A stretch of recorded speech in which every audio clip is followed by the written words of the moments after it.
Chapter 1126. Master, you've sealed Lin Ruobai's soul, so she's now a body without a soul. The divine grimoire won't reject her entry. Little Mo explained patiently. Yun Luofeng nodded. All right, then I'll put her in the divine grimoire first.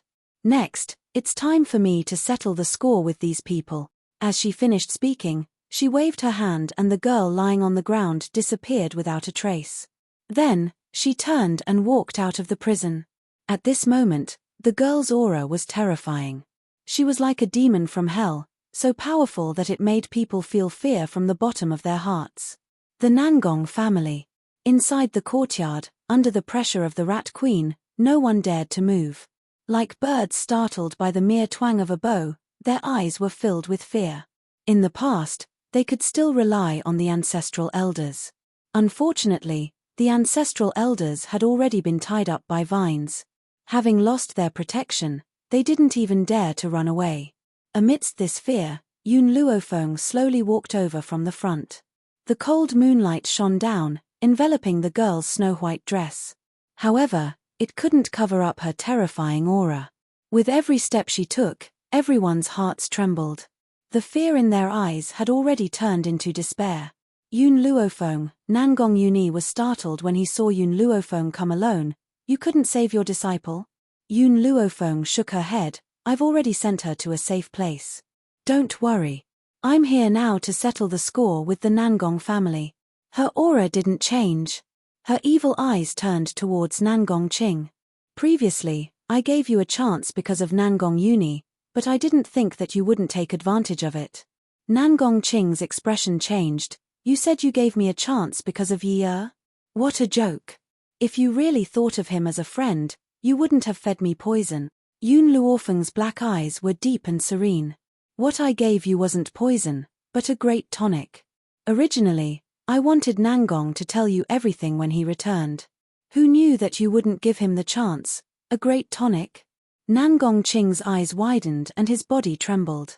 You're lying to me. This is impossible. Absolutely impossible. If you don't believe me, you can feel the power in your body. Is it much stronger than before?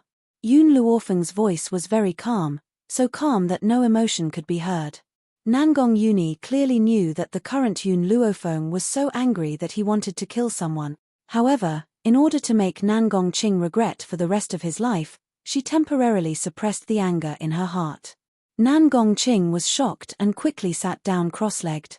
As he inspected his body, his expression became more and more unsightly. That's right. This was not a poison.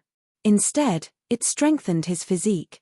The funny thing was that he actually thought that it was poison and didn't hesitate to commit such a huge mistake. I gave you the tonic for Nangong. If you weren't Nangong's father, I would have treated you the same as the other two aristocratic families. The girl's evil and awe-inspiring voice cut through the void and fell into everyone's ears. Nangong Yuni looked at the young girl standing in the wind, and the corners of his lips curled into a smile. Yun Luofeng was a person who cherished old friendships. Even if she didn't like Nangong Qing, she would still have shown mercy for him. Unfortunately, Nangong Qing didn't properly cherish this opportunity. As a result, he was reduced to eternal damnation. Chapter 1127. Nangong Qing staggered to his feet and shook his head. His face was pale as he said, Why did this happen? Oh right, you said you were merciful because of Nangong Yuni, but Nangong is not my son. He's just a bastard. If you knew this, you would still have poisoned me. Ha ha ha. After he finished speaking, Nangong Qing started laughing maniacally. His bloodshot eyes were fixed on Nangong Yuni. Yun Luofeng subconsciously turned to look at Nangong Yuni before looking at Nangong Qing. You said that Nangong is not your son? Where is the evidence? Nangong Qing laughed mockingly. His mother is a bitch. Back then, I loved her so much but she had an affair with my brother and gave birth to that bastard, Nangong Yuni. The funny thing is that I was kept in the valley and even planned to pass the Nangong family to Nangong Yuni. Your brother? Nangong Chen? Yun Luofeng laughed coldly. Milk tea, Rat Empress, bring Nangong Chen to me. Nangong Qing was stunned. He didn't understand how Yun Luofeng knew Nangong Chen's name. Just as he finished speaking, milk tea, and the rat empress disappeared. The gold-seeking rats were very fast and were very good at finding people. Hence, it didn't take long for the tortured Nangong Chen to be brought before them. Mu Qianqian and her daughter had a bad feeling when they saw Nangong Chen being brought here. Behave yourself. Milk tea threw the struggling Nangong Chen on the ground and warned him fiercely. Nangong Chen was confused. He looked at the ancestral elder who was tied up by the vines and then at the pale Nangong Qing.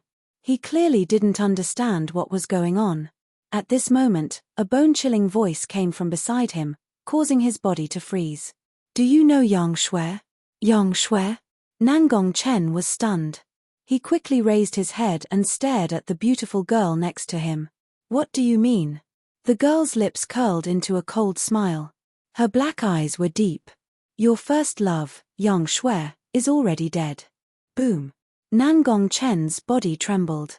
He quickly got up from the ground and angrily charged at Yun Luofeng. Bang! Before he could reach Yun Luofeng, the girl lifted her leg and kicked him into the crowd. Nangong Chen coughed twice and spat out a mouthful of blood. His handsome face looked hideous. Nonsense. Shui can't be dead. She's definitely not dead. If you don't believe me, you can ask Mu Qianqian to bring her here. You can see if she will hand over your men. In an instant, everyone's eyes focused on Mu Qianqian's face. Mu Qianqian's face turned pale and she glared angrily at Yun Luofeng. Don't you try to frame me. I don't know this Yang Shui. I don't even know who she is. Suddenly, Nangong Chen got up again and dashed toward Mu Qianqian. Mu Qianqian didn't have Yun Luofeng's reflexes, so her clothes were instantly grabbed by Nangong Chen.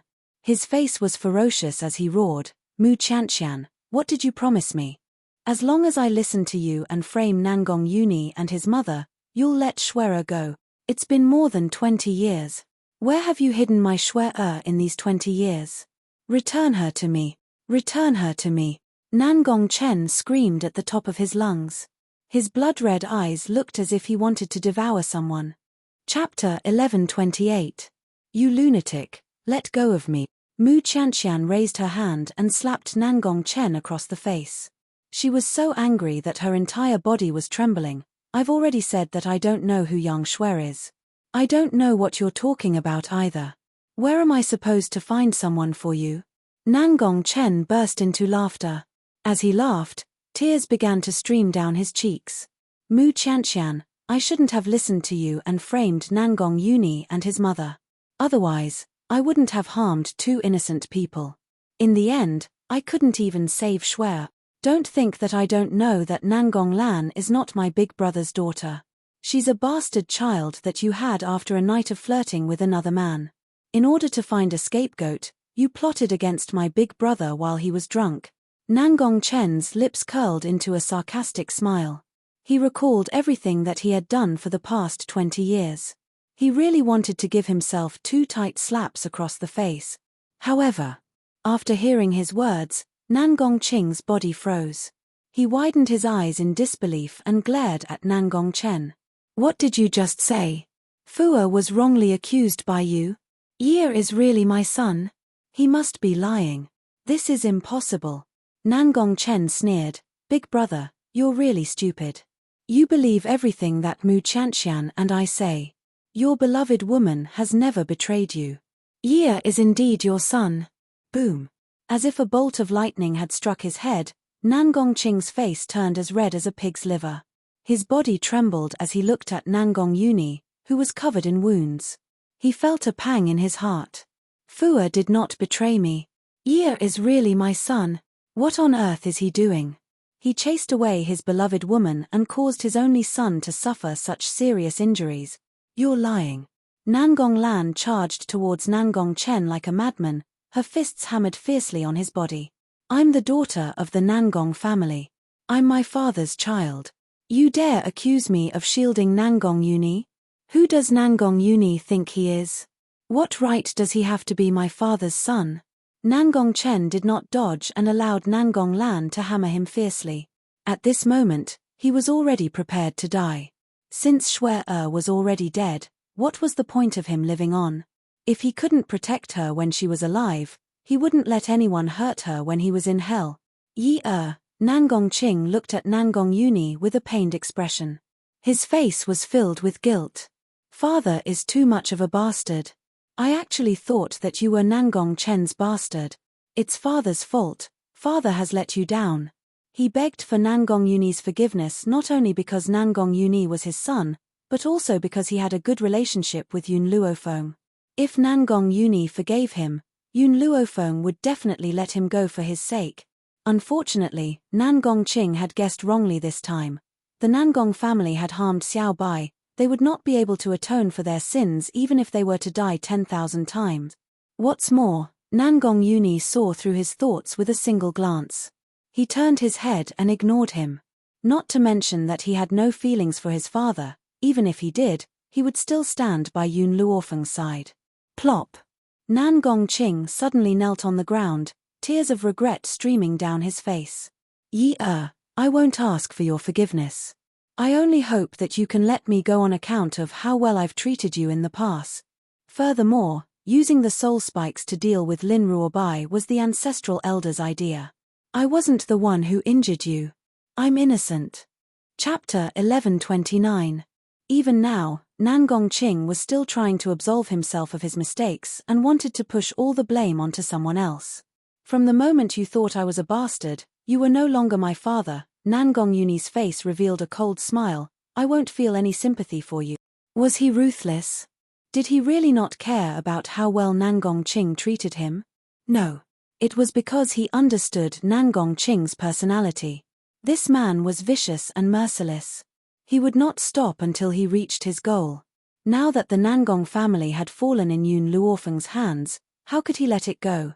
No matter how much Nangong Ching loved him, it couldn't compare to his friendship with Yun Luofeng over the years. For Yun Luofeng, he would not be soft-hearted. Nangong Uni, Nangong Ching said angrily, are you really so heartless? I'm still your father. If you kill your father, won't you be struck by lightning? Nangong Uni wanted to continue speaking, but Yun Luofeng raised his hand and stopped her. You don't need to find trouble with Nangong. The young girl raised her eyebrows. Even if he pleads for you, I won't spare anyone from the three great families. Nangong Ching's face was ashen, his eyes filled with despair. Suddenly, the young girl's domineering voice appeared in everyone's mind. Those who obey me, you have the world. Those who defy me, you can walk through hell. If they submitted to her, with her strength, they could have a share of the world in the future. But if they defy her, they could only walk in that endless hell. Previously, you used soul nails to nail Xiao Bai to the wall, causing her to suffer great pain. Now, I will return this pain to you 1,000 times over. Yun Luofeng extended his hand towards Milk Tea. Milk Tea, give me the soul nails you just picked up. Milk Tea didn't know what Yun Luofeng wanted to do, but she still took out the soul nails. Use fire to burn these soul nails for a full 7 days, then soak them in poison lingji juice for 5 days. After drying them, nail these people to the pillars. After 49 days, their souls will fly away and scatter. These people had only used ordinary soul nails on Lin Ruobai, which could only consume her soul, causing her to suffer the pain of her soul being consumed. Moreover, it required hundreds of soul nails to have this effect. But after Yun Luofeng changed these soul nails, they were no longer like this.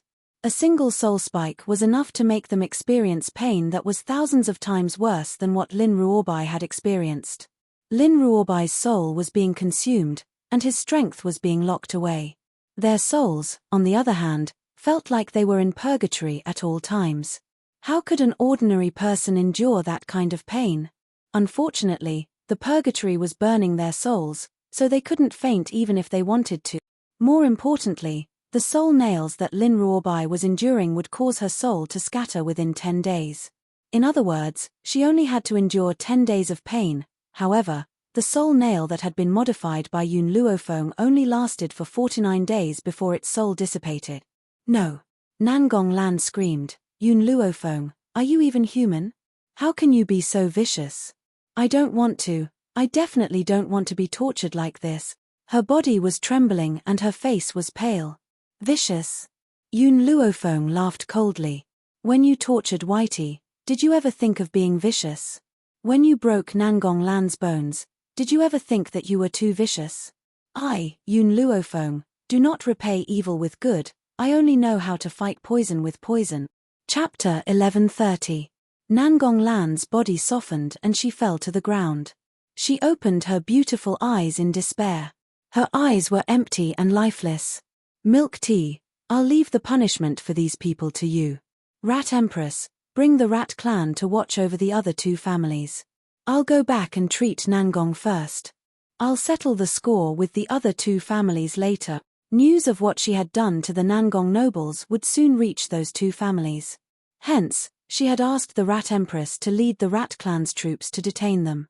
This was to prevent those people from escaping secretly. Hiss. When Yun Luofeng bent down to carry Nangong Yuni's body was pulled by her. He grimaced in pain. Yun Luofeng, are you still a woman? Can't you be gentler? Yun Luofeng glanced at him. There's no need to be gentle with you. Nangong Yuni's handsome face darkened, and he complained, you master and servant really have the same virtue. It's really like master, like pet, like pet. Hearing this, Yun Luofeng slightly narrowed his eyes. He used his palm to forcefully slap Nangong Yuni's broken bones. Nangong Yuni cried out in pain. Yun Luofeng. He gritted his teeth and called out. Nangong, you were injured by Nangong Lan to this extent. Yun Luofeng's lips curled into an evil smile. Where are the spiritual beasts I gave you? Nangong Yuni said embarrassedly, Nangong Lan used your disciple's life to threaten me. I had no choice but to take back the two spiritual beasts. You've studied in Huaxia for so many years. Is your brain filled with glue? Yun Luofeng sneered. She threatened you and you took back the spiritual beasts. If capturing Xiao Bai was just to make me hand over the antidote, it wouldn't harm her life. Why can't you even understand this? Furthermore, Yun Luofeng paused. They couldn't kill Xiao Bai. Otherwise, they wouldn't have used the soul nails to restrain her. Nangong Yuni rubbed the back of his head. His face was full of shame. I didn't think that much in the moment. Remember, no matter what you do in the future, use your brain to think carefully. Don't be too impulsive. Yun Luofeng looked at Nangong again.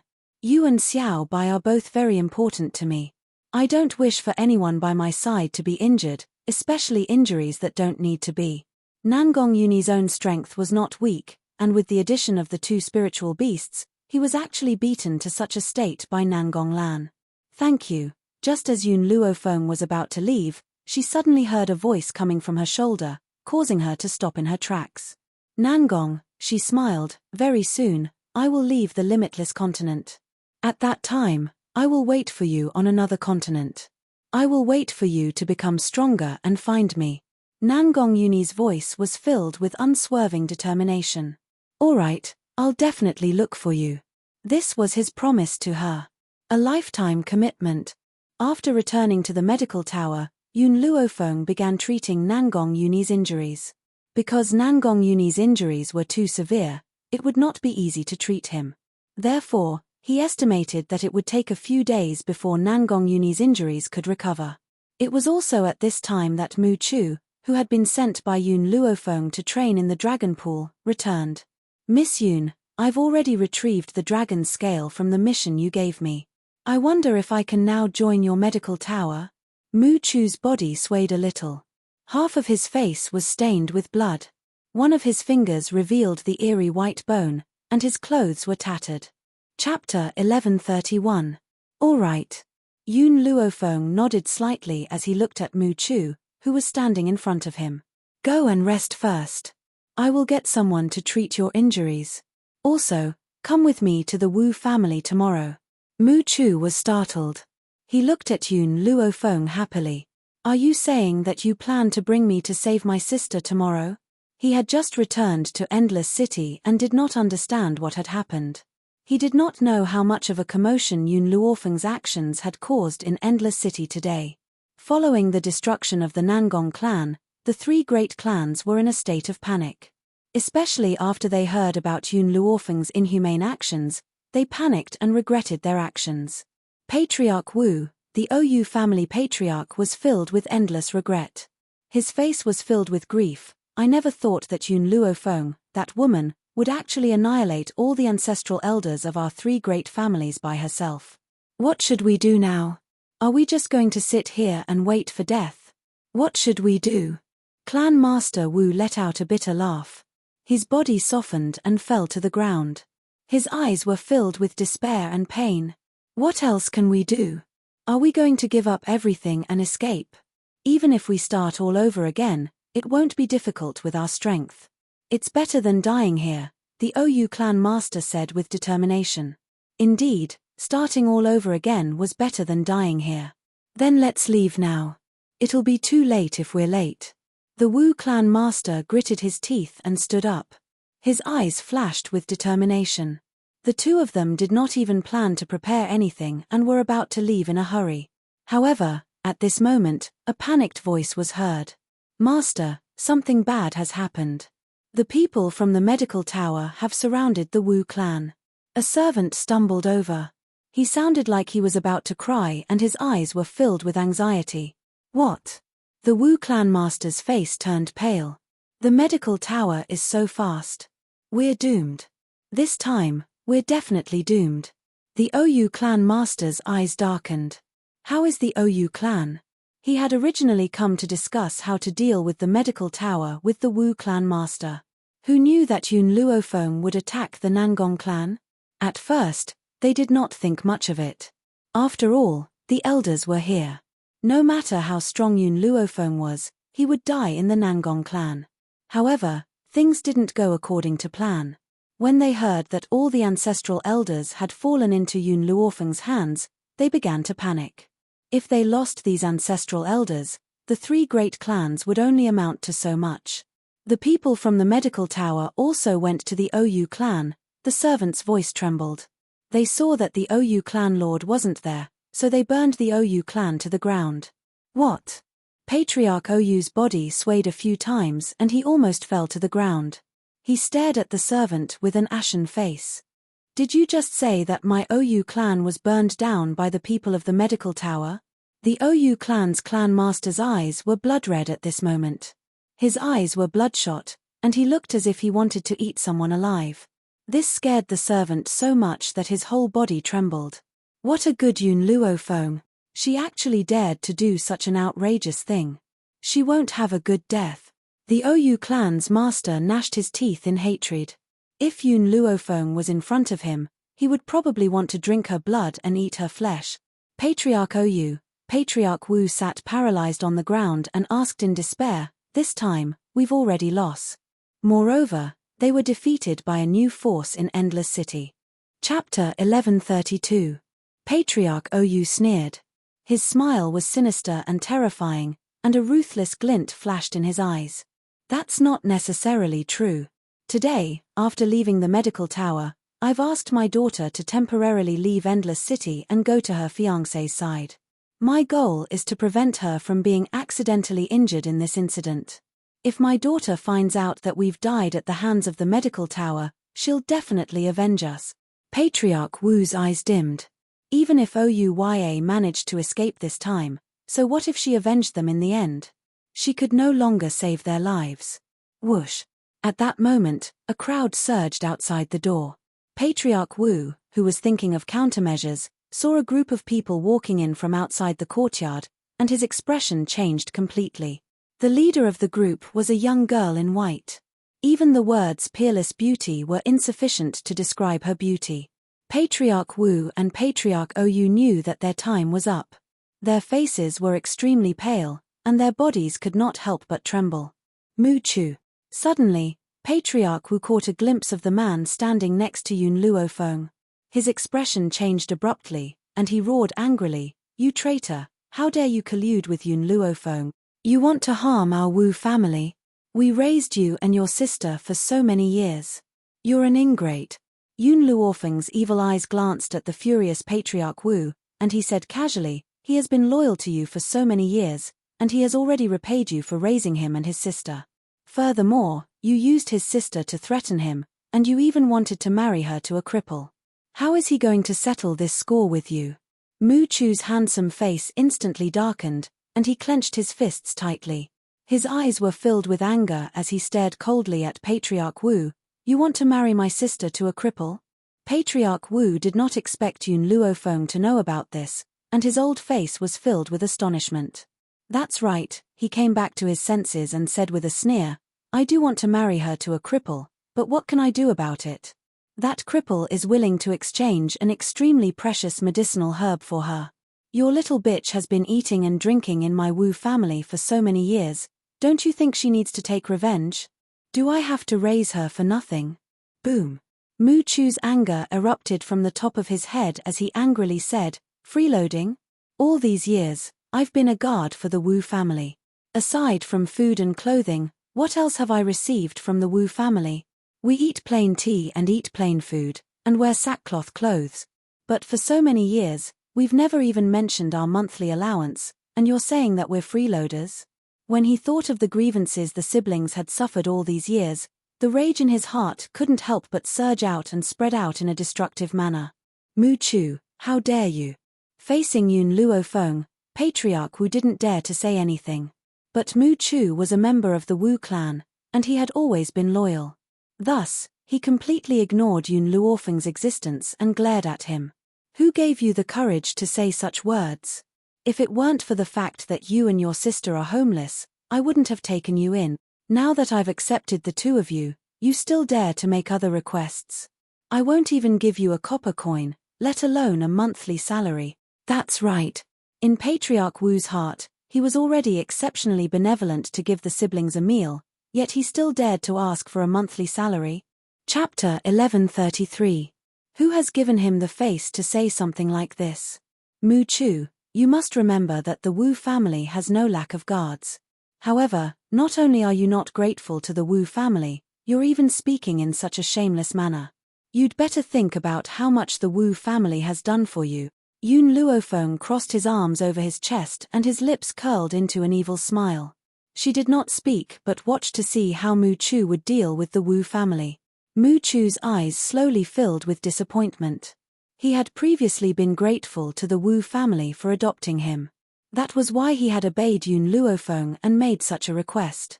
However, the Wu family did not seem to remember his years of protection. Instead, they thought that he had received the Wu family's kindness. That year, in order to protect my cousin's sister, your daughter, I nearly lost my life at the hands of spiritual beast. However, I've never used this kindness to blackmail the Wu family. I've always played my part as a guard. Master Wu scoffed coldly at the disappointed Mu Chu. You protected her willingly, I didn't force you. What right do you have to blackmail the Wu family with this? Mu Chu shook his head. He could no longer speak. Perhaps he should have given up from the moment the Wu family had poisoned his sister in order to force him to go to the medical tower to get close to Yun Luofeng. TSK, TSK, a tree that doesn't want its bark will surely die. A shameless man is invincible. A little girl in fiery red robes took 2 steps forward and stood next to Yun Luofeng. Her tender little face was curled into a mocking smile and her large, bright eyes were filled with mockery. I've lived for so many years and this is the first time I've seen such a shameless person. Master Wu's expression was extremely ugly. He glared at Mu Chu. What are you still standing there for? Get your ass over here right now. Mu Chu did not move. He stood quietly next to Yun Luofeng and stared expressionlessly at Master Wu. Master Wu's expression became more and more unsightly. He turned to Yun Luofeng and said, Yun Luofeng, you clearly heard what I said to him just now. That's right, Mu Chu is a member of our Wu family. He is also a spy I sent to your medical tower. If you keep him by your side, he will definitely be a threat to you. Since you've betrayed the Wu family, I won't let you off easily either. A ruthless glint flashed across Master Wu's eyes as he glanced at Mu Chu evilly. Yun Luofeng gently stroked his chin, his deep black eyes filled with a smile. I already knew about this matter. What did you say? Patriarch Wu was shocked. He did not believe that Mu Chu would have the guts to reveal his identity, unless he didn't want to save his sister. From the first day Mu Chu entered the medical tower, he had already confessed everything. So, I already knew that he was a member of the Wu family. Yun Luofeng's face held an evil smile. As for how I knew that you wanted to marry his sister off to a cripple, that was because I had sent people to keep an eye on her. I have also cured the poison in her body. Patriarch Wu staggered a few more steps back and fell on his chair. Impossible. This is impossible. He didn't believe that he would lose everything. Mu Chu, Yun Luofeng gently raised his eyes. I'll leave the Wu family to you. I hope that you won't disappoint me. Mu Chu's expression was slightly complicated, but he still replied respectfully, Yes, Tower Master. Seeing the people from the medical tower surrounding the Wu family, Patriarch Wu's body trembled and he shouted hoarsely, Yun Luofeng, if you dare to accept Mu Chu, you will regret it. This boy has betrayed me now and he will betray you in the future. Just wait and see, ha ha ha ha. Chapter 1134. A light flashed across Yun Luofeng's eyes as she fell into deep thought. After a long while, she lifted her head to look at Mu Chu and asked, Have you made the arrangements for your sister? Mu Chu's eyes filled with gratitude when he heard this. I really don't know how to thank you. If it weren't for your help, my sister and I would still be under the Wu family's control. You don't have to thank me. I only need you to repay me with your own power. Yun Luofeng smiled calmly. I'm different from the master of the Wu family. I won't restrict your freedom or deduct your monthly allowance. However, I only have one request. You are never allowed to betray the medical tower. A murderous intent flashed across her eyes as she spoke. A powerful aura spread from her body, so powerful that it made it hard for one to breathe. If I find out that you have the slightest intention of betrayal, you know what I will do. Mu Chu's heart suddenly trembled. With a determined look on his face, he said, Tower Master, I will never betray the medical tower. All right, you may leave. Yun Luofeng waved her hand and leaned tiredly against the chair. She had a lazy expression on her face, and her eyes were gently closed. Yes. Seeing Yun Luofeng's tired look, Mu Chu wanted to say more, but in the end, he cupped his fists and retreated. The moment he left, Yun Luofeng opened her eyes and rubbed the space between her brows. Her voice also carried a hint of exhaustion. Yun Xiao, I'll be able to find you very soon. She had already broken through to become a holy spirit and was now qualified to head to another mainland. Now, she only needed to wait for a while. At this moment, in a luxurious palace far from Endless City, a man was half leaning on his head. His fine black hair cascaded down the bed like a waterfall. The man only wore a red cloak under the gauze curtains. His fair body was faintly discernible. He was so beautiful that it was indescribable. If one were to use a common term to describe this man, it would be coquettish slut. Master. A maidservant walked in from outside the door and reported respectfully, News has come from Endless City. The medical tower has destroyed the 3 aristocratic families. Oh. Hearing this, the man raised his head slightly. His hair that covered half of his face scattered to the side, revealing the cinnabar dot between his eyebrows, making him look even more seductive than a woman. If such a man were to disguise himself as a woman, no one would doubt his gender. Her name is Yun Luofeng. A sense of interest flashed in the man's eyes and his lips curled into a smile. Interesting, this woman is very interesting. I haven't seen such an interesting woman in a long time. By the way, what happened to that old man called Lin Yu? The maidservant joined her fists and said, Ever since Yun Luofeng chased Lin Yu out of the medical tower, he has been waiting for an opportunity to take revenge. Master, should we stop him? This old man named Lin Yu was the one who had humiliated Yun Luofeng at the banquet and believed that he would definitely become one of the higher-ups of the Tower of Medicine. Unfortunately, he simply did not know that Yun Luofeng was the tower master of the medical tower. As a result, he was kicked out of the medical tower by Yun Luofeng and joined this faction. Don't worry about him. If he has the ability, let him take his own revenge. The man gently narrowed his eyes and the smile on his lips was seductive. However, that woman is not someone he can handle. Besides, I had asked him to go to the medical tower to get close to Yun Luofeng, yet he had messed it up and even tried to shirk his responsibility. I don't know if he's stupid or if he thinks that I'm stupid. Chapter 1135. The man turned his head slightly. His hair covered the side of his face, revealing his seductive red lips. You can leave first. Report to me if there's any news of Yun Luofeng. Yes, master. The maidservant cupped her fists and left. After the maidservant closed the door, The man slowly sat up on the bed. His long and narrow almond-shaped eyes carried an indecipherable smile. I heard that Yun Luofeng's disciple's soul has been injured. In order to heal his soul, he must consume the fruit of the soul. The man gently stroked his chin and smiled. So, Tian Luo, bring me the fruit of the soul. I'm going to hold a doctor's meeting.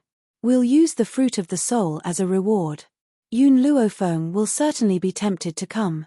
He fell silent for a moment before he continued. Also, let Lin Yu hold the fruit of the soul. That day, I'd sent this old fart to the medical tower as a spy to find out Yun Luofeng's power. Who would have thought that he'd offend her? Since that's the case, I'll use this old thing to send him to Yun Luofeng and let her play with him. In the room, a shadow suddenly flashed out. After he cupped his fists towards the man on the bed, he instantly disappeared from the room. The man stared in the direction of the shadow guard's departure and seemed to be mumbling to himself, Yun Luofeng, the one chosen by the divine doctor Zhu Qian. I'd like to see just how powerful you are. If Yun Luofeng could hear the man's words, he would certainly be extremely shocked. He actually knows that I've received Zhu Qian's inheritance. Then, where did he come from?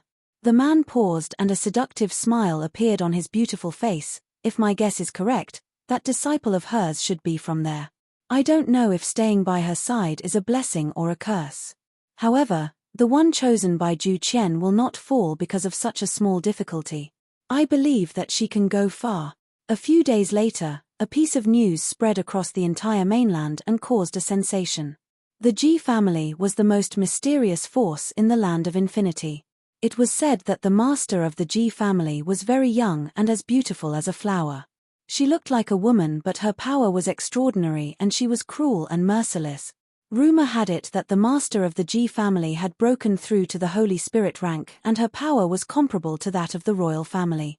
Now, the Ji family wanted to use the soul fruit as revenge and wanted to hold a medical conference. This conference had shocked countless countries. In order to obtain the soul fruit, all the countries had sent their expert. The reason was none other than the fact that the soul fruit could enhance a cultivator's soul. It was a peerless treasure that could only be chanced upon. However, as Master Ji didn't like to meet outsiders, the medical conference wasn't held in Ji City, where Ji family was located. Instead, it was held in the neighboring city. As the host of the conference, Lin Yu received countless bootlicking from the doctors who had arrived. Under the endless praise of these people, he was already so happy that he couldn't tell north from south. At the same time, in the Ji family's residence, a man leaned lazily against the back of the bed on a luxurious bed. His foxy eyes glanced at Tian Luo, who was standing in front of him, and asked, "How did it go?" Reporting to Master, doctors from various countries have already come to participate in the conference. Where's Yun Luofeng? The man narrowed his eyes. This Yun Luofeng was his true target this time. Chapter 1136. She's not here yet. Tian Luo's head was lowered the entire time. His grim voice was filled with respect and no one could see his expression clearly. The man's lips curled into a faint smile, displaying his natural charm. I can wait. We'll hold the meeting once Yun Luofeng has arrived. Also, how's Lin Yu's performance? Flushed with success. These 4 words summed up Lin Yu's recent situation. Let him be. The man smiled faintly. Lin Yu is full of lies, he cannot be allowed to live. Previously, he had humiliated Yun Luofeng in front of everyone. Treat this as a toy that I've sent to Yun Luofeng. As for this fruit of the soul, it's a gift from me to him. Tian Luo lowered his head without a word, but his heart was already filled with sympathy for Lin Yu, who had asked Lin Yu to make 2 fatal mistakes. First, he had humiliated Yun Luofeng in front of everyone. Next, he had pushed all the blame for his mistakes onto Yun Luofeng, spouting a string of lies. Master hates it when people lie. Based on this alone, Lin Yu must not be allowed to live. Tian Luo, continue to keep an eye on Lin Yu. Report to me when Yun Luofeng arrives. As you wish. Tian Luo joined his fists. His body was like a gentle breeze as he disappeared from where he stood, Spirit City. It was extraordinarily bustling. Lin Yu was all smiles as he welcomed the cultivators who came and went. He was truly flushed with success. How many years has it been? How many years has it been since I've felt so pleased with myself? If I had not been lucky enough to join the Ji family, I probably would not have received such treatment. Yun Luofeng. When you had chased me out of the medicine tower that day, did you ever think that I would end up like this? When he thought of the task that the Ji family had given him, his elderly face wrinkled into a chrysanthemum flower as he smiled.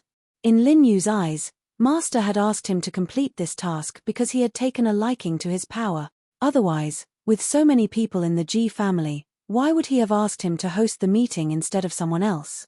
Just then, Lin Yu's gaze pierced through the crowd and landed on a peerless figure on the street. The young girl's lips curled into a languid smile as her evil eyes swept across the crowd. Her snow-white robes, coupled with her peerless features, made it impossible for anyone to ignore her. Yun Luofeng. Lin Yu gritted his teeth and burst into laughter. I didn't think that you'd come to participate in the doctor's conference as well. However, you've fallen into my hands this time. I won't let you off. News of the Tower of Medicine's actions in Endless City had yet to spread. As such, Lin Yu did not know that the young girl had already broken through to become a holy spirit. Otherwise, he would definitely not dare to do something that he would regret for the rest of his life. As for how that seductive man from the Ji family knew about this, that was because there were spies from the Ji family in Endless City, so Yun Luofeng's actions could not be hidden from him. Yun Luofeng seemed to feel that someone was staring at her. She looked up, and in an instant, a pair of eyes filled with anger and hatred fell into her eyes. Does this count as enemies meeting on a narrow road? Yun Luofeng rubbed his nose, his evil smile carrying a hint of helplessness. However, Lin Yu's power was not enough to make her feel fearful. Lin Yu's eyes were blood red. Those who did not know the truth would think that Yun Luofeng was the person who had killed her father. Perhaps Yun Luofeng had long forgotten what had happened that day, but he could never forget the humiliation of being chased out of the medicine tower. Chapter 1137. Lord Lin Yu, this young lady is... The doctors who had come to participate in the conference were very sharp-eyed. They noticed Lin Yu's blood-red eyes and turned their attention towards Yun Luofeng in unison. A brainless person. Lin Yu scoffed icily as a cold smile hung on the corners of his lips. He placed his hands behind his back and walked towards Yun Luofeng. He then raised his chin and spoke in a domineering manner. Yun Luofeng, I never thought that you'd end up like this. Of course, if you beg me, I'll let you participate in the doctor's conference. Yun Luofeng's evil eyes swept towards Lin Yu and the corners of his lips twitched. Qing Mu, take it out. Hearing this, the elderly man next to Yun Luofeng produced an invitation from his lapel and placed it in front of Yun Luofeng. Yun Luofeng took the invitation and stared coldly at Lin Yu. There was a sense of disdain in his eyes. This is an invitation from the Ji family. I wonder if the words of the master of the Ji family or your orders are more important in this doctor's conference. Lin Yu's eyes narrowed. He never thought that Yun Luofeng would embarrass him on the spot. Instantly, his elderly face sank. Yun Luofeng, I'm in charge of this doctor's conference. I must decide whether you can obtain the fruit of the soul. If you kneel down and beg me now, I'll let you go. Otherwise... He narrowed his eyes and a cold light flashed across his eyes. Get out of my way. Qing Yang's little face turned cold when she saw Lin Yu's rudeness. She stood in front of Yun Luofeng and held her sword horizontally in front of her. I'm talking to your master. What's a little girl like you interrupting? Get out of my way. Lin Yu frowned impatiently. His voice was filled with a cold light. Qing Yang's little face turned frosty. She used the sword in her hand to block Lin Yu, who was about to step forward, preventing him from getting close to Yun Luofeng. Yun Luofeng stood behind Qing Yang. Her dark eyes were filled with an evil smile and the corners of her lips were curled into a beautiful angle. Just then, a man's voice rang out from outside the crowd. This voice was so soft and numbing that it was very enjoyable to listen to it. I've heard that the master of the Ji family has decided on the participants of this doctor's conference. No one has the right to change the participants without permission. I wonder who gave you the guts to overstep your authority. Behind the bustling crowd, a scarlet robe caught everyone's attention. He was a pitilessly beautiful man. How beautiful was she? Even the most beautiful rose couldn't compare to this man's seductiveness. His red robe fluttered in the wind, and his hair, which was like a waterfall, fluttered in the wind. His gorgeous red lips curled up slightly, and his smile was enough to turn all living things upside down. In particular, there was a cinnabar dot between the man's eyebrows.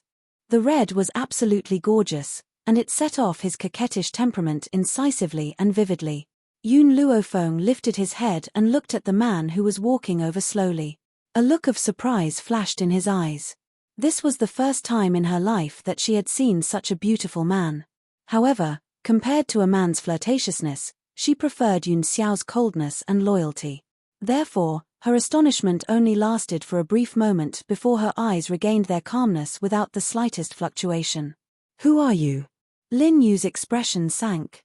"This is the Ji family's business, it has nothing to do with you." In the dark, Tian Luo sneered disdainfully when he heard Lin Yu's words. His master's position in the Ji family was unparalleled. The funny thing was that he had the audacity to question his master's identity. He even claimed that his master had no right to meddle in other people's business. Chapter 1138. Well, based on Lin Yu's abilities, he did not have the right to meet his master. "You're not qualified to know my identity." The man's long and narrow almond-shaped eyes swept towards Lin Yu. His voice was cold and merciless while his pitilessly beautiful features were filled with a gloomy air. His gaze was so eerie that it made one's heart tremble. Perhaps Lin Yu was frightened out of his wits. His entire body trembled and he did not have the courage to meet the man's gaze. It was as if this man was like a demon god from hell. One look at him and they would be consigned to eternal damnation. "Just you wait." His eyes darkened a few times, and he coldly snorted as he flung his robe. "I indeed don't have the right to refuse you, but the fruit of soul is up to me. If I don't give it to you, you can't get it." After saying his piece, Lin Yu flung his robes fiercely before he turned around and stormed off.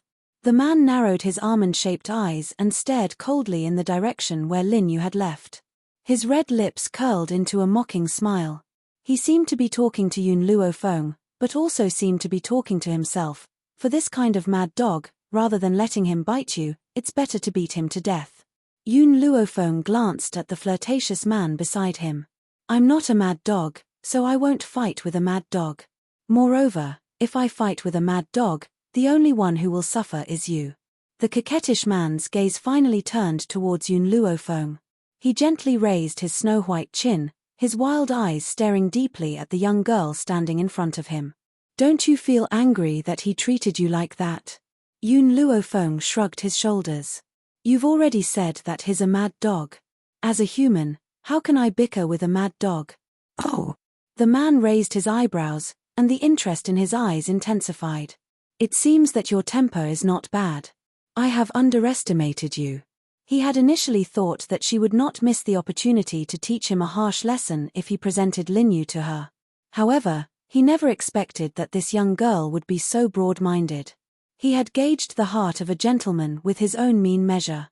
Who knew where those rumors from the outside world came from? Didn't they say she was narrow-minded? He would never let himself suffer any grievances.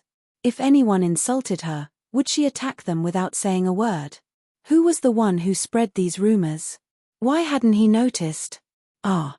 Just as the man's admiration for Yun Luofeng grew, Lin Yu's shriek rang out from the mansion not too far away. "Where did so many gold-seeking mice come from? Someone, get these gold-seeking mice off my body. Help! Don't bite my ear." Then, a hubbub of noise could be heard. Perhaps the gold-seeking mice had all retreated, so they regained their composure. The man's lips twitched. "I take back what I said. Broad-minded. If this woman had a big heart, then he would cut off his head and let Tian Luo kick it like a ball." Achoo! Tian Luo, who was hiding in the dark, couldn't help but sneeze. He rubbed his nose. He didn't know why, but he suddenly felt a chill down his spine. The mansion turned from its initial clamor into silence. Lin Yu, who had already left, rushed out angrily and glared at Yun Luofeng with fiery eyes. "Did you release the gold-seeking mice just now?"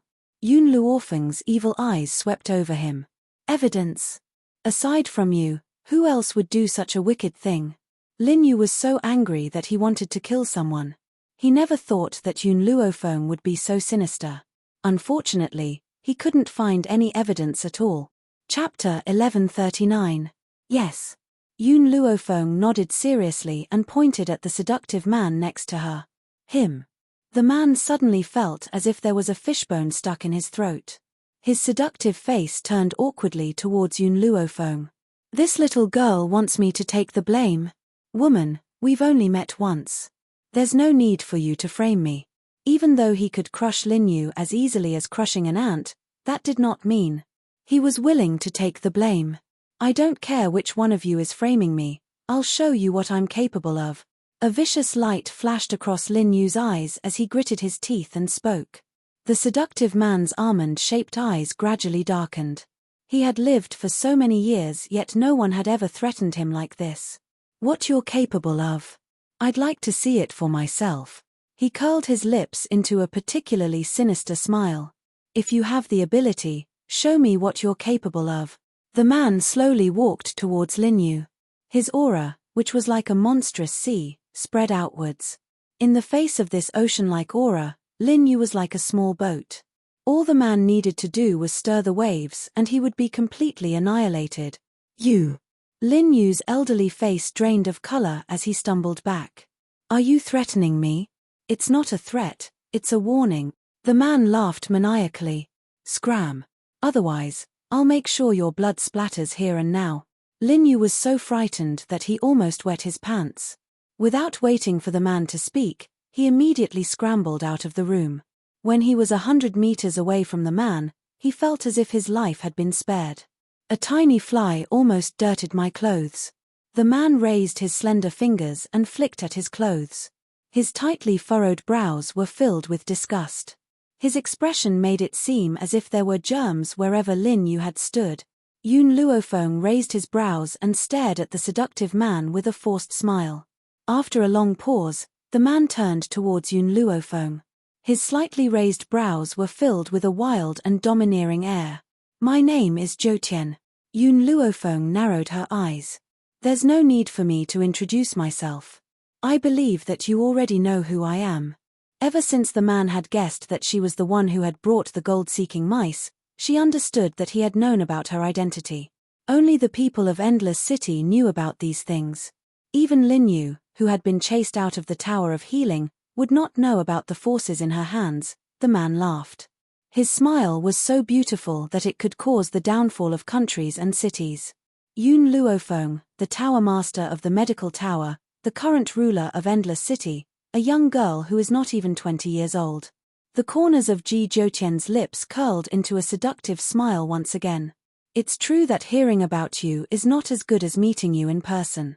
I never thought that you would be as shameless as the rumors say. Yun Luofeng smiled and said, same to you. No matter how shameless I am, I can't compare to you. If it weren't for you accidentally revealing that you knew me, I don't know how long you would have hidden yourself. Haha. Ji Zhouqian chuckled. Interesting. It's been a long time since I've been so interested in someone. As expected of that fellow's chosen successor, Yun Luofeng, I, Ji Zhouqian, haven't admired many people in my life. You're the second. His lips curled into a smile. So, I'm definitely making friends with you. The first person he had admired was the powerhouse Zhu Qian from 10,000 years ago. Zhu Qian, who had once stood at the peak of this mainland but had died an unknown death. Chapter 1140. I'll accept you as a friend. Yun Luofeng extended her hand with a devilish smile. Her black eyes were bright, so bright that Ji Zhouqian's figure was reflected in them. One more friend meant one more way out. Moreover, Ji Zhouqian's strength wasn't bad and his character didn't make her dislike him, so why wouldn't she accept him? Ji Zhouqian held Yun Luofeng's hand, the smile on his beautiful face becoming even wider. Yun Luofeng, to tell you the truth, you don't seem like a woman. Yun Luofeng raised her eyebrows. You don't seem like a man either. Ji Zhouqian's voice became sluggish and he shook his head helplessly. This woman wouldn't be satisfied until she angered him to death, right? Tian Luo looked at the deflated Ji Zhouqian in shock. His cold expression instantly cracked. Ever since he had followed Master, He had never seen Master suffer any losses. But now, he had suffered losses at Yun Luofeng's hands 3 times. This woman, could it be that she was used to restrain his master? Moreover, if it had been anyone else who dared to speak to his master like this, their corpse would have been long gone. But Yun Luofeng had survived. Tian Luo wiped the cold sweat from his forehead and looked at the unreasonable scene in front of him in disbelief. It's your first time here, so you probably don't have a place to stay. If you don't mind, you can stay in my courtyard. No need, I'll go find an inn myself. Yun Luofeng shook her head and rejected Ji Zhoutian's good intentions. Ji Zhoutian's lips curled up. Recently, the inn has run out of empty rooms. Even if you look for one, you won't be able to find a place to stay. Why don't you come to my place and stay for a few days? It would also be convenient for him to observe Zhu Qian's successor from a close distance. He wanted to see if this woman really had the ability to bring Zhu Qian's legacy to glory. Yun Luofeng fell silent. After a long time, she said helplessly, "Then I can only disturb you for a few days." Ji Zhoutian, who had just suffered a setback at Yun Luofeng's hands, saw the young girl's helpless expression and his originally unresigned mood instantly calmed down. In fact, his mood had never been better. Tian Luo's sweat flowed more and more. He didn't know why, but he felt as if his master had changed into a different person. If he hadn't followed his master all the time, he would definitely have suspected that he had been replaced by someone else. Miss Qing Yang cautiously pulled Yun Luofeng back. She looked at Ji Zhoutian vigilantly and said, "We have just met this man. If we follow him, won't it be too unsafe?" Yun Luofeng faintly smiled. "Trust me, nothing will happen." It was indeed her first day meeting Ji Zhoutian, but she had a very familiar feeling. Even she did not know where this feeling came from. However, she knew that Ji Zhoutian would not hurt her. Otherwise, she wouldn't have made friends with someone she had just met. Qing Yang did not continue to speak, but little Mo's voice came from her soul. "Master, don't be bewitched by his beauty. This man looks like a coquettish slut. One look and you can tell that he's not from a decent family. How can he compare to Yun Xiao? Pure men like Yun Xiao have long gone extinct. You mustn't throw away the watermelon to pick up the sesame seed." 3 black lines appeared on Yun Luofeng's forehead. Did she look like the kind of person who would abandon someone after using them? Moreover, his heart had already been occupied by Yun Xiao. No one else could squeeze in. Little Mo seemed to have heard Yun Luofeng's voice and continued to speak. "You and Yun Xiao have known each other for 5 or 6 years, but you still haven't given him a status. Even your first time was because you were trying to save Yun Xiao. So, I can't help but worry." Chapter 1141. Yun Luofeng gently stroked his chin. Did she really look like someone who would abandon someone after using them? It looked like she really should get married to Yun Xiao first. But what made her feel helpless was that she still didn't know where Yun Xiao was. "Master, you've already eaten Yun Xiao clean. Don't be the kind of beast that old master described you to be, who pulls up his pants and ignores people." If Yun Luofeng had met another man, he wouldn't have been so nervous. But the man in front of him was too strong. He was so strong that he couldn't see through his strength. How could he not be worried for Yun Xiao? What if this man took advantage of Yun Xiao's absence to steal from Master? As Yun Xiao's loyal protector, he had to remind Master at all times not to be bewitched by this flirtatious slut. After all, a good man like Yun Xiao was really extinct. Yun Luofeng didn't pay attention to Xiao Mo. Instead, he was thinking that the next time he met Yun Xiao, he must get married first. Otherwise, everyone would think that she was the kind of beast that would pull up her pants and ignore people. Thinking about Yun Xiao's cold and perfect face, Yun Luofeng's lips couldn't help but curve slightly. After not seeing him for a few months, she really missed him. I wonder how Yun Xiao is doing recently, on another mainland. In a valley somewhere, a man seemed to feel the longing from afar. He raised his head and gazed at the azure sky. His cold face gradually melted and the corners of his lips curled up slightly. It's been almost a month. Based on Qin Yuan's speed, he should be reaching the continent of no return soon. In a luxurious mansion, a group of lavishly dressed maids rushed out when they saw Ji Zhoutian return. In an instant, they served tea and massaged his shoulders and back in one go. The division of labor was clear. Ji Jotian took the tea from the maid and took a small sip. He frowned and smashed the teacup in his hand on the ground. He spat out the tea in his mouth. Who brewed the tea today?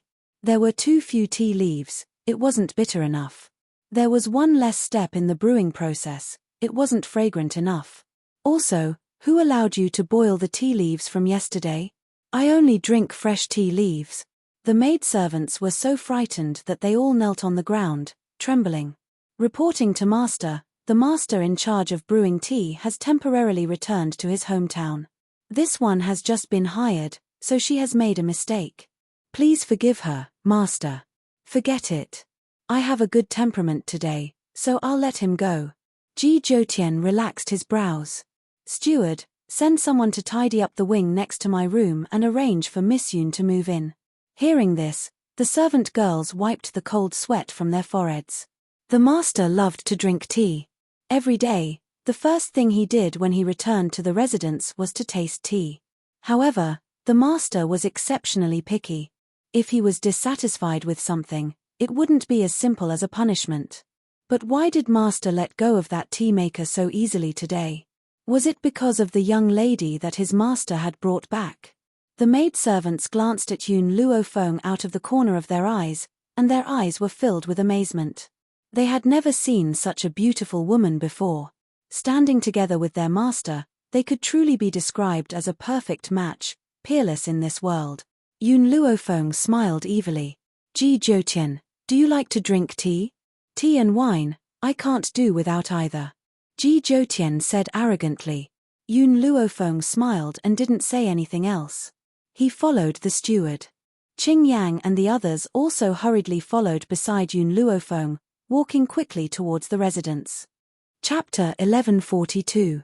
It was night. The night was dark like water. Yun Luofeng had just pushed the door open when she saw Ji Jotian sitting in her room. He was holding a small wine glass in his hand and gently swirling it. Don't you know that there is a difference between men and women? What are you doing in my room in the middle of the night? She leaned against the door frame and looked at the man sitting in the room with a faint smile on her face. The man's clothes were half open, revealing his snow-white and attractive skin. Under the moonlight, his skin emitted a seductive light. It had to be said that this man really had the capital to charm people. Every frown and smile revealed his seductive nature. Is there a problem with your hand? Ji Jotian glanced at Yun Luofeng's right hand and raised his eyebrows. Yun Luofeng was stunned and subconsciously touched her palm. The smile on her face did not diminish. That day, because I forcefully increased my strength, it caused my right hand to be crippled. If her right hand had only been seriously injured and crippled, with her medical skills, she would have been able to cure it 100%. However, this was the result of forcefully increasing her strength. Even little Mo might not have a way to cure it. I know something that can cure your arm. Ji Jotian glanced at Yun Luofeng. The sacred water of the Sacred Maiden clan can reconstruct your tibia. Your arm can also be healed without treatment. Sacred water? Yun Luofeng was stunned.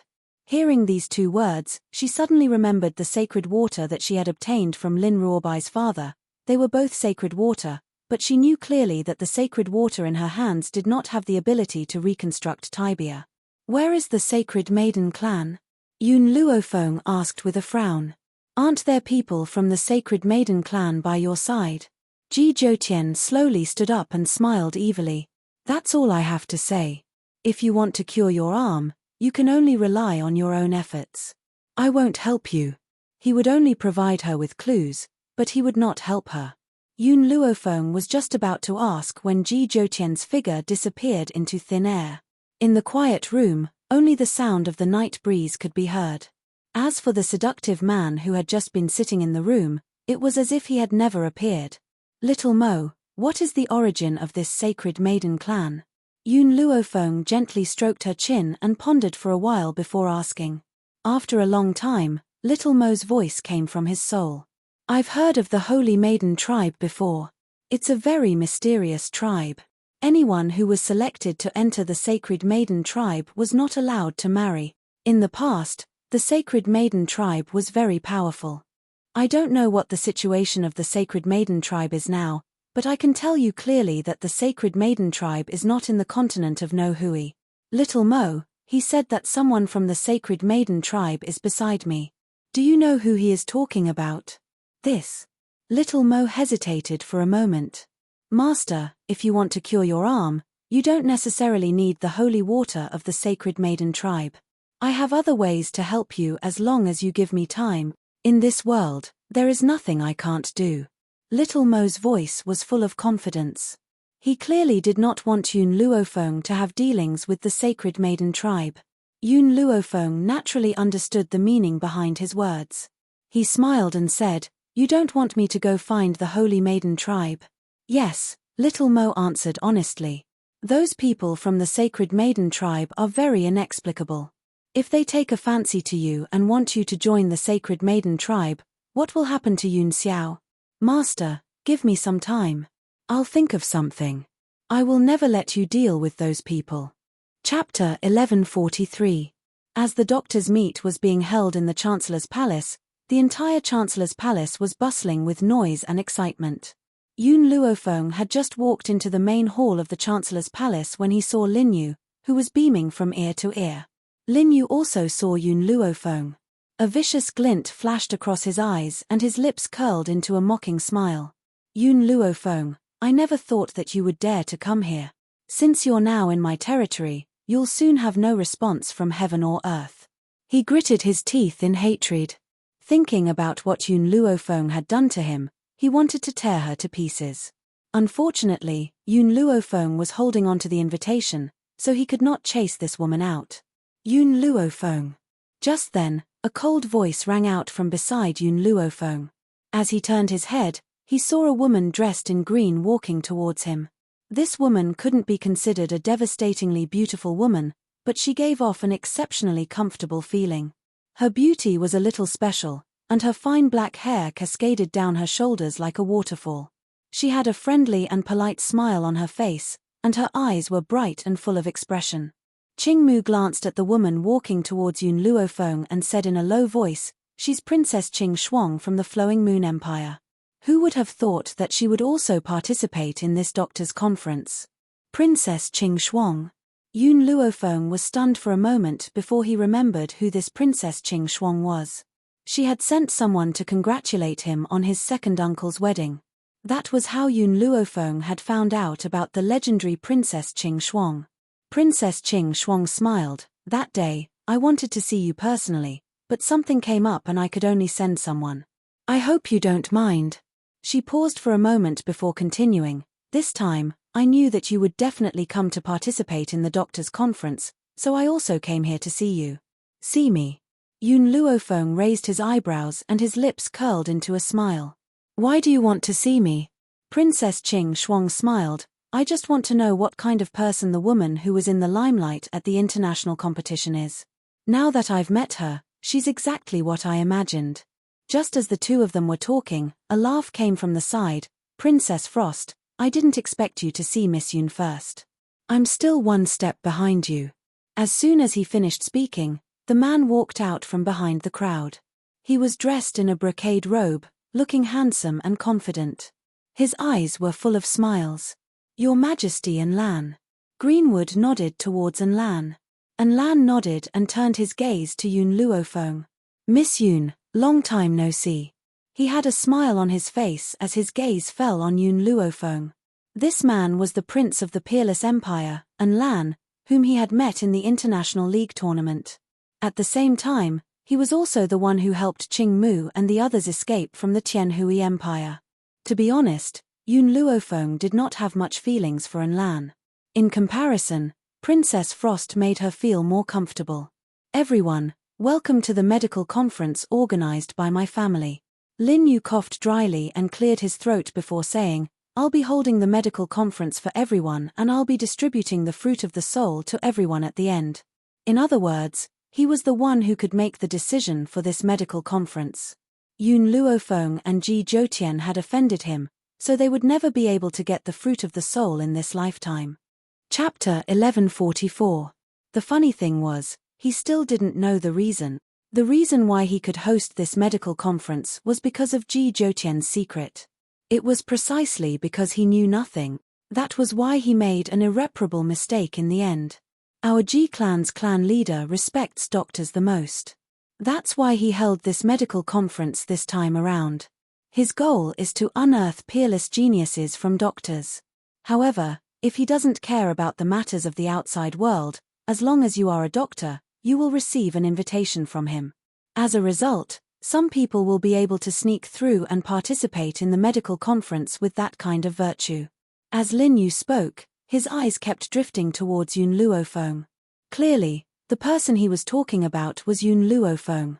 Everyone's eyes turned towards Lin Yu in unison when they recalled his fight with Yun Luofeng on the street. Their eyes were filled with sympathy and pity. Offending Lin Yu is equivalent to offending the Ji family. This young girl's days from now on will not be easy. What? Did you offend someone from the Ji family? And Lan raised his eyebrows and looked at Yun Luofeng with a faint smile. It seems that you really get into trouble easily. First, you offended the Tianhui Empire in the tournament, and now you offended the Ji family here. It seems that no matter where you go, you will make a group of enemies. Yun Luofeng shrugged his shoulders, his face filled with helplessness. I don't want to be enemies with anyone, but this group of people just likes to find me. Her voice was neither soft nor soft, and it fell right into everyone's ears. Lin Yu grew increasingly furious as he glared daggers at Yun Luofeng. In the eyes of those who did not know the truth, they would think that Yun Luofeng had an irreconcilable blood feud with him. At this moment, the entire hall fell silent. Everyone's gaze turned towards the door, towards the man with peerless elegance. This man was so beautiful that it made people's hearts beat faster. There was a cinnabar dot between his eyebrows, and he was extremely enchanting. His clothes were half open, and his snow-white skin was like white jade that emitted a pure white light. It was extremely dazzling. In the hall, the eyes of the unmarried women were filled with amazement. They stared at the peerless man like hungry wolves. If it weren't for the fact that they wanted to maintain their composure, they might have already pounced on him. The man ignored everyone's gaze and walked to Yun Luofeng's side. Why didn't you wait for me? His long and narrow eyes stared unblinkingly at Yun Luofeng as he asked. Yun Luofeng smiled. Why should I wait for you? Ji Zhoutian's voice suddenly disappeared. Helplessness could be seen on his beautiful face. He did take her in, but she came to participate in the doctor's conference without saying a word, completely abandoning him. All the women glared angrily at Yun Luofeng when they saw the interaction between the two. Their eyes were filled with jealousy and hatred. His expression was like he wished he could stare 2 holes into Yun Luofeng's face. Let's see how she can seduce men in the future.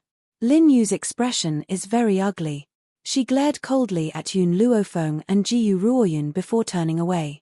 The corners of her lips curled into a mocking angle as she said, "Today, the Ji family has invited all of you to participate in the medical conference.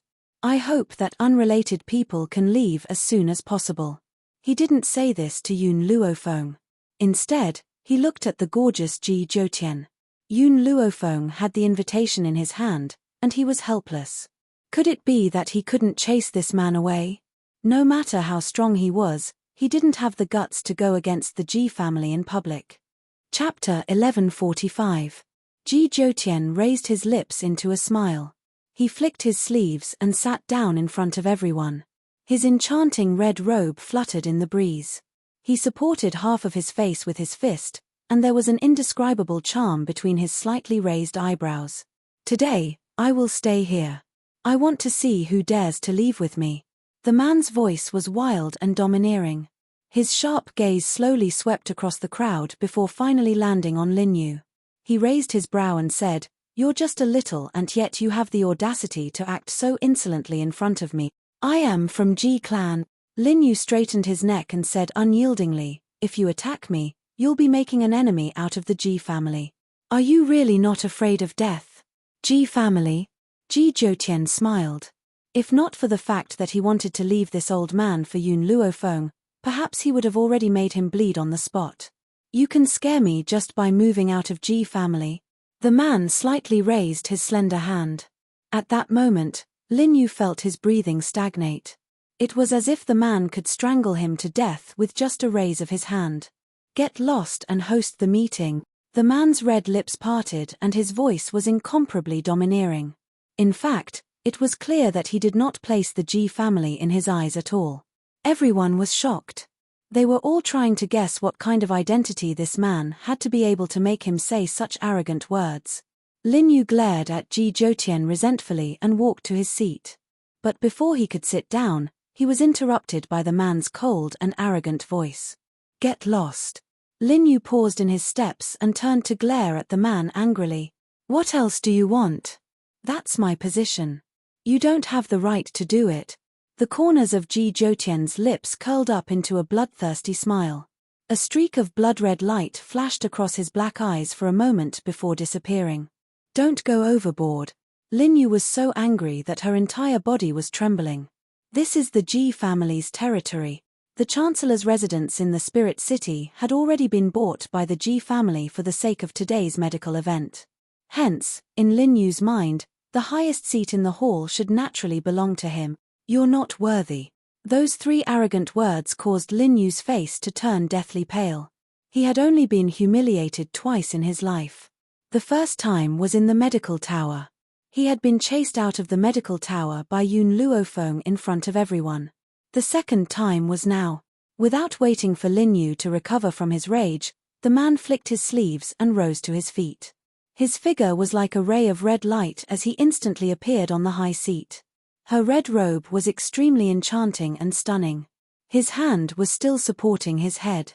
His long and narrow eyes flashed with a blood-red light as he slowly opened his mouth under everyone's gaze.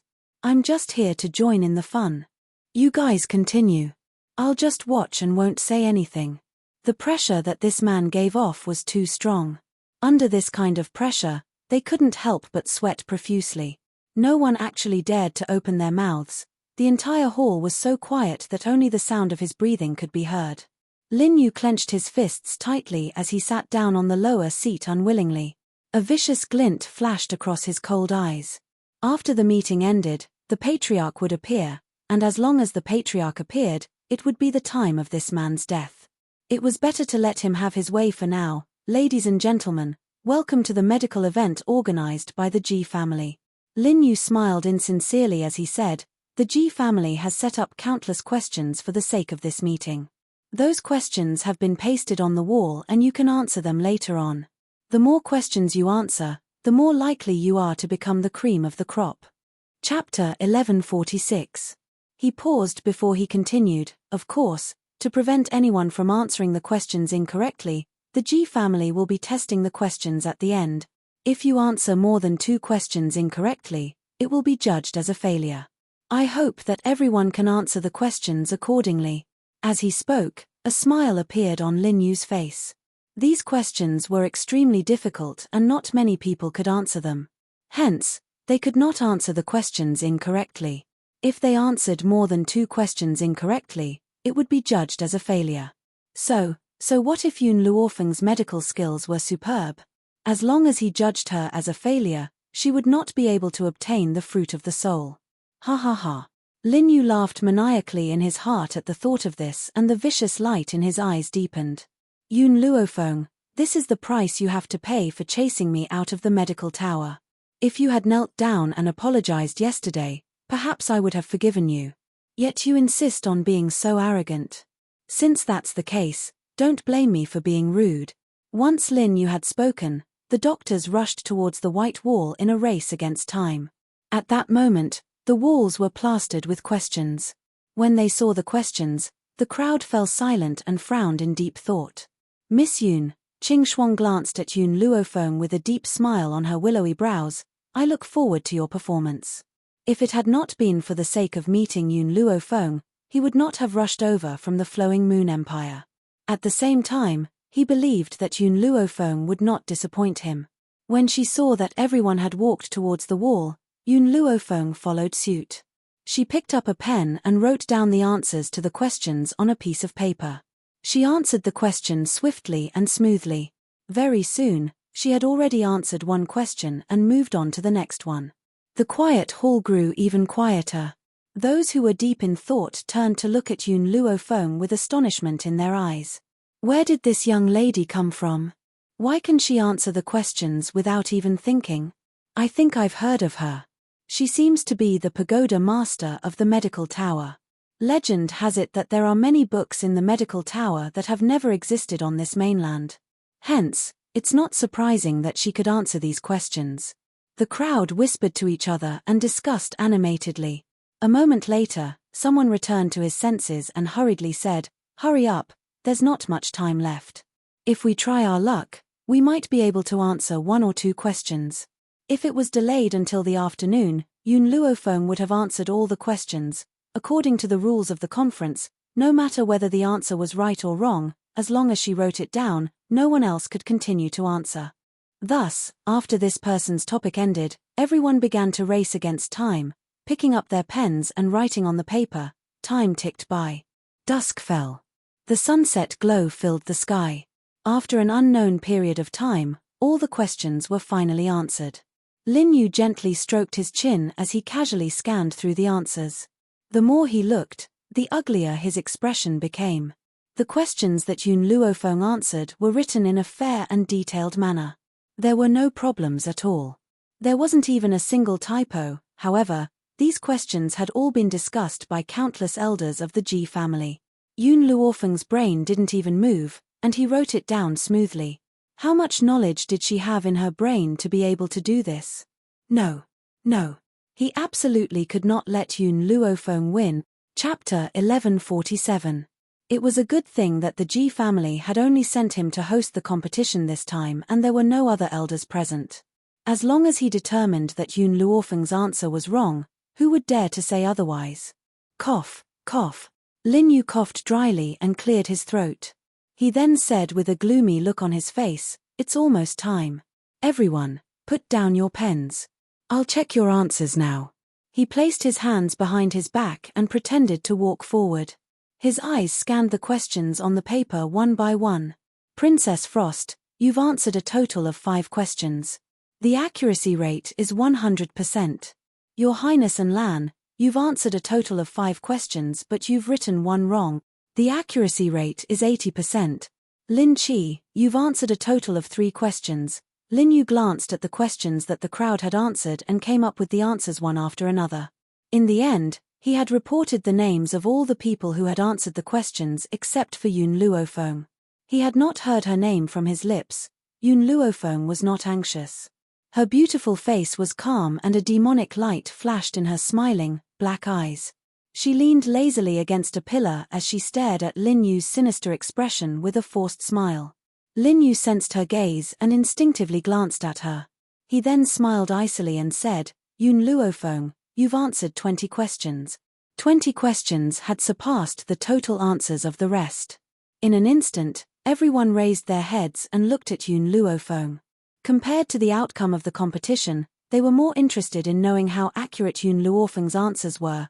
As the crowd waited anxiously, Lin Yu continued to speak and slowly said, "The accuracy rate is 90%. Boom. The crowd was in an uproar. In an instant, the crowd's eyes changed from curiosity to shock as if they could not believe Lin Yu's words. The accuracy rate is 90%. Is this the accuracy rate and not the accuracy rate? Does this mean that out of the 20 questions, she has answered 18 of them incorrectly? I've long known that this woman is just an embroidered pillow.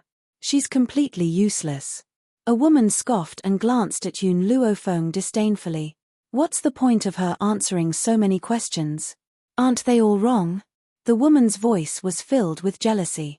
She was clearly enraged because of Ji Jiutian and Yun Luofeng's previous relationship. Therefore, her words were equally blunt. "Yun Luofeng, I never thought that your medical skills would be this trashy." Lin Yu raised his head and spoke disdainfully, "You clearly don't know anything yet you pretend to be knowledgeable. You didn't even think before writing down so many answers. If you're not trying to fool me, then what are you? I advise you to go back to your mother's womb and start anew so that you don't embarrass yourself outside." At a time like this, no one doubted Lin Yu's words. After all, in their hearts, Lin Yu does not have the guts to put on a show in front of everyone. What's more, They had all seen Yun Luofeng's speed as he wrote the answers. If she didn't write nonsense, how could she have such speed? Ji Zhoutian narrowed his long and narrow eyes as he looked at the girl in white with a smile on his lips. He did not think of helping Yun Luofeng out of this predicament. Instead, he wanted to know how she would prove herself. The corners of Yun Luofeng's lips curled up as he looked at Lin Yu with a half-smile.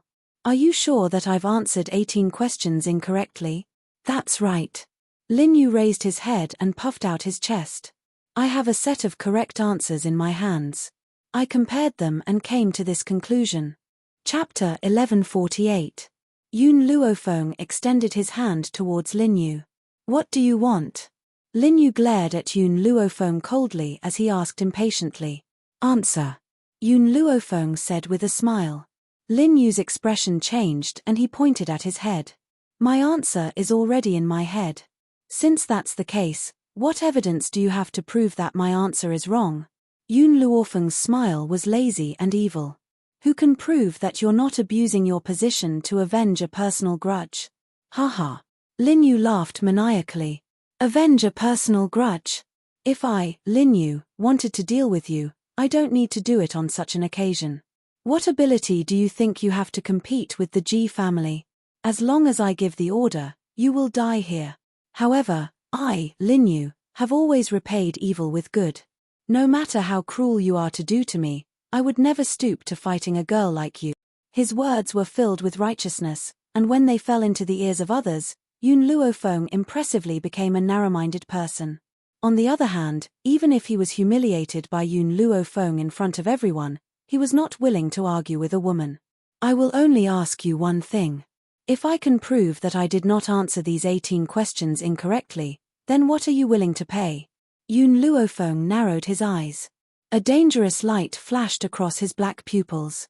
She lifted her chin slightly, revealing her arrogant nature. That's impossible. My judgment can't be wrong. If you can really prove that there's no problem with your answer, in that case, I'll kneel and kowtow to you a few times, said Lin Yu as he shook his head. Proof? How could she prove it? In this medical conference, he was the only one who could make decisions. Why would he be afraid of a little girl? Actually, if you want to prove it, it's very simple. Yun Luofeng raised the corner of his mouth, his smile sinister. Before Lin Yu could react, the young girl suddenly raised her leg and sent him flying with a kick. You! Lin Yu raised his head in anger but saw that the young girl was already in front of him. She stepped on his chest with one foot and took off the space ring on his finger from above. Her demonic gaze was filled with coldness, making him shudder. Remove the restriction on the spatial ring. Lin Yu's face turned pale in an instant and panic appeared in his eyes. What are you trying to do? This spatial ring contains my many years of treasures. I definitely can't give it to you. Men, quickly seize this woman for this old man. Lin Yu never imagined that Yun Luofeng would have the guts to attack him in public. He had underestimated her. Immediately, all the guards of the Ji clan pulled out their weapons and were about to rush towards Yun Luofeng. Miss Yun, don't worry and deal with him. Leave the rest of the Ji family to my flowing moon empire. At this time, Princess Qing Shuang stood on Yun Luofeng's side without hesitation, blocking all the people from the Ji family. And Lan smiled. Princess Frost has already made a move, how can I turn a blind eye to it? Others may be afraid of the Ji family, but our peerless empire has never been afraid. He slowly walked towards Princess Qing Shuang with a smile on his handsome face. If you want to get close to Miss Yun, you must first defeat the experts of the peerless empire. In an instant, a few figures flew over from afar and stood behind An Lan. Those people stared coldly at the people of Ji family. Lin Yu's face was ashen as he asked, Yun Luofeng, are you really not afraid of the Ji family? I've heard. Yun Luofeng smiled and did not answer his question. When a spatial ring changes owners, either the original owner must remove the restriction or the original owner must die. Once you die, I will be able to retrieve the items in the spatial ring. Chapter 1149. Murderous intent surged from the young girl's body as she spoke and surrounded Lin Yu. Lin Yu could clearly sense that Yun Luofeng's murderous intent had been triggered. This woman has no regard for the Ji family at all. Furthermore, in her eyes, his own life was nothing more than a trifling matter. Lin Yu had no choice but to remove the restriction on the space ring as he glared hatefully at Yun Luofeng. Yun Luofeng raised her hand and a scroll appeared in her palm. She handed the scroll to Qing Shuang and raised her brow. Please help me check my answers. Qing Shuang saw that Yun Luofeng had taken the scroll out of Lin Yu's ring and was shocked when she heard her words. A sense of understanding flashed across her eyes and she quickly walked towards the wall. She opened the scroll and looked at the answers Yun Luofeng had written. The more she looked at it, the more shocked she became and the uglier her delicate face became. 20 answers. All correct. She was 100% correct. It was no wonder that Qing Shuang's expression was so ugly. Lin Yu had cheated too much. Yun Luofeng had clearly answered all the questions correctly and were even more detailed than the answers on the scroll. However, he had judged her to be 90% wrong. How could Qing Shuang, who had always abhorred evil, tolerate this? Following the initial shock, the crowd was once again greatly shocked. All 20 answers are correct. Why would Lin Yu judge her to have 18 errors? He's clearly abusing his position to avenge a personal grudge. How could the Ji family's general meeting be so lax? At that moment, everyone's eyes were focused on Lin Yu's face. No one had expected Lin Yu to have the audacity to cheat under these circumstances. He. Lin Yu laughed icily and slowly rose to his feet. He flicked the dust off his robes as a disdainful light flashed in his eyes. Yun Luofeng, so what if you've answered the questions correctly? I have the final say on the fruit of the soul. If I don't give it to you, you'll never get it. He has no regard for Yun Luofeng at all. With the Ji family's protection, why would he need to fear a tiny tower of medicine? Thump. Yun Luofeng raised his leg once again and kicked Lin Yu in the chest. She had used an extremely great amount of strength in that kick. The crowd could only hear the sound of bones breaking. Soon after, the elderly figure was sent flying and landed miserably on the ground. He spat out mouthfuls of blood and stared at Yun Luofeng with bloodshot eyes. Silence. The entire hall was silent. Not a sound could be heard. Everyone stared at Yun Luofeng, their eyes filled with astonishment. Although Lin Yu had cheated, he was still a member of the Ji family. Yun Luofeng actually dared to directly attack him? And Lan shook his head and smiled helplessly. It was the same back in the International League tournament. She never let herself suffer any losses. Whoever makes her suffer, she'll get it back 1,000 times over. Qing Shuang didn't speak and just stared at Yun Luofeng quietly. Her eyes flickered with a faint light, and the corners of her lips curled up slightly. Perhaps, he had not misjudged him. This girl was very special. Yun Luofeng. You'll die a horrible death. Lin Yu gritted his teeth and spat hatefully. You won't have a good ending in the future. I'm afraid you won't know whether I'll have a good ending or not. Yun Luofeng's foot was on Lin Yu's chest as she lowered her eyes to look at him. She then said with a forced smile, Lin Yu, I've given you a chance but you insist on making me your enemy. I, Yun Luofeng, have to suffer anything in this lifetime but I will never suffer losses. Chapter 1150. Her slightly raised brows were arrogant and confident as she proclaimed in a domineering manner. In this lifetime, she would suffer from anything but losses. Ji Zhoutian leaned his head as his narrow, almond-shaped eyes sparkled. A seductive smile hung on his coquettish face. He lifted his snow-white chin in a domineering and wild manner. The women around them glanced lustfully at his peerless face from time to time. Ji Zhoutian did not seem to notice anything as his almond-shaped eyes continued to stare at Yun Luofeng. The interest in his eyes grew stronger and the smile on his lips grew wider. Yun Luofeng, I'm from the Ji family. Lin Yu mentioned the Ji family in an attempt to remind Yun Luofeng that if he were to die in her hands, the Ji family would not let her off so easily. However, Yun Luofeng continued to slowly approach Lin Yu. Her deep, dark eyes were calm as a cold and evil smile hung on her pitilessly beautiful face. At this moment, Lin Yu felt that Yun Luofeng was like the Grim Reaper who had crawled out of hell and could reap his life at any time. Do you still remember what you've said? If you prove that my answer is correct, kowtow and admit your mistake. Lin Yu gritted his teeth. Dream on. Thump. He had just climbed to his feet when Yun Luofeng's leg turned and kicked the back of Lin Yu's leg. Lin Yu was caught off guard and knelt in front of Yun Luofeng with a thud. The pain caused him to break out in a cold sweat. "Seeing that you've knelt down, I can spare your life." Yun Luofeng raised his chin and said condescendingly, "However, in order to prevent you from finding trouble with me in the future, I will cripple your strength." Lin Yu raised his head in shock and looked at the smiling young girl. A chill crept into his heart. "No!" He screamed in his heart and hurriedly turned around and ran out of the hall. Now, his heart was filled with regret. Why had he not brought some powerful cultivators with him? Otherwise, he would not have fallen into Yun Luofeng's hands. Perhaps Lin Yu would never have imagined that Ji Zhoutian had purposely sent him a group of weak guards for the sake of putting on a show. "The master of the Ji family has arrived." Suddenly, a high-pitched voice chimed in from outside the governor's mansion. Upon hearing this voice, Lin Yu's expression changed from his initial panic to pleasant surprise. He stopped in his tracks and laughed maniacally. "The patriarch is here. Yun Luofeng, you're dead for sure this time." Ji Zhoutian frowned and stared coldly at the man who walked into the city governor's mansion. His long and narrow eyes were filled with anger. Tian Luo, who was hiding in the dark, could not help but break out in cold sweat. "Why is the patriarch here?" "It's over." The family head must have angered the master this time. If the master gets angry, the master might even cripple the family head in a fit of anger. At this moment, a man in a green robe slowly walked in from outside the courtyard that was enveloped by the sunset glow. The man was tall and had a feminine appearance. His skin was as beautiful as jade, and his lips were as red as blood.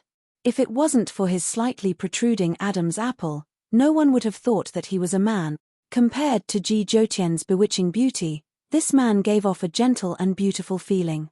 He led a group of people behind him and walked into the hall in a mighty manner. Of course, the master of the Ji family was named Ji Lan. She was intelligent and had the spirit of a woman. The master of the Ji family? Heavens, he's the master of the Ji family? He's indeed very beautiful, but I like this bewitching man more than anyone else. If this man is known as the most beautiful man in the world, then the master of the Ji family must be ranked second. Chapter 1151. The woman who spoke could not help but glance at Ji Zhoutian with a shy look on her face. Without Ji Zhoutian, Ji Lan's beauty would definitely shock the world. It was because of Ji Zhoutian's existence that he was outshone. It was like an orchid blooming next to a beautiful rose. The orchid was destined to be overshadowed. "Master, you have to uphold justice for me." As soon as Lin Yu saw Ji Lan, he sprinted towards her and wept bitterly. "This time, I was ordered by my master to organize this medical conference, but I never thought that Yun Luofeng would steal my answers and answer 20 questions in less than the time it takes for half an incense stick to burn. I know I made a mistake and wanted to disqualify Yun Luofeng from participating, but I never thought that he would force me to hand over the fruit of the soul."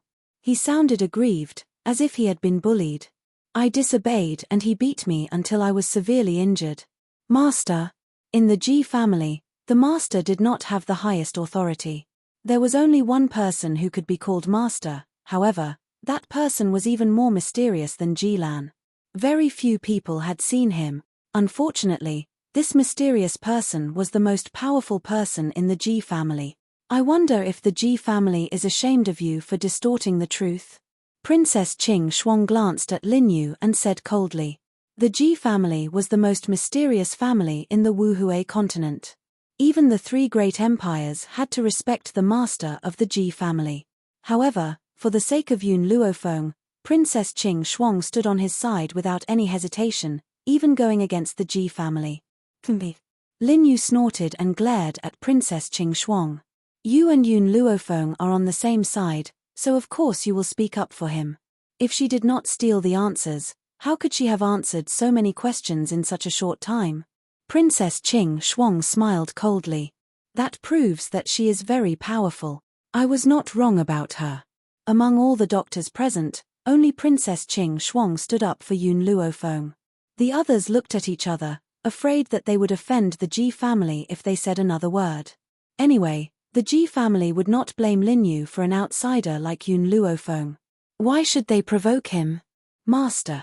Lin Yu turned towards Ji Lan and cried out, Master, you must uphold justice for me. Yun Luofeng is bullying people too far. Ji Lan frowned. If this kind of cheating happened in the Ji family's territory, what would happen to the Ji family's face if it was spread out? However, he could not believe Lin Yu's one-sided story either. Therefore, he turned his gaze towards Yun Luofeng and asked, Is this true? Yun Luofeng curled his lips into a smile, his deep black eyes gazing at Ji Lan. What do you think? Ji Lan furrowed his brows.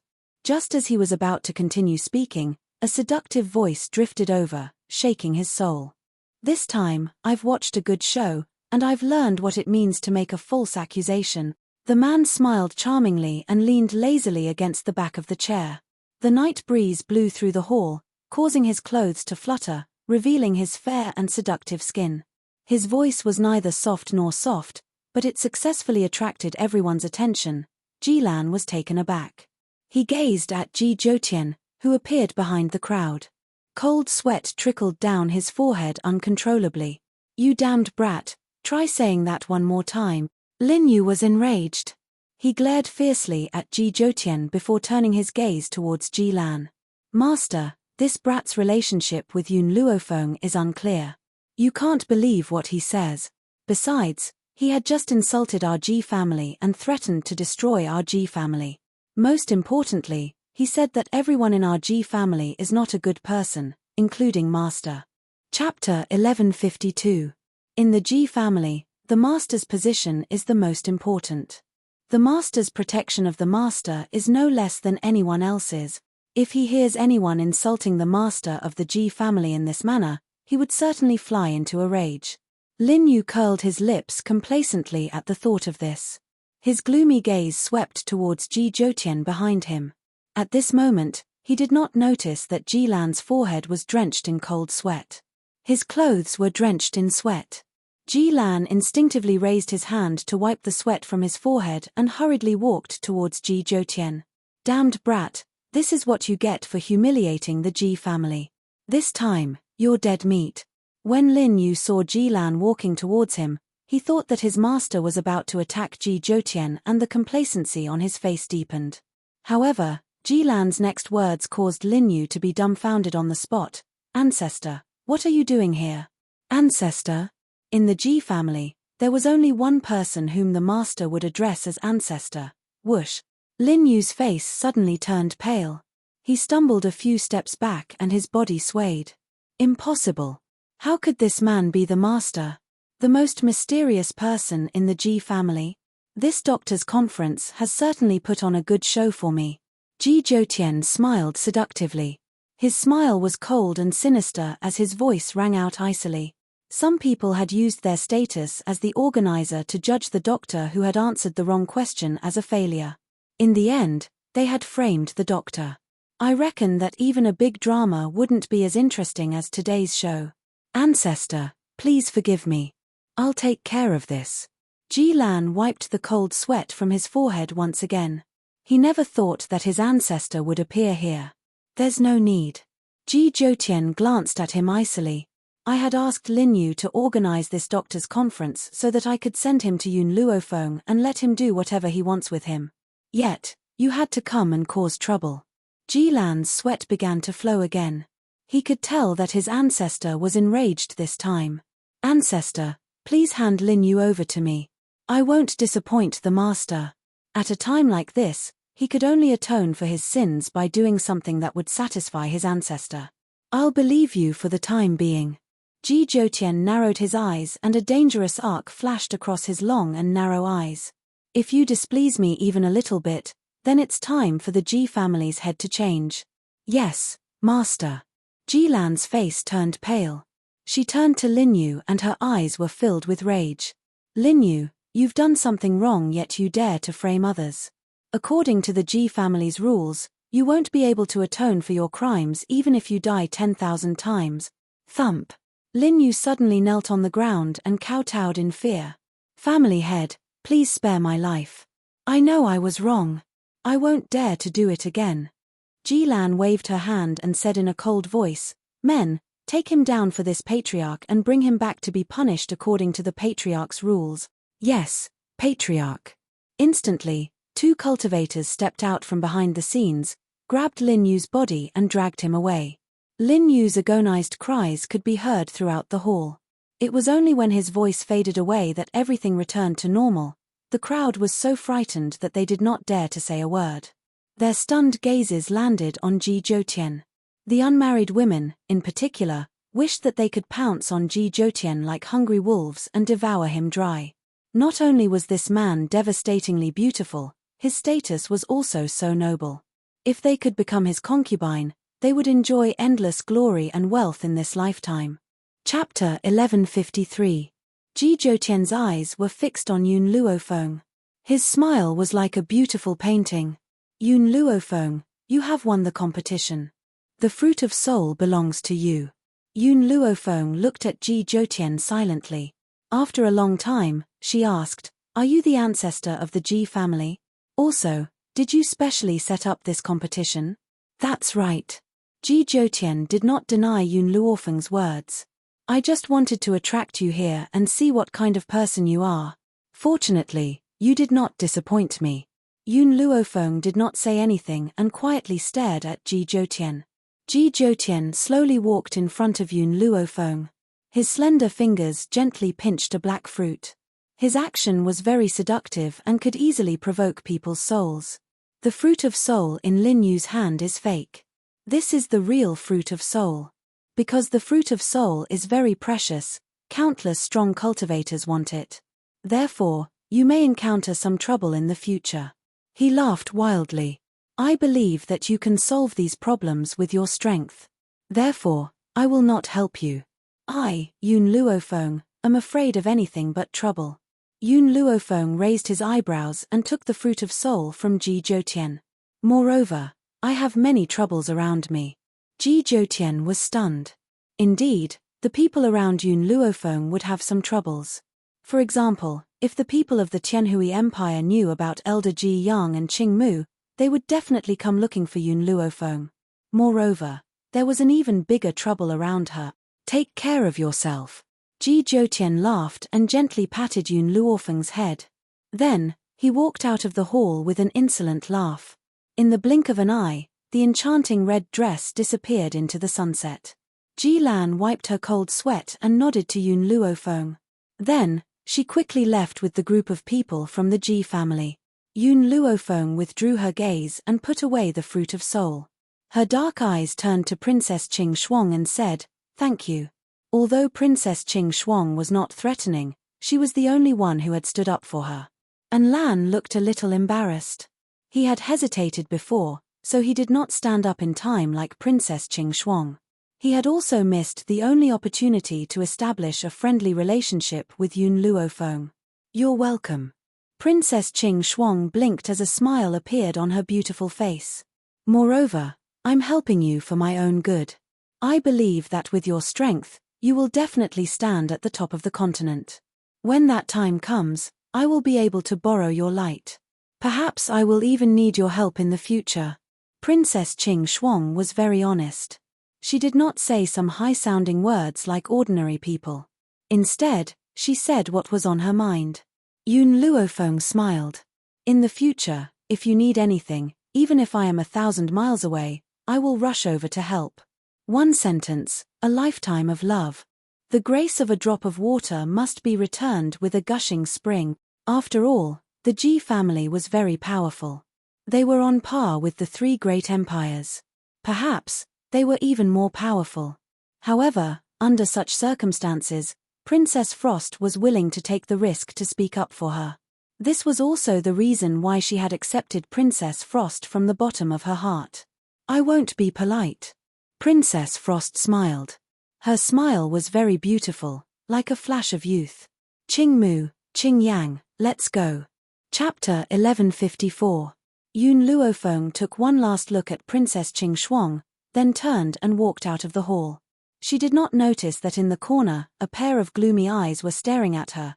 Qing Mu, that old bastard, when he left the Tianhui Empire, he was poached by Yun Luofeng. How dare he say that he's going back to his hometown? No, I have to tell His Majesty about this. Tianhui Empire. In the luxurious palace, the emperor received a pigeon message. His face was dark and gloomy. Qing Mu, that old bastard, how dare he lie to me? What do you mean by going back to his hometown? He has clearly abandoned me and chosen another place. Although he didn't need an old fellow like Greenwood who didn't listen to orders, that didn't mean he was willing to make Greenwood serve someone else. Especially when that person was Yun Luofeng. And Ji Yang, he is not a good person either. He lied to me and his disciple offended the people of the peerless empire. When I went out to hide for a few days, he took everyone in the imperial hospital away. Whenever he thought of the day he would return and see the empty imperial hospital, he would feel a burning urge in his heart. He wished he could tear that group of people into pieces. Your Majesty. Imperial concubine Liu smiled as she nestled in the emperor's arms. It's just Yun Luofeng, what are you afraid of? Why don't we send troops to destroy him? My dear concubine, this Yun Luofeng has gained the favor of Princess Qing Shuang of the Liu Yu Empire. In addition, she has a good relationship with the ancestors of the Ji family. I'm afraid it will not be easy to deal with him. The emperor sighed, his face full of helplessness. He also wanted to destroy Yun Luofeng, but he did not have the strength to do so. He could only watch as his enemy continued to cause trouble. Hey! Suddenly, in the imperial study, a sinister laugh came out of nowhere and echoed in the room. The emperor's face changed and he shouted, "Who is it? Come out now." As soon as the emperor finished speaking, the sinister voice came out again. How dare you be an emperor with such courage? You should just change the dynasty. As soon as he finished speaking, an old man shrouded in darkness appeared in front of him. A layer of black fog floated around the old man's body, making it impossible to see his original appearance. His voice was dry and hoarse, as if a hand was grinding against a wooden board, giving off a very uncomfortable feeling. Who are you? The emperor looked at the old man cautiously and asked. The old man's gloomy voice sounded again. Someone who came to help you. Help me. The emperor was stunned for a moment, and a light flashed in his eyes. That's right, the old man said in a deep voice, I can help you unify the mainland, I can help you take revenge, and I can even provide more power to the cultivators of your empire. The emperor was still very cautious. What do you get out of helping me? If there were no benefits, why would this old man help her for no reason? I want the imperial seals of your 3 empires. The old man's voice was like sand, making people feel very uncomfortable. However, hearing his words, the emperor was stunned. What do you want the jade seal for? You don't need to know how to use it. As long as you understand it, I will be able to help you. After I help you, you can give me the jade seal. This is a fair deal. Unifying the continent was probably everyone's dream. If he really had such an opportunity, how could he give it up? Chapter 1155. Thinking of this, the emperor gritted his teeth and said, Okay, I promise you. The premise is that you help me unify the mainland first. At that time, I will give you the imperial jade seal. Hee hee. The old man laughed sinisterly. I won't show up when you do these things, but I can make the army of the Tianhui Empire very powerful, immortal and indestructible. Immortal and indestructible? The emperor's eyes lit up. Deal. If there really was an immortal and indestructible army, then from now on, who in the entire mainland would dare to defy him? Ha ha ha. The more the emperor thought about it, the more he could not help but laugh. His laughter spread out and lingered in the sky for a long time. When imperial concubine Liu heard the conversation between the two, her beautiful eyes turned slightly, and a sinister look flashed across her eyes. She hurriedly gave a few instructions to the palace maid beside her, and could not help but raise the corner of her lips into a sinister smile. Wuhui continent. The situation was bound to be broken because of this. Tianyun Nation. In the Yi residence, Jun Fengling looked at the sky leisurely, with a touch of uneasiness in her eyes. Jun-o. Yi Jingchen walked to Jun Fengling's side and hugged her from behind. Are you thinking about Xiao and Feng again? Jun Fengling shook her head. I don't know why, but I've been feeling a little uneasy recently. It seems that something big is going to happen. Jun, don't worry. I will protect your safety. As long as I'm not dead, I will stand in front of you and never let you get hurt. Yi Jingchen's voice was very firm, and he made a solemn vow. Zhan Fengling lowered her eyes and smiled. She gently stroked her round belly, and the smile on her lips revealed a gentle light. Brother Yi, I feel that in these few days, our child will be born. How good would it be if Xiao and Feng were home at this time? Feng medical skills are excellent. If she's here, the baby and I will be safe. She sighed softly, and her words were filled with unspeakable sorrow. Yi Jingchen held her hand tightly. Zhan, you still have me. Believe me, I will not let anything happen to you and your child. I hope so. Zhan Fengling sighed again. She looked at the blue sky, and the worry in her heart grew, making her feel very uneasy. This is bad. At this time, a maidservant hurriedly ran over and said, Young master, young madam, the Tianhui Empire's army is attacking. What? Yi Jingchen and Zhan Fengling looked at each other in shock. What's going on? Wasn't there a rule among the countries that forbade the use of troops and horses? How dare the Tianhui Empire break this stalemate? Yi Jingchen frowned, his handsome face was cold. Yi. Zhan Fengling held Yi Jingchen's hand tightly. Why now? If it had been half a month later, my child would have been born, and I would have been able to fight alongside you. Unfortunately, I can't help you now. Once the Tianhui Empire attacked, as a member of the Yi family, Yi Jingchen must lead his men to fight. However, her heart was very uneasy. He felt that if Brother Yi went there, he would never be able to return. Zhan, go back and wait for me. Yi Jingchen comforted Zhan Fengling and said gently. No. Zhan Fengling held him tightly, for fear that once she let go, this man would leave forever. Yi, I want to face this with you. They had always been fighting side by side and had never been separated. Chapter 1156. At this time, how could she leave Yi Jingchen to face the danger alone? Zhan. Yi Jingchen lowered his head and kissed Zhan Fengling's forehead. Protect our child and wait for me to come back. Child. Zhan Fengling's body trembled. Her palm touched her belly, and her face was a little pale. Yes, if she and Brother Yi died together on the battlefield, she could also be a couple with him in hell. If so, what about their child? How could he, who hadn't even seen this world, lose his life just like that? Brother Yi. I will wait for you to come back. Zhan Fengling's lips were pale, and her voice was trembling. You must come back. Our child can't live without a father, and I can't live without you. I promise you, I will come back. Yi Jingchen looked at Zhan Fengling and turned to walk out of the Yi family. Looking at the man's figure leaving, Zhan Fengling finally couldn't hold back. She covered her lips tightly with her hand, and tears flowed from between her fingers. Suddenly, a throbbing pain came from her lower abdomen. She lowered her body in pain, and her beautiful face was pale and colorless. Young madam. The maidservants saw Zhan Fengling's strange appearance and hurried forward to support her body. Quick, help me back, I think I'm going to give birth early. Zhan Fengling clenched the corner of her clothes tightly, and cold sweat broke out on her forehead. Did God also know that Brother Yi was going to the battlefield, so he let her child be born early? What happened?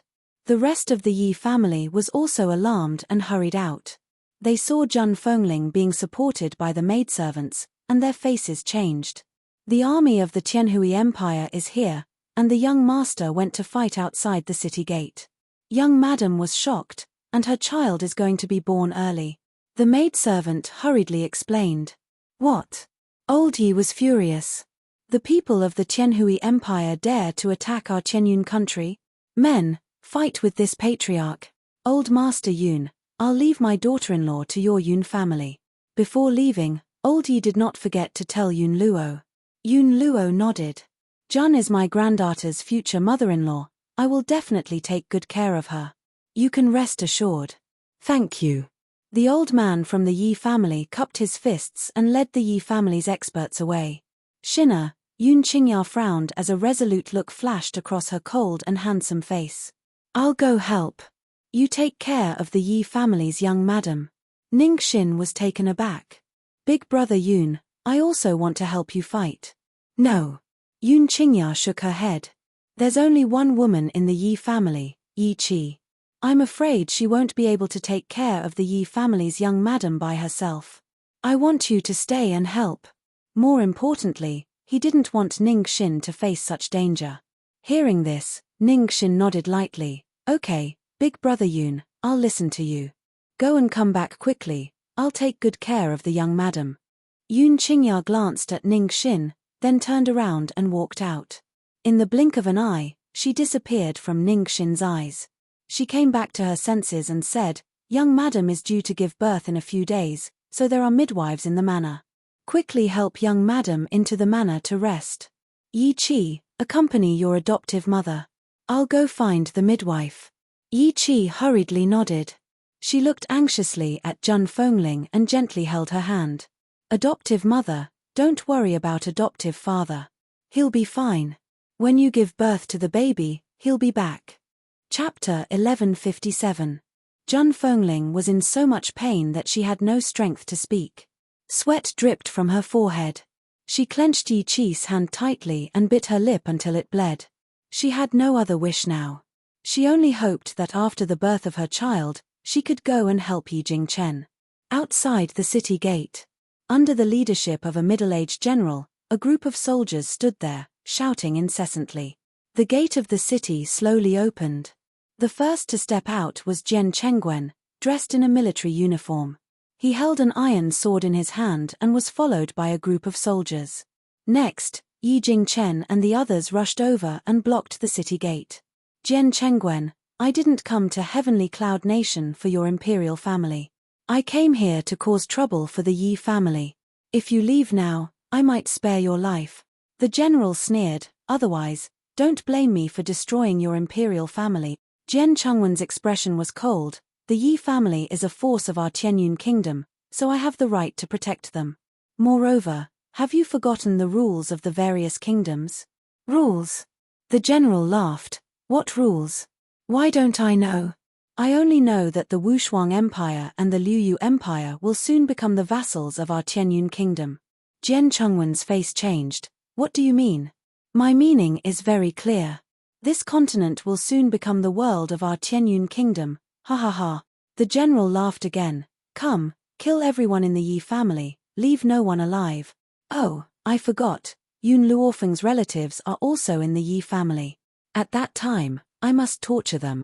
That depends on whether you have the ability to do so. Yi Jingchen stepped forward and said mockingly. Kill them. The general waved his hand and said coldly. In an instant, the soldiers behind him rushed into the battlefield like a group of madmen, and the sounds of battle shook the heavens. Yi Jingchen rushed into the crowd and stabbed a soldier's chest with his sword.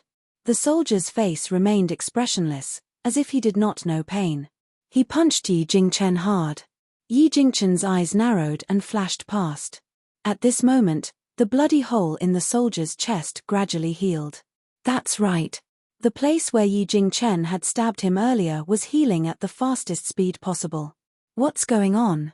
Yi Jingchen's face drained of color as he retreated into the crowd of the Yi family with a solemn expression. Jian Chengwen frowned. These soldiers are strange. They are like puppets that don't know pain. They only know how to charge and break through enemy lines. Moreover, they have the ability to heal themselves. What happened to the Tianhui Empire? Yi Jingchen's eyes darkened. When he saw that there were no powerhouses among the attackers, he thought that they would be dealt with quickly. Who would have thought that these soldiers would be immortal? Be careful. Seeing the soldiers attacking Yi Jingchen, he shouted, pulling Yi Jingchen out of his thoughts. He hurriedly raised his sword to block the attack.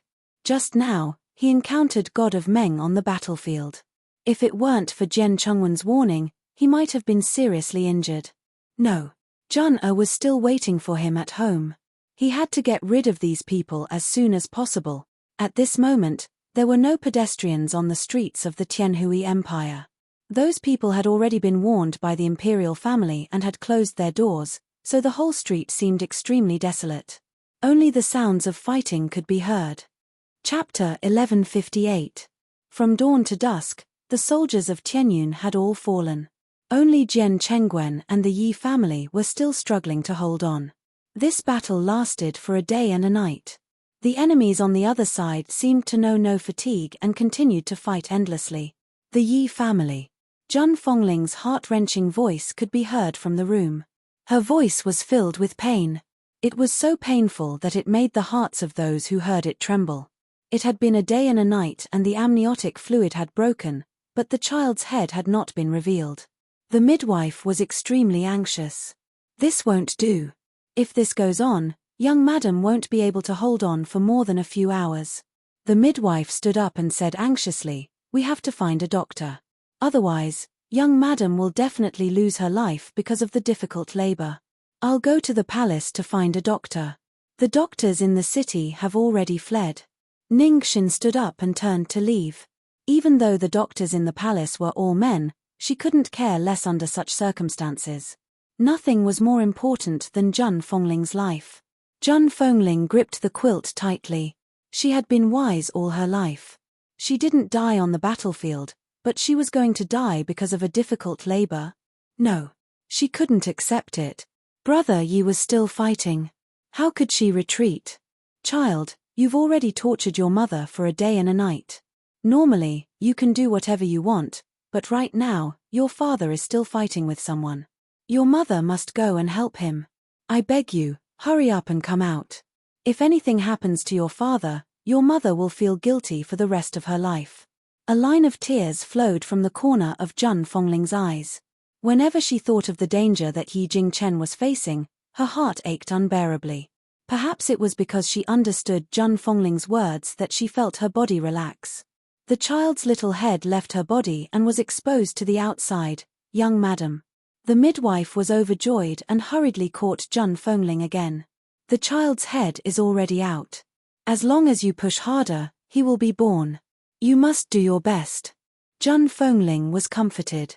Her body seemed to have suddenly gained strength. She forcefully squeezed the child out of her body. "Wah!" A cry resounded throughout the room. "It's a boy, young madam. It's a boy. You still have one in your stomach. Don't give up. She's about to be born." After giving birth to one child, it was easier to have another child.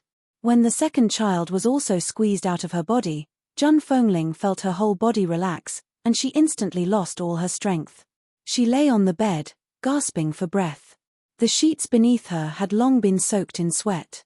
"Congratulations, young madam. You've given birth to a boy and a girl. However, this little girl doesn't cry or make a fuss. She's very obedient." Jun Fongling forced her eyes open and looked at the two children in the midwife's arms. Of these two children, one was constantly making noise, while the other was sleeping quietly. If he hadn't sensed the girl's breath, he might have thought that she was already dead. "Chichi." Jun Fongling's palm pressed hard against the bed as she said tiredly, "Go get the medicine Fonga left behind." "Godmother." Yi Chi's body trembled. "You just gave birth. You can't go to Godfather's place." "I'm fine." Jun Fongling shook her head. "Fonga left some medicine for me earlier. It can help me recover my strength. Go and bring it over. After I take it, I'll be able to help your godfather." Chapter 1159. Before Yun Luofeng left, he was afraid that Jun Fongling would encounter danger during the birth, so he deliberately left some medicinal herbs behind to prevent any danger from happening.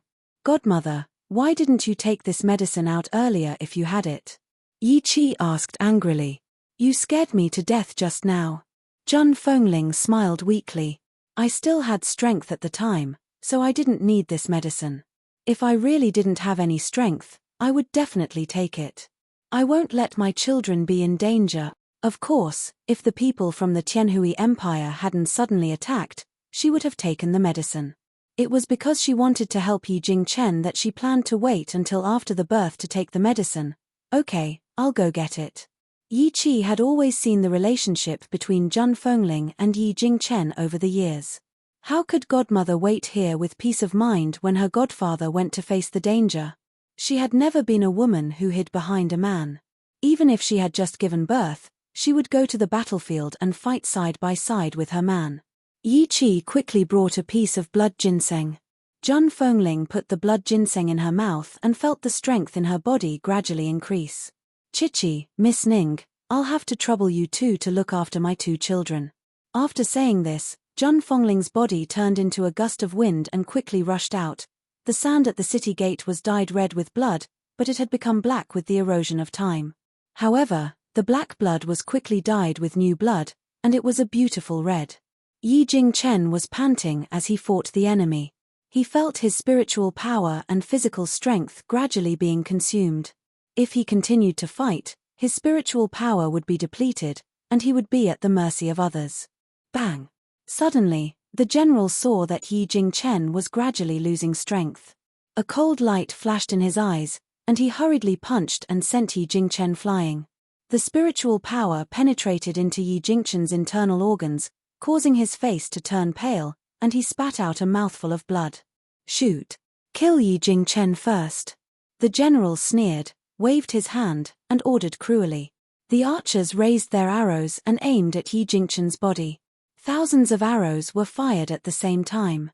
If it had been in the beginning, these arrows would not have been a problem for Yi Jingchen, and he could have easily avoided them. But now, he had used up all of his spiritual power, so he had no time to deal with the enemies in front of him. Yi Jingchen raised his head and faced the tens of thousands of arrows without any fear of death. Suddenly, an anxious voice came from behind him. No. Brother Yi, quickly get out of the way, quickly go. His body trembled. When he turned his head, he saw Zhang Fengling rushing towards him. Her eyes were filled with despair as tears streamed down her beautiful face. Her pale face was extremely translucent as she stared at Jiyu Ruoyun with heartache. Yi Jingchen stretched out his hand, wanting to touch the woman's face, but the woman was still a distance away from him, so he could only touch the air in front of him. The members of the Yi family also stopped fighting. When they saw the arrow flying towards Yi Jingchen, they rushed towards him as fast as they could. Poochie. Time was silent at this moment. Zhang Fengling, who was running wildly, also stopped in her tracks. She covered her mouth tightly with her hand, tears streaming down her face uncontrollably. The sword in Yun Qingya's hand slipped down. Her cold and handsome face was filled with sorrow at this moment. His gaze was as if he couldn't believe what was happening in front of him. Chapter 1160. Yi Jingchen was stunned. He didn't feel any pain from his body, so he turned his head. In an instant, his pupils shrank, and anger welled up in his heart. In front of him, the man opened his arms and used his strong body to block Yi Jingchen. Countless arrows penetrated his body, and blood flowed along the arrows and fell to the ground. His body was like a huge mountain, but it made Yi Jingchen's heart tremble. General Jian, boom! The mountain-like body collapsed with a loud bang, falling straight to the ground in front of Yi Jingchen. General Jian. Yi Jingchen climbed up from the ground and crawled towards Jian Chengguan. He used all his strength to crawl to his side, tears streaming down his face. General Jian, why did you do this? Why? Who said that a man shouldn't cry easily? It's just that it wasn't painful. General Jian coughed twice, and a mouthful of blood came out of his mouth. His voice was so weak that it seemed like it would disappear at any time. I promised Xiao Feng that when she was away, I would protect her family for her. A man's words carry weight, and I must do what I promise. On that day, Yun Luofeng helped Jian Chengguan to break through his strength. In exchange, she asked Jian Chengguan to protect her family when she was away.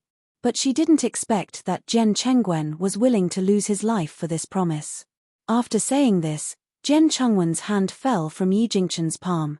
His eyes gradually closed, and he quietly lost his life. No. Yi Jingchen raised his head and shouted, Tianhui Empire, you will die a horrible death. You will die a horrible death. His voice was full of anger, and his sad eyes were bloodshot. He turned his head and stared at the general of the Tianhui Empire. You are a person who has exhausted your spiritual power. What qualifications do you have to curse me? The general smiled coldly. Besides, Jian Chengguan was courting death. It has nothing to do with me. The people of the Yi family were immersed in a sad atmosphere. Now that they heard the words of the general, their sadness turned into anger, and they madly attacked the soldiers of the Tianhui Empire. However, no matter how strong the Yi family's experts were, they were no match for this undying and indestructible army. No matter how much damage they suffered, they didn't know pain. Therefore, if this continued, The Yi clan would exhaust all their spiritual power. If it was just exhaustion, he could rely on the blood ginseng to recover. It was not so easy to exhaust his spiritual power. Looks like I'm late. Suddenly, a cold voice came from the side. It was as if a force had mixed with this voice and fell into the crowd, causing the two sides of the battle to involuntarily separate. The man broke through the void and arrived. His white robe was like that of an immortal. He was handsome beyond compare, as if he had walked out of a painting. He was so perfect that it made people forget to breathe. "Who are you?" The general's face darkened as he asked coldly. The man raised his lips and smiled. His face was as handsome as a banished immortal, revealing a gentle luster. Yun Luofeng's old lover. If it weren't for the fact that the Yi family was grieving over Jian Cheng's death, they might have been amused by the man's words. But now, no one laughed. Their faces were filled with sorrow. "No matter who you are, since you came here, you must die." The general's eyes were cold, and he ordered coldly, "Kill this boy." On the battlefield, the sound of fighting rang out again. Chapter 1161. Everyone rushed towards the banished immortal man while shouting and yelling. Their imposing manner was overbearing. The man lowered his eyes and sneered. He waved his sleeve and a white light hit one of the soldiers. In an instant, the soldier screamed under his attack. "What?" The general's expression changed. The soldiers who had been modified did not know pain. How could this man make them feel pain so easily? "Your bodies have been forged to be indestructible, but your souls are still weak. As long as your souls are destroyed, you will also lose your lives." As the man said this, countless white lights fell from the sky and hit everyone's chests. These people could not help but let out sorrowful wails. Not long after, those voices gradually weakened, and some people fell straight to the ground. The man walked down from the sky. With every step he took, there seemed to be green lotuses growing under his feet. It was shocking. "Thank you for saving us, young master." Yi Jingchen suppressed the sadness in his heart and bowed with his fists. "Don't thank me." The man put his hands behind his back and looked as beautiful as an immortal. "When Yun Luofeng comes back, tell her that I'm here to see her. May I know who you are? You just need to tell her one thing. Is everything all right since we parted at Yellow Spring City?" The man flicked his sleeves and left. His gentle voice came from the sky. "Brother Yi." Zhun Fengling walked forward and supported Yi Jingchen's body. She couldn't stop the sadness in her lowered eyes. "Let's bring General Jian back. I just don't know if the Empress can take it after hearing the news." The Empress and General Jian had a deep sibling relationship. How could she bear such a blow? "Zhun, go back first. I'm going to the palace to apologize. If it weren't for me, General Jian wouldn't have died. If the Empress is sad, I'm willing to let her vent her anger." "Brother Yi, I'll go with you." Zhun Fengling raised her eyebrows and stared at Yi Jingchen. "Your body is injured and hasn't recovered yet. So, I'll go with you." Yi Jingchen nodded. "Then let's go." In the palace, the Empress, who had been anxiously waiting for Jian Chengwen to return, heard such bad news. She was so sad that she fainted on the spot. After waking up, she couldn't help but cry loudly. "Your Majesty, this concubine's elder brother's death is too unjust. Your Majesty, please avenge this concubine's elder brother and kill those bastards of the Qianhui Empire." Seeing his beloved woman crying so miserably, the Emperor's heart ached and he hurriedly comforted her. "Empress, this time, even if the entire heavenly cloud nation is annihilated, I will return to the heavenly empire." The Empress began to cry again. Her cries echoed throughout the entire backyard of the imperial palace, causing everyone to panic. "Your Majesty, Empress, it's all my fault." Yi Jingchen stepped forward slowly. "General Jian died at the city gate because he tried to save me." The Empress wiped her tears and said, "Young Master Yi, this matter has nothing to do with you. You don't have to blame yourself. The ones who deserve to die are the beasts of the Qianhui Empire. This Empress can still distinguish between good and bad. What's more, I'm proud to have a brother who keeps his promise. If something really happened to you, it would be hard for me to face Feng in this life." "Empress." Zhun Fengling looked at the Empress's swollen eyes and pursed her lips. I just sent a message to Feng. When she comes back, it will be the day of our revenge. Chapter 1162. Good. The Empress clapped her hands and gritted her teeth. Madam Yi, when the time comes, help me turn Feng's life around and bring the Emperor of the Tianhui Empire back to me. I want to eat his blood, drink his flesh, and use his bones to honor my brother. Master Yi, take your wife back first. The Emperor smiled bitterly and helplessly. I heard that Madam just gave birth and went through a battle. It will definitely affect her body. Take her back to recuperate. I and the Empress won't blame you for this. That's right. The only ones who deserved to die were the bastards of the Tianhui Empire. They hated the people of the Tianhui Empire. Let's go. Yi Jingchen held Zhun Fengling's shoulder and said gently, I'll take you back to rest first. When Feng comes back, we'll decide how to take revenge. Zhun Fengling nodded gently. She looked at the Empress, who was nestled in the Emperor's arms, and her eyes flashed with guilt. She immediately turned and walked out of the palace. In the palace. In the back garden. Zhun Fengling remained silent. Her whole body was shrouded in a layer of sadness. It was obvious that she had not come out of the previous incident. Yi Jingchen quietly accompanied her, not saying a word. Brother Yi, Zhun Fengling suddenly stopped. In a few months, let's leave the Yi family. Leave? Yes, if we stay in the Yi family, it will be difficult for us to grow stronger. We have to go out and train like before. Only then can I grow faster. Zhun Fengling turned to look at Yi Jingchen. I don't want what happened today to happen again.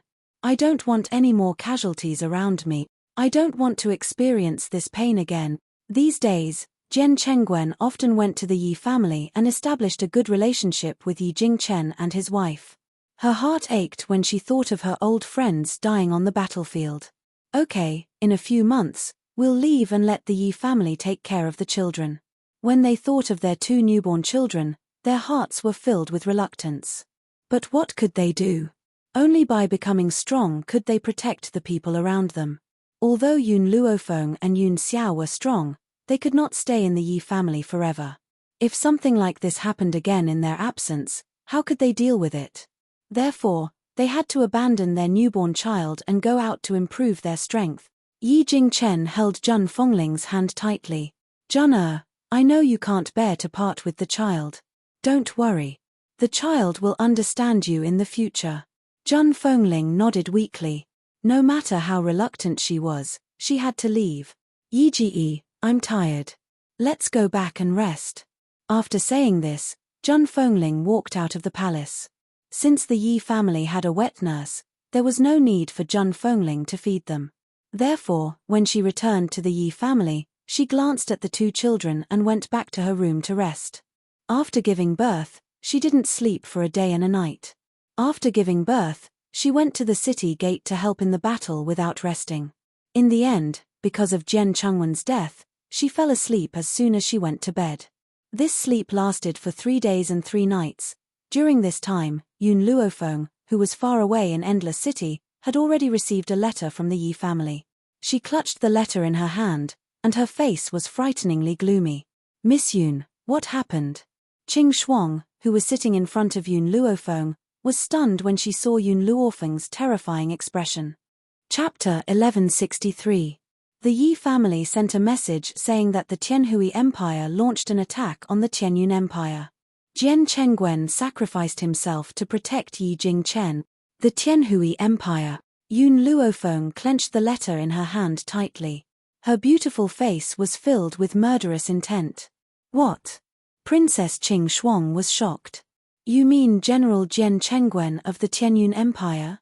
Yun Luofeng nodded slightly. He died at the hands of the Tianhui Empire.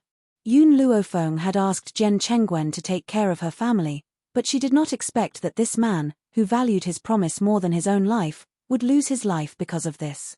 Thinking of the man who affectionately called her Xiao Feng, Yun Luofeng clenched her fists tightly. Her fingertips were bleeding, but she did not notice. Hate? How could she not hate? Although Jian Chengwen was not her family, she had always treated him like an uncle. However, those people had caused his death. Your Royal Highness, something bad has happened. At this moment, a guard from the Liu Empire rushed in and said respectfully, "Your Royal Highness, the Tianhui Empire is under attack. His Majesty ordered you not to return." "What did you say?" Princess Qing Shuang was shocked again. How dare the Liu Empire attack the Liu Empire?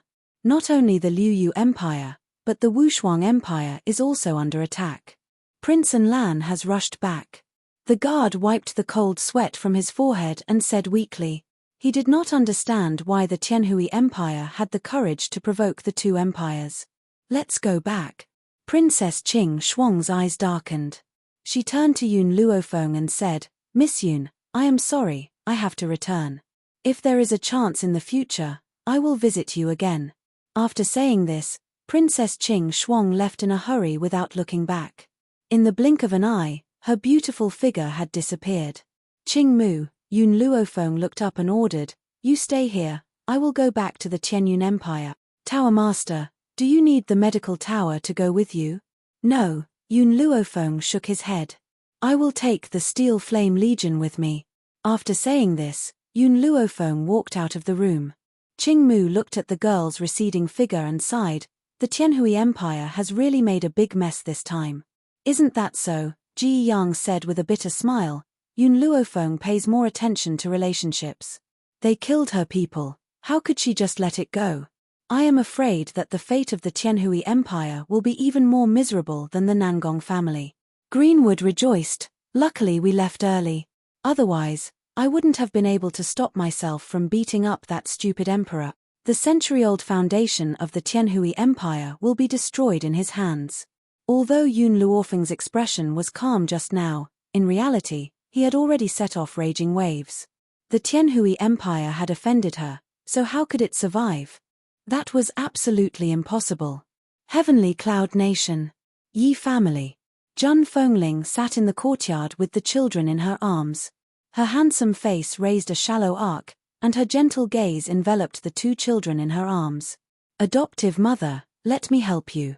Yi Qi stepped forward and wanted to help Jun Fengling hold the children. Jun Fengling shook her head, "No, when the Tianhui Empire is destroyed, I will leave with your adoptive father, so I want to cherish the time I have with them." Chapter 1164. During this period of time, Jun Fengling did everything herself. Even feeding the children, she did it herself.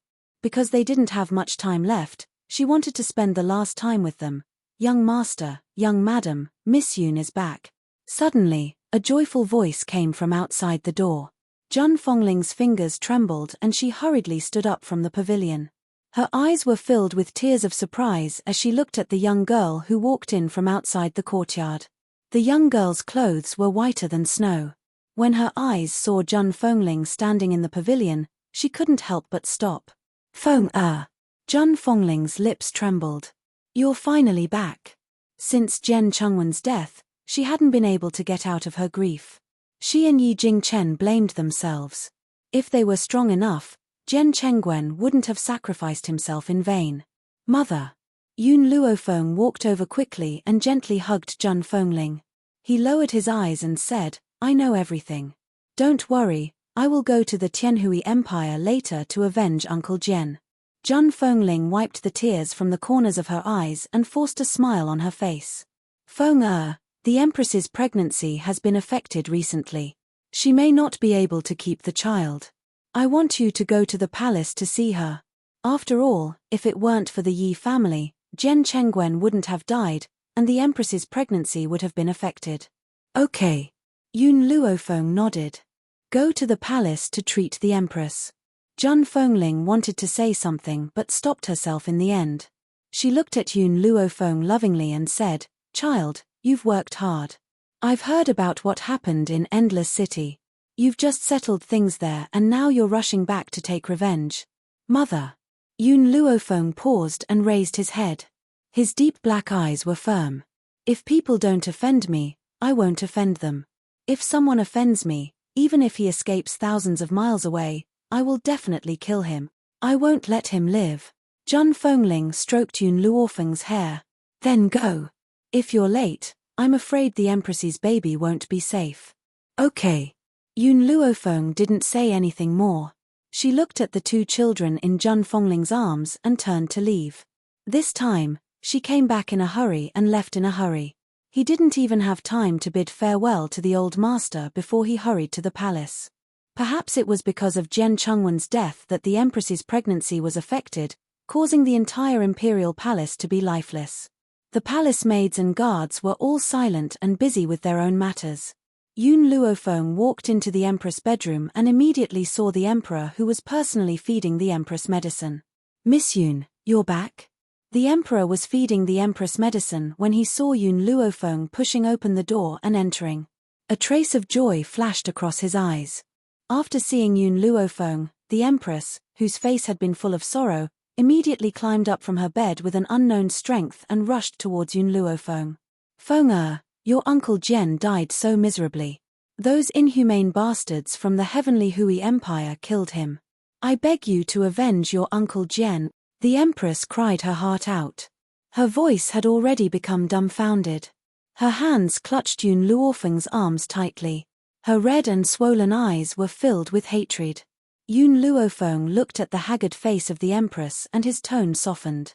"I came back this time to avenge Jian Shu. When the time comes, I will definitely bring the Emperor of the Heavenly Hui Empire to Jian Shu's grave and make him kowtow and apologize. And, you can do whatever you want with him." Chapter 1165.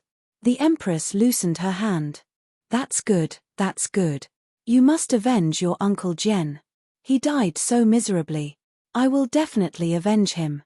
Of course, you have to take good care of the fetus. Jian Shu has passed away. Don't you want your child anymore? Child? The Empress's body trembled. She gently stroked her slightly protruding belly. Her eyes were filled with sadness. "I know I can't do this, but when I think of your Uncle Jian's death, I can't extricate myself from my grief.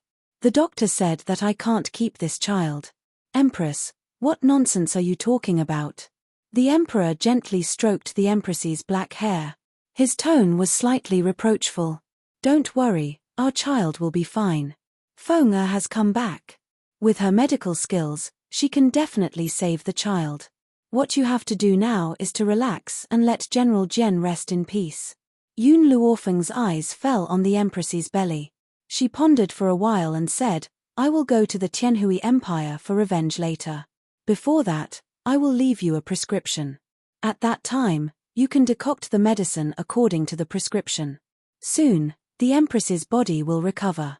Miss Yun, I really have to thank you again this time." The Emperor showed his gratitude. "First, you saved the Empress' life, then you made the Empress pregnant. Now, because of you, this child can be protected." Yun Luofeng smiled bitterly. "You used to thank me, and I accepted it with a clear conscience. But this time, because of the Yi family, the Empress was dragged down. Uncle Jian died to save my father, and the Empress's pregnancy was affected because of his death. So, in the end, it is the Yi family's fault. Miss Yun, are you going to avenge yourself later?" The Emperor looked at Yun Luofeng and asked. Yun Luofeng nodded gently. "I will be back in half a month." "Good."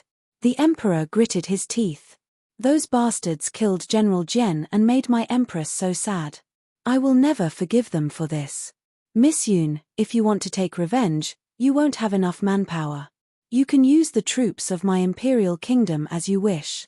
I will give you full authority to deal with the millions of troops." "No," Yun Luofeng shook her head. "I alone am enough to destroy the Tianhui Empire. If I bring the soldiers, it will cause unnecessary casualties. I won't allow that to happen." She had always treasured anyone's life.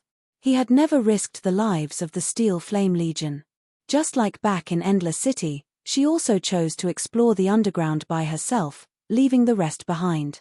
This was because she would never make unnecessary sacrifices. It was also because of this that the people around her were willing to obey her. After Yun Luofeng handed the prescription to the Empress, she walked out and left the palace. "Empress," the Emperor hugged the Empress' body tightly and comforted her in a soft voice. "Feng has already gone to the Tianhui Empire to take revenge. We will soon be able to see the Emperor of the Tianhui Empire's expression of regret. You should take good care of your pregnancy now." The Empress buried her head in the Emperor's chest. Thinking back to her brother's death, she still felt a heart-wrenching pain. Compared with the sad heavenly cloud nation, the Tianhui Empire was full of joy. Inside the luxurious palace, the emperor was holding a banquet. There were songs and dances to celebrate peace and prosperity. Chapter 1166. There was a proud smile on the emperor's face. He couldn't help but laugh when he saw the scene of him unifying the continent. Your Majesty. Noble concubine Liu raised her wine cup and walked to the front of the emperor. Congratulations, Your Majesty, on your first victory. Before long, the Peerless Empire and the Flowing Moon Empire will become Your Majesty's territory. If the other empires do not obey Your Majesty can send people to destroy them. Ha ha. The emperor laughed wildly again. His laughter was extremely arrogant. This continent will become my territory. Boom. Just as the emperor was in high spirits, a loud noise came from outside the banquet hall, instantly attracting everyone's attention. The emperor frowned and slowly got up. Who is so bold to dare to make trouble in my Tianhui Empire? As soon as he finished speaking, a voice came from outside the door. It was filled with murderous intent. People of the Tianhui Empire, come out and face your death. The emperor's face was very ugly. He did not expect that at this time, there would be people who were not afraid of death. Let's go, I want to see who is coming to make trouble. He flicked his sleeves and quickly walked out of the hall. The sky was dusky and there was a young girl standing in the void. The girl's white robes were particularly eye-catching in the dusky sky and could be seen at a glance. When the emperor saw the girl who appeared in the sky above the palace, his face sank. He shouted coldly, Yun Luofeng, you actually took the initiative to come here. The people of the Tianhui Empire killed Jian Chengguan. This time, I am avenging him. Yun Luofeng gently raised his chin and said condescendingly, ha ha, then I want to see if you have the strength to do so. Come, catch this woman. A touch of ruthlessness flashed in the emperor's eyes as he said with a sinister smile. In an instant, a group of soldiers walked over from nearby. In the silent night, only the sound of their footsteps could be heard. The group of people surrounded Yun Luofeng like the god of death. Their aura was cold, and their faces were cold. They were like a group of emotionless machines that only knew how to kill. Yun Luofeng stood in the middle of the encirclement. His expression did not change as he stared at the group of people coldly. Kill. Following the command of the leader, all the soldiers moved and quickly rushed towards Yun Luofeng.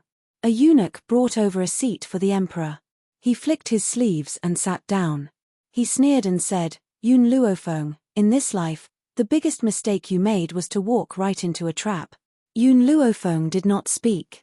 When the group of soldiers arrived in front of her, her body suddenly burst into flames. At the same time, her evil and cold voice gradually rang out, spreading throughout the entire palace. Fire, Milk Tea, Mouse Queen, Meng Meng, all of you, charge. Kill them without mercy. In an instant, several figures appeared out of thin air beside Yun Luofeng. The few figures quickly charged towards the group of soldiers. Fire opened his mouth and spat out a mouthful of flames. The temperature of the flames was incomparably hot, and went straight into his soul. The originally expressionless soldiers were howling in pain as they were burned by the flames, and a burnt smell spread throughout the passageway. Milk Tea and the others did not have the strength of fire. Just as he bit off the soldier's arm had already grown out. No matter how ferocious its bite was, the soldier's flesh would grow back as if it was regenerating. Chapter 1167. So, Milk Tea was furious. She and Meng Meng looked at each other and rushed to one of the soldiers at the same time. She opened her mouth and bit the soldier's arm. As the three of them bit, the soldier's flesh quickly disappeared. In the end, not even a hair was left. Can't you regenerate? I'll make sure you don't even have a piece of flesh left. Let's see how you can continue to grow. The other golden-seeking mice were also released.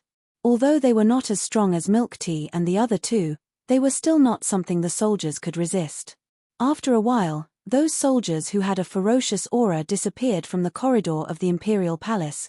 The emperor's face suddenly sank. Yun Luofeng, it seems that I have really underestimated you. You dare to come to my Tianhui Empire, so you do have some strength, Unfortunately, with your strength, it is not enough to fight against the masters of my Tianhui Empire, Hua. As soon as the emperor's voice fell, countless figures appeared in the void in front of Yun Luofeng. These people were very strong. Some of them had even reached the intermediate level of Holy Spirit realm. Yun Luofeng's eyes were dignified. His evil eyes stared at the many old men standing in front of him, and the corners of his mouth slightly rose. 10 Holy Spirit realm, 8 of them are low-level Holy Spirit realm, and 2 are intermediate Holy Spirit realm. This kind of force is indeed among the best in the continent. Of course, the strength of the Tianhui Empire was not only this. In addition to these Holy Spirit realm, there were also 2 people who had reached the high-level Holy Spirit realm. At this moment, these 2 high-level Holy Spirit realm powerhouses had already led their troops to the Wushuang Empire and the Liuyu Empire, so they were not in the Tianhui Empire. Let me think. Yun Luofeng gently stroked his chin and slightly narrowed his eyes.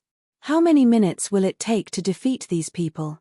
The girl's arrogant voice made the emperor furious.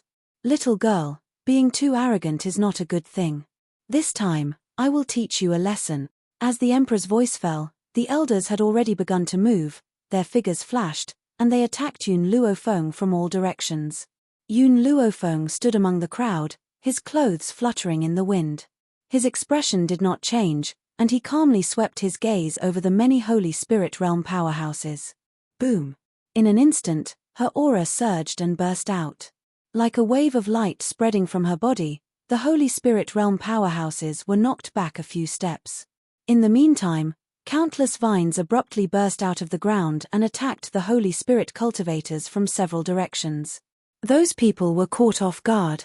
Their bodies were entangled by the vines and firmly fixed in the void.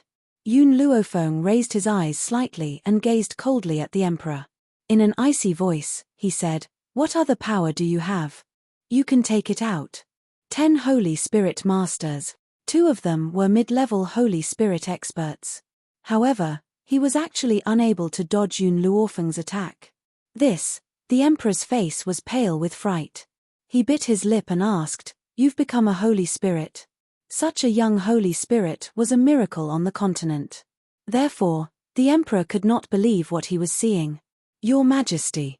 Imperial concubine Liu was so frightened that her entire body trembled. She leaned tightly against the emperor. Her vicious eyes were filled with panic. "When you sent people to attack the Yi family, did you think about the consequences?" Yun Luofeng slowly walked toward the emperor. His expression was cold, and his killing intent was thick. Chapter 1168. Yun Luofeng, do you really think that the heavenly Hui Empire has its current strength without any trump cards?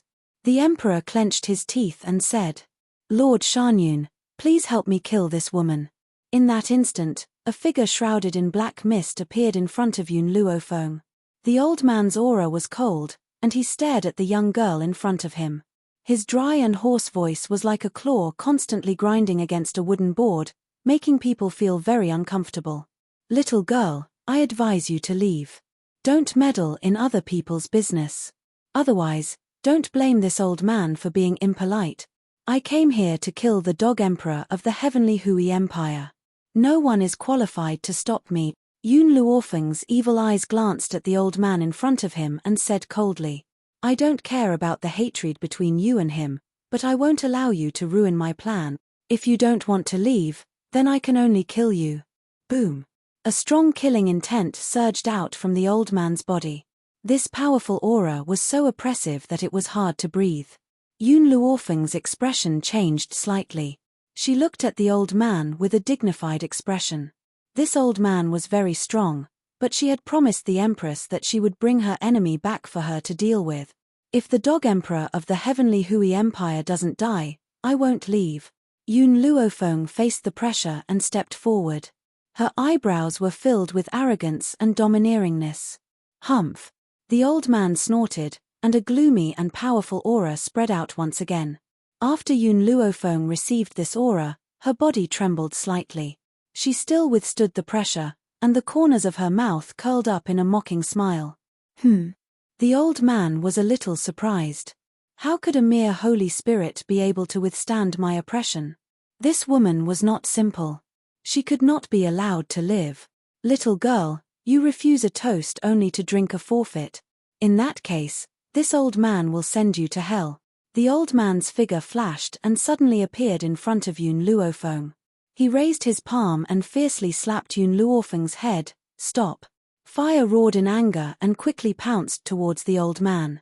Her blood-red eyes were filled with anger, and the flames on her body burned uncontrollably. However, fire was, after all, a distance away from Yun Luofeng.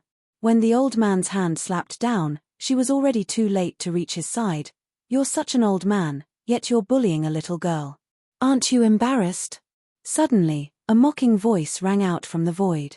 The old man was taken aback. Because of this, a figure in flaxen robes appeared in front of Yun Luofeng, raising his hand to block the old man's attack. Bang! The two palms collided and both of them took a few steps back. The old man narrowed his eyes and looked coldly at the man who had appeared out of thin air. Qin Yuan glanced at the old man in disdain. He turned to face Yun Luofeng and chuckled. Mistress, Master asked me to come back to see you, so I have come back. Qin Yuan? Yun Luofeng was stunned as he looked at Qin Yuan, who was standing in front of him. If you're here, then where's Yun Xiao? Qin Yuan scratched the back of his head. Master still has some matters to attend to, so he couldn't come to see Mistress. That's why he sent me here. I didn't expect to see Mistress in danger. Mistress, take a few steps back. Let this subordinate deal with this person. The old man's expression changed from astonishment to shock. This man's strength was not lower than his own. Chapter 1169. What was this woman's identity? You are. The old man seemed to have sensed something. His eyes suddenly widened, revealing a trace of fear. That's right. He had seen this man before. Wasn't he the bodyguard who followed the god of death? Since he called Yun Luofeng mistress, did that mean that Yun Luofeng was related to the god of death? Congratulations. You guessed correctly. My master is Mistress Man, yet you want to harm Mistress. If my master finds out about this, TSK, even the power behind you won't be able to protect you. Qin Yuan chuckled. However, I am willing to give you a chance. If you harm yourself, you can die without any pain. On the other hand, you know my master's methods very well. The old man's body trembled slightly. He couldn't help but feel terrified when he thought of the god of death's terrifying methods. Why? Why was his luck so bad? A random person he had met was the god of death's woman? My lord. The emperor sensed that something was wrong and hurriedly said, Don't forget, don't you want the jade seals of the three great empires? As long as you kill Yun Luofeng, I will obtain the jade seals for you. The old man didn't speak. After a long while, he picked up a sword from the ground and gently closed his eyes. The moment the sword slashed across his neck, blood spurted out and dyed his clothes red. His body slowly fell down, and with a thud, he fell into the pool of blood. At least he wouldn't be tortured if he harmed himself. If he really fell into the hands of the god of death, perhaps even death would be an extravagant hope for him. The emperor's face was ashen and despair welled up in his heart. His body went limp and he sat paralyzed on the ground. Mistress. Qin Yuan looked at Yun Luofeng and said, This time, my master sent me back. Besides ordering me to protect you, he also asked me to bring you an item. What item?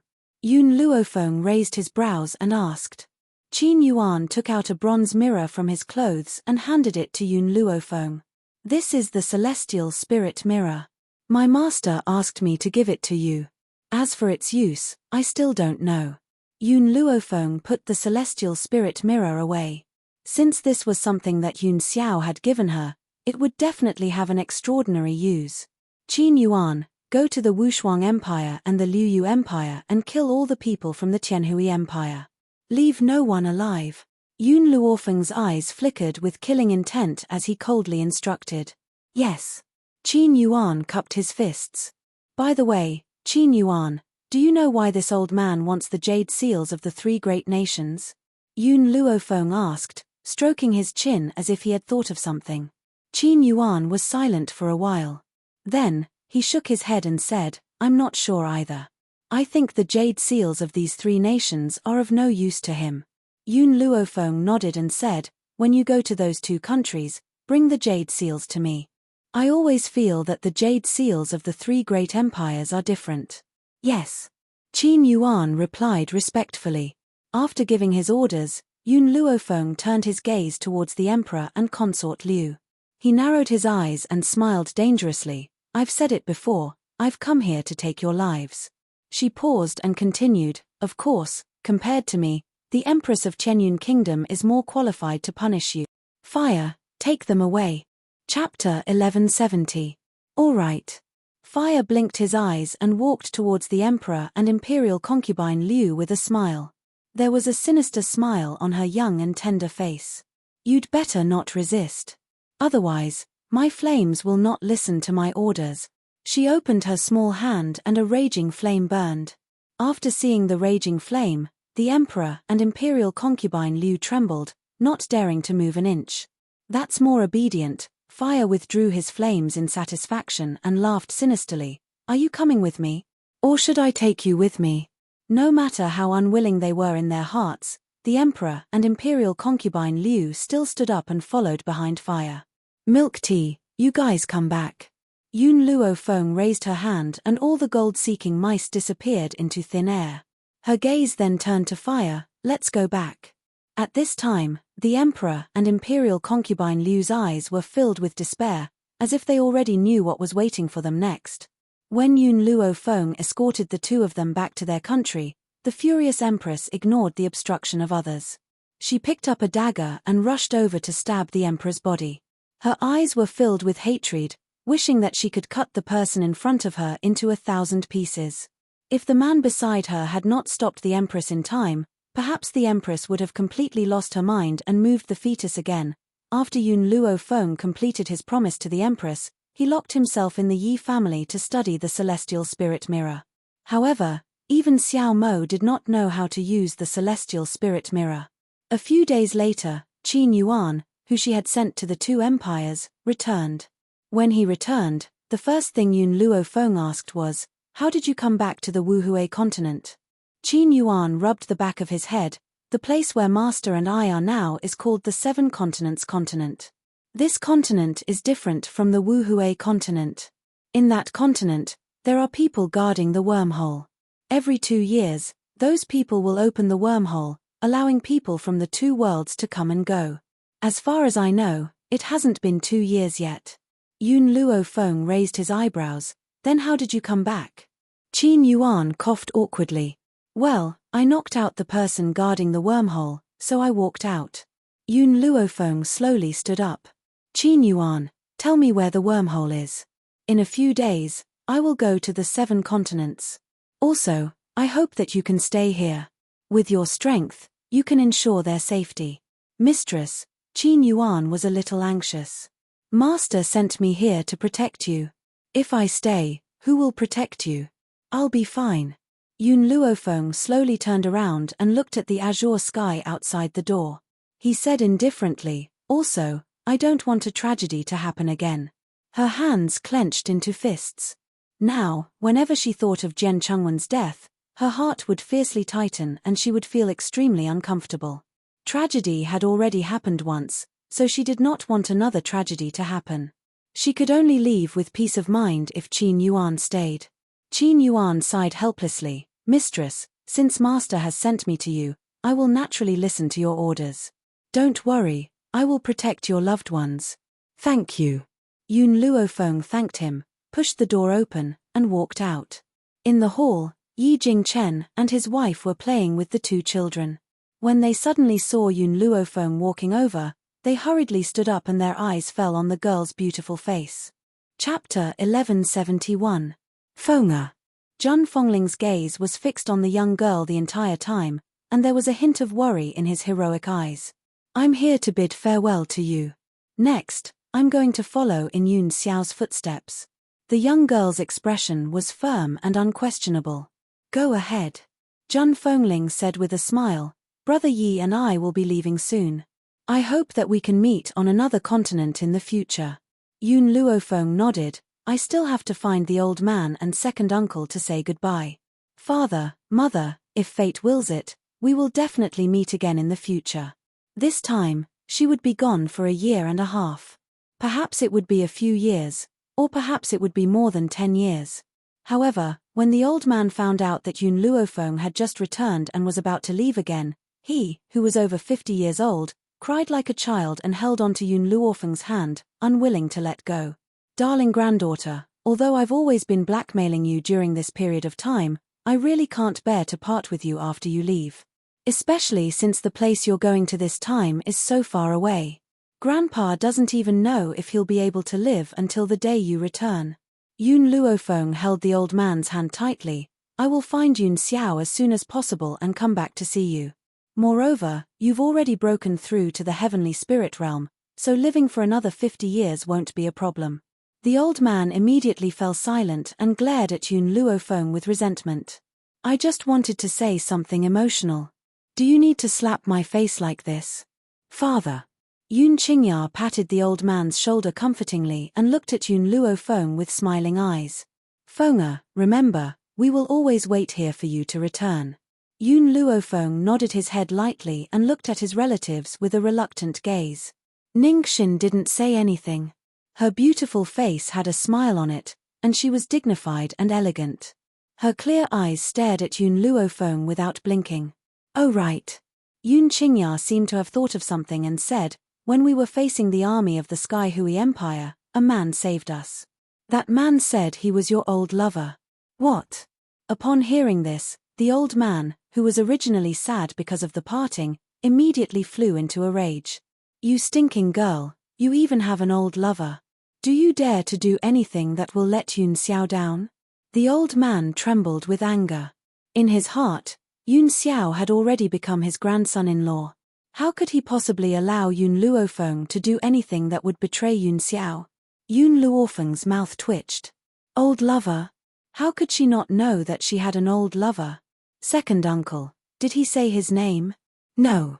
Yun Qingya shook her head and said, he asked us to pass on a message to you. How have you been since we parted ways in Twilight City? Twilight City? Yun Luofeng narrowed his eyes. Could it be Chen Yuqing?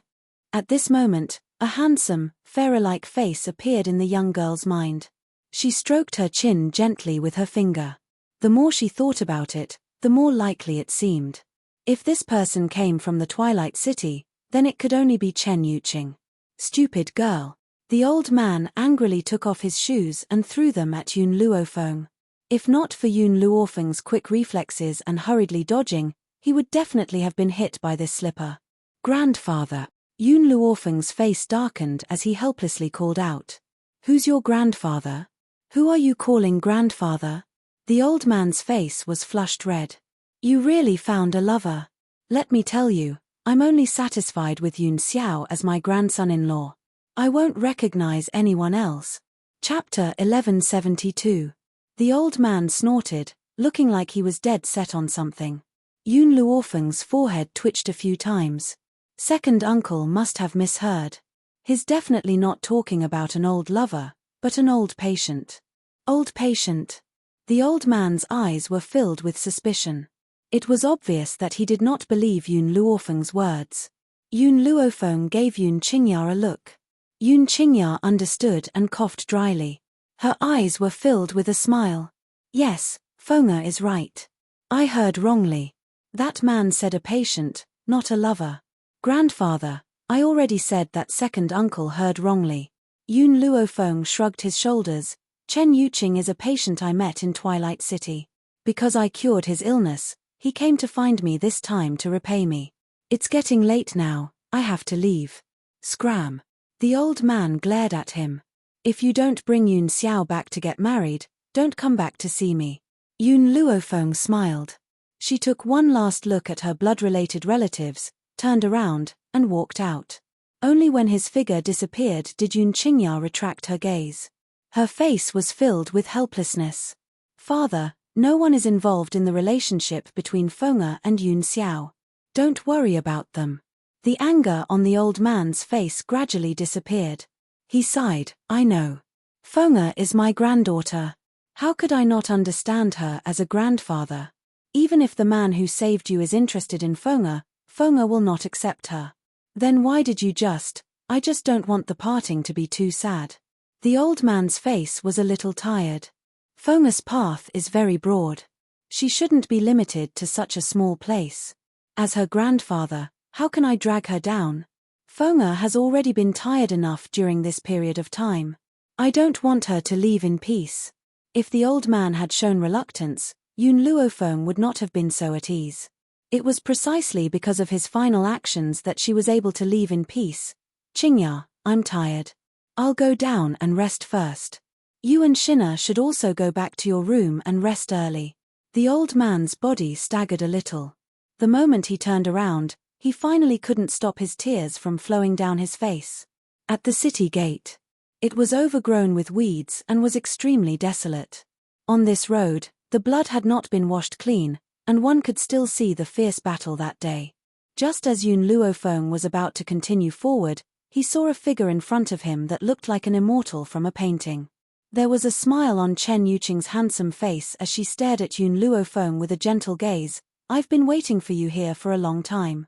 Yun Luofeng raised his eyebrows. Why did you come to the no-return continent to find me?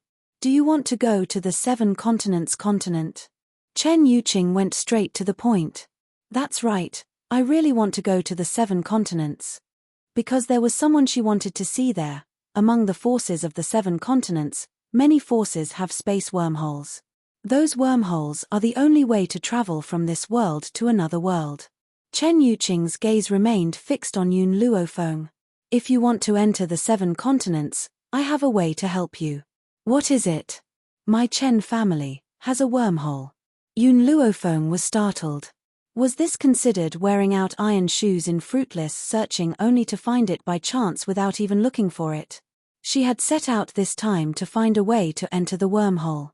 She never thought that the Chen family would have such a wormhole. Chapter 1173. Before you go to the 7 continents, I will explain the situation of the 7 continents to you. The 7 continents, as the name suggests, are divided into 7 continents: the South Continent, the North Continent, the West Continent, the East Continent, the Central Continent, the Spirit Continent, and the Beast Continent. Each continent has its own continent master, and the 7 continent masters are existences that cannot be provoked. On the 7 continents, there is also a ranking list. There are 2 types of ranking list. One is the ranking list of the strong. Those who can enter the list are the most powerful people in the continent. The top 7 of the ranking list of the strong are the continent masters of the 7 continent. In addition to the ranking list of the strong, there is also the ranking list of the geniuses. Those who enter the list are the best among the geniuses. If you encounter these people on the ranking list, you need to avoid them. And then, Yun Luofeng raised his eyebrows and continued to ask. This is all I know. After entering the 7 continents, you can only rely on yourself. I can't help you much. Chen Yuqing stared at Yun Luofeng and said slowly. However, if you need help, even if I can't, I will risk my life to help you. I understand. Yun Luofeng raised his head and stared deeply at Chen Yuqing. Take me to the wormhole now. Okay, come with me. Chen Yuqing glanced at Yun Luofeng and turned to leave. It had been almost 2 years since he left Yellow Spring City. But Yellow Spring City had not changed at all. It was so familiar that Yun Luofeng sighed. You don't plan to go back and see your subordinates? Chen Yuqing pondered for a while and asked. No need. I don't like the feeling of parting. Yun Luofeng shook his head. Chen Yuqing, after I leave, tell them to go to the medical tower in the Wuhui continent. There, their strength will increase very quickly. Okay, I will tell them. After saying this, Chen Yuqing stopped and looked at Yun Luofeng with a smile. We're here. This is the wormhole where my Chen family is. There was a stone door erected on the mountain range in front of them. A powerful force was faintly emitting from the stone door. Chen Yuqing took out a key and inserted it into the keyhole of the stone door. He gathered the spiritual power in his palm on top of the key, and after a while, the stone door emitted a burst of white light. Then, with a bang, it instantly opened. Go in. Good luck. Yun Luofeng walked into the wormhole without any hesitation. When she stepped into the wormhole, there was a loud bang, and the stone door closed again. she did not stop and continued to walk forward. The wormhole was completely dark. Occasionally, there would be storms. Not only did Yun Luofeng have to adapt to the darkness, but he also had to be careful not to get hurt by the storms. After an unknown amount of time, a light appeared in front of her. She quickened her pace and headed towards the light. The moment she stepped out of the wormhole, the scorching sun in the sky shone down dazzlingly. The surrounding trees were lush and verdant, and spiritual energy lingered in the air, making one feel refreshed. 7 continents, I have finally arrived. Yun Luofeng's lips curled into a smile. Once she came to the 7 continents, she would be one step closer to Yun Xiao. Suddenly, a scream was heard, echoing throughout the entire forest. Who are you? Why are you here? I know, you must have been sent by those people to kill the young lady. Run, young lady. A delicate and handsome youth pointed a sword at Yun Luofeng. His hand trembled slightly, and he almost dropped the sword in his hand. Chapter 1174. Yun Luofeng's face darkened. She looked like a killer. Moreover, this young man was so cowardly. Could he protect the miss he spoke of? At this moment, a little Lolita instantly crawled out of the pool. This little Lolita quickly draped her clothes over her body. Her little face was pale and colorless, and there were faint tears in her eyes. You're a killer sent by that bad woman? I'll give you double the amount she gave you. Can you let me go? The little girl bit her lip and looked pitifully at Yun Luofeng. She was about 6 years old. She looked like she was carved out of jade. She was very cute. Her big bright eyes were like black agate, shining with a misty luster.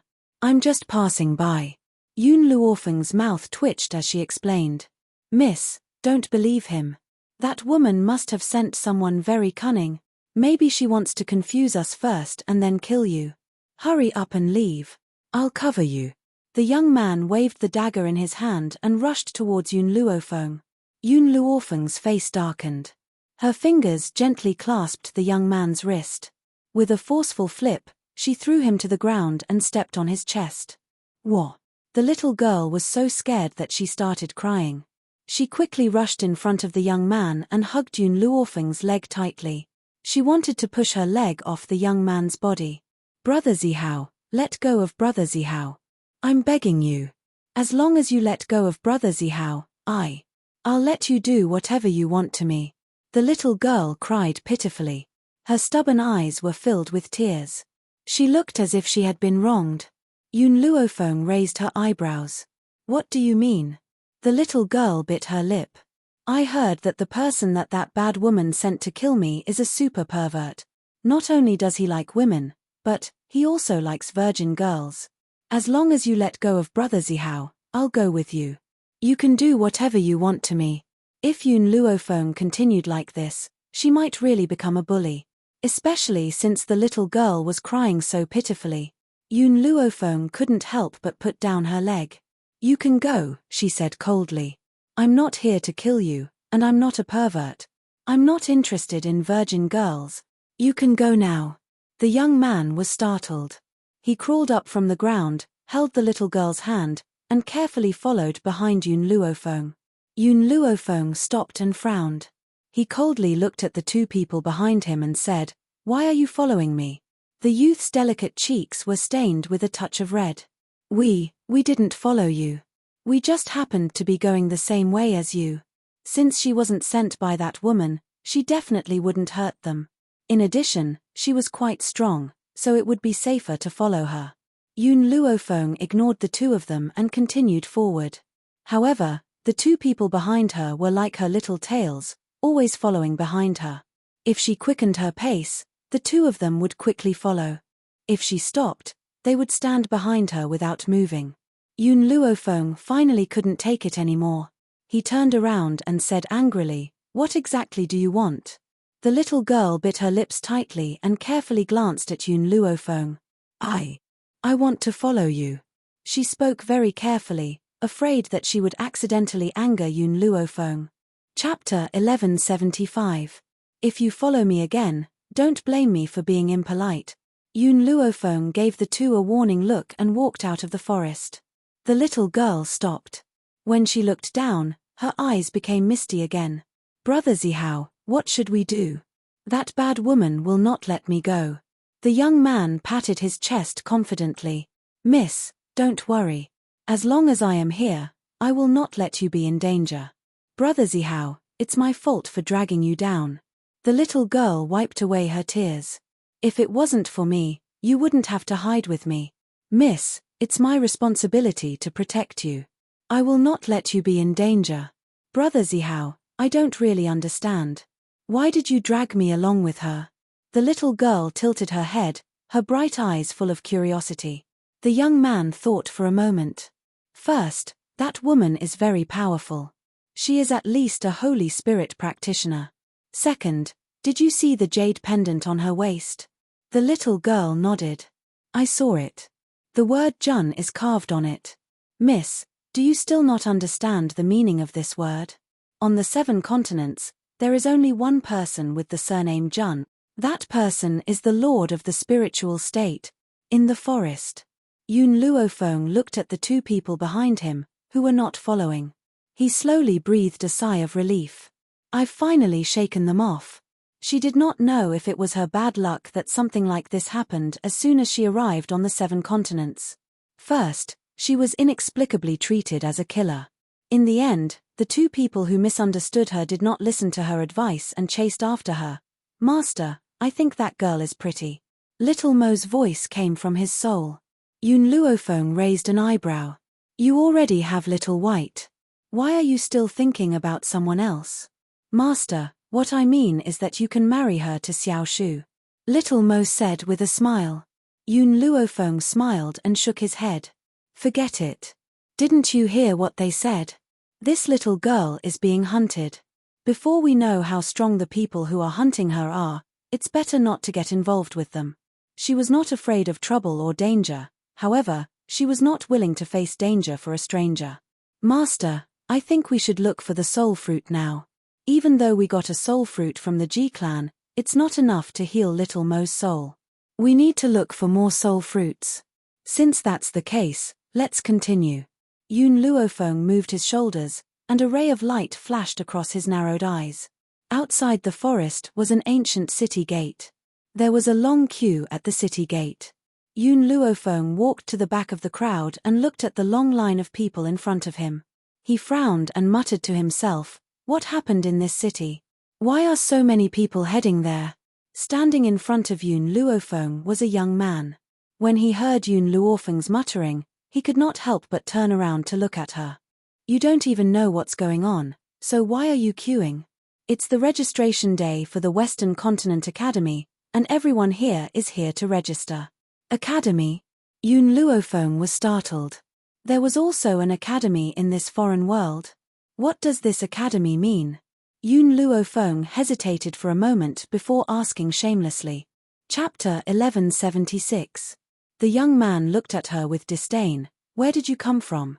You don't even know about the Western Continent Academy? This Western Continent Academy is used to train spirit masters. Many of the geniuses of the continent are trained by this academy. I never thought that there would be people in this world who don't know about the academy. As he said this, the young man kept shaking his head, his face full of sighs. Perhaps he did not expect that there would be people who did not understand the Western Continent Academy. Master, I feel that there is a soul fruit in this place. Yun Luofeng, who was about to leave, suddenly heard Little Mo's voice, causing her to stop in her tracks. Soul fruit, are you sure? That's right. Little Mo nodded. It should be in this Western Continent Academy. Master, in order to find the soul fruit, I can only trouble you to go to this academy. Next. At the city gate, following the sound of this old voice, the number of people in front of them gradually decreased. The examination of the Western Continent Academy was strict, so many people did not pass the examination and left with a face full of frustration. Master. Fire appeared in front of Yun Luofeng out of thin air, his young face full of smiles. I also want to sign up, I want to go to the academy with you. Fire, Yun Luofeng frowned, this place is different from the limitless continent, don't be too ostentatious. Moreover, in this kind of situation, you should stay in the divine grimoire space, otherwise, if someone finds out about your identity as a spirit beast, It will definitely cause unnecessary trouble. Her words were said through soul sound transmission. Other than fire, no one else could hear it. Don't worry, Master, I only ran out when I saw that no one was paying attention. Fire stretched and said, moreover, I stay in the divine grimoire space all day long, it's too boring, I want to come out and get some fresh air. Yun Luofeng was startled. Then it's up to you. Fire stuck out her tongue coquettishly. She knew that her master was unwilling to reject him. Next. Very quickly, the long line in front of them disappeared, leaving only Yun Luofeng. This is the stone to test your level. Just put your hand on it. The old man said without raising his head. Yun Luofeng placed his hand on the stone, and the entire stone became calm. The old man was a little surprised. He raised his head to look at Yun Luofeng, and said unhappily, Miss, are you teasing me? The minimum requirement to enter our West Continent Academy is to be a heavenly spirit practitioner. You don't have any strength, so what are you doing here? Next. Yun Luofeng's hand pressed tightly against the stone, as if there was something inside the stone that was absorbing the spiritual power in her body, making it impossible for her to move her hand away. I've already said the next one, you can. The old man was just about to get angry, but in the next moment, he was dumbfounded. A powerful storm was set off on the girl's body. Her clothes fluttered and her hair danced in the wind. She pressed her palm against the stone, and countless strands of spiritual energy surged into the stone. However, the stone didn't seem to be full and continued to absorb Yun Luofeng's spiritual energy. What's going on? The old man was scared out of his wits. Clearly, he did not know what was going on. Why would the stone suddenly absorb Yun Luofeng's spiritual power? No. Didn't the stone fail to detect her level? In other words, she was just a normal person and not a spiritualist. But why was there such an endless stream of spiritual power in her body? Chapter 1177. There was so much spiritual energy that it could fill up the entire ocean. Genius, she's definitely a genius among geniuses. The old man suddenly realized something and cried out in surprise. Someone who possessed so much spiritual energy, if she wasn't a genius, what was she?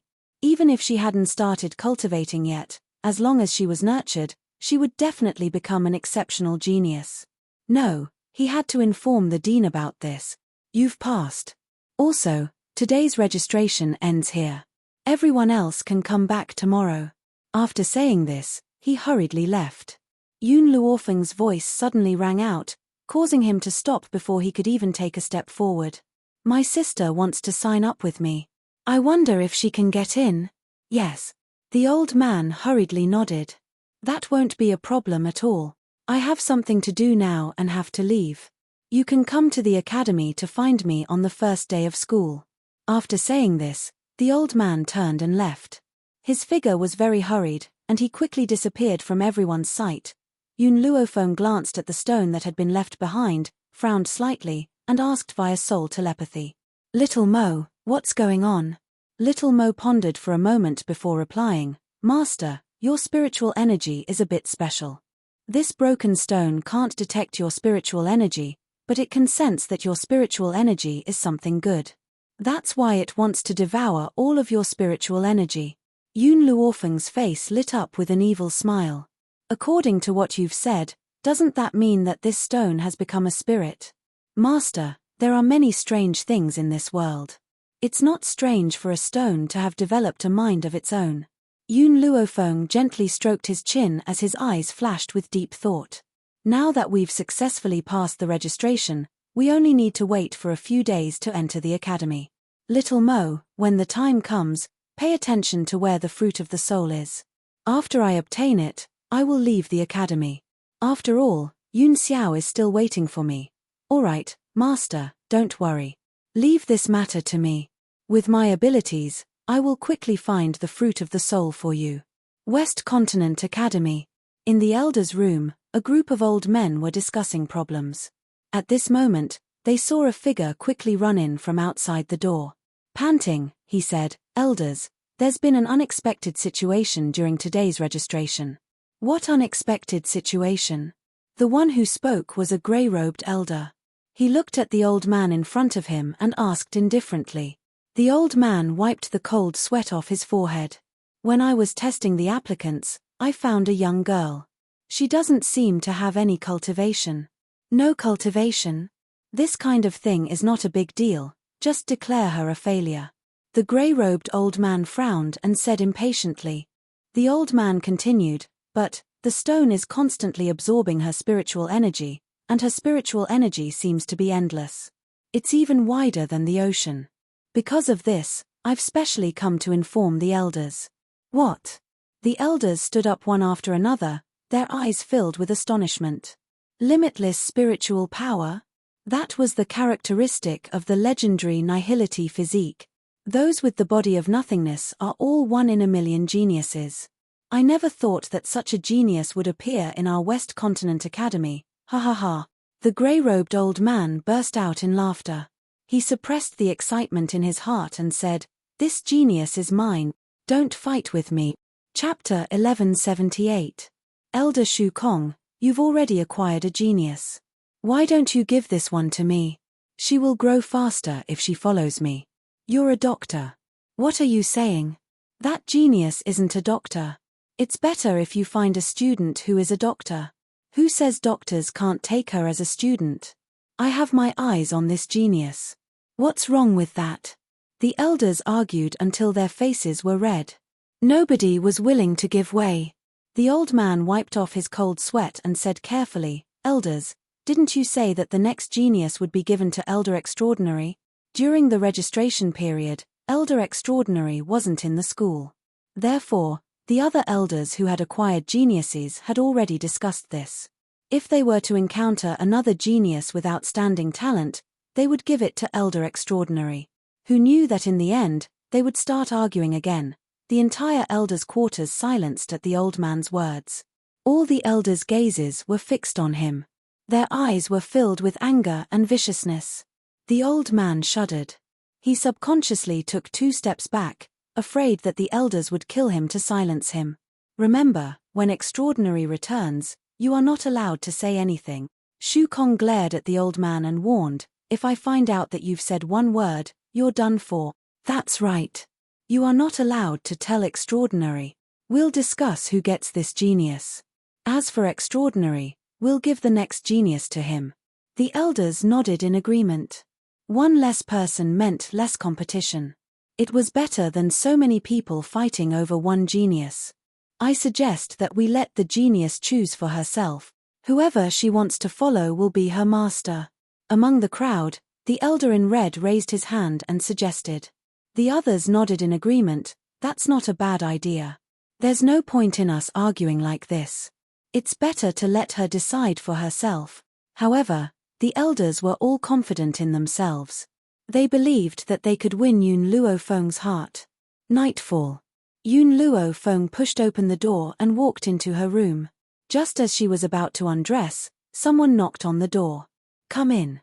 Yun Luofeng put on his clothes, his black eyes flashing. The door was pushed open and an old man walked in. His face was filled with embarrassment as he coughed dryly and said, "Miss Yun, I am truly sorry to disturb you so late at night.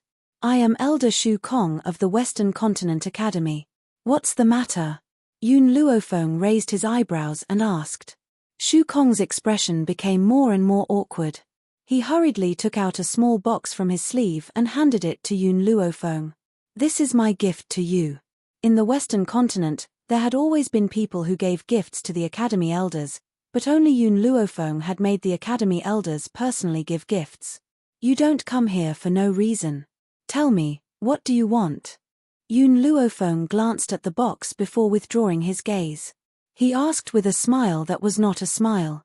The void laughed twice. "Miss Yun, it's like this, I have taken a fancy to your talent, I hope that you can become my disciple." "This?" Yun Luofeng frowned. "I'm afraid I'll have to think about it." She did not directly refuse. Instead, she said that she would consider it. This made Shu Kong feel relieved. As long as she was willing to consider it, it meant that he still had a chance. "I'll put down the gift. If you want to be my disciple, you can find me anytime." Chapter 1179. After saying this, Shu Kong hurriedly left, worried that Yun Luofeng would return the gifts to him. After he left, the other elders of the West Continent College came to visit Yun Luofeng with gifts. They only had one goal, and that was to make Yun Luofeng their disciple. Of course, they had the same thought as Shu Kong. They were afraid that Yun Luofeng would reject them and leave after throwing the gifts, leaving Yun Luofeng staring blankly at the table full of gifts. "Master, these old fellows have put in a lot of effort to win you over. These gifts are very precious, keep them well." Hearing little Mo's voice, Yun Luofeng returned to her senses. She kept the gifts in her spatial ring and smiled. "Little Mo, help me take a look at these gifts and see which one is the most precious." After giving the order, Yun Luofeng stretched and walked lazily to the bed. She took off her clothes and lay under the warm blankets. A few days later, the registration for the West Continent College ended, and all the students headed for the college gates. From afar, Yun Luofeng saw two familiar figures in the crowd, and her eyes flashed with surprise. The two people also saw Yun Luofeng, and were stunned for a moment before walking over to her. "What a coincidence." And Zihao rubbed the back of his head. "You're here to study too?" Yun Luofeng glanced at the two people. If she had not been sure that she had shaken them off, she might have thought that they had been following her. "Miss, I haven't asked for your name. I'm really sorry for mistaking you for an assassin." The young man chuckled and tried to strike up a conversation. "Yun Luofeng." Yun Luofeng replied indifferently. The little girl's gaze was fixed on the jade pendant on Yun Luofeng's waist. She suddenly looked up at the girl in white. "Where did you get this jade pendant from?" "Someone gave it to me." This jade pendant was a meeting gift from Jun Fengling. That was why she had carried it with her. The little girl and Zihao looked at each other and asked, "May I know the name of the person who gave you the jade pendant?" June. This word was like a clap of thunder that fell into the ears of the two people. And Zihao's emotions surged. Could it be that the person who gave her the jade pendant had a close relationship with the continent lord of Ling Continent? He had a feeling that as long as he stayed by Yun Luofeng's side, he and the young lady would be safe. "Miss Yun, since we've all come to this academy, you'll be our senior sister from now on. If there's anything you need me to do, you can ask me to do it. I'll definitely do it without hesitation." This time, Zihao was not as thick-skinned as before.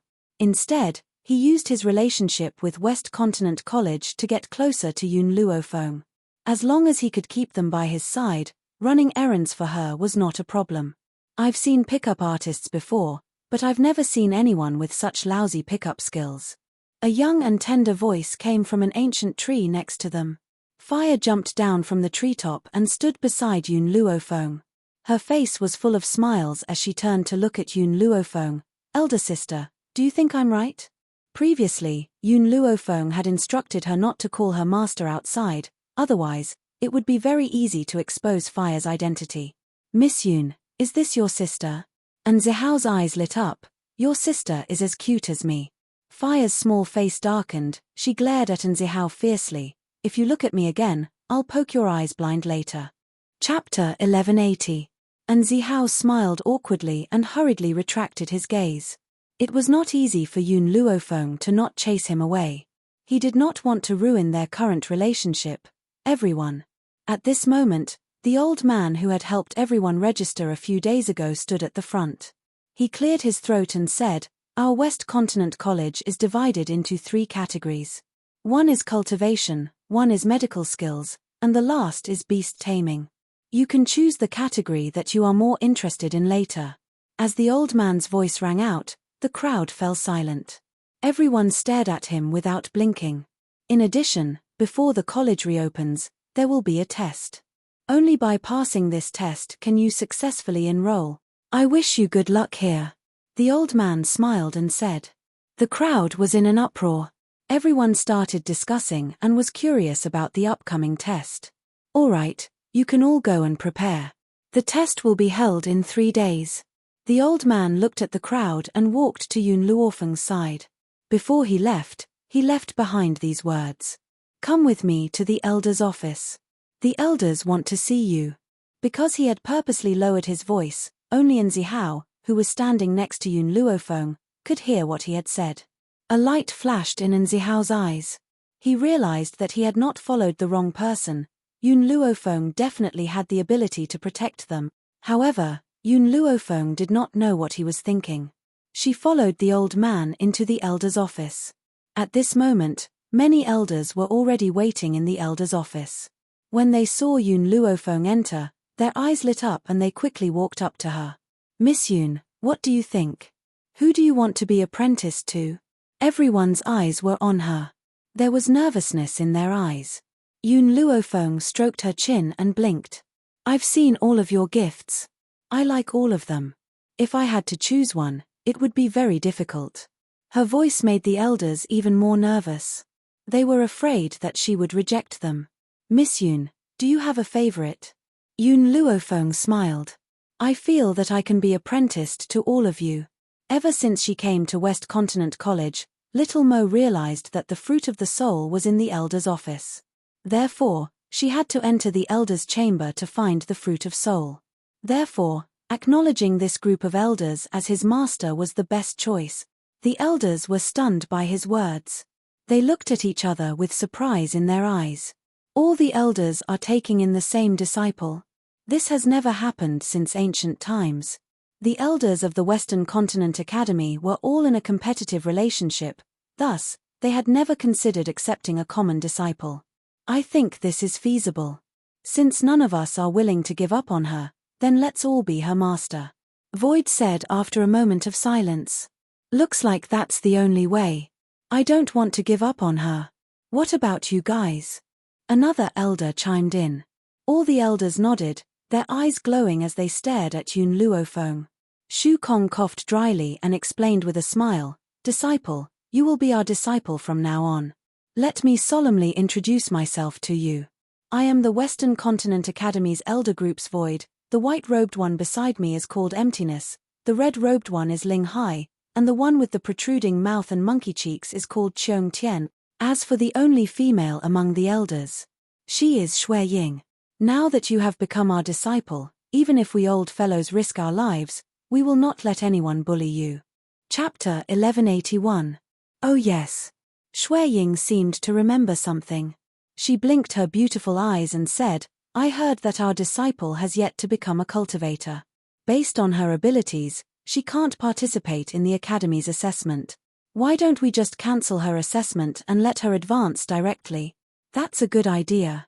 Our disciple has such soft and tender skin, how can she go through the assessment in such a place?" "I don't agree."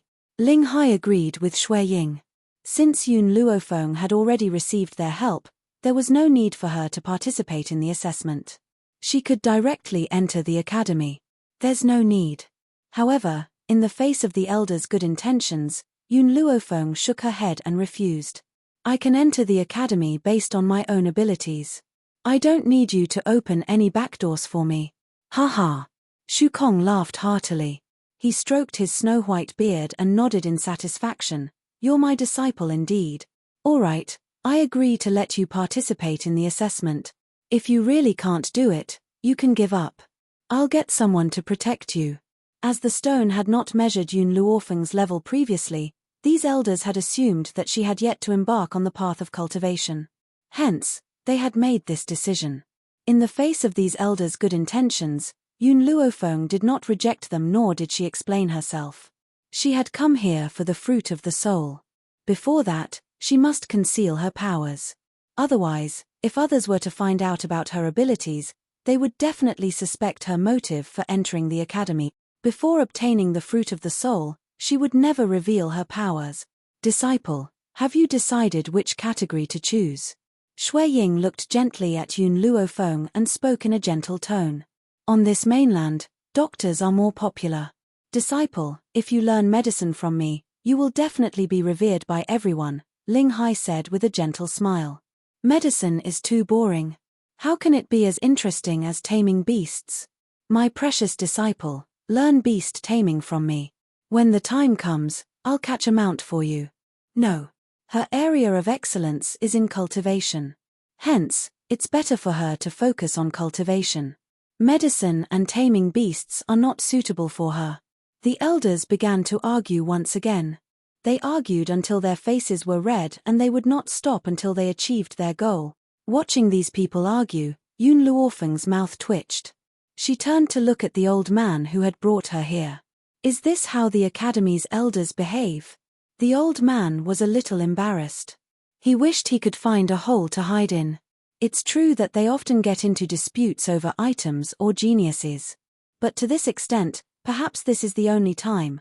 In other words, if it weren't for Yun Luofeng, the elders wouldn't have such a dispute. Yun Luofeng's lips curled into a smile, interrupting the old men's endless argument. You guys don't have to fight anymore. I prefer free learning. Yun Luofeng gently stroked her chin, slightly blinking her eyes. An evil smile appeared at the corner of her lips, so, in the future classes, I may often be absent. Right now, I'm just letting you know in advance. Back then, when she was in China, she often missed classes. After all, compared to studying, she would rather study alone. Void sighed helplessly. You can do whatever you want. Who asked you to be our disciple?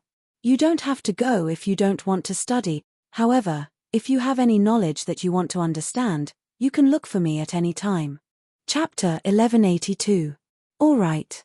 Yun Luofeng stretched lazily and looked at the elders with his evil eyes. If there's nothing else, I'll go down and rest first. Go. Shu Kong waved his hand. In this academy, if someone bullies you, come and find Master. Master will help you vent your anger. Yun Luofeng paused in his footsteps, and a warm feeling flowed through his heart. She had come to the Western Continent Academy with a purpose. Even if she had taken these people as her master, she also had her own purpose. However, these people really treated her as their disciple. When the young girl's snow-white dress disappeared, the elders retracted their gazes. The smile on their old faces gradually disappeared. What happened? Shu Kong's eyes darkened as he asked coldly. Shui Ying looked at the few old men in front of her and shook her head helplessly. The Limitless Sect has been exterminated. What? Limitless Sect? Shock flashed across Ling Hai's eyes. The Limitless Sect's strength doesn't seem to be inferior to our academy.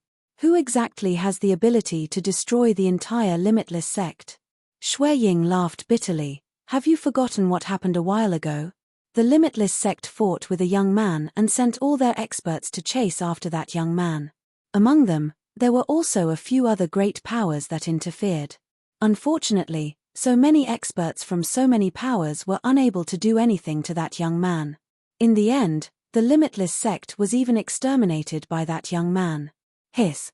All the elders sucked in a breath of cold air, their eyes filled with shock. What's that young man's name again? I think he has a title. Shu Kong frowned. She patted her head and raised her head to ask. I know that. When Cheung Tian heard this, he immediately jumped up and said with a smile, that young man's title is Ghost Emperor. Ghost Emperor. These two words caused Shu Kong to fall into deep thought once again. After a long time, he asked, what did those powers say? Judging from your expression, it shouldn't be as simple as the Limitless Sect being exterminated. The corners of Shui Ying's mouth curled into a cold smile. Those few great powers want our academy to help them deal with the Ghost Emperor. Help! Hearing this, Shu Kong could not help but frown once again. Our Western Continent Academy has never cared about the grudges of the continent. Moreover, this matter was originally a few great powers who wanted to snatch the treasures of others. What face do they have to ask our academy to help? I think my elder brother is right. Shu Wuwang glanced at his elder brother. The Ghost Emperor isn't simple. It's best if we don't get involved. Otherwise, the Limitless Sect might end up like us. Haha, Ling Hai laughed out loud. To be honest, I really admire the Ghost Emperor. If I had met him earlier, I would have tried my best to take him as my disciple. Forget it. Shui Ying laughed bitterly. This Ghost Emperor has too many troubles. If you accept him as your disciple, you'll have to clear away all the troubles behind him. Look at how many people on the mainland want to kill him, but he just has to go against them. He really isn't willing to suffer any losses. Exterminating the Limitless Sect just like that. Weren't they afraid of incurring public anger? I think it's better for Feng to be his disciple. Feng is a woman after all, so she's definitely more sensible than the Ghost Emperor. At that moment, Shui Ying had no idea that the troubles behind Yun Luofeng were no less than Yun Xiao's. By the time she found out, It was already too late. She could only secretly shed tears of regret while clearing away the troubles behind her. Chapter 1183. At the thought of Yun Luofeng, the haze in the hearts of the elders dissipated, and a proud smile appeared on their faces. We are lucky to have such a genius disciple. When the other elders find out, I wonder if they will have the urge to cry, haha. There were many elders in the West Continent Academy, but some of them did not stay in the elders' room, so they did not know about Yun Luofeng. The West Continent Academy arranged cultivation rooms for each disciple. Even at night, they would sleep in these cultivation rooms. The cultivation rooms were ranked according to the level of the students: Heaven, Earth, Mystic, and Yellow. The Yellow room was the worst, and it was the most ordinary room. The spiritual energy in the cultivation room was not abundant enough. On the contrary, the Emperor's room was as luxurious as the house of a rich family, and the spiritual energy was so abundant that it could turn into a thick fog. Cultivating here would definitely yield twice the results with half the effort. As for the ranking of the students, there were 4 lists, and these 4 lists were named according to Heaven, Earth, Mystic, and Yellow. Any new student was on the Yellow list. If they wanted to advance, they had to challenge a disciple on the Xian list. If they wanted to advance, they had to fight with a disciple on the Earth list. Other than the Yellow list, which had no restrictions, the other lists had a number of people. The Xian list could only have 50 people, the Earth list had 20 people, and the Heaven list had 10 people. Therefore, if they were challenged by a disciple on the Yellow list and failed, they could only retreat to the Yellow list and even have to exchange their cultivation rooms. If they wanted to stay on the Xian list, they had to start from the beginning and challenge a disciple on the Xian list. This was the rule of the West Continent Academy. This is your room. A disciple brought Yun Luofeng and the others into the cultivation room and said expressionlessly, "If you can't pass the trial in 3 days, you will have to hand over this room and leave the academy." And Zihao frowned in disgust. "Isn't there a better room? This room is dirty and messy, how can my young miss stay in it?"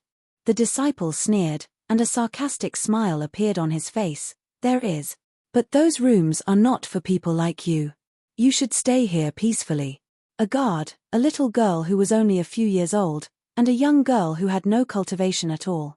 They actually dared to say that the room was bad. Didn't everyone come from this step? He didn't complain, so what qualifications did these people have? Be more polite. And Zihao was a little angry and turned to glare at the guard. It didn't matter if he was humiliated, but he would never allow his young miss to be humiliated. Just as Zihao was about to continue fighting for his own conditions, he saw Yun Luofeng push open the door and slowly walk in. She sat down by herself and took out a tea set and tea leaves from her space ring. She calmly brewed a cup of tea for herself as her deep, black eyes remained calm. And Zihao's voice suddenly disappeared. Yun Luofeng didn't even despise the current environment. As a man, what could he not tolerate? "However, miss, I've wronged you." And Zihao lowered his head and said apologetically. Even during the days when they were on the run, he had never given his young miss such a poor living environment. Even if he had to go begging, he would definitely let the young miss live a comfortable life. But now that she had come to the West Continent Academy, the young miss, who had never suffered a bit of hardship, had to live in such a dilapidated room. Chapter 1184. "It's all right, brother Zihao," little Loli smiled cutely, "we don't care about so many things anymore. It's good enough that we have a place to stay." And Zihao was so touched that tears streamed down his face. His miss was so sensible. She knew that he had been through a lot lately and still did not forget to comfort him.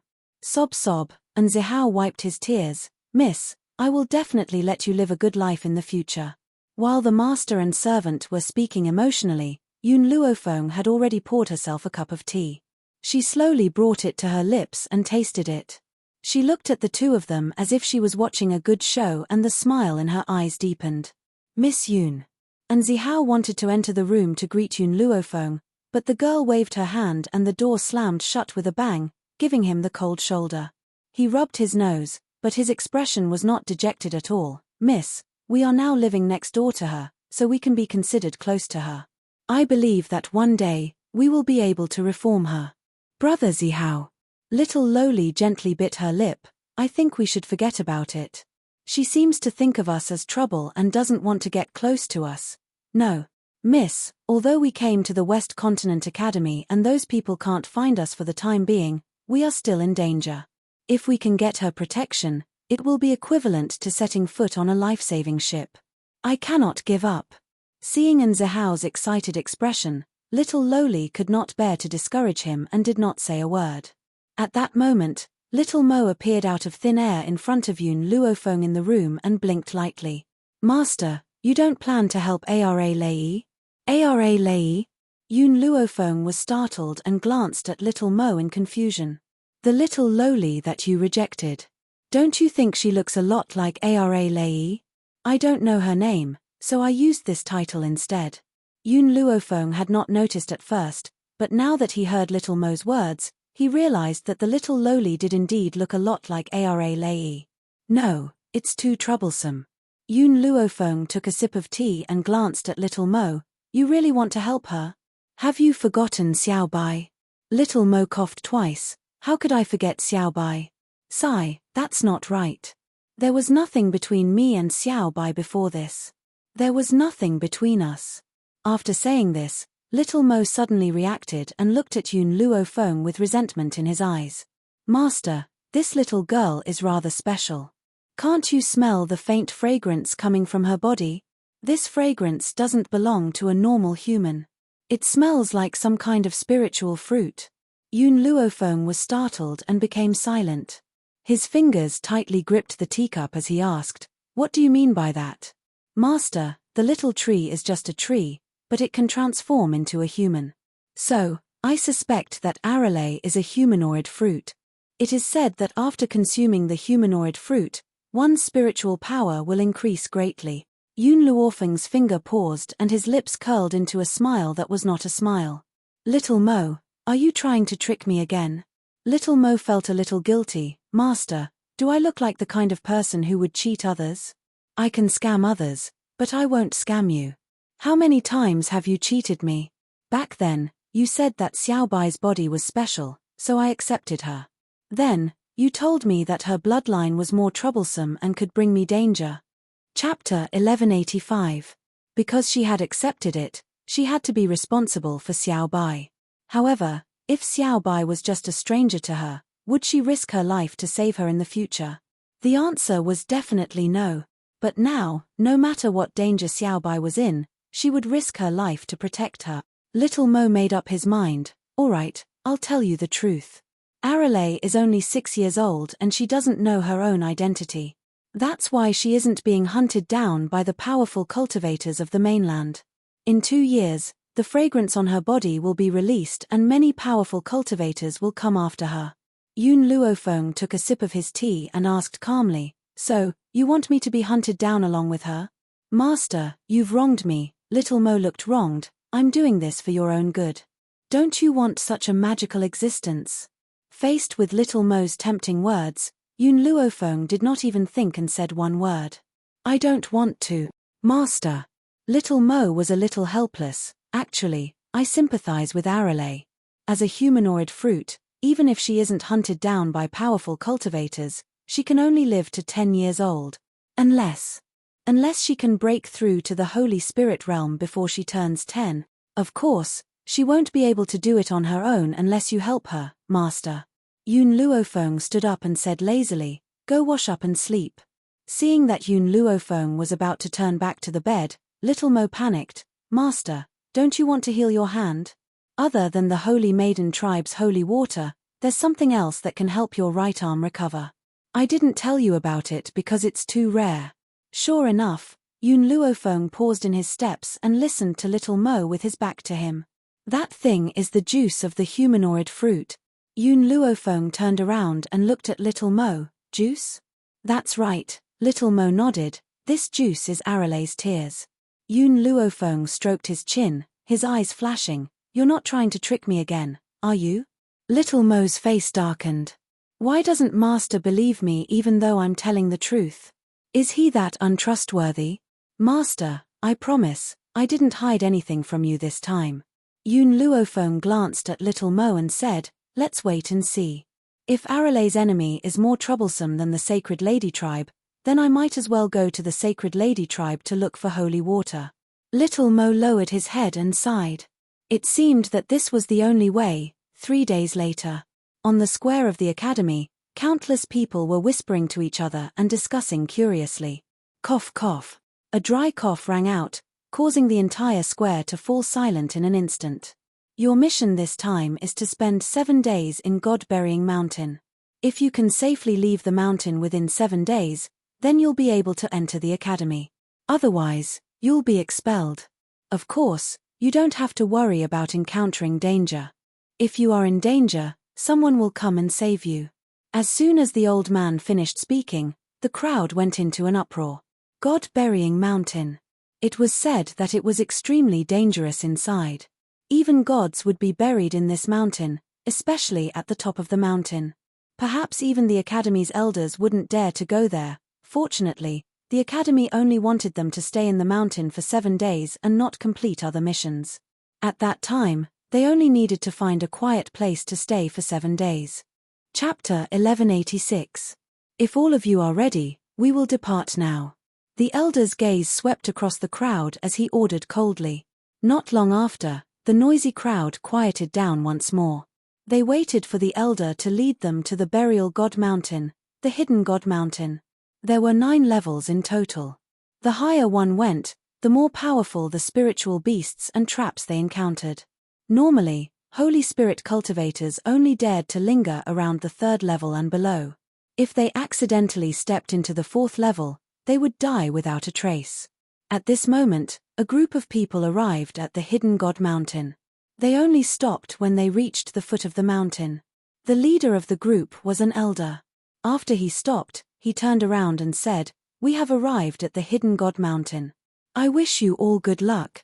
All right, you can enter the hidden god mountain now. In 7 days, I will come and pick you up." As he finished speaking, the elder placed his hands behind his back and slowly left. Miss Yun. And Zihao glanced at Yun Luofeng, who was standing in the crowd. He hesitated for a moment before walking up to her. He rubbed the back of his head and said with some embarrassment, "The hidden god mountain is very dangerous. Can I go with you?" What he meant was that he hoped to rely on Yun Luofeng to safely pass this test. Of course, if he was alone, he definitely wouldn't be so thick-skinned as to beg Yun Luofeng. Now that the miss was by his side, he definitely couldn't let the miss be in danger. Thus, he threw caution to the wind. Yun Luofeng glanced at him, then walked towards the mountain peak. From start to finish, he didn't reply to Zihao at all. What does she mean by this? Zihao stared at Yun Luofeng's back, his eyes full of curiosity. He clearly didn't understand what Yun Luofeng's actions meant. She didn't reject us, nor did she accept us. What does she mean? The little lowly blinked. Her adorable little face shone brightly under the sunlight. Her gaze was fixated on Yun Luofeng's back the entire time. She said in a childish voice, "She didn't reject us. She probably agreed to let us follow her." Hearing this, Zihao's heart leaped with joy. He patted his chest and swore solemnly, "Miss, don't worry. I will definitely make her accept us. As long as we have her protection, we won't be afraid of that woman anymore." The little lowly sighed. Yun Luofeng did not reject them, nor did she accept them. It would be very difficult to obtain her protection. However, she couldn't bear to disappoint Zihao, so she could only suppress the worry in her heart. The scenery of the hidden god mountain was pleasant, and the air was filled with dense spiritual energy. Just as Yun Luofeng entered the hidden god mountain, he heard a commotion in front of him. A scholarly-looking youth was knocked to the ground. His hair was disheveled and his fair, handsome face was filled with anger. He glared angrily at the group of people who had humiliated him as he clutched the medicinal herbs in his hand tightly. "Jing Jiang, Jiang, hand over the medicinal herbs in your hand." The young man stretched out his hand towards the scholar lying on the ground and said arrogantly. The scholar hugged the herb tightly. "No, I'm going to use this herb to save my life. I can't give it to you. Besides, I was the one who found it first. Why should I give it to you? If you don't want to hand over the herbs, then die here." Chapter 1187. The young man's eyes darkened, and a fierce light flashed past his eyes. A sinister smile hung on his lips. Boom! Just as he was about to attack the scholar, a red light suddenly appeared out of nowhere and appeared in the void. It was an extremely beautiful girl around 6 or 7 years old. Behind her, it was as if 8 tails had extended out. Her eyes were blood red, and the flames on her body were endless. Fire! Yun Luo Feng frowned, looking at Fire, who had run out of the divine grimoire space. A ray of light flashed past his eyes. Her gaze turned to the scholar who had fallen to the ground. If she was not wrong, Fire had seen this scholar being bullied, which was why he was so angry. Could it be that this scholar was an acquaintance of Fire? Otherwise, with Fire's personality, he would not be angry for no reason at all. All of you, go to hell. The flames spread out, causing the entire sky to be dyed blood red. The little girl stood in the air, looking down at the group of people below. Those people didn't even have the time to scream before they were burned to ashes by the flames released by Fire. On the entire mountain path, other than Yun Luo Feng and the others, there was only the scholar who had fallen to the ground. Little girl, thank you for saving my life. The scholar stood up from the ground, cupped his fists, and said gratefully. Fire stared at the scholar without blinking. Why did you become like this? The scholar was startled for a moment. He looked at Fire in confusion, as if he did not understand what she meant by that. Miss, did you recognize the wrong person? We have never met before, so we don't know you at all. Fire's body trembled, and he took a few steps back. It was also at this time that Yun Luo Feng walked to Fire's side and gently hugged her shoulders. At this moment, she could clearly feel Fire's weak shoulders trembling non-stop, and her exquisite and cute face was deathly pale. How could you forget me? You told me to stay in the Yi family and recuperate, you would protect me, but in the end, you had to leave the Yi family temporarily because of some matters, and let your disciple take care of me instead of you, but in the end, you didn't come back. I've been waiting for you in the Yi family for so many years, how could you forget me? Yi family? Yun Luofeng's eyes darkened. This scholar was the reincarnation of the Yi clan's ancestor. In other words, the man Fire liked. Little girl, I really don't know what you're talking about. What Yi family? My name is Jing Jiang. I don't know the Yi clan that you mentioned. A trace of doubt flashed in the scholar's eyes. He felt very strange in his heart. Where did this little lunatic come from? He only knew how to say some strange things. Fire shook his head with all his might. You have his aura on you, you must be him. However, your personality is very different from him. Suddenly, the image of a cultured and refined man appeared in her mind. The man stood at the peak of the mountain, pointing out the right path for the people of the world. With a wave of his hand, he could change the color of heaven and earth and cause the sun and moon to lose their light. It was so powerful that it made the world tremble. However, the man in front of her was so weak. How could he be the person she had hidden in her heart for 1,000 years? Little girl, my fiancé is seriously ill. I have to go back to save her life. I'll come back to thank you in the future. Fiancé. Fire bit her lips tightly, her face pale white. She raised her bright eyes, and the look in her eyes was heartbreaking. Chapter 1188.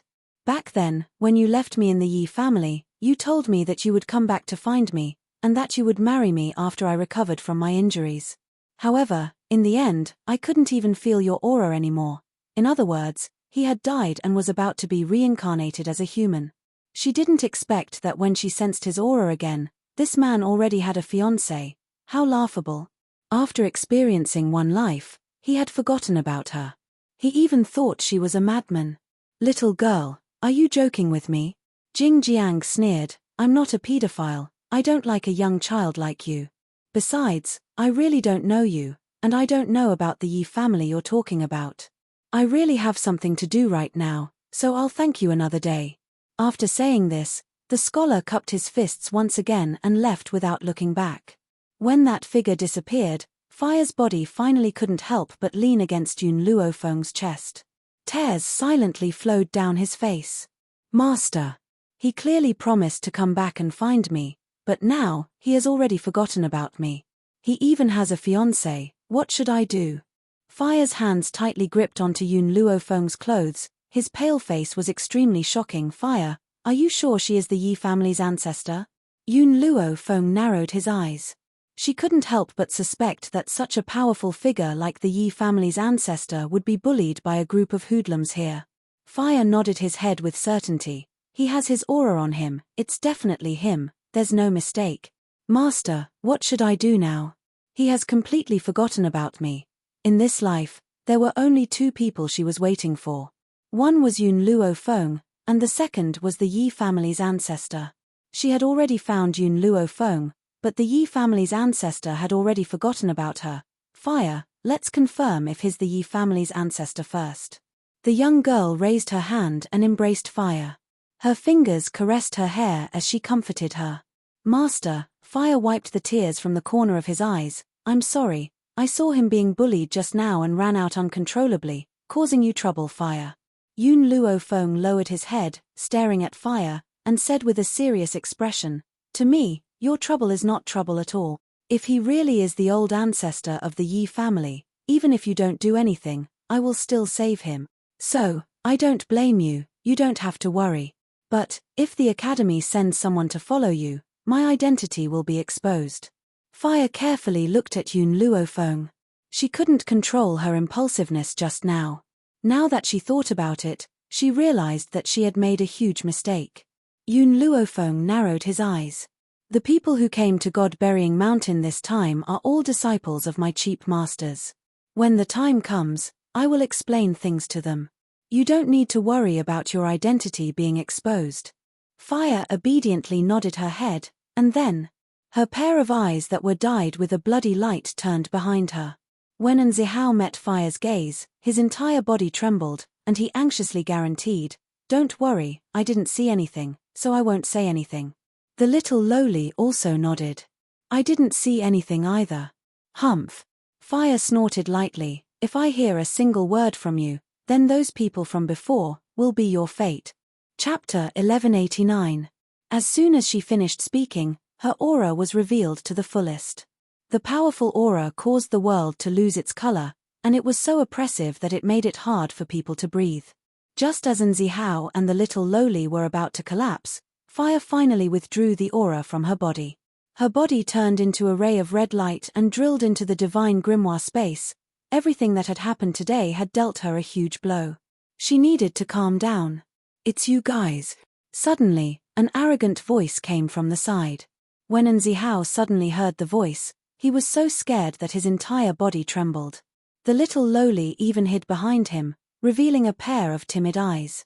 Yun Luo Feng raised his eyebrows and looked towards the direction of the voice.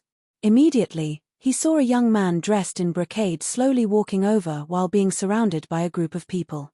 He raised his chin and arrogantly walked to the side of Nzihao and the other two. You! What do you want now? Nzihao pointed at the young man and shouted angrily, I'm warning you, don't take a single step closer to us, or else. Otherwise, what do you want? The young man laughed mockingly. Back then, you accidentally stepped on my medicinal herbs and actually escape. You didn't expect that I would meet you here, did you? Nzihao bit his lips. Who said that was your medicinal herb?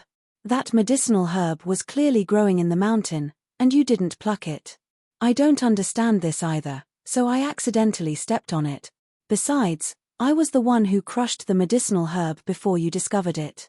When did it become yours? That day, when he and the young miss were fleeing, they passed by a forest and accidentally trampled on a medicinal herb in the forest. It was also at that time that he met the young and energetic youth in front of him. The young man insisted that he had taken a fancy to this medicinal herb, but in the end, he was trampled on by Nzihao and asked him to compensate him.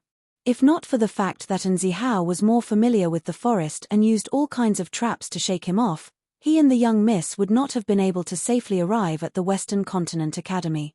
I don't care so much. I only know that I have my eyes on that medicinal herb, but it was trampled to pieces by you. You must compensate me. The young man laughed coldly. He looked at the little lowly hiding behind Nzihao, then looked at Yun Luo Feng. A hint of greed flashed across his eyes. However, these two beauties, one big and one small, are not bad. If you keep them, I won't have to compensate you. And Zihao was so angry that he almost punched the young man's face. He said angrily, "Don't even think about it." Haha. The young man laughed out loud. "How dare you speak to me like this? Don't you know who my uncle is? Let me tell you, my uncle is a teacher of the academy. If you want to stay in the academy, you must listen to me." He licked his lips and turned his lecherous gaze towards Yun Luofeng. "Beauties, what future do you have by following this brat? Why don't you follow me? I guarantee that you'll have a good life. My uncle is a teacher in the academy and has great authority in the academy. If you follow me, I guarantee that no one will dare to bully you." After speaking, he raised his hand to caress Yun Luofeng's face, and Zihao hurriedly covered the little lowly's eyes. "Don't look. The following scene would definitely be very bloody. Not suitable for children." Pa. A crisp sound, accompanied by a wild roar, resounded throughout the entire sky. The young man held the hand that was broken by Yun Luofeng. He was in so much pain that he broke out in cold sweat. His face had already turned ashen. "Stupid girl, you actually dared to hit me." Chapter 1190. Get lost. The girl's thin lips parted, her domineering voice reverberating through the mountain range for a long time. The middle-aged man who had been dozing off on the tree was suddenly startled awake by the voice. He rubbed his sleepy eyes and looked curiously at Yun Luofeng. The elders had sent him to protect Yun Luofeng, but what was going on? Wasn't that Wang Yiji's nephew, Wang Mujing? Why was he at odds with Yun Luofeng? Just you wait. Wang Mujing gritted his teeth, glared at Yun Luofeng, then turned and fled. He was afraid that if he stayed any longer, the girl in white would suddenly attack and not give him any time to react. He had his uncle's support anyway, just wait and see. 7 days passed in the blink of an eye. Within these 7 days, there were already people who failed and left the hidden divine mountain. Of course, there were even some who found a place to hide so that they could leave after 7 days. At this moment, in the Western Continent Academy's elders' courtyard, a few elders heard the middle-aged man's report and looked at each other, seeing the shock in each other's eyes. "You're saying that Feng'er has a humanoid spiritual beast?" Shu Kong's eyes darkened as he asked. The middle-aged man nodded. "That's right, I saw it with my own eyes. That spiritual beast is an 8-tailed fox, it's very powerful." After hearing this, the silent old man's expression finally changed. If Feng'er has a humanoid spiritual beast, there's no need to worry about her safety. Shui Ying's lips curled into a faint smile. "That's right, this matter must be kept a secret. Otherwise, if the people from the Western continent hear about it, they'll definitely try to murder her." "That's right, Shui Ying is right." Emptiness nodded and said, "For the safety of our precious disciple, we must not spread this matter. Also, other than the humanoid beast, did anything else happen to Feng'er?" The middle-aged man blushed and rubbed the back of his head in embarrassment. "That 8-tailed fox seems to have fallen out of love. Miss Yun has been comforting her. I felt bored so I took a nap. When I woke up, I found that Miss Yun and Wang Mujing had a conflict." "Wang Mujing? Who?" Ling Hai frowned. With his status, he would not remember a student's name. The middle-aged man wiped the cold sweat off his forehead. "Wang Mujing is Wang Yiji's nephew." "Wang Yiji, who is this?" Ling Hai's frown deepened. The middle-aged man was sweating more and more. "Elder, Wang Yi is a teacher of the academy." "An academy teacher?" Ling Hai sneered. "A mere nephew of an academy teacher dares to be so arrogant. How dare you bully my disciple?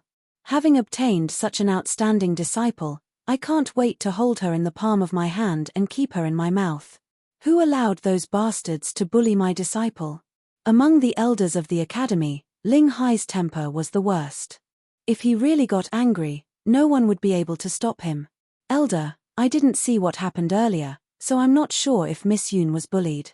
The corners of the middle-aged man's mouth twitched slightly. "However, when Wang Mujing left, I noticed that his hand seemed to be broken. On the other hand, Yun Luofeng was completely unharmed." Ling Hai glared at him. "He didn't bully my disciple."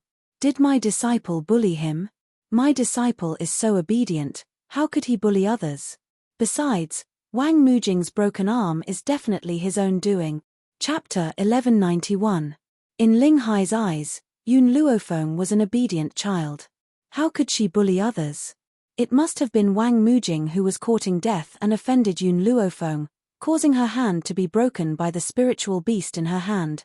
The reason why Ling Hai did not think of Yun Luofeng, that was because in the test a few days ago, Yun Luofeng did not have any level. It was obvious that she had not started cultivating.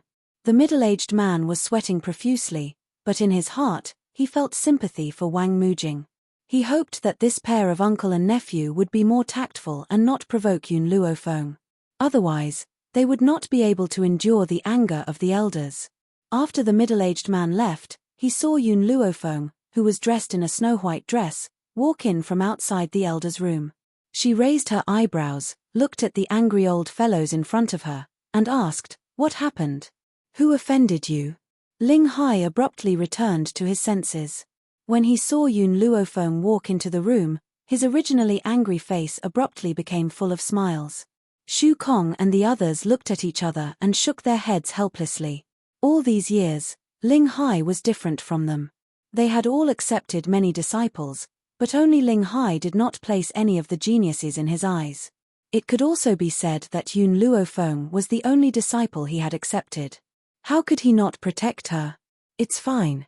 Ling Hai walked to Yun Luofeng's side with a face full of smiles. His eyes were filled with satisfaction. "Looks like you have successfully passed the trial. From now on, you are a disciple of our Western Continent Academy." Yun Luofeng saw that the few old men did not ask about fire, so she did not bring it up. She nodded slightly and said, "This time, I came to ask for a leave of absence." "Leave?" Ling Hai looked at Yun Luofeng suspiciously. "You just entered the Western Continent Academy and you want to ask for leave?" "That's right, I still have something to take care of. At the latest, I will be back in a month." Fire's mood was very low.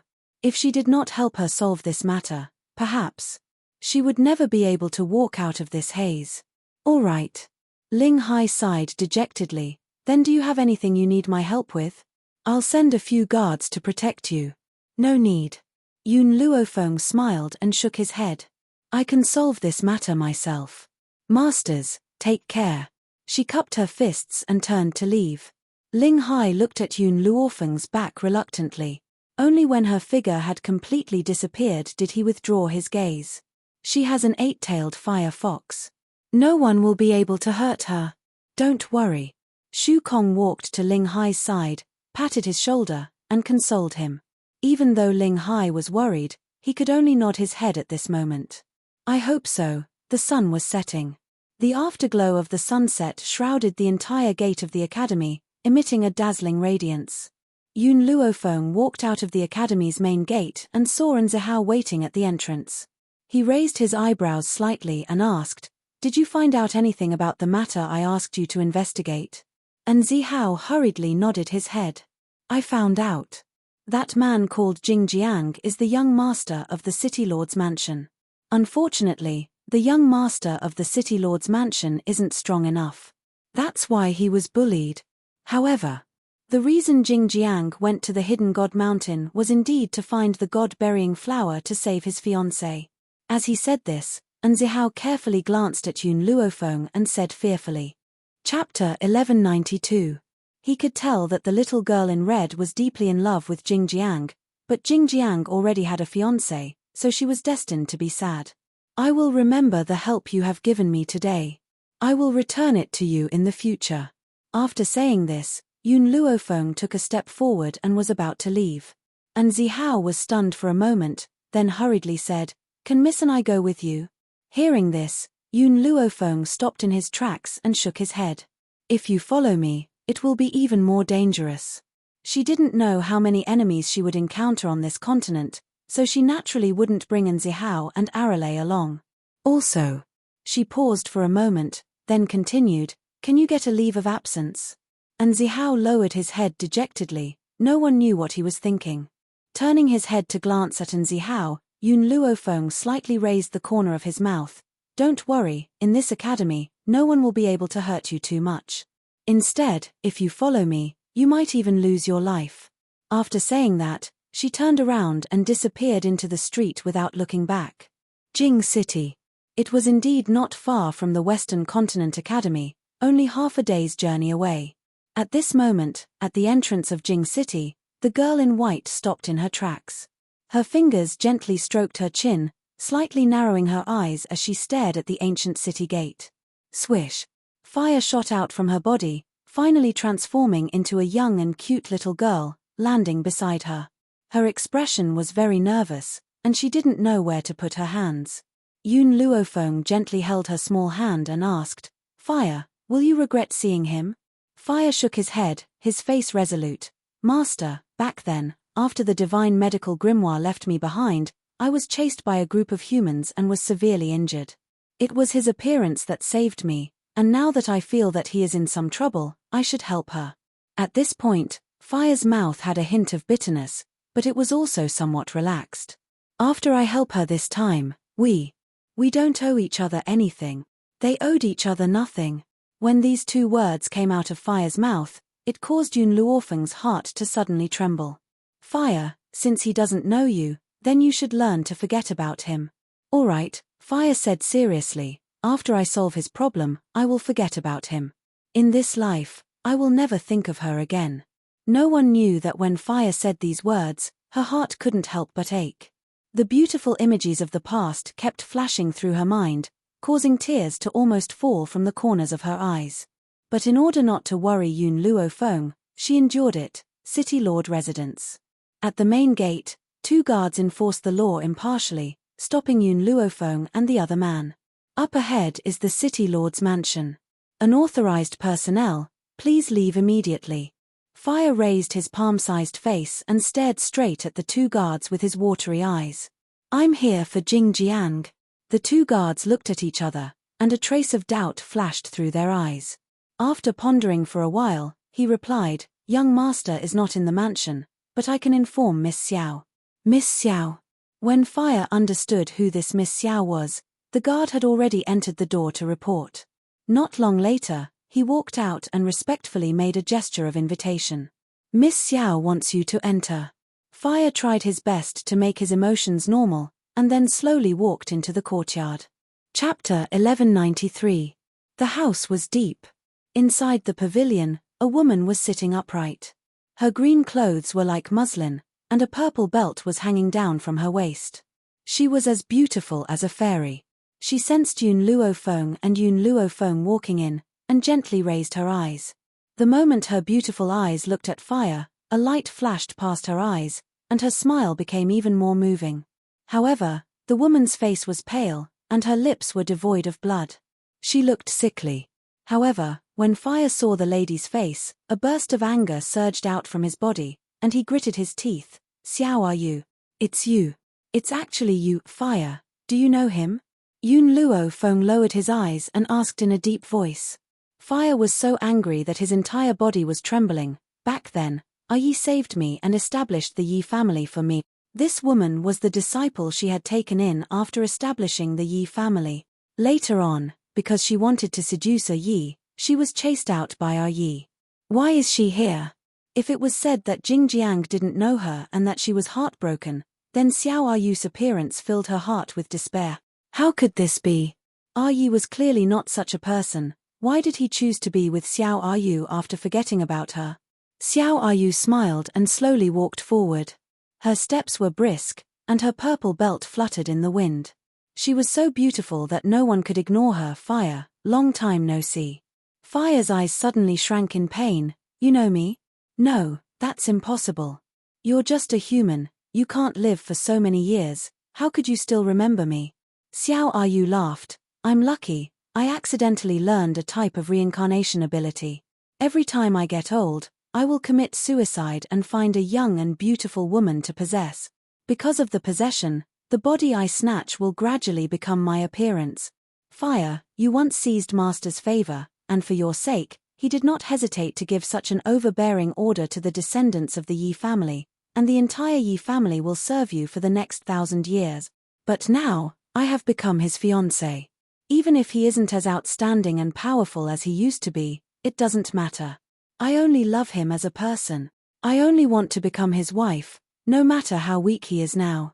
A smile appeared on Xiao Ayu's pale face. However, I also believe that he's only temporarily weak and will grow stronger sooner or later. That's why I purposely injured myself and forced him to go to the Vault God Mountain to find the God-burying flower. Fire's eyes were filled with anger. Do you know that with his current strength, if he were to take this kind of risk, it would be very easy for him to die. So what if I die? If he dies, I can continue to look for him.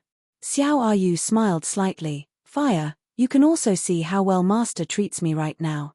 For me, he is even willing to take this kind of risk. It is not in vain that I have searched for him for 1,000 years to find his reincarnation. Fire's body trembled even more. Originally, he had already blessed Yi, but who would have thought that the one who snatched Yi away would be this woman? Suddenly, the smile on Xiao Ayu's face changed and she sobbed uncontrollably. She covered her face with her hands and her eyes were filled with grief. Ayua, what's wrong? At first, Fire did not understand why Xiao Ayu's face had suddenly changed, but at this moment, a familiar voice came from behind him. Jing Jiang quickly walked to Xiao Ayu's side with a nervous expression. He looked at the crying Xiao Ayu and did not know where to start. Chapter 1194. Fire's face stiffened as she clenched her hands tightly. She opened her eyes and looked at the nervous Jing Jiang, her heart aching so much that she could hardly breathe. Big brother Jing. Xiao Ayu leaned on Jing Jiang's chest in grief. Did I cause trouble for you? Just now, this lady warned me that if I let you look for the God-burying flower, you would lose your life in the hidden divine mountain. I also know that the hidden divine mountain is very dangerous. If it wasn't for your good luck, you might not have been able to return alive. Jing Jiang's eyes were filled with anger. He turned around to face Yun Luofeng and Jiu Lingji and said angrily, Miss, I thank you for saving my life. However, this does not mean that you can arbitrarily criticize my fiancé. For Ayua, forget about going to the hidden divine mountain to find medicinal herbs. Even if you want me to jump into the frying pan, I would be willing. What right do you have to control me? Big brother Jing, don't say any more. Xiao Ayu held onto Jing Jiang's arm tightly. I know I was wrong. I won't let you take risks for me in the future. After all, there's nothing better than you being alive, big brother Jing. It's all my fault. I asked for too much. Jing Jiang's heart ached. He quickly turned around and wiped the tears from the corner of Xiao Ayu's eyes. Ayua, what nonsense are you saying? For a useless person like me to have such a gentle and beautiful fiancé like you is already a blessing that I have cultivated for several lifetimes. Xiao Ayu lowered her head as tears dripped down her cheeks. However, the corner of her lips raised into a complacent smile. Fire, in your previous life, for you, Master did not hesitate to become enemies with countless experts in the world, just to protect your safety. In this life, in his heart, there is only me. What are you two still doing here? Jing Jiang raised his head and looked at Yun Luofeng and Xiao Ayu unhappily. Hurry up and leave, don't disturb my fiancé anymore. Big brother Jing. Xiao Ayu raised her head pitifully. Don't blame them, they are doing it for your own good. Even if it's for your own good, this red-clothed little girl asking me to leave you. What? Jing Jiang flew into a rage. He didn't have the scholarly temperament he had when they first met. His eyes were full of resentment. He looked at Fire as if he was looking at an enemy. Little girl, I've already made it clear to you before that I'm not interested in a child like you. How dare you come to Jingcheng to destroy the relationship between me and my fiancé? My fiancé left me for my own good. If you really want my best, then don't appear in front of me for the rest of your lives. Fire raised his head and looked straight at Jing Jiang with his big watery eyes. Do you really believe every single word she says? If I don't believe her, should I believe you? Jing Jiang sneered. And I have been in love for 1,000 years. Once told me that we were lovers 1,000 years ago. She searched for 1,000 years just to find me. Tell me, how can I let her down when she is so infatuated with me? Lovers of 1,000 years. Fire laughed. She looked at Xiao Ayu with ridicule. How could she say something like that? Moreover, Yi actually believed it. Fire, Yun Luofeng lightly patted Fire's shoulder, and said in a low voice, "Get out of the way." Fire was startled. She had never disobeyed Yun Luofeng's orders. Therefore, She took a few steps back. Yun Luo Feng's steps were light, and in the blink of an eye, he was already in front of Xiao Yu. What do you want? Jing Jiang's expression changed greatly. Just as he was about to stop Yun Luo Feng, a gust of wind suddenly blew from Yun Luo Feng's sleeve, instantly sending his body flying. Chapter 1195. Bang! Yun Luo Feng kicked Xiao Yu's body, fiercely kicking her out of the pavilion, and with a plop, she fell into the lotus pond at the side. This kick is to repay you for making fire sad. Xiao Yu struggled to climb out of the lotus pond. But at this moment, Yun Luo Feng once again appeared in front of her, pulled her out of the pond, and kicked her in the chest once again. This kick is because you framed fire. The young girl straightened her sleeves, her domineering and demonic eyes swept across the stunned people. Her voice was arrogant and filled with killing intent. As long as I'm here, no one will be allowed to bully her. You! Jing Jiang's face changed greatly. He pointed at Yun Luo Feng and wanted to curse out loud. However, before he could say anything, he was interrupted by the young girl's evil voice. I don't think you are the person in Fire's heart, because Fire, he wouldn't like a man like you who doesn't know right from wrong. After saying that, Yun Luo Feng turned around and walked to Fire's side, raising his eyes to look at her. In order to repay your kindness, you want to come here and help him, but he doesn't need your help. Yun Luo Feng paused, then continued, moreover, you saved him in the hidden God Mountain, so it can be considered as repaying your kindness. We can leave now. Fire nodded his head and followed closely behind Yun Luo Feng. Perhaps it was because her heart had truly been broken this time, so much so that she did not even look at Jing Jiang in the end. Are you a? Jing Jiang quickly rushed in front of Xiao Yu, supporting her battered and exhausted body, his face full of nervousness and worry. Are you all right? Xiao Yu's heart was filled with anger. If it was his former master, in order to save the fire, what kind of danger had he not gone through? Furthermore, he had managed to survive the pursuit of so many experts. At that time, he had said that Fire was someone he would protect with his entire life. He worked hard to break through himself and increase his strength, all in order to protect her safety. Why did he become so useless in front of her? I'm fine. Xiao Yu stood up, her slightly lowered eyes flashing with unwillingness and anger. Did she really like the current Jing Jiang? No, she had always believed that Jing Jiang would one day become that expert from 1,000 years ago. Now, she couldn't help but wonder if she was wrong. He was destined not to be the Yi clan's old ancestor who terrorized everyone. Are you Jing Jiang looked at Xiao Yu nervously. Are you really okay? Xiao Yu shook her head and said tiredly, I'm a little tired. I'll go and rest first. Are you Seeing that Xiao Yu was obviously unwilling to say anything more, Jing Jiang became even more anxious. I'm sorry, I'm useless. I couldn't protect you. Xiao Yu stopped in her tracks and the corners of her lips curled into a sarcastic smile. Big brother Jing, I'm a woman. I also want to be protected by my man. However, you're still so indifferent when someone treats me like that. You really disappoint me. Jing Jiang was not indifferent. He was just scared silly. In addition, Yun Luofeng's speed was too fast, so he did not have the chance to react. Then what do you want me to do for you to forgive me? It's very simple. I want you to use your own strength to recover the other families in Jing City in the next few days, and then annex the other cities. I want you to become stronger. Can you do it? Xiao Yu turned to look at Jing Jiang. Her beautiful eyes were filled with tears. After all, I don't want to be bullied anymore. Only when you become strong can you protect me. Chapter 1196. Jing Jiang nodded his head seriously, his eyes filled with determination. All right, I will go find those families now. If they don't agree, I will fight to the death with them. With that said, Jing Jiang took one last look at Xiao Yu, his eyes filled with determination, and turned to walk out of the courtyard.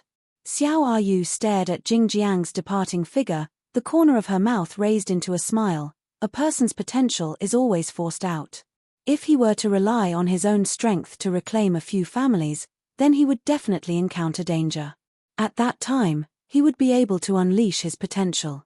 In Jing City, the position of the City Lord's mansion was no longer what it used to be, especially after Jing Jiang appeared. That was why she asked Jingjiang to reclaim a few great families and show her some achievements. Master, don't blame me for being too ruthless. I really miss the time when you stood at the peak of the world and pointed out the right path for the world. Xiao Yu's eyes flickered. If Jingjiang successfully recovered his former strength, then she would definitely follow him for the rest of her life. On the other hand, she didn't mind killing him herself and letting him start over. Outside the city lord's mansion, Fire's hand left Yun Luofeng's palm, his bright eyes filled with grief. Master, let's go back.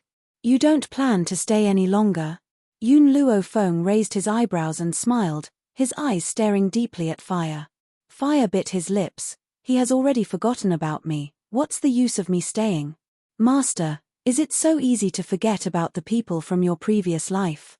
Yun Luofeng muttered to himself for a moment, then suddenly raised his head, his deep black eyes staring at the azure sky, and said, if there is a next life, in the vast sea of people, as long as I meet Yun Xiao, I will recognize him with a single glance.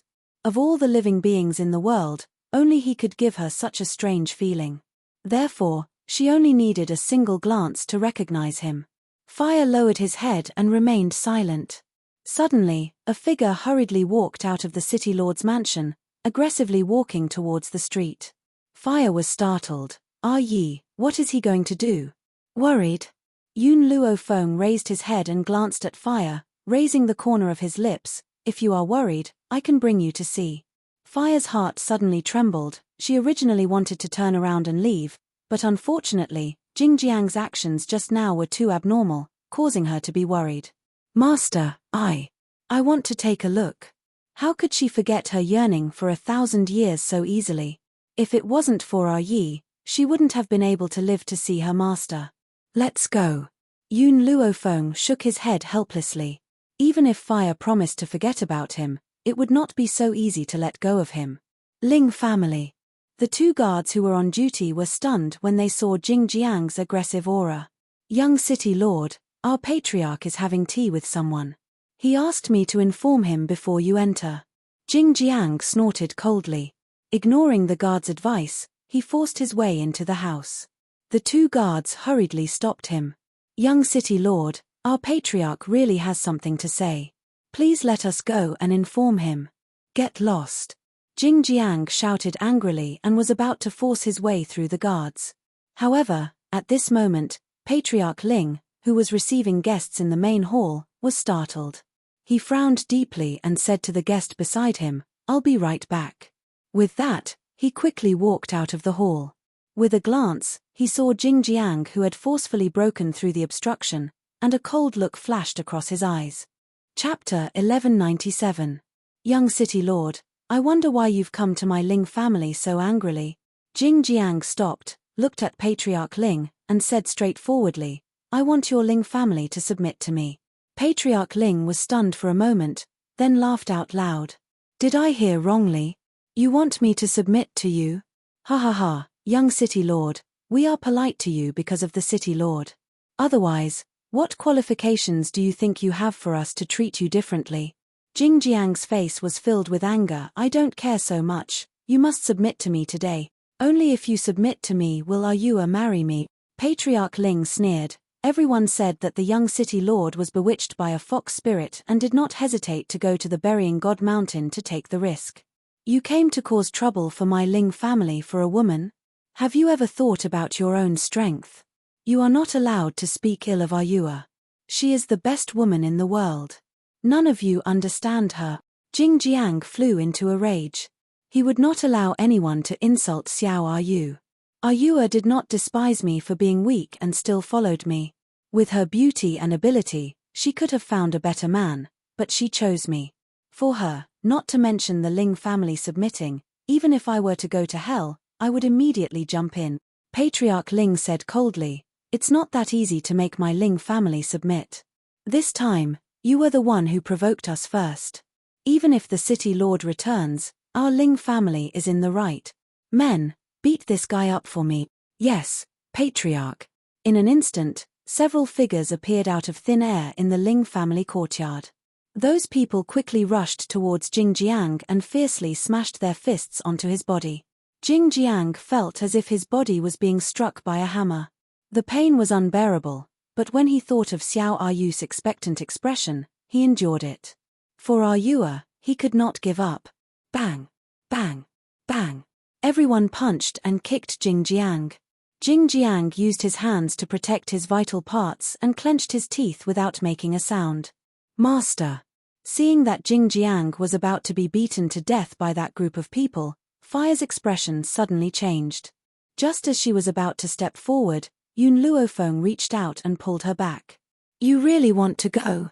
Even if you save him, he won't appreciate it. He might even blame you for being a busybody. Fire stopped in her tracks, she smiled bitterly and shook her head. Master, as long as I think of the days we spent together, I can't ignore it. Even if she doesn't appreciate it, or if she blames me for being nosy, I just don't want him to die, that's all. As she finished speaking, she raised her little face and strode into the house. Stop! A delicate shout sounded from within the house, causing those people to stop what they were doing and look at Fire in confusion. Why is it you again? Jing Jiang said angrily, I don't need you to meddle in other people's business. Go away. Fire did not say anything, his bright eyes looked at the Ling family head. Can you let him go? A strange light flashed across Clan Head Ling's eyes as his lips curled into a smile. It's not impossible to let him go. But I have a condition. What condition? I want you to be my son's child bride. TSK, it was really rare to see such a beautiful girl.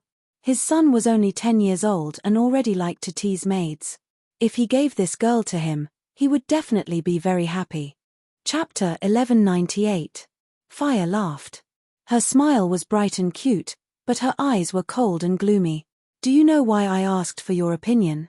Because the one in the wrong in this matter is Jing Jiang. I don't want to do anything to you, so I asked you to let him go, but if you want me to be your son's child bride, then you have to ask your son if he has the life to enjoy it. Fire's brows were filled with a domineering aura. She lightly raised her chin and looked down at Patriarch Ling, who was standing in front of her. Patriarch Ling was stunned. This girl was only 6 or 7 years old. Why did the words she said not sound like a little girl of her age? Release him immediately. Otherwise, don't blame me for being impolite, Fire bellowed. Hee. Patriarch Ling regained his senses and sneered, then I would like to see how a little girl like you can be so impolite to me. Boom. Just as he finished speaking, a red light flashed, and Fire's small fist heavily struck Patriarch Ling's chest. Before Patriarch Ling could react, his body suddenly streaked across the air and smashed into a pillar at the side. Patriarch. Everyone ran to Patriarch Ling's side and hurriedly helped him up from the ground. Patriarch Ling wiped the blood from the corner of his mouth, his eyes darkened, and said coldly, Damned girl, if you dare touch me, I will let you have a good time. Men, capture this girl for me. Boom. In that moment, Fire's body surged with anger. Bright red flames floated around her body, domineering and ostentatious. The Ling family's guards did not dare to move forward, they could only hide far away and threaten her with the swords in their hands. What happened? An aged voice came from behind him, as if it was carrying a heavy pressure, causing one's heart to tremble uncontrollably. Yun Luofeng squinted his eyes and looked at the old man who was slowly walking out from the hall. This old man wore a loose robe, and his face was full of potholes, making him look especially terrifying. However, his aura was very terrifying, causing Yun Luofeng to frown. Fire, come back. After feeling the threat from the old man, she shouted loudly. Fire was startled, she turned and wanted to walk towards Yun Luofeng's side, but suddenly, the old man who was slowly walking out made his move. You've interrupted my conversation with Patriarch Ling, don't tell me you want to leave so quickly. Fire. Seeing the old man's palm grabbing towards Fire, Yun Luofeng quickly rushed towards her. Unfortunately, it was too late. The old man had already appeared behind Fire, his palm releasing a terrifying power. Boom. Just as the old man's palm was about to come into contact with the fire, the stunned Jing Jiang had already exploded with a powerful force. This power was even stronger than the old man's, forcing him to take a few steps back. You succeeded. Xiao Ayu, who was hiding in the dark, was overjoyed. However, when she thought about how Jing Jiang had used his power to put out the fire, she felt very unhappy. But, as long as Jingjiang could regain his former strength, everything she did was worth it. The smile on Xiao Ayu's face grew wider and wider. In the end, it froze at the corner of her mouth. She rubbed her eyes in disbelief. Her eyes were filled with astonishment, and even her body began to tremble. How was this possible? Impossible. What he saw must be fake. In the courtyard. When Jingjiang saw the figure that had been separated from his body, he was completely scared silly. It was also a man dressed like a scholar.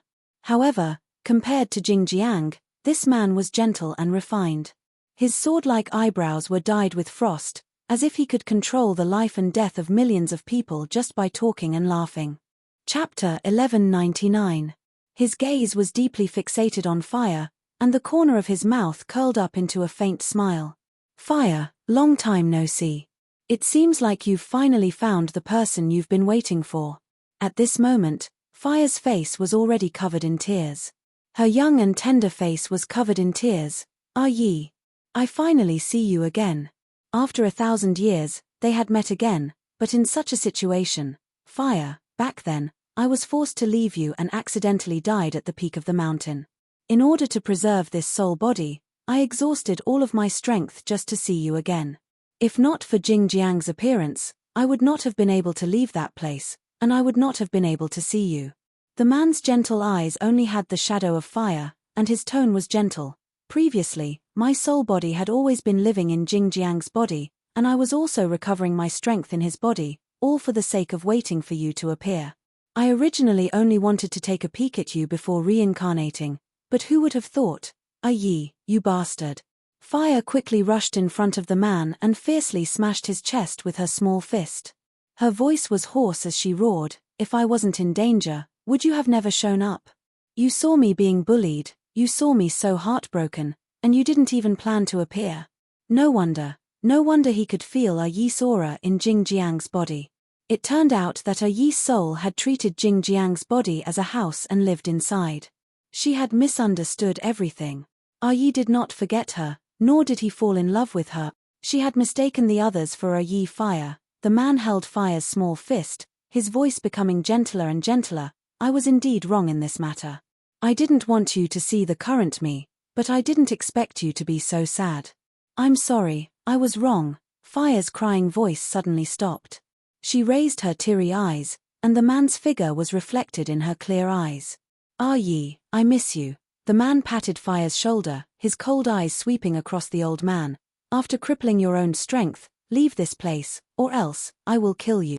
The old man's expression suddenly changed. He looked at the gentle and refined man with some fear. He steeled his heart and said, this has nothing to do with me. If you want to look for someone, look for the Ling family. I'm just passing by. Master Hui Yi, you can't do this. Ling family head's expression changed on the spot. Didn't you want to surround and kill the Ghost Emperor? Our Ling family's strength is not bad, we can definitely help you, please save me. Ghost Emperor? Boom. Yun Luofeng's aura suddenly rose. His evil eyes stared coldly at Ling family head and asked, did you just say the Ghost Emperor? Ling family head was stunned, he did not know what Yun Luofeng's words meant. The Yun Luofeng. Yun Luo of a four of. Ling family head glanced at Yun Luofeng. I'm not sure. It's said that the Ghost Emperor always wears a mask and never shows his true appearance. Of Feng. Yun Luofeng's eyes narrowed slightly, and the smile on his lips revealed a cold aura. I don't care who the Ghost Emperor is. All I know is that you mentioned the name of the Ghost Emperor. They even claimed that they would surround and annihilate him. Just because of this, all of you deserve to die. She didn't know if the Ghost Emperor they were talking about was Yun Xiao. Chapter 1200. However, she would rather kill 10,000 people wrongly than let go of anyone who wanted to hurt Yun Xiao.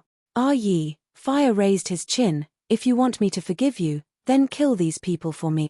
The old man felt the rising killing intent from the man's body. He was so scared that his old face turned pale.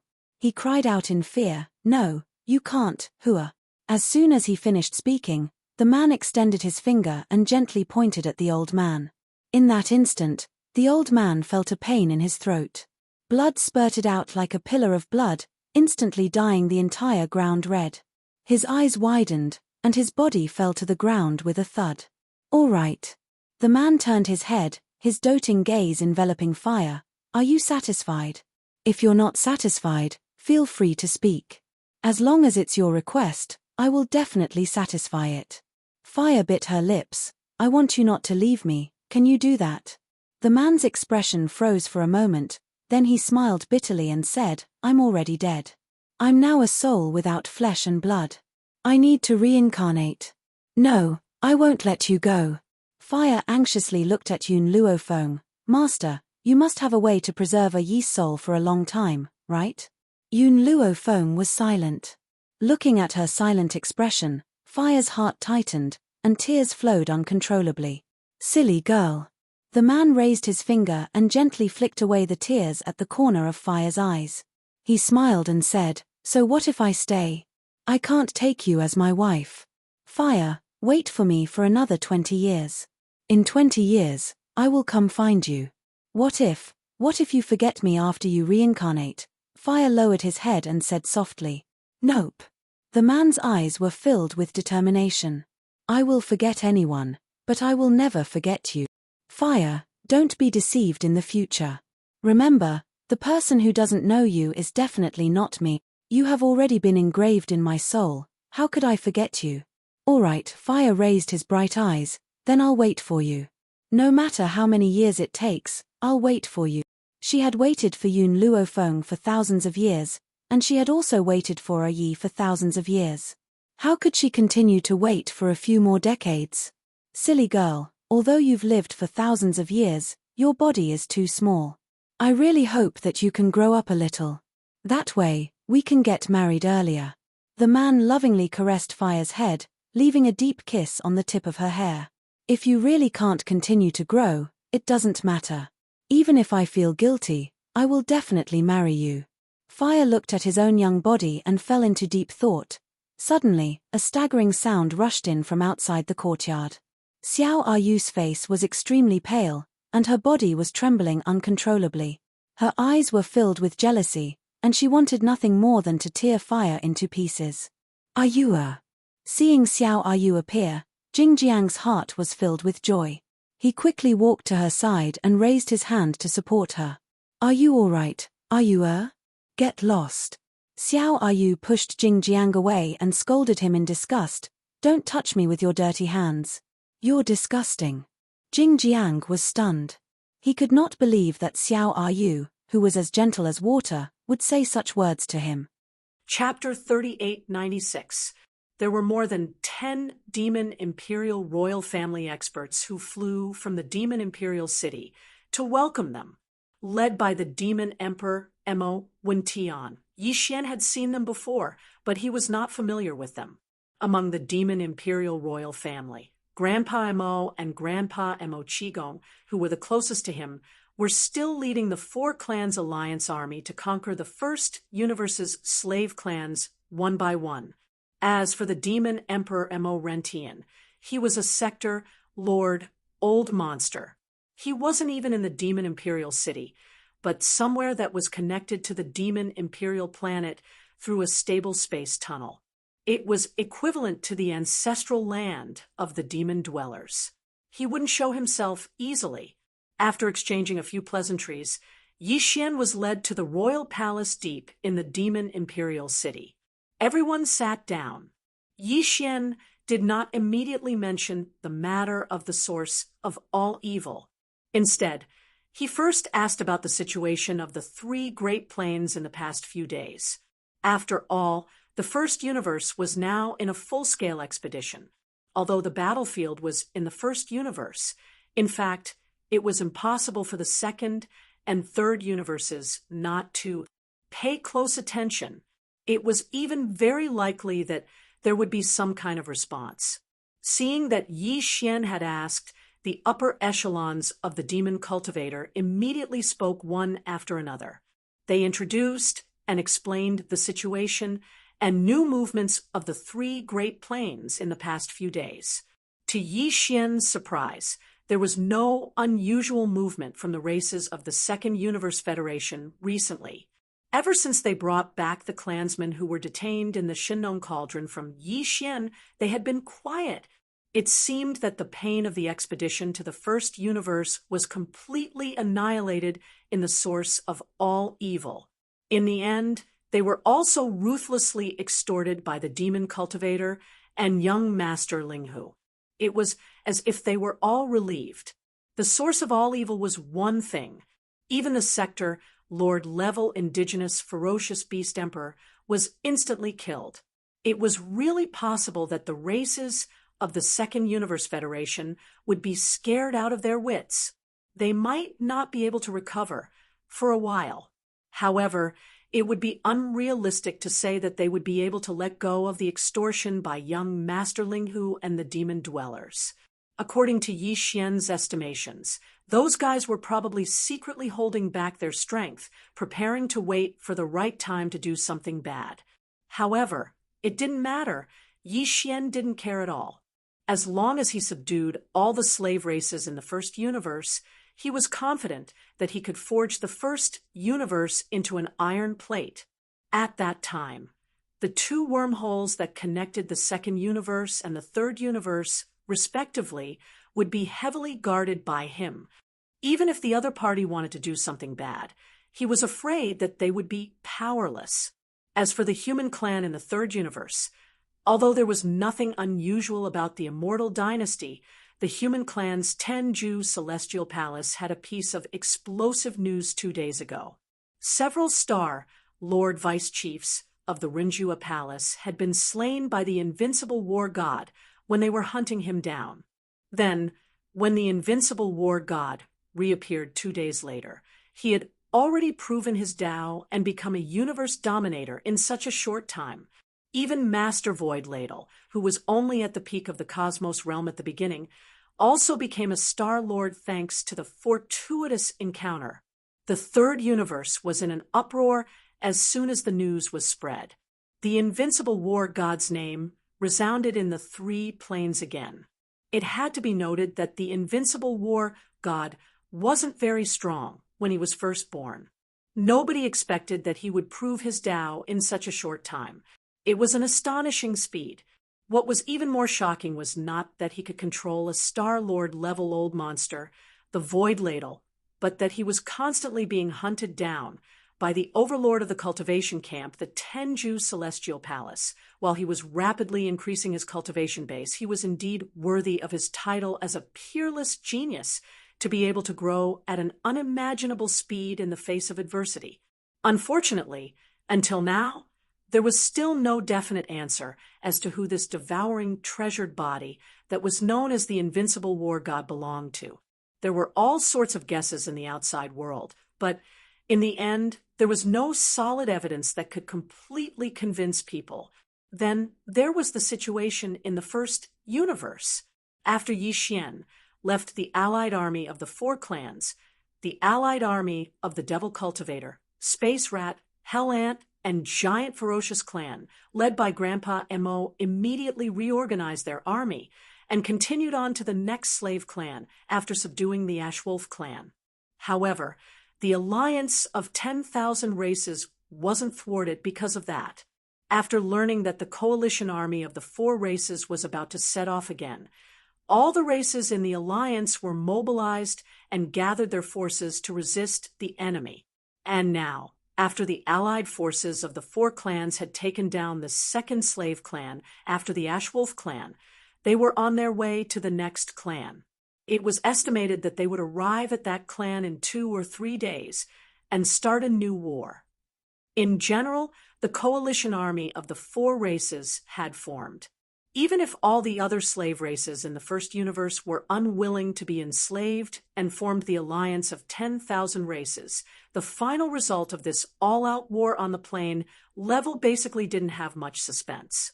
In the end, more than 80% of the victory would be taken by the coalition army of the four races. At that time, the first universe would be unified again, and the demon race would become the second overlord of the plane after the Tianji race. I won't leave for the time being. I'll stay on the Demon Emperor planet or in the surrounding star areas and pay close attention to the development of the root of all evil. After understanding the recent developments in the three universes, Yi Xian suddenly changed the topic and threw out a heavy bomb. If I'm not wrong, in 2 or 3 days, the races of the Second Universe Federation and the human race of the Third Universe will gather again. The root of all evil will gather again. As for the First Universe, the interstellar war on the plane level is still in full swing. I guess the races won't have the time to care about this. Of course, if the other slave races insist on getting involved, they'll be digging their own graves. We can't do anything about it. Later, find a way to spread the news and inform the space rat race, the hell ant race, the giant ferocious race, and all the races subdued by the coalition army of the 4 races. In short, within our own race, no one is allowed to get involved in the root of all evil this time. Let's leave the whole star area of the root of all evil to the top forces and races of the second and third universes. It's the same for the demon race. It's best to stay far away. There's no need to stay close to them, because this time, the big races and the top forces won't send a large number of battleships to form an army like the last time. If there's no accident, in 2 or 3 days, the forces sent by the big forces and secret races will all be high-end battle forces formed by a small number of great beings. The Sector Lord level isn't the limit. This time, it's very likely that even the universe level and immortal level supreme beings will appear. Chapter 3897. As Yi Xian finished speaking, the entire imperial palace was in an uproar. All the upper echelons of the imperial demon race whispered to each other and discussed universe level and immortal level supreme existences are about to appear, gathering at the root of all evil. The demon emperor, Mo, when Tian sucked in a breath of cold air. He looked at Yi Xian with his mouth agape and said in shock, "What's going to happen this time?" The other upper echelons of the imperial demon race all turned their heads and looked over. Their faces were full of shock and strangeness, because some people had realized that this incident might be related to this monstrous young man in front of them. Before the root of all evil incident began, he had already warned the demon race in advance that it was best not to participate. Otherwise, it would be too late for regrets. In the end, reality proved his words right. Practically all the top-rate powers and clans in the 3 dimensions that had entered the root of all evil to seize the fortune there had been annihilated, and even the 8 region lords had been saved by this young master before him. Not only did he seize this opportunity to detain the 8 domain lords and millions of battleships, as well as the hundreds of millions of universe masters in the battleships, he even abducted the millions of native ferocious beasts led by the immemorial porcupine and the immemorial hairy tortoise. Now, they were his private army. It could be said that the biggest and only winner of the previous root of all evil incident was this man in front of them, considering that he had foreseen the final result before the incident. Although he didn't say it, all the upper echelons of the imperial demon race knew that this incident was most likely secretly planned by him. At least, he played a role in adding fuel to the fire.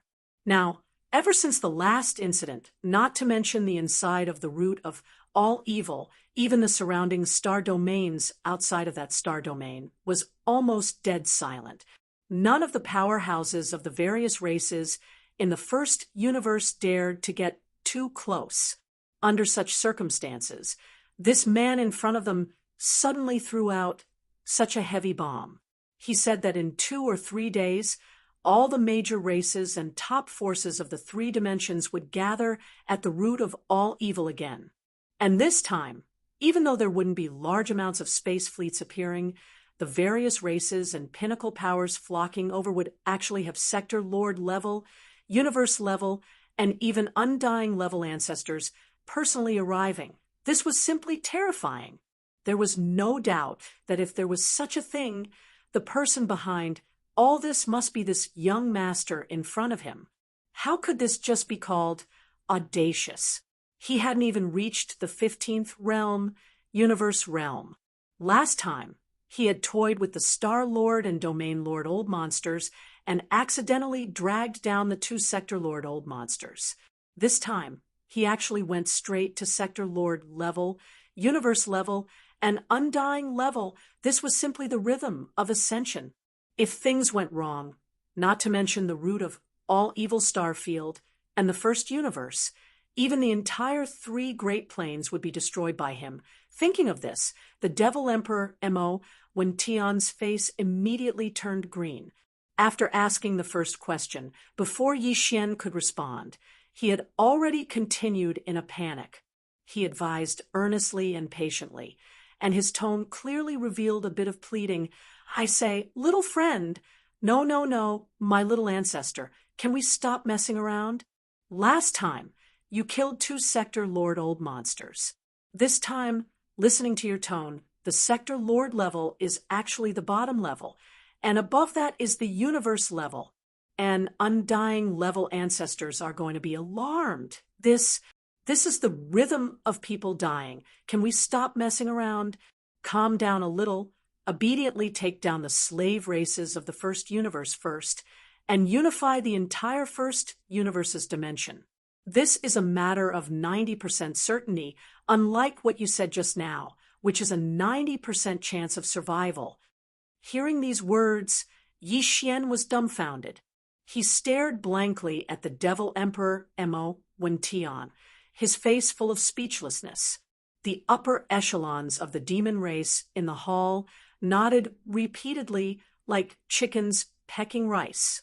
If it was said that the unforeseen event in the root of all evil star field last time made them all fearful of Yi Xian and felt that this guy was simply a little devil in the chaos, then now, when Yi Xian said that he was going to mess around there again, and this time, besides the Sector Lord Old Monsters, even the universe level and undying level masters would be involved. The upper echelons of the Imperial Demon Clan in the hall could no longer find the words to describe the monstrous level of the man in front of them. This Jane was a poison. Wherever she went, there was no way to stop it. All right, this young master admits, this matter this time was caused by me again. To be precise, this young master is about to do it, since everyone in the hall was smart after what happened last time. They all guessed that he was the mastermind behind the scenes. Yi Xian didn't plan to hide it and openly admitted it. Then he rolled his eyes and continued, but don't worry, this time not only will our camp prohibit anyone from getting involved, even I will not take a single step into the root of all evil star field. After all, this time the Sector Lords are probably just cannon fodder. Many of the universe levels will die. Even the undying levels will probably fall a few. This young master is not afraid of death, but I don't want to actively seek death.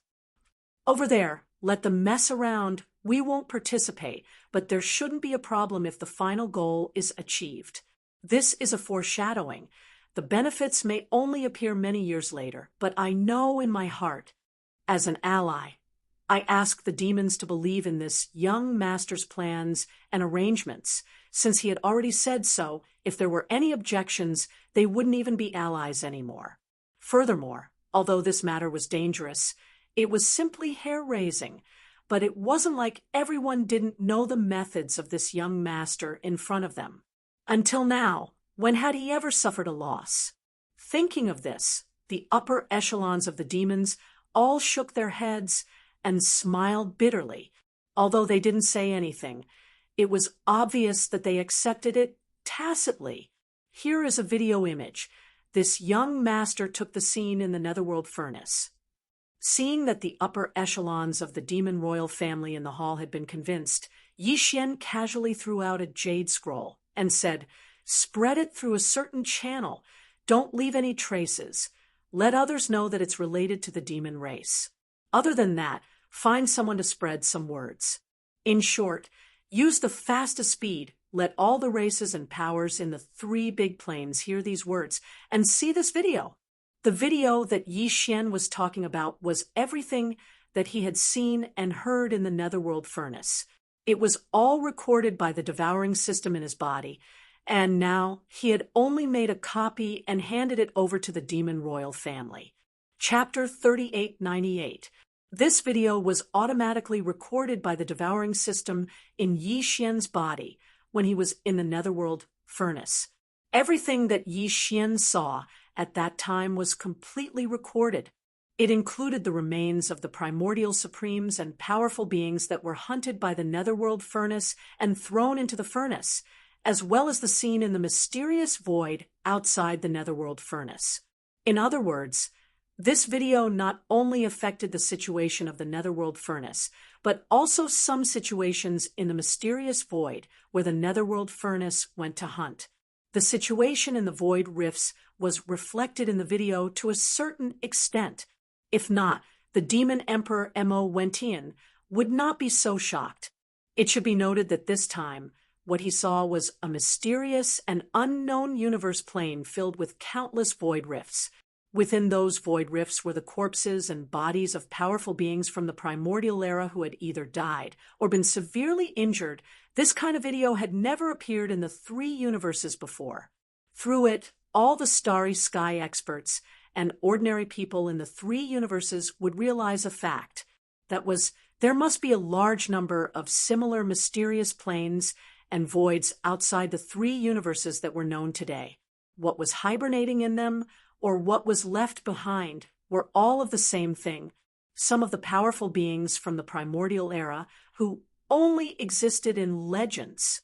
Moreover, the terrifying netherworld furnace in the depths of the origin of all evil in the first universe had clearly found one of these places. It had completed a hunt there and obtained a large number of remains of powerful beings from the primordial era and even supreme beings from the primordial era. This is too big. What does the netherworld furnace want to do? All the raw materials are the remains of beings above the immortal level. Is it going to grind them up with the huge millstone in the furnace to refine something? Withdrawing his spiritual power from the Jade Scroll, the demon emperor Mo Wentian turned to Yi Xian in horror and said in a trembling voice, refining something with such a level of flesh and blood, not to mention the immortal level, even beings above the immortal level would go crazy for it. This is going to cause chaos in the three universes. This is going to lead to chaos. Who cares? It has nothing to do with us anyway. Yi Xian once again threw out a video. It was a video of the netherworld furnace breaking the rune chains on its own in the root of all evil star region. Then he said, "Hurry up and spread these two videos." At the same time, explain that the runic chains extending from the bottom of the outer wall of the netherworld furnace are connected to various unknown voids. The product refined in the furnace is called the all-evil origin liquid, and it will be transported out through these chains. That's right, the all-evil liquid is the final product of the netherworld furnace. It's extremely effective for sector lords, universe-level immortals, and even primordial supreme beings. It's the best at healing injuries and can even improve life levels. It's a top-notch supreme resource. As the chief servant race of the Heavens legacy race, the demons were also important scouts, so there was naturally no need to doubt their ability to gather intelligence. They had many secret connections, and some even came from the Federation in the second universe and some powerful forces in the third universe's human camp. This was very normal. The demon dwellers' ability to infiltrate was very strong, and they looked no different from the human race. After infiltrating some races and forces, they would hibernate and slowly develop. In the long run, this would be a line. With this kind of accumulation method, just the two videos that Yi Xian took out were simply a piece of cake for him to silently spread without a trace. In just half a day, these two videos spread throughout the three universes, causing an uproar among the various large races and top-notch forces. Just as Yi Xian had predicted, once the two videos spread, some people who believed in conspiracy theories immediately expressed concern. They believed that the person who recorded and spread these two videos had bad intentions. If they did not handle this well, The tragedy that had just occurred in the root of all Evil Star region would happen again. This time, it would happen again. Even so, the various large clans and top forces still took action at the first moment. On the first universe's side, the demons and the space mouse race, hell ant race, giant ferocious race, and other races under the Nameless Alliance had already received Yi Xian's notice, and they did not intend to participate in this matter. The other servant races of the first universe basically had no time to care about it. The crisis of the survival of their race was getting closer and closer. Who still had the mood to mess with those? The third universe, the first palace of the Tenju Celestial Palace, the overlord of the human camp, Tenju Celestial Palace. As soon as these two videos spread, a loud and clear dragon roar sounded in the Tenju Celestial Palace. Several figures waved their hands and tore through the void, stepped in, and disappeared instantly. Among them, a ferocious, bloody giant dragon could even be vaguely seen. Almost at the same time, in the territory of the cultivation camp controlled by the Tenju Celestial Palace, in a relatively remote galaxy void, a black, undying dark phoenix with a size of 100,000 feet blasted out from an abandoned star. It soared into the sky, and its huge black phoenix wings flapped gently above its body. A black, hole-like whirlpool appeared in the void above it, and the undying dark phoenix plunged headfirst into it. The same or similar scene appeared one after another in the territory of the human cultivation camp, including the Tenju Celestial Palace's Earth Jew Celestial Palace and Human Jew Celestial Palace, as well as some ancestral lands of other sects that did not belong to the Tenju Celestial Palace. These figures that moved after hearing the news were at least Sector Lord level, and there were even Universe level and Immortal level. They were definitely the overlords of an area, but now they swarmed over. It was still the third universe, the imperial capital of the human race's technology camp's Immortal Dynasty, the Immortal Star, the Imperial Teacher's Palace in the outer city area of the Immortal Imperial City. To be precise, it was actually the underground of the Imperial Teacher's Palace. What appeared in front of them was a huge underground hall. The hall was incomparably vast. No matter which direction they looked at it from, they could not see the end of it. Besides, although it was underground, when they looked up, the bluestone dome of this vast underground hall was at least 10,000 meters high. An underground space of such a scale was not a small project, and it was even more impossible for it to appear under the Immortal Imperial City. Hence, this underground hall should have been built using space folding technology. This was the secret base of the Imperial Tutor D-Air in the Immortal Imperial City. The hall was originally empty, and there was nothing in it. However, at this moment, because this place was too vast, there was no way to distinguish the direction of the hall. With a flash of green light, a high platform appeared in the originally empty hall in the blink of an eye. It was square in shape, and each side was 100 meters long. Right. Xiao. Chapter 3899. It's time to open another seal. As D-Air muttered to himself, there seemed to be a dim light flashing in his body. Then his aura began to soar at a visible speed. At first, D-Air's aura was only at the peak of the 9th rank universe realm. However, it only took half an instant for him to break through the universe realm and reach the Star-Lord state. However, that was obviously just the beginning. After reaching the Star-Lord state, it only took 3 breaths for D-Air's cultivation to reach the peak of the 9th rank Star-Lord state. Then he broke through again and became a Zone Lord in the blink of an eye. However, that wasn't the end. D-Air's aura was still rising in the Zone Lord state. This time, it only took him 6 breaths to reach the peak of the 9th rank Zone Lord state. Then he broke through again and reached the Sector Lord state. In this realm, D-Air used 9 breaths of time to increase his strength. In the end, his cultivation finally stabilized and stopped growing. He had reached the peak of the 9th stage of the Sector Lord realm. At the same time, a black hole appeared in the square in front of the boundless underground folded space. It appeared out of thin air and was extremely mysterious. Through the black hole, one could see that there was a mysterious void space inside. There were a large number of battleships and giant mechanical creatures that looked like space fortresses of various shapes. Roar! A huge roar like a tiger's roar came from the black hole. Then, a behemoth stepped out of the black hole, followed by a second one. In the end, for giant alloy beasts that were as large as mountains appeared in the vast square. They hovered in the air and emitted a terrifying aura that surpassed D-Air's. D-Air was already at the peak of the 9th rank Sector Lord State. However, the 4 alloy beasts were even stronger than him. Obviously, they were at least at the universe realm.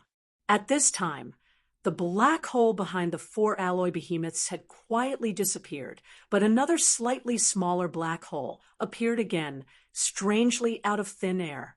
The 4 alloy behemoths shrank until they were only about 1,000 feet in size. After making a soft sound at D-Air, they stepped into the black hole and disappeared in the blink of an eye, *T. At the same time, in the Dorm Elder Pavilion deep in the inner city of the immortal Imperial City, a few streaks of light rushed out and directly shot into the sky. There was no spatial crack at all, but these streaks of light strangely disappeared halfway through their flight. Such a scene occurred in many other places in the territory of the Immortal Dynasty, including the 3 empires under the rule of the dynasty, as well as the headquarters and ancestral lands of the top families and forces, such as Bodhi Technology, the Xianyuan family, the Longyu family, the Shinto family, and the Life Gene Society. As for the Heavenly Battle Empire, Patriarch Jean Lu, one of the 2 patriarchs, happened to return. Not only did he break through the Star Lord state and become a region lord, he had even reached the peak of the 9th level. There was no telling what kind of fortuitous encounters he had during his years of travel, but his strength had soared too quickly. The second universe, apart from the Nether Tortoise clan, which had been completely sealed, a large number of races, including the Blood Dragons, the Cyan Rock, the Battle Lions, the Inji clan, the Raging Bulls, the Golden Eagles, the Colorful Pythons, the Greedy Wolves, the Tree Spirits, and the other top 10 races also heard the news. They all responded. Almost every race had 1 or 2 immortal lords, and even universe-grade patriarchs awakened. They tore through the void and swarmed towards the origin of all evil star domain of the first universe. In the secret realm of the Blood Dragon's ancestral land, an enormous cloud of blood was still rolling in the void thousands of kilometers away. They could vaguely see a 9-headed blood dragon roaring furiously. Although its aura was not as strong as the supreme beings of the primordial era, such as the Golden Divine Dragon and the Primordial Yiksha, it was no weaker than the almighty beings of the primordial era, such as the Void Ladle. The 9-headed blood dragon had clearly been seriously injured and was recovering thanks to the nourishment of the all-evil origin fluid. In the past, a drop of the all-evil origin fluid would drip from the end of the chain every year. However, the 9-headed blood dragon wouldn't consume all of it. It would leave behind a quarter of it and infuse it into the huge blood-colored egg that was surging up and down in the blood cloud central domain. That was its direct descendant. Once it was born, it would possess the cultivation of the universe realm, and its future would be limitless. However, not long ago, the 9-headed blood dragon was poisoned by Black Mark during the last resource supply. It was ambushed by Yixian's all-evil poison. Its injuries, which had recovered by 60 to 70%, worsened again. Now, its cultivation had fallen to the quasi-primordial supremes level. But even so, when the news of the source of all evil star domain came again, the 9-headed blood dragon was still alarmed. At this time, it roared furiously and looked back at the blood-colored giant egg in the rolling blood clouds. Its body instantly emitted a monstrous anger of incomparable resentment. Roar! Even his roar faintly revealed a bit of mournful intent. Then, the 9-headed blood dragon's figure disappeared into the rolling blood cloud. After a short while, an energy body clone rushed out of the blood cloud and plunged into the rune chain that was suspended at the highest point of the secret realm. It then disappeared. Such a scene was not only playing out in the ancestral land of the Blood Dragon clan. Several other clans in the top 10 clans of the Second Universe also had an existence whose cultivation had fallen to the quasi-primordial supremes level. In the form of an energy body clone, they followed the rune chain that supplied them with the all-evil origin fluid every year and angrily rushed toward the source of all evil star domain in the first universe. Go. For example, in the secret realm of the Green Rock clan's ancestral land, an azure rock that was hundreds of thousands of feet tall rushed out. In the ancestral land of the Battle Lion clan, which ranked third among the top 10 clans in the Second Universe, a blood-colored 2-headed battle lion roared angrily at the sky. In the end, it also rushed into the rune chain in the form of an energy body clone. In addition to these bloodline ancestors of the various clans who had not appeared in the world, they were all alarmed. In some remote star domains in the 3 universes, from time to time, void cracks would quietly open, revealing huge figures with extremely terrifying auras. Chapter 3900, The Root of All Evil. Rumble. Kacha, Kacha. The vast void was empty, and there was no one in sight, but 2 sounds could be heard in the void. The rumbling of thunder was the sound of the huge millstone turning in the furnace. Both sounds were very low, and they were not very hurried. Instead, they seemed to be a little slow and sluggish. Originally, they should not have such a soul-stirring effect, but when they entered the ears, it made one's body tremble uncontrollably.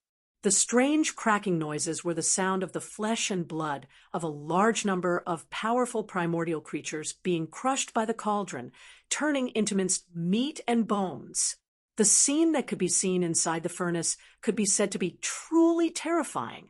The vast interior of the furnace was divided into 2 areas. The central area was a huge millstone with 2 levels, and there was a hole in the middle. At this time, there were many desolate creatures' corpses in this huge hole, moving up and down as the 2 levels of the millstone turned in reverse. It was like a real furnace of flesh and blood. If someone was here, they could even see the corpses of some terrifying creatures, like the Golden Divine Dragon, in this huge hole. They should be the descendants of the Golden Divine Dragon that hadn't reached the level of the Desolate Supreme yet. Even so, this Golden Divine Dragon should be extremely powerful. Even though it had died countless years ago, and only half of its body was left, one could still feel a powerful pressure coming from it. There were also countless other powerful beings from the primordial era. Originally, there had been thousands of them, but now there were only about 1,000 of them around the giant millstone. The rest were all thrown into the hole in the center of the millstone. At this time, as the huge furnace of flesh and blood slowly turned, all the desolate creatures' corpses in the center of the millstone were being crushed. Gradually, their original appearances were unrecognizable, whether it was the Golden Divine Dragon, the Desolate Yiksha, the Blood Slaughter Lion, or the Azure Sky Rock. All the desolate creatures' corpses were crushed into meat paste and mixed together. During this process, the flesh and bones mixed with each other, and the blood of different colors mixed with each other. In the end, the flesh and blood could no longer be distinguished from each other. There was no longer any solid matter in the huge hole, but there were still endless rays of light shooting up into the sky. Some of them even dissipated in the void. They were things like karma or the past, things that were seen as impurities and were not retained by the furnace of flesh and blood. There were also some that turned into strands of milky white mist that slowly rose into the air and merged into the thin atmosphere above the cauldron. The milky white mist was the nether furnace milk that was formed by something similar to the Khanate Tao origins or nascent spirit origins. The fragments of the innate Daos and Yuan Shun were smashed into tiny molecules that could be traced back to their original form. They turned into pure energy and merged into the atmosphere above the furnace. As they accumulated, their density increased and finally turned into this milky white liquid of the dark furnace elixir. This kind of lotion had an extremely miraculous effect. After all, it was condensed from the essence energy of a large number of powerful creatures that were close to or had even reached the level of the Desolation era. It was simply shocking and horrifying. However, it was obvious that they were not the real purpose of the furnace of flesh and blood to refine the desolate creatures' corpses. They were only some byproducts that could be used during the process and would be a waste to discard them. The real product of the dark furnace elixir was the transparent liquid that flowed out from the almost non-existent gap between the two layers of the millstone. The all-evil origin elixir. These powerful desolate-era creatures were of different species. Some of them were golden, and their blood was as bright as the sun, emitting a dazzling golden light. Some of them were burning with blood-red flames, releasing an endless killing intent and evil aura. The blood, flesh, and marrow of the desolate-era creatures of this level would turn into an indescribably weird color after they were crushed into mud, and their auras were extremely chaotic and terrifying. But at this moment, as some impurities such as memories, karma, and so on turned into green smoke and disappeared, and as some unnecessary innate energy was expelled, the liquid rose and condensed into liquid. In the end, the liquid that flowed out from a thin crack at the edge of the furnace was incomparably transparent and colorless. It didn't even emit any aura of pressure. The liquid was as pure as the purest crystal in the world. In the huge hole in the center of the furnace, a huge amount of 9-colored blood mud was rolling. Above the blood mud, the karma impurities and the milky white mist were also turning into smoke. However, the transparent liquid that flowed out from the gap on the edge of the furnace was dripping drop by drop. After a long time, only one drop fell into the groove under the gap. All of this was the scene inside the Netherworld furnace, and it couldn't be seen from the outside. Anyone outside the Netherworld furnace could only roughly judge the situation inside through the milky white liquid above the mouth of the furnace and the rumbling thunder and cracking sounds coming from inside the furnace. At this moment, the last batch of thousands of desolate-era creatures' corpses were also pulled into the huge hole in the center of the millstone of the central region by the power of the Netherworld furnace's internal field. Then the low buzzing and cracking sounds came out. This continued for about half a day, and then it gradually weakened again. But now, the milky white mist at the mouth of the cauldron that was like the atmosphere of the stars was already very, very thick. Even though the rumbling of thunder still existed within the Netherworld furnace, that kind of strange cracking sound that made one's scalp go numb was almost inaudible. All the corpses of the desolate-era creatures had been crushed into meat paste, and their original shapes couldn't be seen anymore. Although the bloodline ancestors of the various races and top forces who were hibernating in the void far away from the Netherworld furnace didn't see this scene with their own eyes, they could easily deduce it. Finally, someone couldn't hold back and suddenly made a move. Fellow Taoists, the raw materials have been crushed into meat paste, and the condensation has begun. It can't be stopped. The time has come. A giant beast rushed out, and a figure stood on its back. It was an ancestor of the 10 Ultimates' celestial palace, of the Earth Ultimates palace of the Third Universe. This master and servant were both terrifying late-stage sector lords. They were the first to shoot towards the Netherworld furnace. The all-evil origin elixir is about to be produced. We have to break the transportation chains immediately. Otherwise, everyone's efforts will be in vain. Screech! How dare you?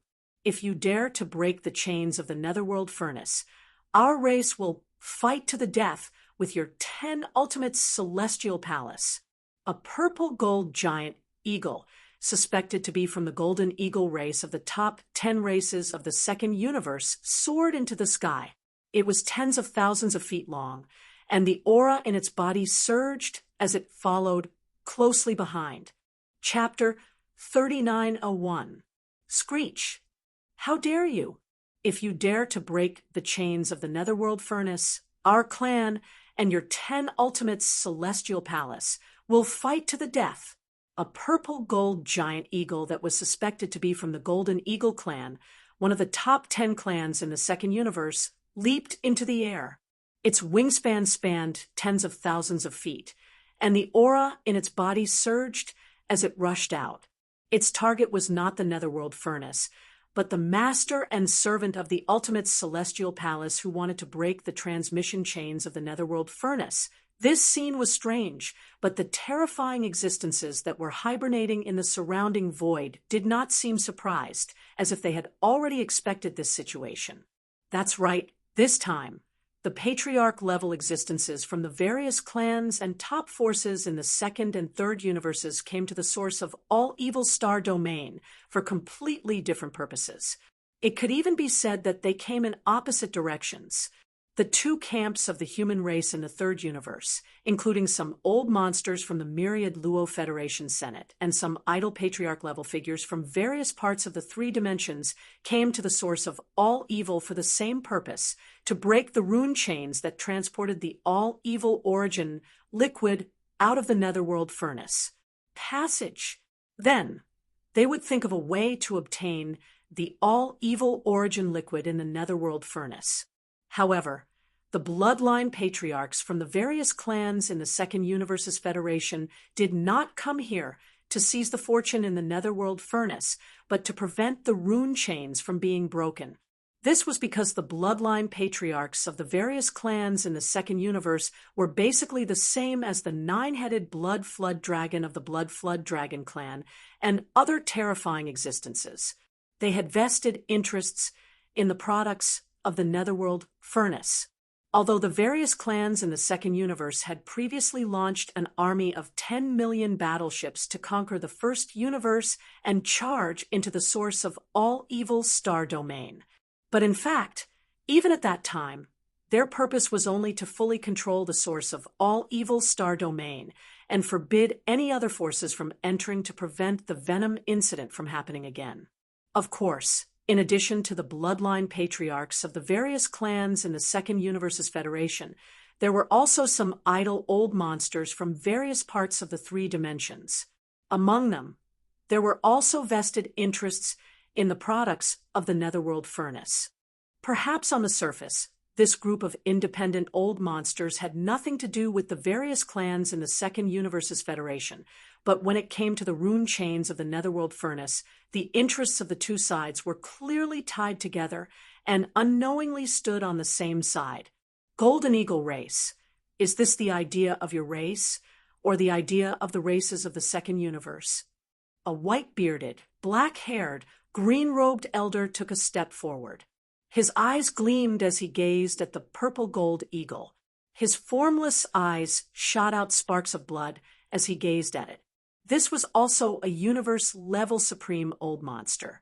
This person's name was Gong San, and he was originally a Star Lord from the 10 Extreme Celestial Palace. Tens of thousands of years ago, not long after the formation of the 10,000 Luo Federation, the 10 Extreme Celestial Palace, which represented the human cultivation camp, entered the Federation Senate. Today, he had already grown to the universe level and was the second echelon of the Federation Senate, a top-notch elder. Previously, when the various clans of the Second Universe's Federation launched an army of tens of millions of battleships to launch an all-out expedition against the First Universe, the 10,000 Luo Federation was already extremely dissatisfied. Now, a bloodline ancestor of the Golden Eagle race had appeared and was clamoring and threatening the 10 Extreme Celestial Palace. Gong Sen couldn't bear it anymore and immediately expressed his stance on behalf of the Federation. Golden Eagle, don't forget, the various clans of the Second Universe are also members of the Federation. On the matter of the Netherworld Furnace, the Federation Senate has already given clear instructions. I advise you not to go against the wishes of the Federation. What a joke! The various clans of the Second Universe are only members of the 10,000 Luo Federation. We are not subordinates of the Federation. Even the Federation Senate has no right to impose their wishes on our clans and make any compulsory orders. In the distant void, a giant rock with green feathers and countless golden rays of light spread out its wings and rushed out from the void. This should be a bloodline ancestor of the Green Rock clan, one of the top 10 clans of the Second Universe. His strength was comparable to that of Gong San, who was from the Federation Senate. He was also at the universe level. He replied without any trace of politeness, "The products of the Netherworld Furnace are closely related to the interests of the various clans of the Second Universe. It is impossible for you not to know this.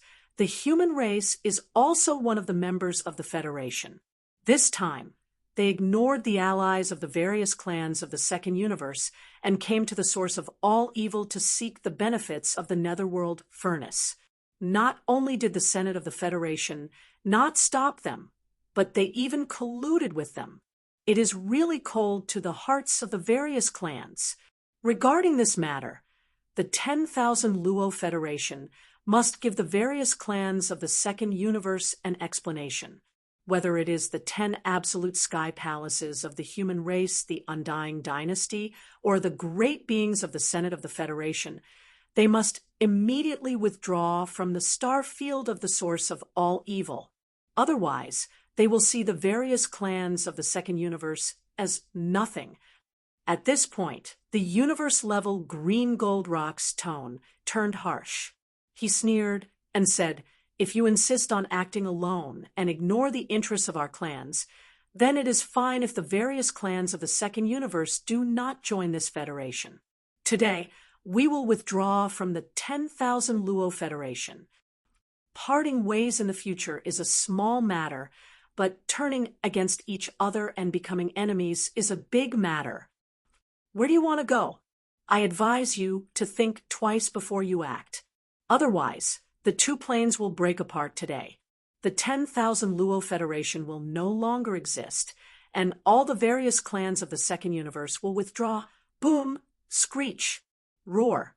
Just as this universe-level green gold rock finished speaking, the entire star field of the source of all evil went into an uproar, and the surrounding space was in an uproar. The various super old monsters, who had hidden themselves in space and had yet to show themselves, were all shocked. The attitude of the bloodline ancestor of the various clans of the Second Universe was too unyielding. He was clearly trying to force the 10,000 Luo Federation to make concessions and withdraw from the star field of the source of all evil with the great beings of the two camps of the human race. Otherwise, all the various clans of the Second Universe would withdraw from the Federation, and the impact would be no different from the collapse of the entire 10,000 Luo Federation. The consequences were too severe. Although the one who said this was only a universe-level bloodline ancestor of the green gold rock race in the Second Universe, this was clearly the common wish of all the core upper echelons of the various clans in the Second Universe. On the matter of the benefits of the underworld furnace, the various clans of the Second Universe had already reached a consensus. The words of any bloodline ancestor from any clan represented the collective wishes of the entire clan. At this time, the entire star field of the source of all evil was in an uproar because of the universe-level green gold rock's words. The various super old monsters from the various clans of the Second Universe all let out furious roars and screeches at the first moment. The entire star field of the source of all evil was filled with roars and howls. Tens of super old monsters simultaneously emitted their energies. They were all at least sector lords, and there was no lack of universe-level or even undying beings amongst them. Chapter 3902. Roar. Roar. The entire origin of all evil starfield was disturbed by the roars and howls. Dozens of sector lord level and above super old monsters from the various races of the second universe were supporting the green gold great rock, and it was also a strong declaration of their stance. It was also a threat. They demanded that the two camps of the human race and the upper echelons of the myriad Luo Federation Senate immediately withdraw from this star field. In the future, they would still be allies. Otherwise, they would part ways in the future and become enemies today. The atmosphere instantly became oppressive to the extreme. In the entire vast and boundless star field, half of the roars and roars shook the heavens, and the aura surged and rose. The other half had completely fallen into silence. Some of the rogue cultivators' super old monsters, who did not belong to the two opposing camps, were still hibernating. They were waiting. What would happen next would be determined by the changes in the overall situation. As for the two camps of the human race and the few super old monsters who represented the Federation Senate, they were in a dilemma. The attitude of the races of the second universe had already been put on the table. There was no room for negotiation. They could not give up the benefits represented by the Netherworld furnace. If the two camps of the human race and the Federation Senate of the third universe insisted on their own way, the final result could be foreseen. Today, the races of the second universe would definitely withdraw from the myriad Luo Federation and even become enemies. At that time, the entire myriad Luo Federation would only have one member, the human race. Could it still be called the Federation? Even if it still existed, it was basically just a name.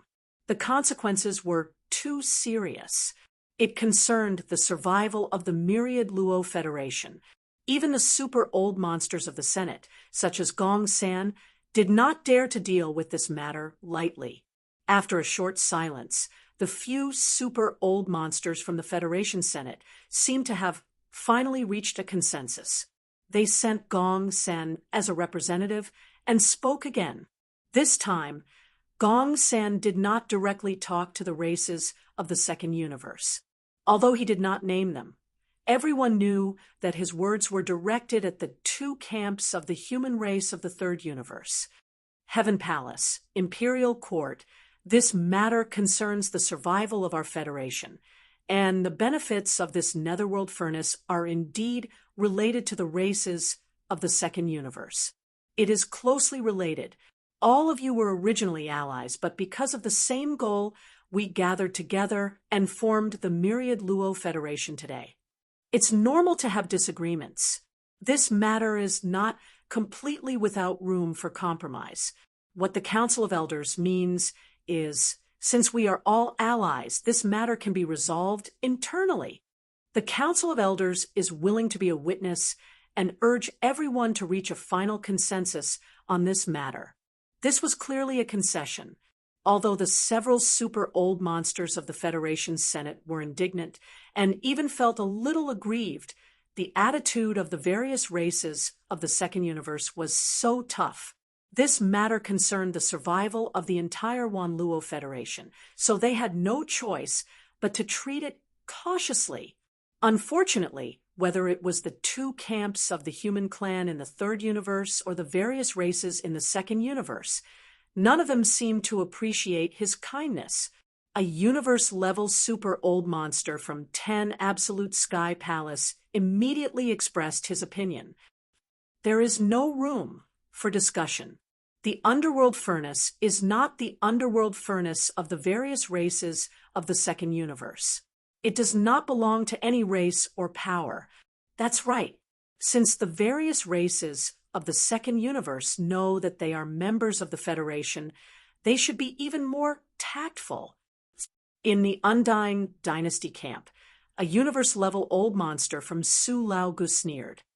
Of the 10,000 chains of runes that send the all-evil liquid out of the underworld furnace, nearly a quarter of them are connected to the ancestral grounds of the various races of the second universe. This matter has been confirmed by our imperial teacher, Great God Dier. The result of Tong Tong's deduction, the various races of the second universe have occupied nearly a quarter of the resources of the underworld furnace for who knows how many years, but they have always kept it a secret from the two camps of the human clan and the headquarters of the Federation. We can ignore this matter, but now that everything has surfaced, why can't the human clan fight for this benefit? Just because the various races of the second universe acted earlier and obtained the benefits of the underworld furnace, has it become a habit? Or perhaps the various races of the second universe think that they are strong and powerful, that they can ignore the entire human race of the third universe and the Wan Luo Federation? Howl. Screech. The words of the universe-level Su-Lao-Gu from the Undying Dynasty were sharp and aggressive. Before he could finish speaking, angry roars and howls rose to the sky from the various races of the second universe. Human clan, do you really think that your clan is the only one with the greatest power in the three universes? The Tianji clan has gone into seclusion and migrated. Do you humans want to replace them and become the public enemy of the three universes? The top-level upper echelons of the two camps have expressed their views at the same time. Are you clearly planning to use the various races of the second universe to establish your might? The Wan Luo Federation is indeed on the verge of collapse. The ambitions of the human clan are clear as day. Fine, let's fight. It seems that the rupture between the two universes is unavoidable today. It's a pity that the Wan Luo Federation. There's nothing to be said about it. When the Federation was first established, it was for the purpose of jointly attacking the Tianji clan. However, the Tianji clan has gone into seclusion. Even if they return to the world one day, who knows how many tens of thousands of years it will be. Before that, any race will have the opportunity to replace them. They will become the strongest overlords of the three universes. It's obvious that the human clan is ready to make a move. Their attitude today is clear proof that their ambitions have sprouted. As these angry roars and mocking voices rang out, the entire star field, the source of all evil, once again fell into an uproar. The super old monsters of the various races of the Federation of the Second Universe roared and expressed their views.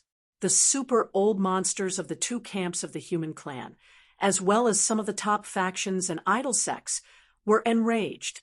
Some of the independent cultivators and the descendants of the primordial creatures who did not belong to the two camps of power wisely remained silent.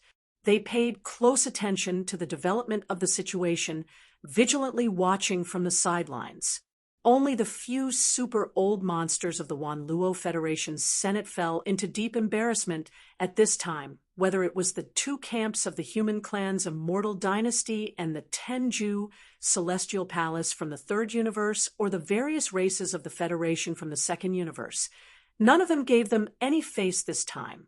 Previously, Gong San had represented the few super old monsters of the Federation's Senate to tactfully express their hope that the two sides would have internal peace talks. This was already a slightly sullen concession made by the Federation. Unexpectedly, the final result was so unbearable. The Federation's Senate made a concession in public, but whether it was the human clan or the various races of the second universe, none of them took it seriously and completely ignored their existence. The Wan Luo Federation was completely isolated. All the internal members did not take it seriously and wantonly ignored it. For the few super old monsters of the Federation's Senate, this matter was simply a slap in the face in public. It was too humiliating. Screech. Chapter 3903.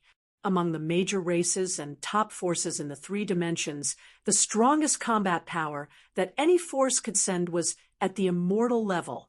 Although there were existences beyond the immortal level in the ancestral secret realms of the major races and forces, such as the nine-headed blood dragon in the blood dragon clans, lair in the second universe, he was in existence at the level of the desolate era, which was far beyond the immortal level. However, existences at this level were almost all seriously injured and couldn't come out. Besides, if they forced themselves to come out, once enemies were attracted, they wouldn't be able to protect themselves and might be killed. The more powerful an existence was, the more they cherished their feathers and wouldn't take risks easily. The immortal level was the strongest combat power that could be sent from the three dimensions of the universe today. It should be so for a long time in the future. Even if the situation in the origin of all evil Starfield was turbulent again, almost all the top races and forces in the three dimensions had sent their strongest combat power and swarmed over. However, there were definitely no more than 10 immortal-level old monsters hibernating in this Starfield now. Therefore, when the immortal-level old monster of the Federation Senate spoke out in anger, the surrounding void instantly fell silent. Neither the two camps of the human race nor the various races of the second universe refuted on the spot. It wasn't that there weren't any immortal-level existences in the human race. In fact, various races of the second universe also had immortal-level old monsters in the origin of all evil Starfield. And like the human race, there was more than one of them. But even so, the immortal-level existences of the two sides wouldn't easily express their opinions and speak out in front of them. No one at the immortal level was simple. Otherwise, how could they be called immortal? Therefore, existences at this level wouldn't easily make enemies. Of course, this referred to enemies at the immortal level of the same realm. The entire Starfield fell into a dead silence after the immortal-level old monster's angry voice, but it was also at this moment that an unforeseen event suddenly happened. Rumble, buzz. In the netherworld furnace, the crunching sound of flesh and bones being crushed had disappeared, but the huge millstone was still rotating, so the low rumble of thunder didn't stop. In addition, at this moment, in the continuous low rumble of thunder, there was a faint, buzzing sound that attracted everyone's attention. In their line of sight, among the tens of thousands of rune chains around the outer wall of the netherworld furnace, a few had quietly lit up. The huge chains extended to the end of their line of sight, reaching into the void, and no one knew where they led. As for the extremely long rune chains, starting from the bottom of the outer wall of the netherworld furnace, countless runes quietly lit up on the surface of the chains, as if they were activated. There were a total of 9 chains like this. This meant that at least 9 drops of the origin of all evil Starfield was being transported out along these 9 chains. Of course, the origin of all evil Starfield world sect, the second universes of the origin universe, of course, the various races of the origin of all of all evils exist field was the of the universe origin of the immortal level universe world origin, and now this they it, and in that absolutely this of them complete. Not good. The netherworld furnace's first batch of products has already been condensed and is being transported out. We must stop it. From the 2 videos that have been circulated, the total amount of products that the netherworld furnace can condense should be around 3,000 to 4,000 drops. The first batch should be at least 1/10 of the total. In that case, 300 to 400 drops of all evil origin liquid will be produced in a short time and transported out immediately. Take action immediately and break the rune chains that are transporting the origin of all evil in the netherworld furnace. No matter what, we must keep the all-evil origin liquid in the netherworld furnace. Fellow Taoists, this matter concerns all of our interests. obtaining the all-evil origin liquid from the netherworld furnace is the next step. There's no need to rush the distribution plan. It won't be too late to discuss it later. But now, the netherworld furnace has already begun to transport the products out. If we don't stop it, we'll all end up empty-handed today. Let's take action together. 10,000 rune chains is a lot of work. We can't delay any longer. Roar, screech, furious roars rang out one after another. The group of super old monsters that had been hibernating in the void were all anxious. There were close to 200 sector Lord level existences that had descended this time. Among them, close to half were from various races in the second universe. They were already standing on the opposite side of the netherworld furnace. Even if they succeeded in the end, they wouldn't be able to get even a single drop of all-evil origin liquid. In other words, the total amount of all-evil origin liquid in the netherworld furnace had reached 3,000 to 4,000 drops. In the end, it would be divided among the 100-plus super old monsters on the attacking side. On average, each of them would get 300 to 400 drops. Even if some immortal-level old monsters and universe-old monsters might get a little more when it came to the weakest Sector Lord-level existences, each of them would get at least 100 drops of all-evil origin liquid. This was definitely a terrifying number. Such a top-grade resource was something that even immortal-level existences, primordial-level existences, and primordial supreme-level existences needed. Even Sector Lord-level old monsters would thank the heavens if they could get even 1 or 2 drops. 100 drops was definitely enough to make them go crazy. Under this kind of crazy profit, there was no need for anyone to mobilize. A large number of super old monsters that had been hibernating in the surrounding void, in just a few short breaths, all rushed out of the void cracks where they were hiding and appeared in this star field, the source of all evil, with surging auras all over their bodies. Kill! Their auras surged into the heavens and surged toward the huge netherworld furnace in the depths of the void ahead. Seeing this scene, the expressions of the upper echelons of the various races in the second universe couldn't help but change. A large number of figures that had been hibernating in the void suddenly appeared. They roared and revealed their bloodline true bodies. Their figures were tens of thousands of zhang tall as they roared and rushed forward to block the netherworld furnace. Roar, a 10,000 zhang tall silver wolf, howled towards the sky, above the origin of all evil star domain. A huge silver moon like a star appeared. Damn it, these bastards are crazy. Stop them immediately. Otherwise, I won't be able to answer to the ancestor of the race. This was a universe-level ancestor of the Greedy Wolf clan. His bloodline aura was so powerful that it was terrifying. Once the bloodline ability of the Greedy Wolf Howling Moon was unleashed, the aura far surpassed that of the descendants of the Greedy Wolf clan that Yi Xian had come into contact with before. Countless silver moonlight blades rained down from the silver moon above, instantly turning the depths of the root of all evil star region into a sea of light blades. Every single silver moon blade was incomparably sharp. Not only were the same level, universe-level existences wary of them, even the few immortal-level existences were avoiding them. They didn't want to be injured by these silver moon blades, as that would damage the prestige of the immortal-level existences. Pooh! Pooh! A muffled sound resounded. 2 Sector Lord-level old monsters were careless and instantly met with a calamity. One was decapitated by the silver moon blades. The other was cut in half at the waist, dying in the blink of an eye.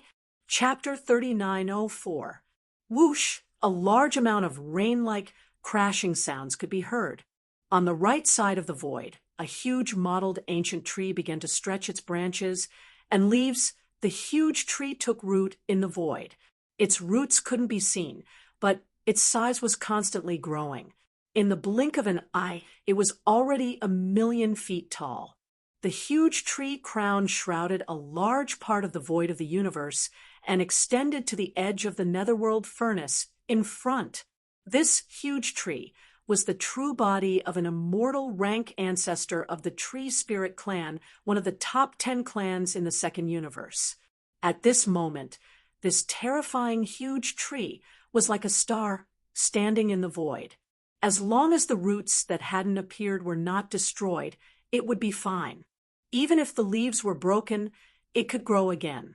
Just like the Greedy Wolf clan's bloodline ability, the Greedy Wolf Howling Moon, after the Tree Spirit clan's true body appeared, the area under the tree crown would also become an indiscriminate regional attack.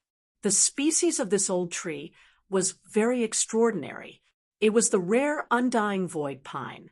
Every branch of the huge tree crown was covered with countless small pine needles. These pine needles were even made of metal. It was said that the undying void pine had to take root in the mine of undying void gold, a starry sky supreme treasure level divine metal. After countless years of nurturing, it could give birth to wisdom. From a spirit tree, it could become a plant life with wisdom, which was the Tree Spirit clan's clansman. The undying void gold was extremely rare. Yi Xian's Nirvana indestructible armor had once merged with a piece. Since then, Yi Xian had never seen a second piece of undying void gold. It could be seen how rare this kind of metal was. Before the undying void pine gave birth to wisdom, it had been nurtured in the mine of undying void gold for countless years.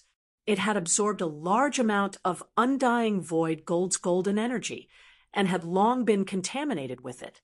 Its roots were rooted in the void and couldn't be seen, which was related to this. In addition, the countless golden needles on the huge tree crown of this rare plant all contained a trace of undying void gold's golden energy. They were extremely sharp and fast, which was impossible to guard against. Whoosh, whoosh, whoosh, a series of faint swishing noises burst out. The crown-like treetops slightly shook. Within the blink of an eye, countless golden needles darted out like raindrops, covering the entire area around the dark cauldron. In the face of this level of attack, even the few immortal old monsters present couldn't help but frown. Each of them displayed their own abilities to resist or avoid the attack. However, even more of the top experts of the various forces were unable to avoid it and were more or less affected by it. Roar! Screech, a miserable shriek resounded as a Sector Lord old monster from the technology faction was pierced into a human sieve by the undying void pine needles, dying instantly. His body was dripping with golden blood as he fell into the void below. There was even a universe-level warrior who should have been an ancient, unaffiliated warrior with the bloodline of the lion beast. Countless golden pine needles pierced through his head. He struggled in space for 2 breaths before finally dying. Boom! Hualala! At the same time, a series of clanking sounds of chains came together with a huge roar, just as the silver wolf and the undying pine of void unleashed their might and launched a large-scale indiscriminate attack. The 2 major human camps, the few powerful elders of the Federation Senate who had been isolated, and some ancient itinerant cultivators also attacked. They also launched attacks on the Dark Cauldron. Although most of them were Sector Lord level existences, there were quite a few universe level beings as well. There were even 7 or 8 immortal old monsters. Under the full power of their abilities, hundreds of rune chains were broken in an instant. They were all the chains that were transporting the all-evil origin liquid from the bottom of the Dark Cauldron's outer wall. They were cut off from the edges of the Dark Cauldron's outer wall, leaving behind only a few hundred to a few thousand feet long. Although the Dark Cauldron had already given birth to a weapon spirit, it was currently focused on refining the all-evil origin liquid. It had no time to care about such attacks, so it didn't react at all. In any case, the Dark Cauldron's body was too sturdy and its internal field was shockingly powerful. It couldn't be forcefully broken. Besides, after the Dark Cauldron gave birth to a weapon spirit, it could temporarily break free from the bindings and restraints of the rune chains. However, the hundreds of rune chains that were forcefully separated from the Dark Cauldron's outer wall were forcefully broken by various abilities of Sector Lord level and above. The Order runes near the ends of the chains had already been destroyed. The runes were completely destroyed. Under such circumstances, the Dark Cauldron itself couldn't be repaired unless the Heavenly Tao's green eye intervened. In fact, even if the Heavenly Tao's green eye were to act again, it was basically unrealistic to want to completely repair all the rune chains that transported the all-evil origin liquid out. Whether it was the Dark Cauldron or the rune chains, they were all forged from special divine metals. Engraving the mysterious runes on the chains was an extremely taxing matter, not to mention whether the Heavens Tao's Azure I still had a large amount of similar divine metals in his possession. Even if he did, it was absolutely not easy to reconnect all of these over 10,000 rune pattern chains and brand them with transmission runes. Whether it was Yi Xian or the higher-ups of the various clans and top-notch factions that had flocked over for the sake of the Dark Cauldron, all of them were well aware of this.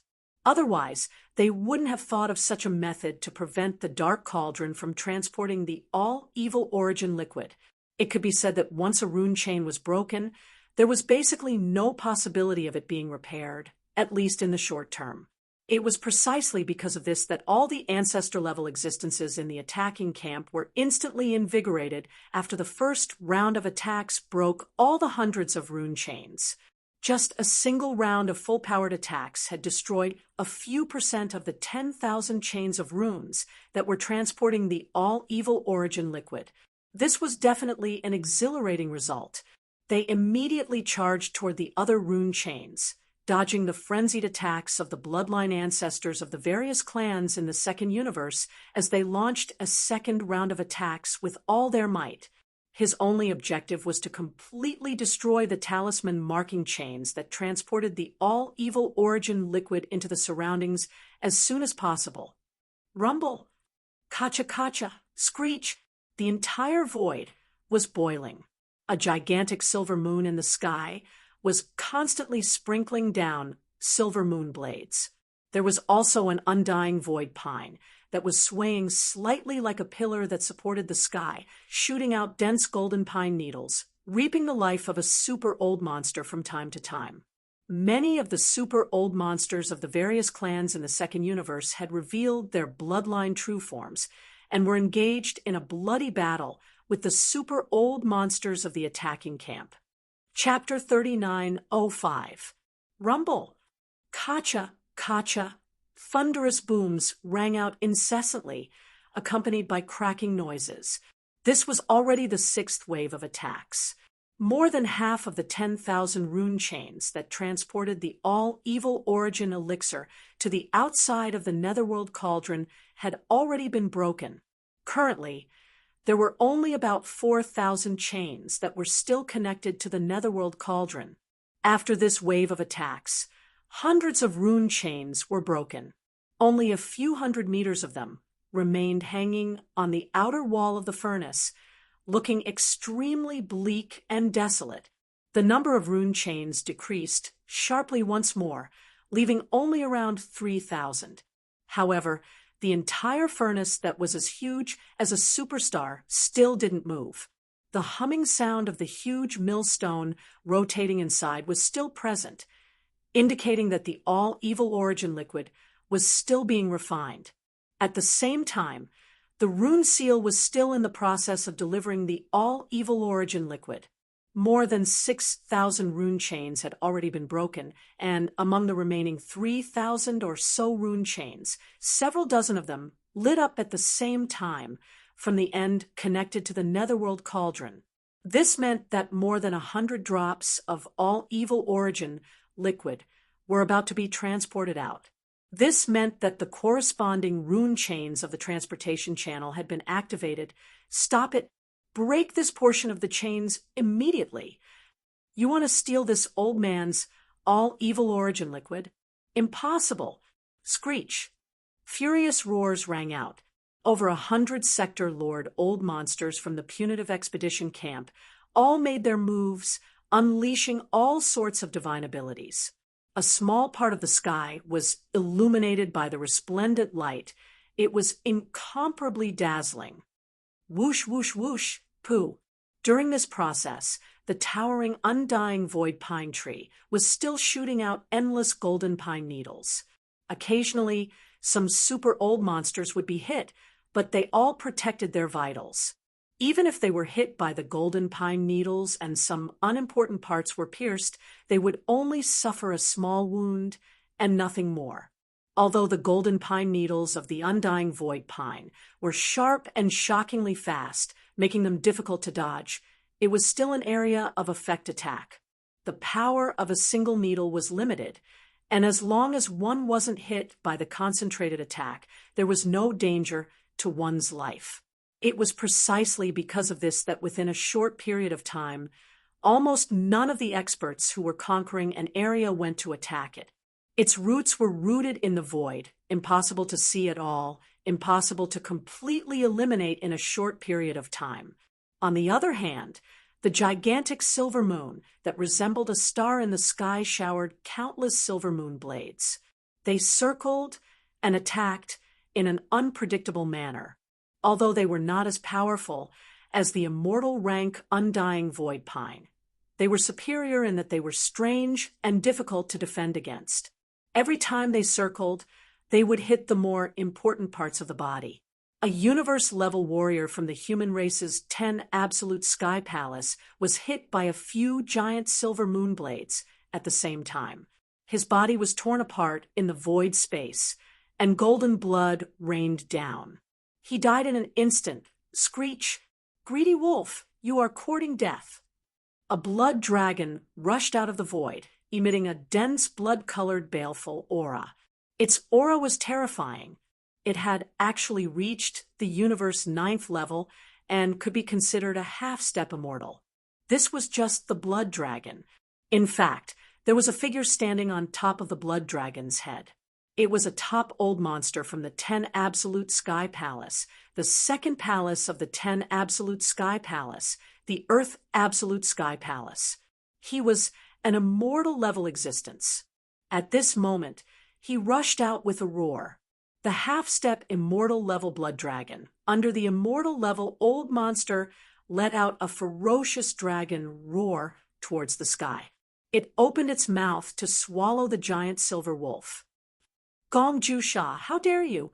Almost at the next moment, from the other side of the void, an imperishable old monster from a certain race in the second universe roared and rushed out. His body turned into an arrow that pierced through the void and traveled billions of miles in an instant, shooting toward the head of the blood-red dragon. Although the huge silver wolf of the ravenous wolf race only had a universe-grade cultivation base and had yet to reach the immortal level, its ravenous wolf howling moon bloodline ability was extraordinary. It was comparable to the Battle Lion race's Mad Lion 9.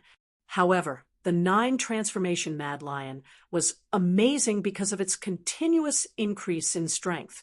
With each transformation, its chi, blood, and body size would increase by 10 times.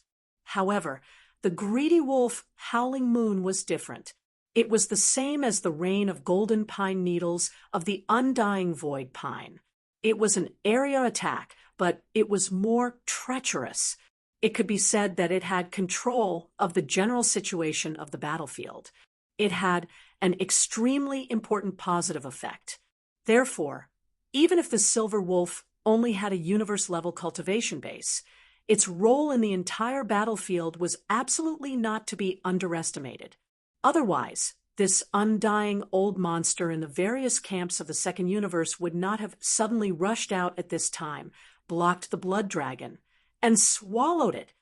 Your opponent is this old man. That silver wolf can't escape.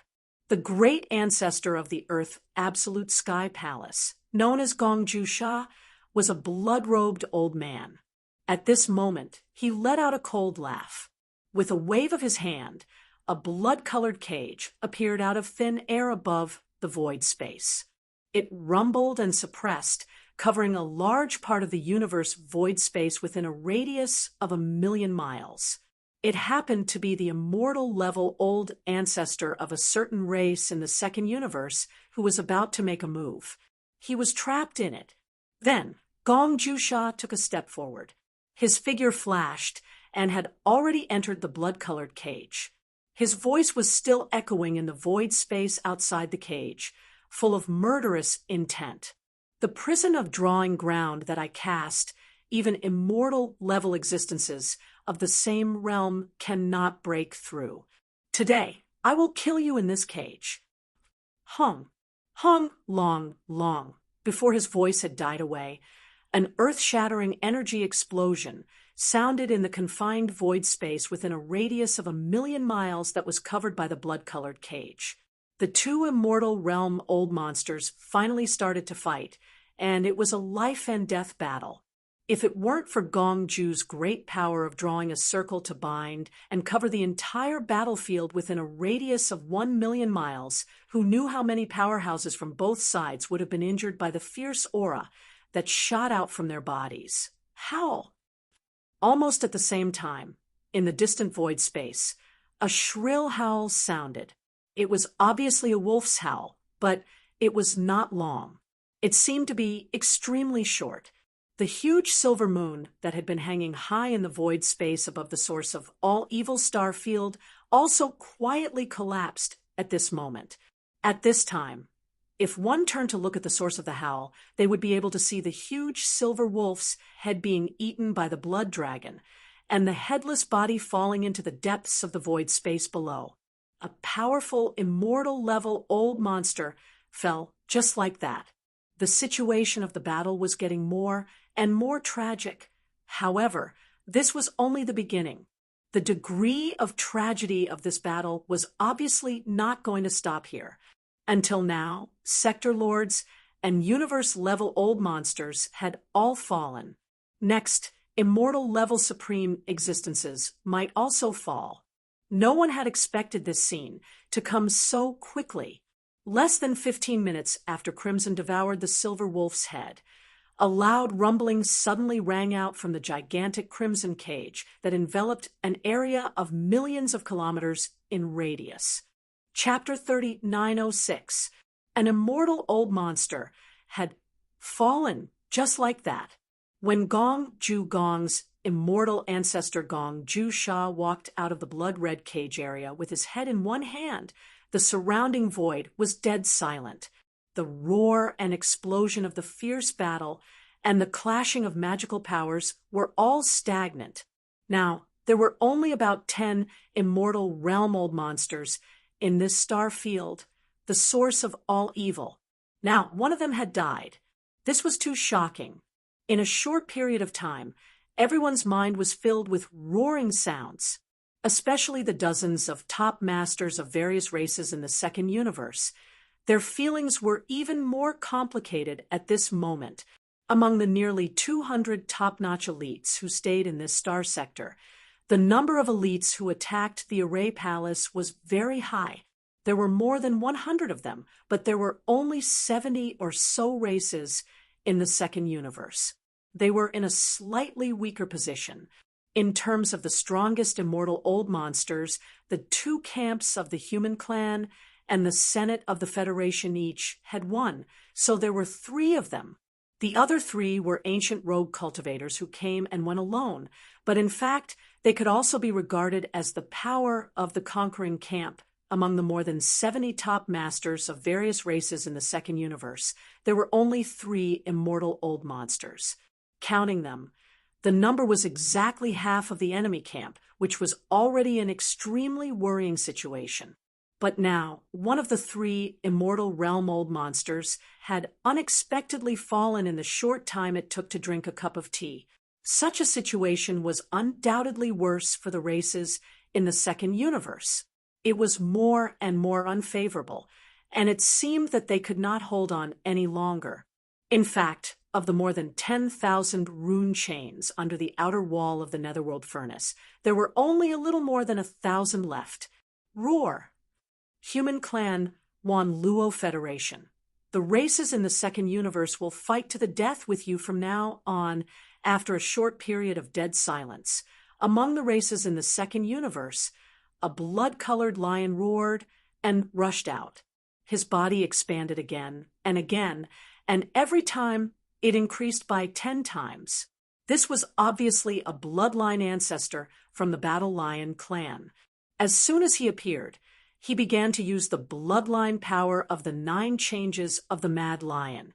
Among all the experts that Yi Xian had met before, Shi Wanjin was the one with the strongest talent in this bloodline ability. That guy had comprehended the 4th transformation of the 9 transformation of the Berserk Lion. Once it was activated, his body would instantly transform into a terrifying battle lion that was over 100,000 feet tall. His blood and chi was so abundant that it made one's hair stand on end. However, he was still a junior of the younger generation. In terms of understanding the 9 changes of the Berserk Lion bloodline ability, he might be one of the best in the younger generation, but he couldn't possibly be the number 1 in the entire Battle Lion race. The blood-colored lion that had appeared today had clearly surpassed Shi Wanjin in terms of comprehension of the 9 changes of the Berserk Lion. When the blood-slaughter Berserk Lion went through the 4th transformation, the experts of this race would possess a bloodline true body that was 100,000 feet tall. The 5th transformation would increase the size of this foundation by 10 times. In other words, it would reach 10 million jam. It would be like a small planet. The scene unfolding before his eyes was exactly such a scene. This bloodline ancestor of the Battle Lion race was originally an immortal old monster. Now that he had displayed the 5th transformation of the 9 changes of the Berserk Lion bloodline ability, he displayed a terrifying bloodline true body that was 100,000 feet tall. It was like a small planet, and its blood and chi was so abundant that it couldn't be estimated. This was directly reflected in his battle strength. The current him might not be able to challenge existences that surpassed the immortal realm, but within the immortal realm, he was practically invincible. Roar! Don't even think about breaking the last 1,000 or so rune chains. This senior won't allow it. Those who act without permission will die. The 100,000 feet tall bloodline true body appeared. At this moment, the immortal Battle Lion's confidence surged to the extreme. He was confident that he could dominate the immortal realm. With such abundant blood and chi, he was definitely an invincible existence. Raising his head and roaring, the immortal Battle Lion gently raised his left forelimb. It seemed to be lightly pressing down, but it directly destroyed a corner of the void. The Milky Way within 100,000 miles fell into chaos. Dense patterns like a spider web appeared in the void, and from the cracks in the void, endless void turbulence surged. Void turbulence emerged. Caught off guard, 2 sector lords and a universe-level super old monster were involved. Obviously, they couldn't survive. Even their bodies disappeared, swallowed by the infinite darkness. Even some of the Zone Lords who were watching the show at the edge couldn't control themselves, and were directly sucked into the terrifying black hole. Among them was Shui Lu from the Heavenly Battle Empire, which was under the rule of the Immortal Dynasty. He had left the Heavenly Battle Planet for 10,000 years and obtained a great opportunity, which allowed him to soar all the way from the Star Lord state to the peak of the 9th level of the Zone Lord state. He had come to the source of all Evil Star region in order to take advantage of the opportunity to seek fortune, even if it was just to follow behind and get some leftovers. He had even invited a sector lord to help him. He didn't expect to run into trouble at the edge of the battlefield, and his body was instantly swallowed by the black hole. Roar!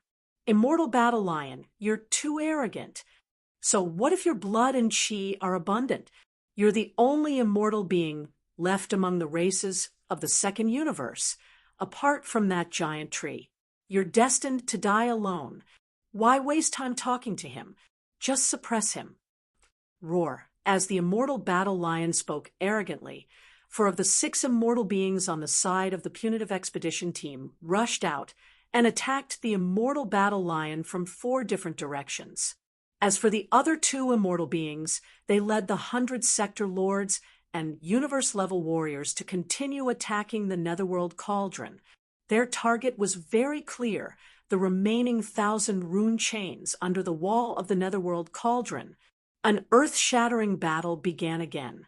At this moment, all the great beings on both sides forgot about the shock of seeing the immortal being beheaded by Gongju. The entire void was trembling. The immortal battle lion, who was 1,000,000 meters tall, was fighting against 4 immortal beings of the same level by himself. The battlefield covered thousands of kilometers. Almost half of the starry river in the domain of the root of all evil was affected. The battle situation was too shocking.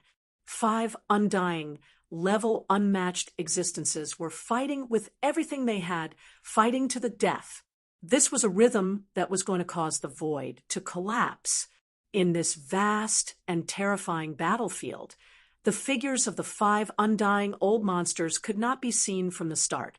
Boundless auras swept out, and even at the edge of the battlefield, if one was not careful, 1 or 2 sector lord level existences would be affected, the light ones would be injured, and the heavy ones would be stirred up. Chi whirled and killed. Body and soul were destroyed. Not even bones were left. Rumble, voila! On the other side of the Netherworld cauldron, the sound of thunder and chains that didn't stop suddenly became louder. Although the higher-ups of the various races of the second universe still had a few dozen immortal beings, except for the undying void pine that had revealed its true form and rooted its roots in the void, the others were all sector lords and universe-level warriors. They couldn't stop the 2 immortal beings from the punitive expedition team. Chapter 3907. Rumble! Kacha! Kacha! Thunderous booms resounded as the chains rattled. In the time it took to drink a cup of tea, only 9 of the 10,000-plus chains of talisman markings on the outer wall of the Netherworld furnace remained. At this point, the mission of the higher-ups of the various races in the second universe to descend on the source of all evil starfield was basically a failure. The conquering camp formed by the various powers had finally cut off the channel that the dark furnace used to transport the liquid. Even though there were still 9 runic chains remaining, they were basically meaningless by themselves. Moreover, they would be blasted apart very soon. How? How? At this moment, for shocking roars came from the void. The sound was strange, not like that of flesh and blood life forms. It was sonorous, like the sound of metal clashing. In the next moment, in the void in different directions around the Netherworld furnace, 4 void cracks suddenly appeared out of thin air, and then 4 giant beasts stepped out of them. They were all Sector Lord Level 9 perfection, also known as Half-Step Universe level. If it were any other time, 4 half-step universe level beings descending at the same time would definitely cause an uproar in an entire universe. But in this place, it really didn't count for much. In the current root of all evil star field, the undying level was the pinnacle. The universe level was only the core strength. Sector Lord level, even if it was a Sector Lord level 9 perfect, they weren't even worth mentioning. They could only follow behind to strengthen the momentum, acting as underlings. However, the arrival of these 4 half-step universe-level beasts immediately attracted the attention of all the great beings from both sides of the battlefield. Even the 2 undying beings from the expedition camp who were leading the great beings from both camps to attack the last 9 rune chains couldn't help but turn their heads to look at them. The life forms of these 4 giant beasts were extremely strange, and their actions were even more inconceivable. These 4 beasts weren't flesh and blood life forms, but mechanical life forms. This was because their bodies were basically made of the universe alloy used to build starry sky battleships. If it weren't for the fact that they looked like starry sky fortresses, the masters of the various major forces would have mistaken them for starry sky fortresses or fortresses. These mechanical life forms were either members of the Heaven's legacy race, but this was clearly impossible. The Heaven's legacy race had long since gone into seclusion and migrated away. It was impossible for them to send for beast-like members of the Heaven's legacy race to descend upon the root of all evil star domain to seize fortunes. That was no different from leaving clues, waiting for people to track down the whereabouts of their migration through these four alloy behemoths. Other than the Tianji race, there was only the automaton race, a mysterious race that belonged to the imperial preceptor of the Eternal Dynasty, Di-Er. Tianji and the mechanical race were essentially the same. They were both mechanical life forms. For the Tianji clan to become the overlord of the first universe, the entire human race had to ally with the various races of the second universe to form the Myriad Net Alliance. Only then would they be able to contend with the Tianji clan. Just this point alone was enough to show how powerful and terrifying the Tianji clan was this time.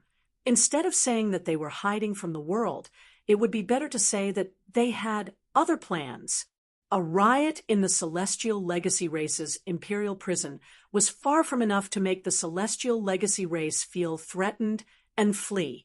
Although the automaton race rarely appeared in the world and was restricted by the imperial preceptor of the Eternal Dynasty, Di-Er, they almost never appeared in front of the world. However, their existence was known to all three dimensions. From a certain point of view, the automaton race was actually far more mysterious than the Tianji clan. This time, the mysterious automaton race suddenly changed their usual style and sent 4 Sector Lord Level 9 peak mechanical beasts to descend upon the root of all evil. This matter was truly thought-provoking. However, because this star field currently had an immortal rank Imperial Clan Elder from the Immortal Dynasty Elder Pavilion, and these 4 Sector Lord level mechanical ferocious beasts didn't do anything harmful. Although the various experts were suspicious, they didn't take the initiative to provoke them. The moment the 4 mechanical beasts descended, they stared at the broken rune chains in the void. Kacha! Kacha kacha! The tooth-numbing sound of metal scraping resounded, quickly becoming louder and louder, causing all the experts who were watching to be dumbstruck, some even suspecting that they were hallucinating. In their line of sight, these 4 Sector Lord Level 9 peak mechanical beasts actually didn't care about the underworld cauldron, each pulling on a broken rune chain and munching on it. These rune chains weren't simple. Even though they were broken, the originally complete runes on the chains lost their effectiveness, the energy field was destroyed, and their power greatly decreased. However, just the material used to create them was definitely not simple. Even an undying would have to be serious in order to break them. Universe level would have to continuously attack them before they could break them. No matter what, it wouldn't be so easy to chew on them like sugar cane. However, the facts before their eyes spoke louder than words. These 4 half-step universe-level automaton beasts obviously had good teeth. When the leader of the automaton race, Di-Er, built their bodies, he gave them good teeth. It must have been made from some terrifying metal that was not inferior to the undying void gold. Otherwise, how could it have done this?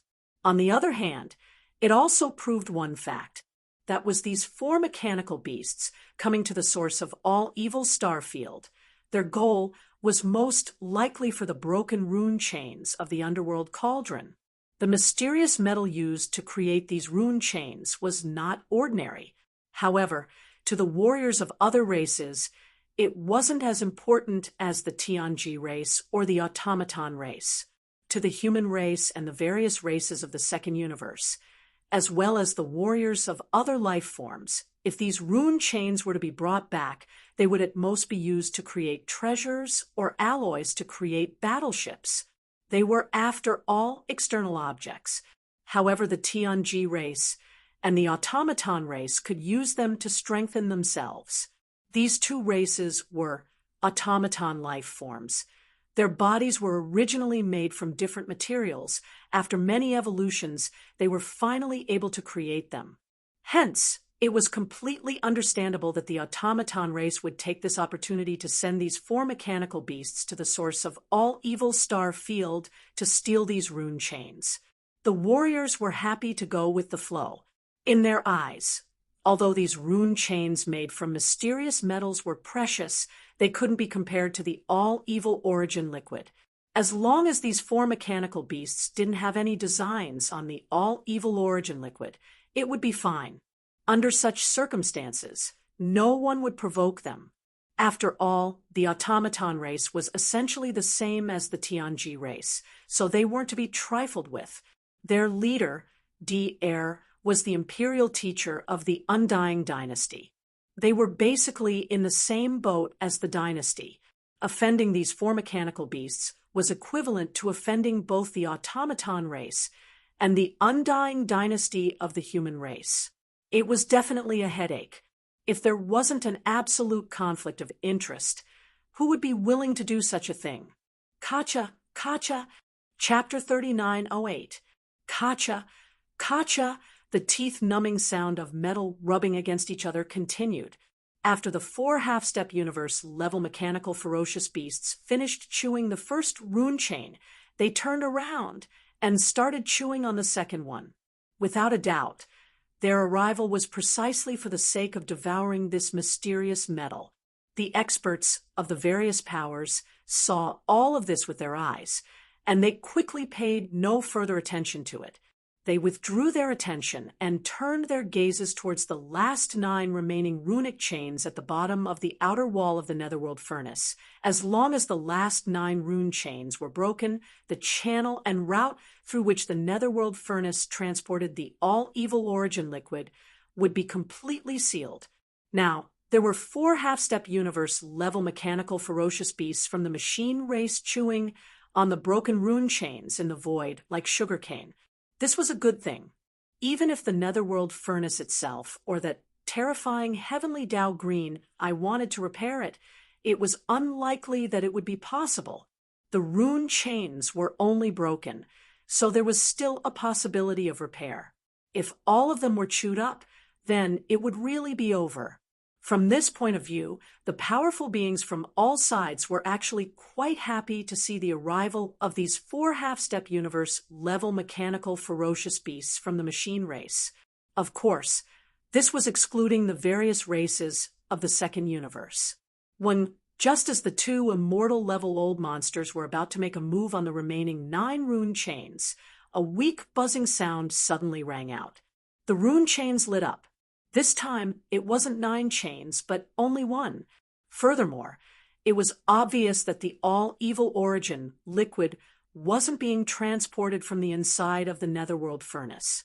This was because this rune chain should have lit up from one end of the Netherworld furnace's outer wall and extended to the other end. The strange appearance of this rune chain before his eyes was clearly starting to light up from the end of his line of sight that had pierced into the unknown void. It gave off the feeling that there was a drop of the source of all evil in that unknown void that was being fed into the Netherworld cauldron. However, that was obviously impossible. Clearly, there was a terrifying being chasing in the opposite direction of the rune chain. This runic chain was connected to the space on the other side, which was the ancestral land of the Blood Dragon clan in the second universe. The existence that was rapidly approaching along the chain was an energy avatar of the Blood Dragon clan's bloodline progenitor, the 9-headed Blood Dragon. Not long ago, when the 9-headed Blood Dragon heard the shocking news in the star area, the source of all evil, he realized that something unexpected was about to happen. Without hesitation, he immediately rushed over. Such a scene was not only playing out in the ancestral land of the Blood WYRM tribe. Several other races in the top 10 races of the second universe also had an existence whose cultivation level had fallen to quasi-desolation. In the form of an energy clone, they followed the rune chains that supplied them with the all-evil origin liquid every year and angrily rushed to the star field of the source of all evil in the first universe. Go! For example, in the secret realm of the Cyan Rock clan's ancestral land, Jijan, who was tens of thousands of meters long, rushed out. In the ancestral land of the Battle Lion clan, which was ranked third in the top 10 races of the second universe, there was a blood-colored, two-headed battle lion roaring angrily at the sky. In the end, it also rushed into the rune chains in the form of an energy clone. In addition, there were also some ancient itinerant cultivators who had created an energy clone and followed the rune chains towards the star field of the source of all evil. Unfortunately, although they were ancient mighty beings, in terms of cultivation level and strength, they were many times stronger than the so-called immortal old monsters. However, on the one hand, they were heavily injured and had yet to recover. This time, they had descended with an energy clone. In addition, the way they rushed over was through the rune chains. Their speed was restricted by the rune chains. Although they were not slow, they were comparable to the Sector Lords, Universe Lords, and Universe Lords who directly tore through the void and descended. Compared to the Immortal Realm experts, they were clearly still slightly inferior. This directly led to some of the existences being forced to retreat midway because the runic chains were broken before they could arrive, cutting off the connection between them and the Netherworld cauldron. Right now, there were only 9 rune chains left. There could only be 9 avatars of the ancient mighty beings who could rush over in this way. And now, the first one had clearly arrived with a rumbling sound. This scene shocked the 2 undying old monsters of the punitive expedition camp who were about to make a move, and they hesitated for a moment. The surrounding Sector Lord old monsters and Universe old monsters were even more surprised and bewildered, and vigilance appeared on their faces. For a moment, in the entire void, except for the 5 immortal old monsters who were fighting bloody battles and the 4 mechanical beasts from the Machine Clan who were chewing on the rune chains, almost all the other experts stopped what they were doing. Their eyes shone brightly as they locked onto the countless runes that were coming from the void. The other end lit up, and the chain that was rapidly spreading over. Wallala, walla. The sound of the chains grew louder and louder, and there was even a loud, rumbling sound. In less than a breath of time, the runes that lit up on the chains had extended from the end of the void to the middle. They were not too far away from the Netherworld furnace, at most 10 million miles away. It was also at this moment that the entire Netherworld furnace, which was as huge as a star, began to shake violently without any warning. Within the chains that were rapidly extending towards the outer wall of the Netherworld furnace, there was even a monstrous, murderous aura that began to wreak havoc. It swept across the sky, and its violent thoughts filled the sky, shocking this void. Even the 5 immortal old monsters of the 2 camps who were fighting bloody battles were alarmed. They all turned their heads and looked over, exclaiming in shock, "What happened?" This aura, quasi-ancient mighty beings. No, it should be the avatar of an ancient mighty being. Ha ha ha! Roar! Today, all of you will die. This is the aura of our bloodline ancestor, the 9-headed blood dragon. When the ancestor arrives, he will definitely crush everything. As the immortal old monsters exclaimed in shock, in the camp of the various races of the second universe, an old monster from the Blood Dragon clan was first stunned. Then he suddenly raised his head and roared wildly. From the terrifying aura emitted by the rune chains, he keenly captured the aura of the bloodline ancestor of his clan. He instantly guessed the truth, and at this moment, he could be said to be wild with joy. Although the ancestor was about to arrive at this moment, it was only an energy avatar, and its cultivation level was not that of an ancient mighty being. Instead, it was 1 level lower. At most, it was at the quasi-ancient mighty level. But for this star field, which was the source of all evil, this was enough. In the eyes of a quasi-ancient mighty being, the so-called immortal old monsters were just ants, or even less than ants. not to mention the universe level and sector lord level. They were not even worth a fart. Just the arrival of a quasi-ancient mighty being was enough to crush everyone. This vast star field would tremble because of this. Walala ing. Chapter 30, 909. In the second universe, the ancestral land of the Nether Turtle clan, the Nether Turtle Galaxy. Ever since the Void Tortoise was sent to the depths of the Nether Turtle Galaxy by the Headless Baby, the bloodline ancestor of the Nether Turtle clan had woken up and issued an order to seal off the entire Nether Turtle Galaxy. The order instantly resounded throughout the vast galaxy. The Nether Turtle clan. Today, less than 3 days after the Nether Turtle clan's sealing race's arrival, a faint rumble of thunder resounded from the Nether Turtle secret realm in the Nether Turtle Galaxy's ancestral land. If one were to be in the Nether Turtle mysterious realm at that moment, they would see a giant turtle the size of a planet in the void. It was the bloodline ancestor of the Nether Turtle clan. In the surrounding void, more senior members of the Nether Furnace clan could be vaguely seen. They were at least at the sector lord level. The Nether Turtle clan's old ancestor that Yi Xian had seen was one of them. However, his strength was far from the peak star lord level that he had shown before. He was at the immortal level.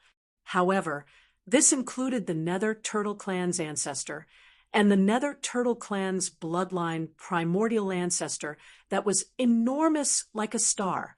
At this moment, all of them seemed as if they were worshipping someone, and they were looking extremely respectfully towards a certain direction as if they were listening to someone's teachings. Yes, they were worshipping and listening to a lesson. In front of the gazes of all the higher-ups of the Dark Turtle clan was a terrifying giant turtle that was as large as half a region of stars. It was crouching in space, and there was a terrifying wound on its back. Even the Nether Turtle clan's bloodline ancestor, whose body was as large as a planet, was insignificant in front of it. That terrifying giant turtle was the Void Tortoise that had been sent to the Nether Turtle Galaxy a few days ago. And now, its terrifying body, which was the size of half a planetary region, was the result of deliberately shrinking it. Otherwise, if it fully revealed its true form, a single claw of the Void Tortoises would be the size of a planetary region. That primordial creature was one of the most terrifying creatures in the history of the universe. At that moment, his injuries were far from healed, and so was his strength. Even though he had obtained the light that the Headless Baby shot into his body, there was still a long way to go before he could fully recover. His strength had only just entered the primordial supreme level, and he was far from reaching the peak of the primordial supreme level at his peak. Even so, it was more than enough for the Void Tortoise to do what it needed to do after it entered the Supreme of the Ancients level. It's inconvenient for those old fogies to interfere in this matter. Only I, the old turtle, will take the risk. An elderly voice that was filled with a weak aura seemed to have come from the end of space, yet it was extremely clear and resounded in the minds of all the higher-ups of the Dark Turtle clan. The insides of the Netherworld Cauldron have been tampered with, although it has evolved once again and given birth to an artifact spirit. The Netherworld Cauldron's artifact spirit was affected by everything that happened in the Netherworld Cauldron. It won't activate the warning array formation or contact the Heavenly Dow's green eye. Therefore, as long as you are careful, there won't be much danger. You can rest assured that Old Tortoise will return soon. Don't delay any longer. Hand over the coordinates of the ancient demonic bear's hibernation. Old Tortoise can't rush there from here, so I can only go somewhere else. Otherwise, if I leave behind any traces, and the Heavenly Dow's green eye comes to find me, the entire Dark Turtle clan will be annihilated. This was the only thing the Void Tortoise was worried about. Fortunately, there was a solution. The Dark Turtle clan happened to know a place where an ancient demonic bear was hibernating and enjoying the secondary source of the Netherworld Cauldron's chain. Above that place, a netherworld cauldron's chain was suspended. Every year, a drop of all evil origin liquid would drip from the end of this chain. Whoosh! A faint, whistling sound rang out as a beam of cyan light shot out from the star tortoise's body, heading towards the void tortoise. It was the coordinates of the unknown void where the desolate demonic bear was. Rip! After the green brilliance entered the void tortoise's body, the void tortoise merely moved its claw, and the void tortoise's secret realm was torn apart. Its body turned into a ray of light and disappeared into it in a flash. When it reappeared, it was already in another star field that was extremely far away from the dark turtle star field.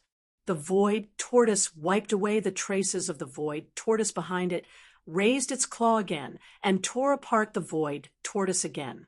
This time, it was going to the first universe. Interplanar travel was child's play for the void tortoise, who had the cultivation of the primordial supreme. There was no need to rely on wormholes at all. After doing this several times, the void tortoise had almost circled all three universes. When it tore apart the void tortoise for the last time, a green light flashed on its forehead. This time, it was heading to the mysterious unknown void where the ancient demonic bear was. It was a dark void without a trace of light. All the stars in the void were completely dim.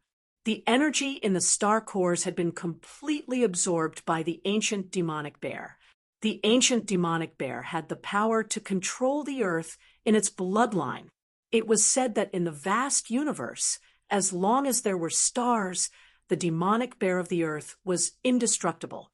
No matter how severely injured it was, when it landed on the surface of a star, it could instantly absorb all the vitality of an entire star through the contact of its feet. This included the plants and life on the star, and even the vitality of the star itself. The reason why this mysterious void was so dark was because all the stars in the void had been sucked dry of their energy.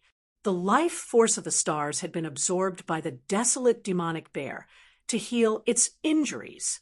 The supply of one drop of all evil origin liquid every year was obviously far from enough for it. Its injuries were too severe. The ancient demonic bear belonged to the opposing camp in the great battle back then. At its peak, it was at the mid-stage of the primordial era. The standard set by the eye of the heavenly Tao for an existence of this level was to have the netherworld furnace supply one drop of all evil origin liquid every year, no matter how severe its injuries were. That was all there was to it. Its value was nothing more than that. At the highest point in the center of the void tortoise was a rune chain that was 1,000 feet long. It abruptly passed through the void tortoise and hung at the highest point in the sky. Below the rune chain was a giant gray bear that was 10,000 feet in size, curled up in the void. It looked extremely weak, and there was a huge hole in its abdomen from which grayish gold blood was still flowing out. Its aura had long fallen to the level of a quasi-primordial era almighty. As the faint sound of something breaking through the air rang out, the giant void tortoise that had turned into a ray of light descended upon this unknown void. It immediately revealed its true form. Of course, it was not a complete form, but even so, it almost filled up the entire void tortoise. Chapter 39:10. Why? As supreme being like you shouldn't pay special attention to an insignificant enemy general like me. He had been dormant for countless years and was still injured, not to mention that he was in the middle stage of the primordial era when he was at his peak. He was still some time away from even reaching the level of a supreme being of the primordial era. However, at this moment, a supreme being of the enemy camp had found him and wanted to kill him in person. This was not only frustrating for this primordial demonic bear, but it was also puzzling. He knew that he was going to die today. The void tortoise's ferocious name had shaken the universe in the desolation era. Although it wasn't at its peak state, it was still a supreme desolation. This level of strength could crush a demonic bear, who was not even a supreme being of the primordial era. It was much easier than crushing an ant. He was unwilling, but he could only accept his fate. At the last moment of his life, he asked the question in his heart. Actually, it's nothing. You don't have to worry about it. This old tortoise is a little constipated recently, so I want to kill some people. Just take it as a way to vent my anger. After saying that, the void tortoise raised his right forelimb and pressed into the void. Roar! Boom!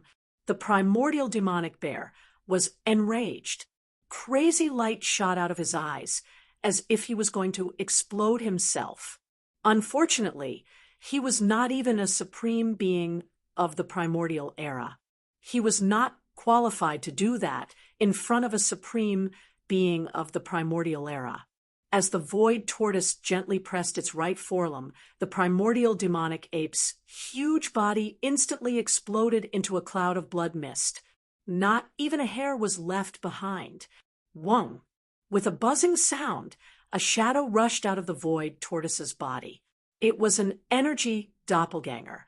Although it was only a doppelganger, it still had the strength of a supreme being of the primordial era.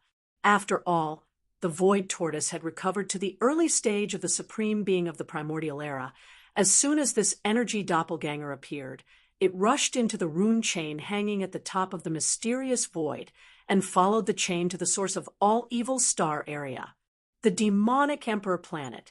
Yi Xian had been paying close attention to the situation in the root of all evil star region. Although he didn't enter the origin of all evil star area, the demon race had sent several star fortresses to guard in the distant void outside the origin of all evil star area.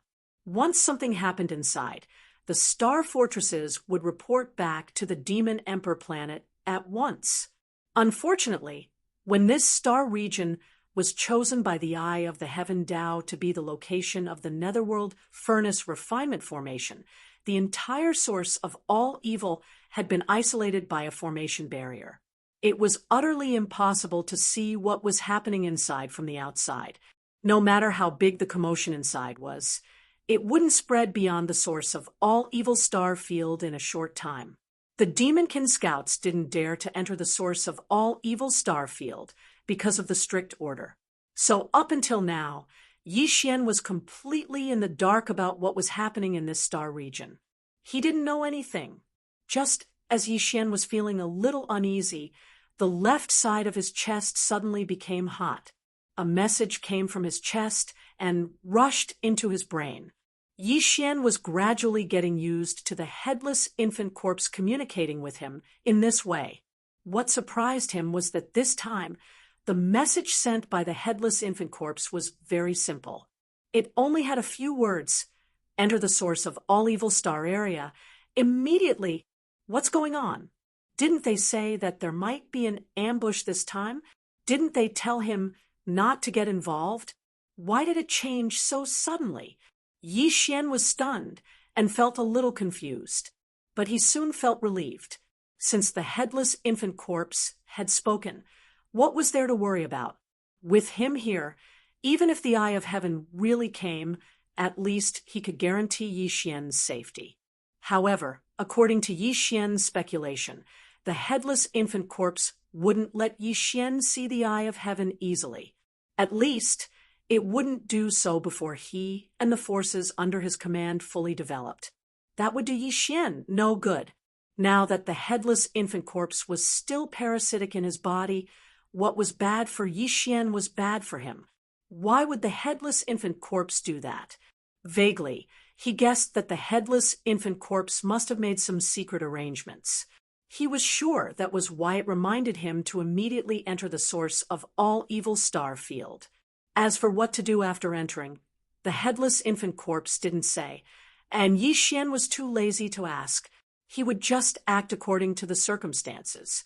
In short, he was going to take advantage of the situation. Yi Xian didn't hesitate. After greeting the Demon King Mo Wen Tian, he immediately activated the interstellar coordinate jump ability attached to the system title and locked on to the source of all evil, the source of all evil's star field. Walala, roar! Under the dumbfounded gazes of the experts from all sides, the runes suddenly lit up, and the chain that was rapidly spreading towards the netherworld furnace made a strange crashing sound again, followed by an incomparably clear and terrifying dragon roar. The next moment, a blood-colored nine-headed blood dragon that was only 10,000 feet long rushed out of the rune chain. It was the energy clone of the Blood Dragon clan's bloodline ancestor, the nine-headed blood dragon. During the primordial war, the nine-headed blood dragon belonged to the opposing faction, the Eye of Heaven's camp. At its peak, its cultivation was at the late stage of the primordial era, slightly stronger than the primordial demonic bear that had just been killed by the void giant turtle. But now its injuries had not healed, and its cultivation was only at the early stage of the primordial era. Right now, it was in the form of an energy clone that was following the rune chain. Therefore, this descending energy clone's cultivation was only at the level of the primordial era. But even so, it was enough to crush all the experts of both camps in the source of all evil star field. Even the undying old monsters were just ants in front of the primordial era. Such a terrifying supreme existence had descended on their camp, and the higher-ups of the various races in the second universe were wild with joy. So what if there were 6 undying old monsters in the conquering camp? They were still destined to fall here. Even if the 6 undying old monsters joined forces, they would definitely not be a match for this 9-headed blood dragon clone of the primordial era. They would be killed like ants. As for those below the undying realm, those at the universe level and sector lord level were nothing. They were not even qualified to be ants. In their opinion, this terrifying existence that had unexpectedly descended on their camp would immediately unleash his invincible power and completely annihilate all the experts in the conquering camp in a short time. As a matter of fact, the eyes of the 9-headed blood dragon that had just descended had indeed emitted a cold, murderous aura at the beginning. However, as his 9 heads swept around and clearly saw the situation around the netherworld furnace and the entire star field, this murderous aura instantly condensed. Chapter 39:11. During the primordial war, the 9-headed blood flood dragon belonged to the opposing faction, the Heavenly Tao's Green Eyes faction. At his peak, his cultivation base was at the late-stage primordial era, slightly stronger than the primordial demonic bear that had just been killed by the void giant tortoise. Now, although his injuries had yet to heal, and his main body's cultivation base was only at the early stage primordial era, it was still enough to ignore all the existences gathered in the root of all evil star domain. The strongest among the 200 or so patriarchs was only at the immortal realm. In his eyes, they were not even considered ants. He originally wanted to make a move and at least kill the 100 or so opposing faction experts who coveted the netherworld furnace's fortune in one fell swoop. But now his attention was attracted by the chains that were transporting the all-evil origin liquid out of the netherworld furnace. There were originally more than 10,000 of these chains, and each chain could only obtain 1 to 3 or 4 drops of all-evil origin liquid every year. But now all the other chains had been broken, and there were only 9 rune chains left on the outer wall of the netherworld furnace. This made the 9-headed blood flood dragon excited. This was definitely a heaven-defying benefit. In front of such benefits, he instantly forgot his original intentions and intentions for descending this time. The 100 or so ants still lingering in the root of all evil star domain were naturally ignored by him. With him here, no matter how many of these ants there were, they would not be able to cause any waves. To him, the most important thing now was how to deal with the other 8 rune chains. He was not sure if the total amount of products delivered by the netherworld furnace would remain the same even if the number of chains decreased drastically. Assuming that there were 10,000 drops of all evil origin liquid in the netherworld furnace, and there were 10,000 chains, Then 1 drop would be distributed to each chain. But if the number of chains decreased drastically, for example, there were only 10 chains left, then there would be 2 possibilities for how the Netherworld furnace would distribute the products. One was that all the all-evil origin liquid would be transported out, and each of the 10 chains would obtain 1,000 drops of all-evil origin liquid. This was equivalent to snatching all the supplies from the other chains and gathering them together. The other possibility was that the remaining 10 chains would still be in the usual ratio of 1 drop per chain, and the excess evil origin elixir would be stored in the Netherworld cauldron for the 9-headed blood dragon. He naturally hoped that the situation would be the first one. In that case, the unforeseen event in the Netherworld furnace would actually help him. However, he had no confidence in this matter. He was not sure at all. But even if there was only a 1 in 10,000 chance, it was worth it. However, 9 chains was still too many. Assuming that 10,000 drops of origin liquid were divided into 9, each chain would only be able to transport a little over 1,000 drops. It was far from enough to completely heal his injuries. This sort of fortuitous encounter was too hard to come by, and no matter who it was, they would strive to maximize the benefits, because it was practically certain that if they missed this opportunity, there would absolutely be no other opportunity. There would never be another opportunity like this in the future. Therefore, 9 chains were really too many. If he could break a few more of the rune chains, once this gamble succeeded, the benefits he would reap would be even more shocking. It was precisely because of this that the 9-headed blood dragon instantly disregarded all the other existences in this star field. At this moment, his entire mind was drawn in by the other 8 chains. It was as if he was possessed. The enormous benefits that could be said to be terrifying even caused his breathing to quicken. All of this seemed to take a long time to describe, but in fact, it was merely a thought that flashed through the 9-headed blood dragon's mind in the blink of an eye. Immediately after, he wanted to make a move. He wanted to break as many of the other 8 rune chains as possible. This was originally something that could be done with a raise of his hand. However, just as he was about to make a move, 2 of the chains suddenly trembled violently. The clanking of the chains resounded through the void.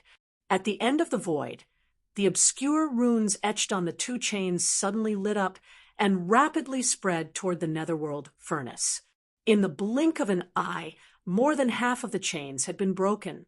Roar, screech, a furious roar, and a ruthless howl. Both of their auras were astonishing. They were not weaker than the aura of the energy doppelganger of the 9-headed blood dragon. Before the furious roar and the ruthless howl ended, 2 figures had already rushed out from the 2 rune chains that were almost completely lit up. One was a cyan rock with a wingspan of tens of thousands of feet, and the other was a blood-red double-headed war lion. Although they were both in the state of energy doppelganger, their auras were not weaker than the 9-headed blood dragons. They were both powerful figures of the Desolation era.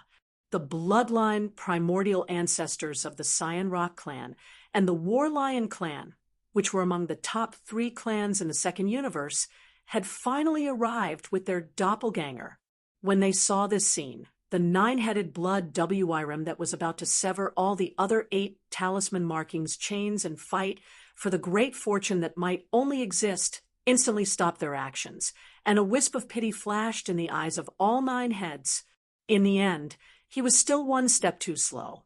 If he had another breath of time, he could have broken all the other 8 rune chains.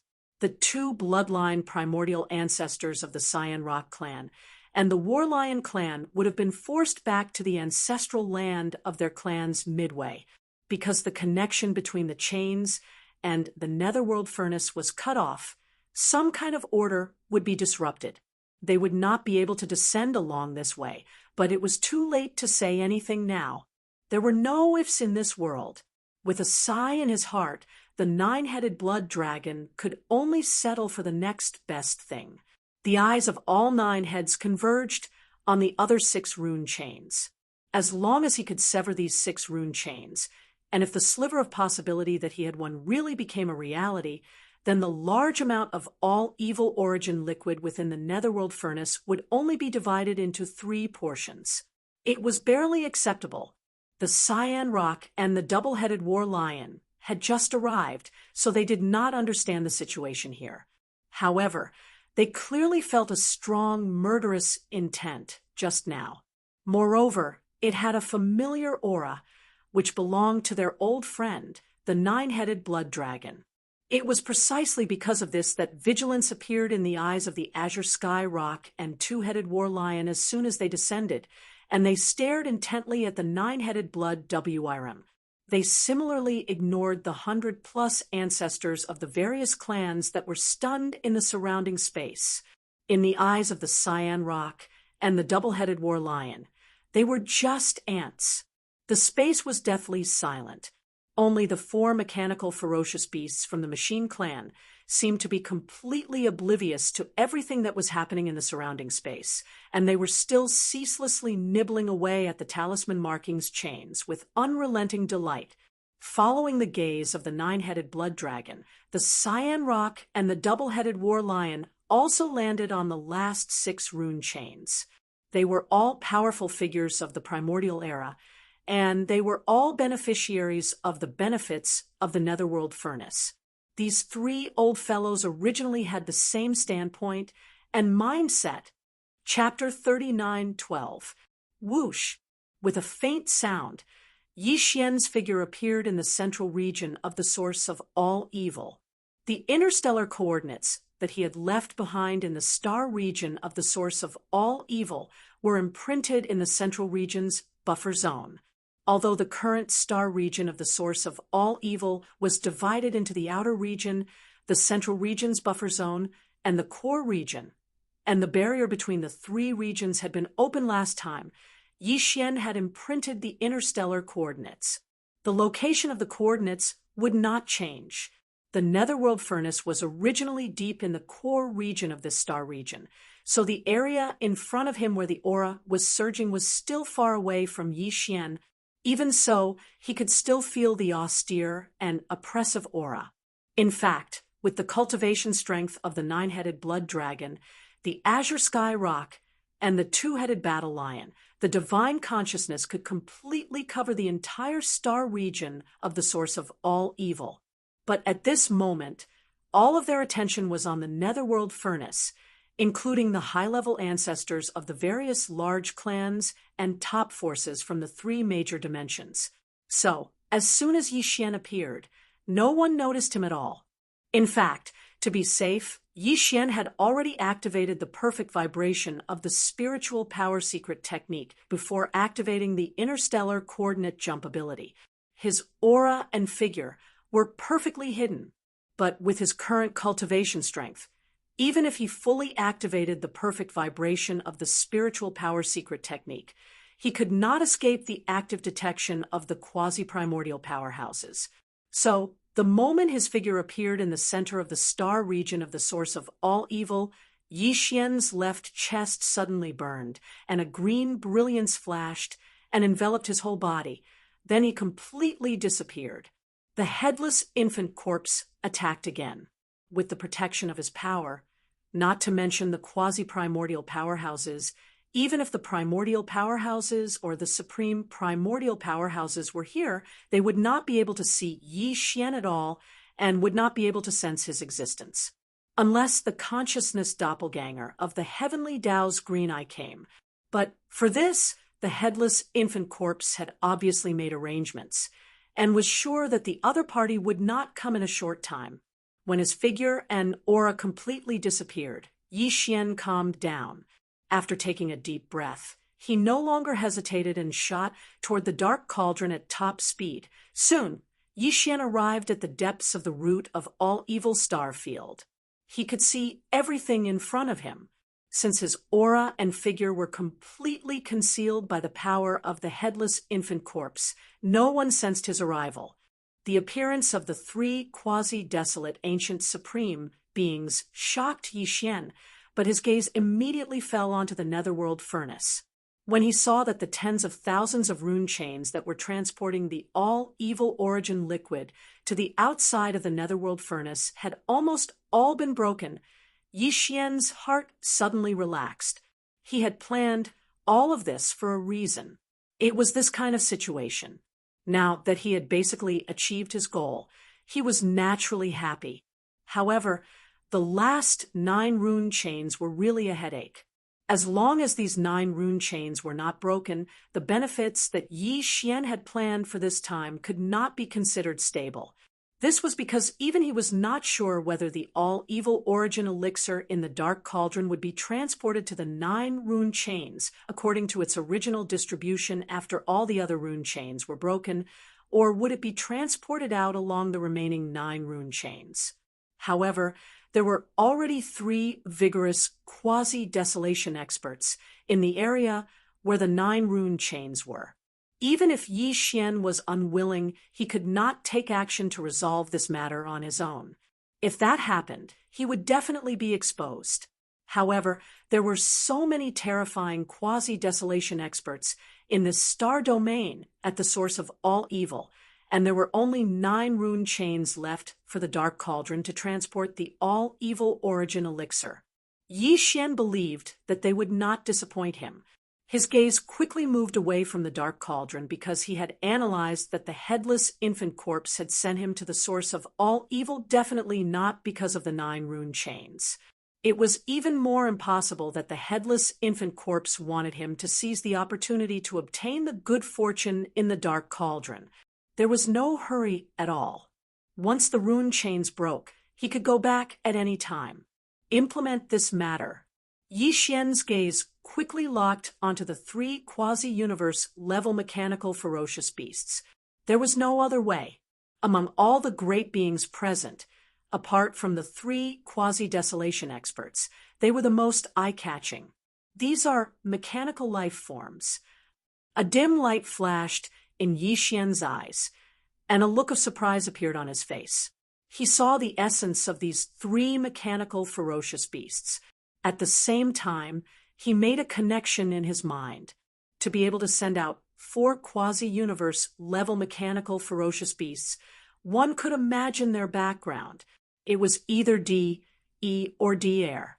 The former was the leader of the Tianji clan, while the latter was the leader of the Automaton clan. Regardless of which possibility it was, Yi Xian was very interested.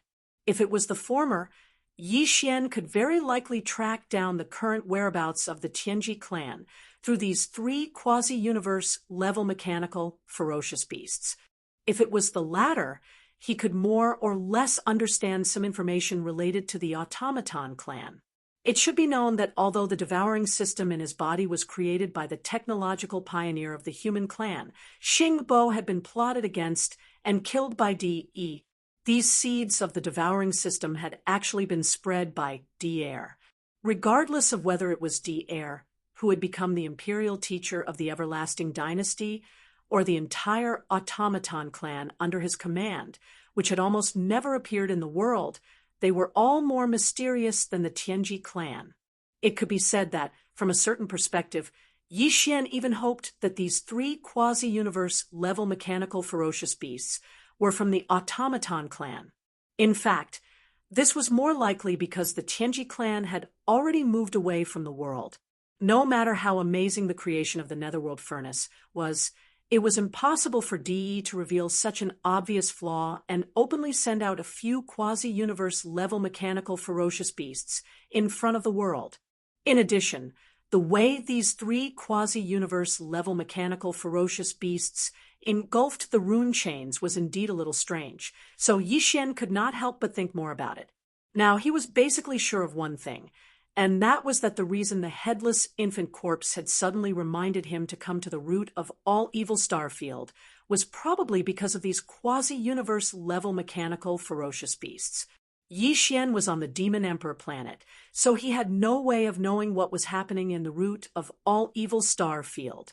However, this did not mean that the headless infant corpse was the same. Either he had left some sort of backup plan here, related to some special information transmission channel, or he was proficient in some sort of heaven-defying deduction method. For example, the heaven-measuring technique of the old devil mosquito butcher seemed to be quite extraordinary, so there was no reason that an existence at the level of the headless infant corpse would not know about this. Of course, to Yi Xian, the reason was actually completely unimportant. What was important was everything in front of him. However, the situation in front of him was obviously a little chaotic. Even if Yi Xian wanted to make a move, he had to find the best opportunity to do so. Muttering to himself, he chose to lie low for the time being and wait for the right opportunity. After the Azure Sky Rock and the two-headed battle, Lion understood everything.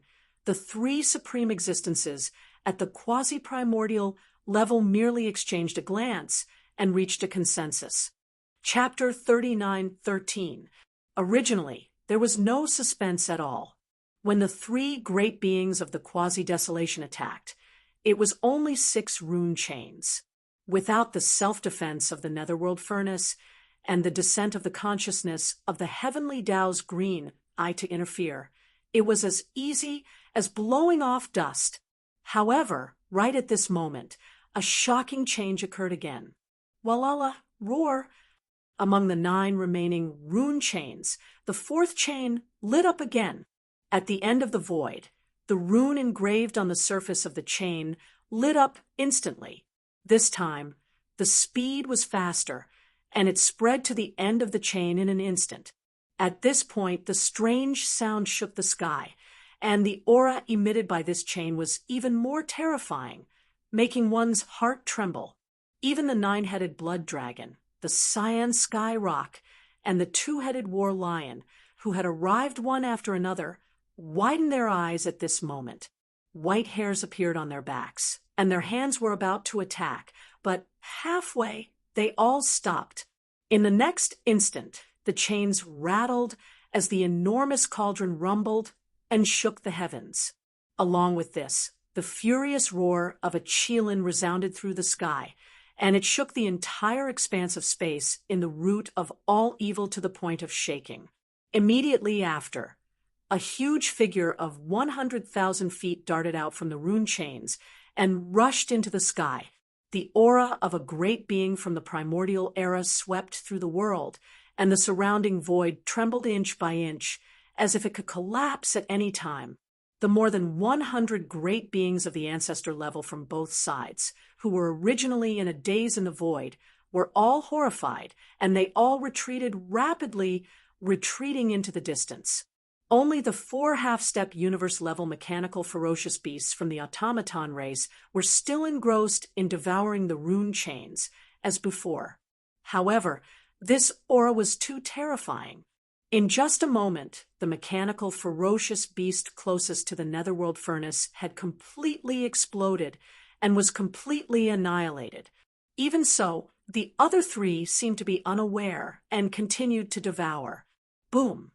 Boom! Several earth-shattering explosions were heard, and a part of the alloy bodies of the 3 mechanical ferocious beasts exploded, about 1/3 of them. However, as a green light flashed in the wreckage, this situation was instantly interrupted. Some kind of amazing defensive array was left in the bodies of the 3 alloy ferocious beasts. At this time, it was activated and finally resisted the terrifying aura of a great being from the primordial era. Kacha-kacha. Crisp sounds continued as the talisman markings chains were still being nibbled away, and this scene caused everyone to be speechless. The 100-plus ancestors from both sides that had already retreated to the distant space looked at each other, and their expressions carried a strange expression amidst their astonishment. This time, it was none other than the Scarlet Unicorn who had come to the root of all Evil Star region with the 9 Gloom Demon Crocodile. A supreme being, level energy clone, finally arrived, hovering above the core of this star area, looking around disdainfully. The pressure was terrifying. After all, this was the will of a primordial paragon. Even though it was a primordial paragon who had been injured for countless years and had yet to fully recover, it was still a primordial paragon. However, a supreme being was still a supreme being. Even if he wasn't in his best condition, that formless pressure was still terrifying. Within a radius of 10,000 miles around him, everything was under his control. With a single thought, flowers bloomed and wilted, stars were born, and stars fell. Although this primordial paragon wasn't as powerful as the void tortoise, his cultivation had reached the mid-stage of the primordial paragon when he was in his peak condition. Now his injuries had yet to fully recover, and his original body had just recovered to the peak of the primordial paragon. This energy clone that had followed the talisman markings chains of the netherworld furnace to this place was only at the early stage of the primordial paragon. Even so, it was far more powerful than the nine-headed blood dragon, the azure sky rock, and the two-headed battle lion that had arrived before him. The situation instantly became tense, and it was simply suffocating. Among the energy clones of the four supreme existences, one of them had reached the early stage of the primordial paragon, and the other three were quasi-primordial paragons. 1 against 3, the strong against the weak. There was a boundless murderous intent in the air. The entire space was completely stagnant at this moment, and the atmosphere was so oppressive that it was horrifying. Before this energy clone of the scarlet unicorn appeared, it had clearly sensed the chilling, killing intent from the nine-headed blood dragon, the azure sky rock, and the two-headed battle lion.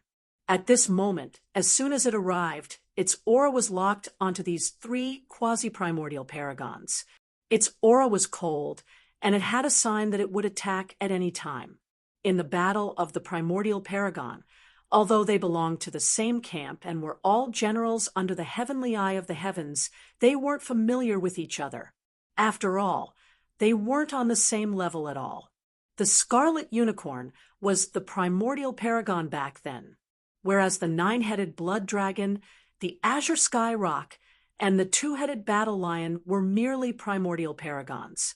The difference between them was equivalent to a commander and a general.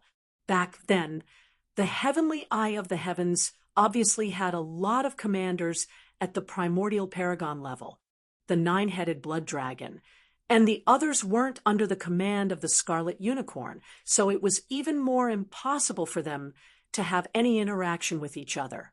Moreover, now was the later generation after the passage of countless years. Everything back then had already gone with the wind, and the so-called comrades in arms basically didn't exist anymore. As the primordial paragon, it was provoked by 3 little generals who were merely primordial paragons back then. If it had come a little later, the other party might have even attacked. To the scarlet unicorn, the nine-headed blood dragon, the azure sky rock, and the two-headed battle lion's actions were tantamount to offending the heavens' might. Do you want to die? Or with the merciless passage of time, you've long forgotten my supreme, ferocious might back then? Roar! The scarlet unicorn wasn't in a hurry to kill the 3 quasi-primordial paragons in front of it right away, although the nine-headed blood dragon, the azure sky rock, and the two-headed battle lion weren't like ants to it. In fact, they weren't much better. Even though quasi-primordial paragons were only quasi-primordial paragons when compared to true primordial paragons, the gap between their cultivations and abilities was no different than the gap between the heavens and the earth. The scarlet unicorn had a proud expression as it spoke coldly, and its tone revealed dense indifference and laziness.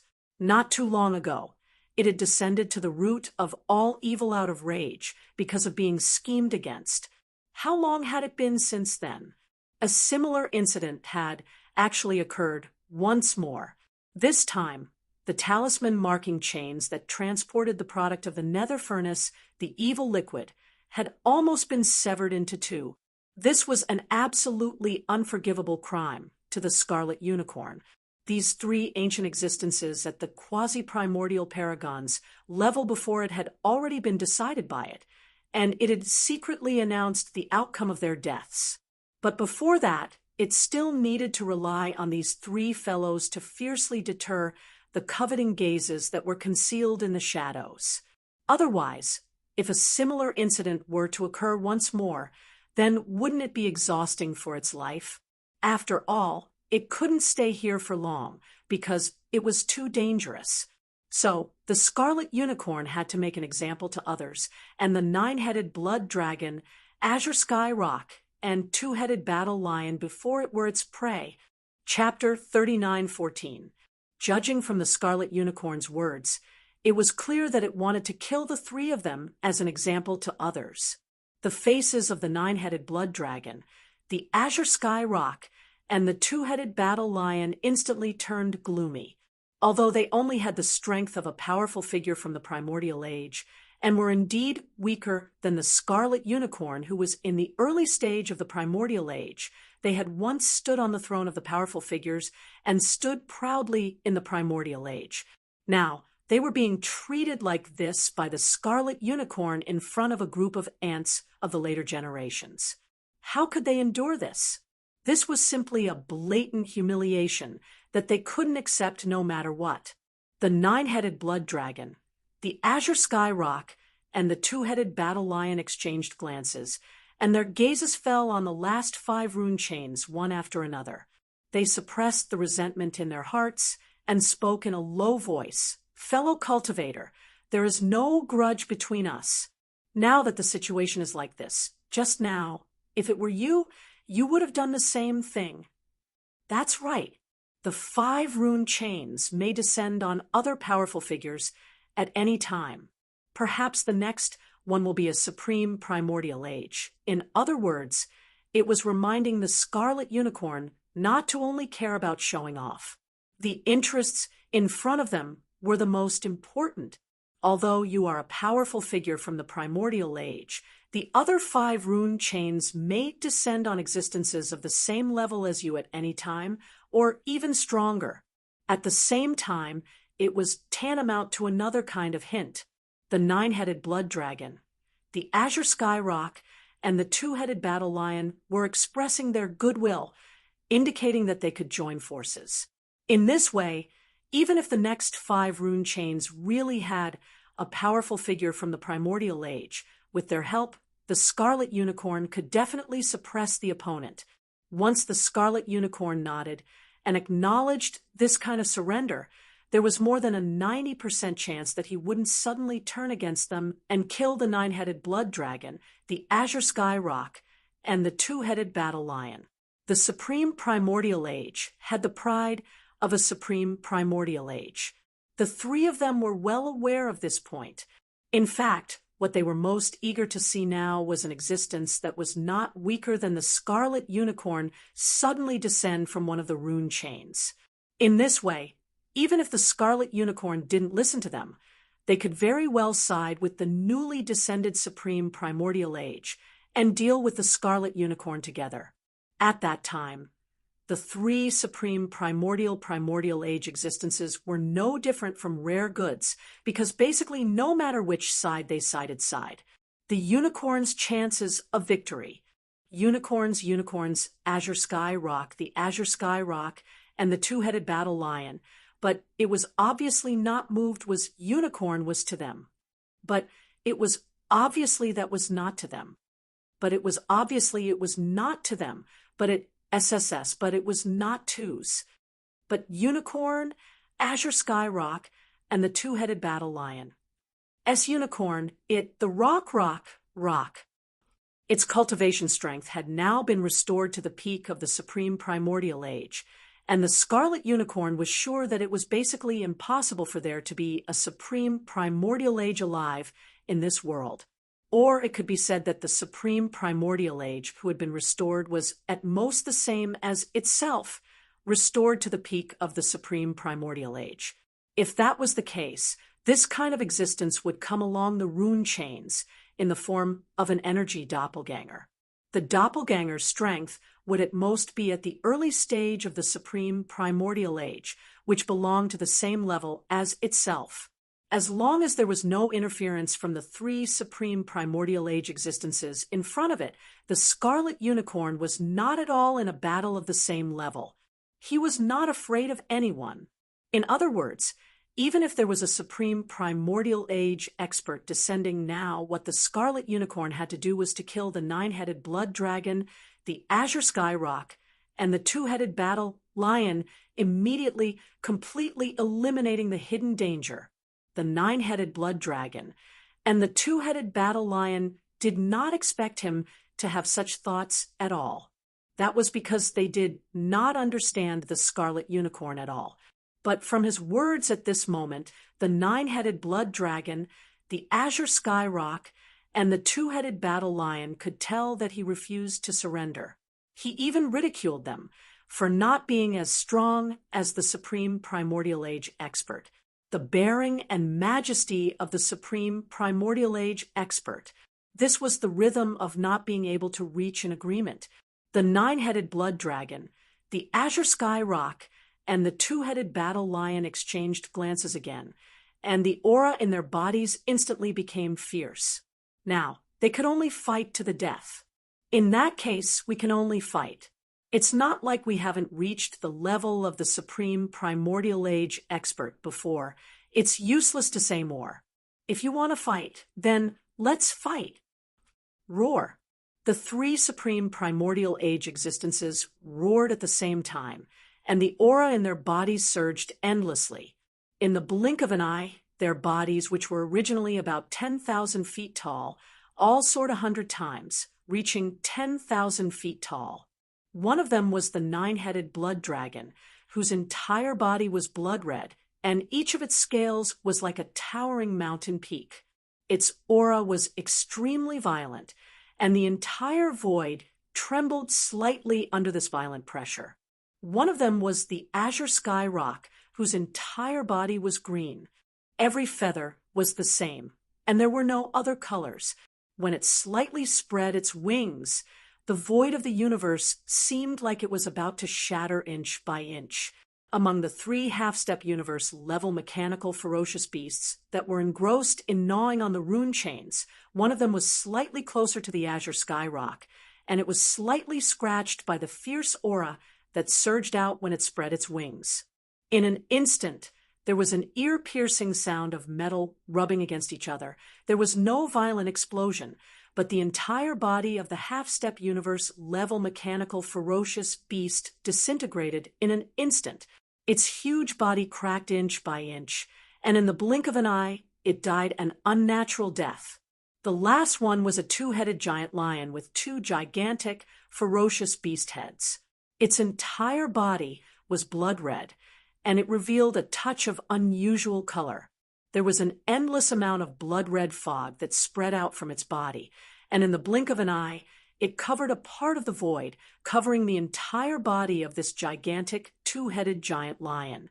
Its entire body was shrouded, and not a single trace of it could be seen. The bloodline power of this two-headed war lion was clearly not only ferocious and battle-thirsty. Just from this illusory blood-red fog, it could be seen that it was most likely proficient in some kind of bewitching ability which could create illusions during battle and severely injure the opponent. Are you all trying to resist? You're really making me laugh to death. 3 ants actually want to challenge the might of the heavens? The blood-red unicorn sneered, and the aura that surged out of its body became even more intense. However, its tone was still filled with ridicule and disdain. It could be seen that these three powerful beings whose strength had dropped to the level of great beings of the quasi-desolation era were indeed not in its eyes at all. It could kill them with a raise of its hand. As its words fell, the blood-red unicorn seemed to feel a little bored. It was enough to play around with these ants. If it was too entangled with them, it would instead seem that it was degrading itself. It already felt bored and was ready to make a move. Chapter 39:15. Clang, with the sound of chains, the fifth rune chain quickly lit up and spread from the other end of the void to the netherworld cauldron at a very fast speed. Seeing this scene, The scarlet unicorn frowned and sneered. The nine-headed blood dragon, the azure sky rock, and the two-headed battle lion were extremely excited. This was exactly what they had been hoping for. They didn't expect that it would really come true. The scarlet unicorn was too arrogant, but it didn't matter. As long as another powerful existence from the primordial era came, when the two tigers fought, the battle strength of the three quasi-primordial era powerhouses would become a rare commodity worth hoarding. No matter which side they sided with, they would be able to survive. Existences at this level basically wouldn't go back on their words. They had their own pride. Moo, a high-pitched roar, was heard. Then, from the rune chain that suddenly lit up, an iron-spiked devil rhinoceros with a body of 10,000 feet long rushed out. Its whole body was greenish-black, and its skin was coarse and rough. This was obviously an energy doppelganger. Its cultivation strength was also at the quasi-primordial era powerhouse level. Obviously, its original body had just recovered to the early primordial era powerhouse level like the nine-headed blood dragon, the azure sky rock, and the two-headed battle lion. After probing the opponent's cultivation realm, the nine-headed blood dragon and the others couldn't help but feel nervous again. A feeling of disappointment spontaneously arose. After all, it wasn't a real primordial era powerhouse who came, but in general, it was better than nothing. At least this iron-spiked devil rhinoceros was known for its resistance even in the distant primordial era. Although this was only an energy doppelganger and not its original body, its attributes were the same. If there were only three quasi-primordial era powerhouses before, they basically couldn't escape the fate of being killed one by one in the face of the scarlet unicorn. But now, with this iron-spiked devil rhinoceros, the four quasi-primordial era powerhouses didn't dare to say that they could win against the scarlet unicorn, but at least their chances of survival suddenly increased by a lot. Not to mention that there were still 4 rune chains left, and another being from the primordial era might descend at any moment. Even if it was still an almighty figure from the quasi-primordial era, under the situation of 5 against 1, they would at least possess the qualifications to fight against the blood Cheelin.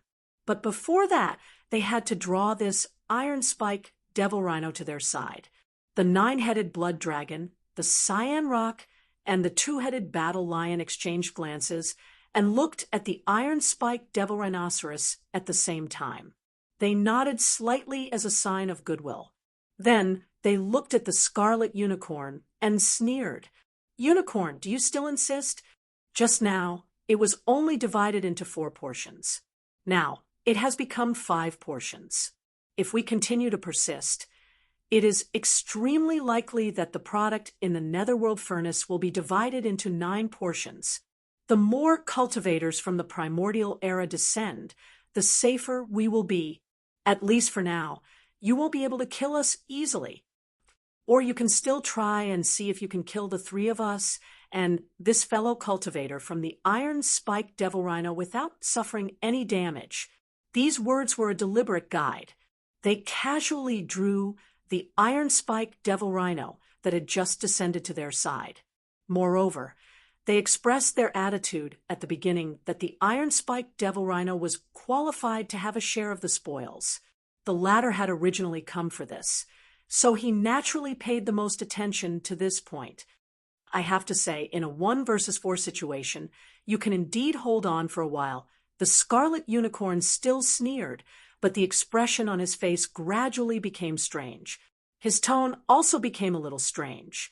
Unfortunately, this iron-spiked devil rhino came at the wrong time. He is destined to die innocently. I'm afraid your plan will be in vain. Roar! This was obviously a blatant contempt and humiliation.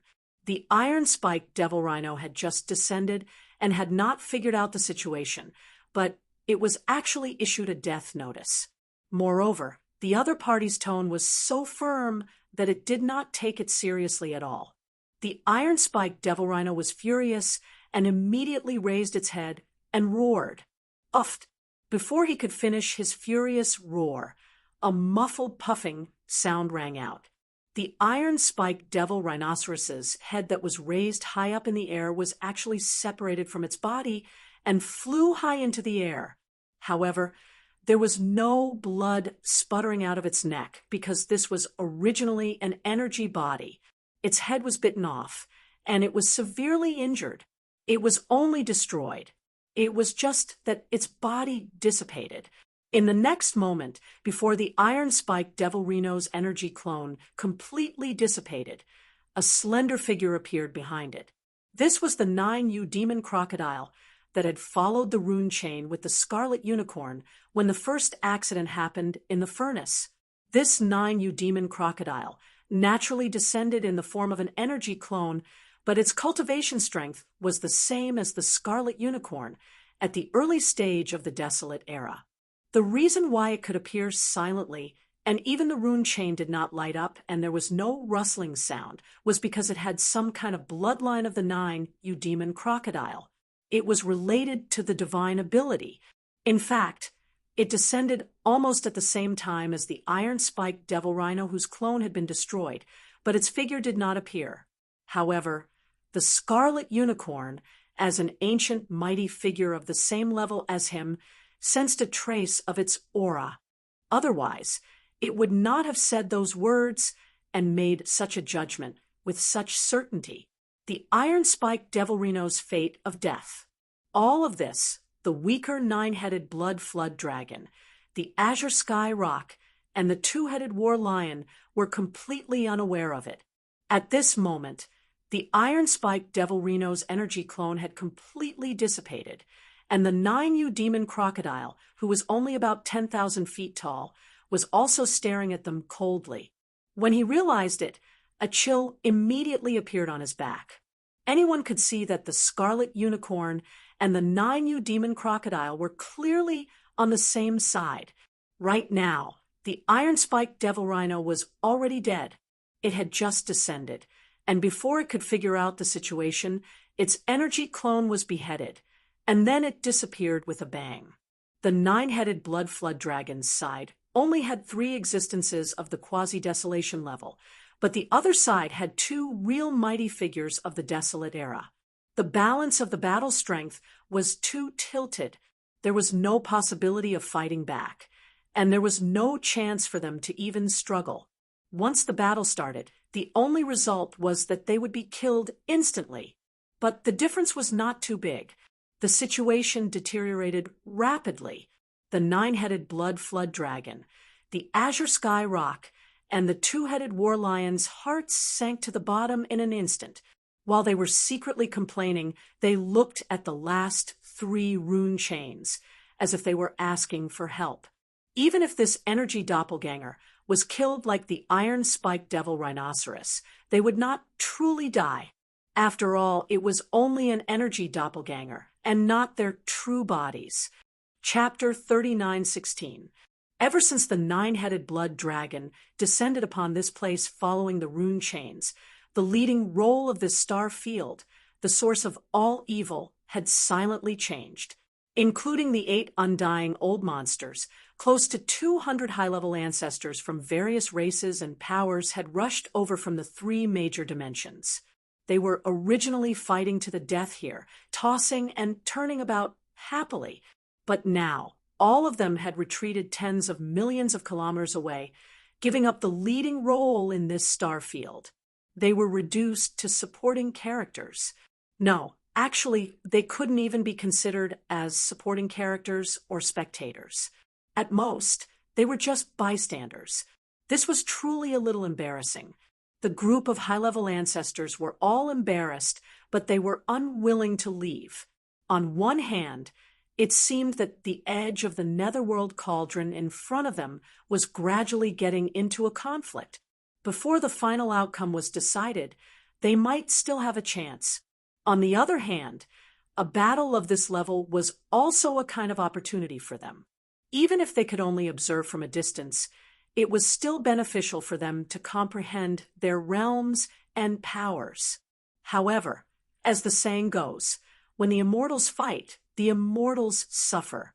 Today, the people who were about to break out into conflict were all existences at the quasi-desolation level and above.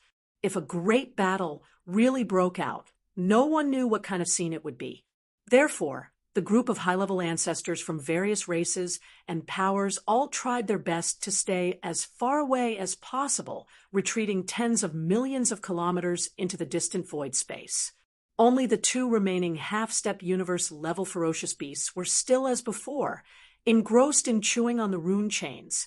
In addition, Yi Xian, who was protected by the mysterious power of the headless infant corpse, had restrained his figure and aura. At this moment, he had also approached the two ferocious beasts. His eyes flickered as he seriously sized up these two powerful, ferocious beasts. The rune chains of the Netherworld Cauldron were naturally extraordinary, but now they had been bombarded and collapsed. The connection with the Netherworld Cauldron had been cut off, and the order field within the rune chains had fallen into chaos, possibly even dissipating. It could be said that its power had been greatly weakened, and the strength of these two ferocious beasts was already extraordinary, reaching half-step universe level. Moreover, their teeth were obviously made of special materials. Therefore, the speed at which they chewed on these rune chains could be said to be so fast that it made one's hair stand on end. In a short period of time, only a little over 1,000 talisman marking chains remained from the original 10,000-plus talisman marking chains that had been blasted apart, and the rest had been completely eaten clean. Of course, the ferocious mechanical beasts had also paid a heavy price for this. They originally had 4 ferocious mechanical beasts, but now only 2 were left. Judging from the current situation, if nothing unexpected happened, the last 1,000-plus rune chains should be eaten clean by the 2 half-step universe-level mechanical ferocious beasts very soon. After that, they ought to retreat immediately because the sole objective of these 4 mechanical ferocious beasts upon arriving at the root of all evil was to gnaw on the talisman marking chains. This was something that had long since been proven through their actions. This was obviously very strange. Even Yi Xian felt a little suspicious. The metal used to create these rune chains must be extremely special. It must be a top-notch material. There was no doubt about this. However, if it was just this, it was obviously not enough to make DE of the Tianji clan or D heir of the automaton clan send out 4 half-step universe-level automaton ferocious beasts and risk their lives. They rushed to the root of all evil Starfield in order to nibble away at the root of all evil. Yi Xian observed closely and quickly discovered that when the 2 half-step universe-level automaton ferocious beasts were gnawing on the talisman marking chains, the talisman markings on the chains did not shatter along with the fragments of the chains. Every single talisman markings appeared when the chains were chewed into pieces by the sharp teeth of the automaton ferocious beasts. They all disappeared. Every single talisman marking chain was very long, and all sorts of cryptic talisman markings with completely unknown meanings were engraved on the links of the chains. When these 10,000 chains were added together, the total amount of these mysterious talisman markings of various shapes and forms would be a terrifying number. Yi Xian understood. If nothing unexpected happened, the true objective of these few half-step universe-level automaton ferocious beasts should not be the metal used to create the talisman marking chains, but the countless mysterious talisman markings that were engraved on the chains. The Netherworld Furnace Void Refining Array was the work of the Green Eye of the Heavens Tao. It was personally created by the Green Eye of the Heavens Tao, including these talisman marking chains. Just from this point alone, the level of the countless talisman markings on the talisman marking chains was definitely not simple. The Tianji clan or the automaton clan were coveting these talisman markings. Perhaps they did not understand the profound meaning behind each of these talisman markings, but it was also because of this that they were so concerned about them. Today, they had sent these 4 half-step universe-level automaton ferocious beasts to nibble on the talisman marking chains. On the surface, it seemed that they wanted to obtain this top-grade mysterious metal. However, this was merely a side benefit. The true goal was these countless mysterious talisman markings that came from the hands of the Green Eye of the Heavens Tao. They might represent some kind of unknown and powerful force. And the reason why the headless infant corpse reminded Yi Xian to come to the root of all evil Starfield at this time, if there were no accidents, its goal should also be the countless talisman markings on the chains. After fully comprehending this point, Yi Xian sank into deep thought. He felt extremely troubled. He didn't have any automaton beasts. He couldn't use this method of nibbling on the chains to obtain the countless mysterious talisman markings on the chains. In reality, even if there were, it was already too late. Of the 10,000-plus broken rune chains, most of them had already been gnawed away. Only a little over 1,000 remained. Furthermore, with the speed of these two half-step universe-level mechanical ferocious beasts, even the last 1,000-plus rune chains would be gnawed away very soon. They would be completely eaten. The only way was to directly steal them. However, if he did that, Yi Xian would definitely be exposed. What's more, if he used force to steal them, Yi Xian himself didn't have the ability to do so. These two surviving automaton beasts were both Sector Lord Level 9 perfect. No matter how heaven-defying Yi Xian's methods were, he still hadn't matured. The current him, how could he deal with these half-step universe-level supreme beings? Screech. At this time, just as Yi Xian was feeling helpless, in the distance near the netherworld furnace, a monstrous screech suddenly sounded. Turning around, the bloodline ancestor from the second universe's blood dragon clan, the nine-headed blood dragon, suddenly exploded with a shocking aura. This was clearly a prelude to a battle. He was preparing to fight with his life on the line. An incomparably powerful pressure spread out, instantly causing the automaton beast, that was slightly closer to the nine-headed blood dragon, to suffer. The mysterious energy barrier that originally enveloped its enormous body suddenly dimmed at a corner. The nine-headed blood dragon's terrifying pressure took advantage of this gap and instantly entered, causing half of the automaton beast's body to explode. Its body rapidly fell into the depths of the void below. Yi Xian's eyes flashed. His chance had come. Chapter 39:17. Xiao. The sound of something breaking through the air rang out. The huge alloy body of the ferocious mechanical beast plummeted rapidly toward the bottom of the void, like a meteor. The energy shield that surged out from its body was obviously quite extraordinary. After all, the ferocious mechanical beast was a half-step universe-level existence. An attack that could force it to use its energy shield to defend itself naturally could not be an ordinary power. From this perspective, one could analyze this kind of energy shield. The grade of the shield was very high. Even the terrifying pressure that suddenly erupted from the body of the nine-headed blood dragon of the quasi-desolation era only caused a temporary problem with the energy shield in the ferocious mechanical beast's body. However, at this moment, that corner of the energy shield that had suddenly dimmed had fully recovered. Therefore, the remnants of the ferocious mechanical beast's body did not suffer any subsequent attacks or damage. However, even so, its huge body still plummeted rapidly toward the bottom of the void uncontrollably. This could only mean one thing.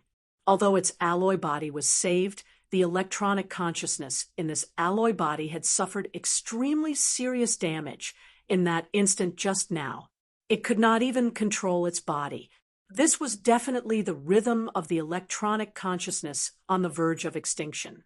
It was the same principle as when the soul consciousness of a flesh and blood life form was severely damaged.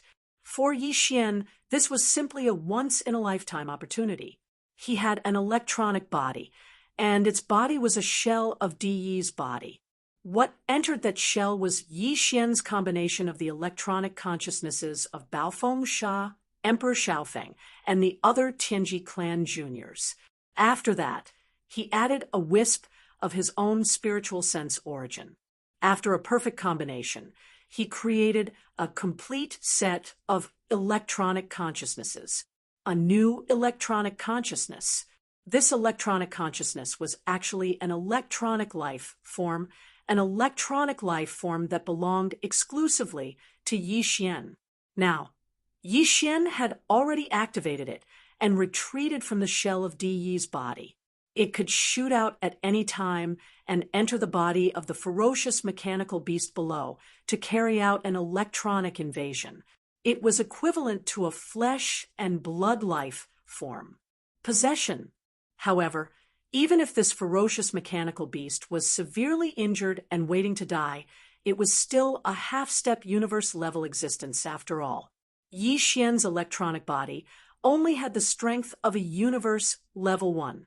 Even if he took advantage of this opportunity to enter, he might not be able to successfully devour the other party. Instead, it was more likely that he would fall and be swallowed by the other party instead. It was also at this moment that the zombie lantern tattoo on Yi Xian's left chest suddenly heated up. A wisp of energy was transmitted out and entered Yi Xian's electronic doppelganger. The so-called electronic doppelganger was actually a unique stream of data with a life of its own.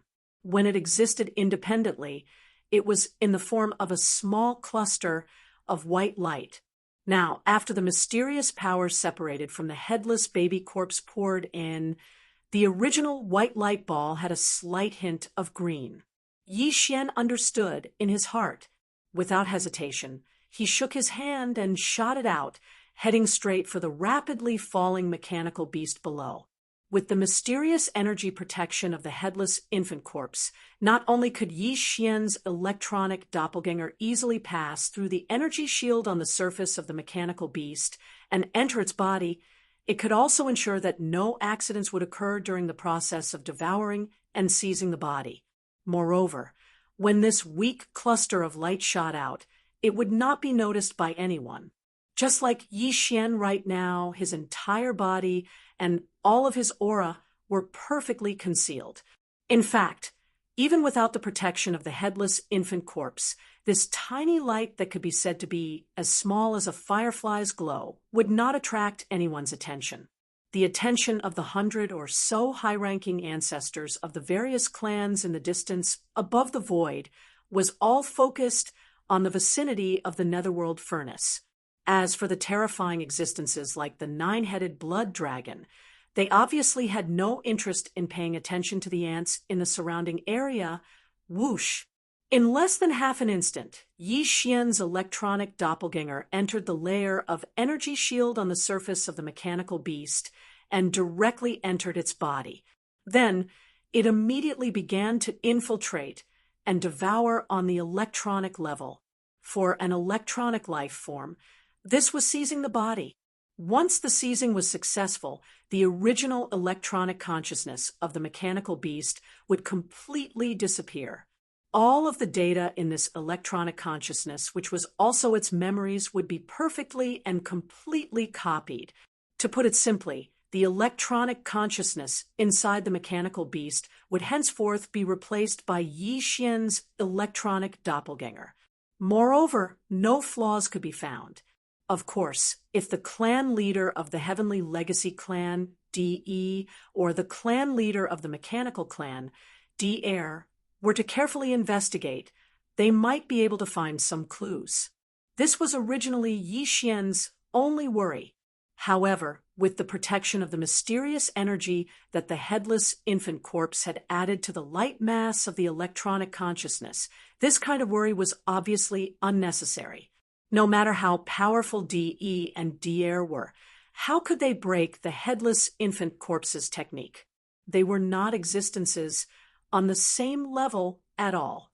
After 3 breaths, the mechanical beast, which had been maintaining a state of acceleration and falling down toward the void below, suddenly stopped moving. Seeing this scene, Yi Xian immediately heaved a sigh of relief.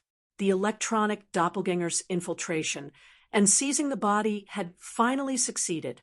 Immediately after, a familiar system notification sounded in his mind. The electronic consciousness, which had successfully seized the body, was transmitting a large amount of data that it had just swallowed. The system asked Yi Xian if he would like to receive it immediately.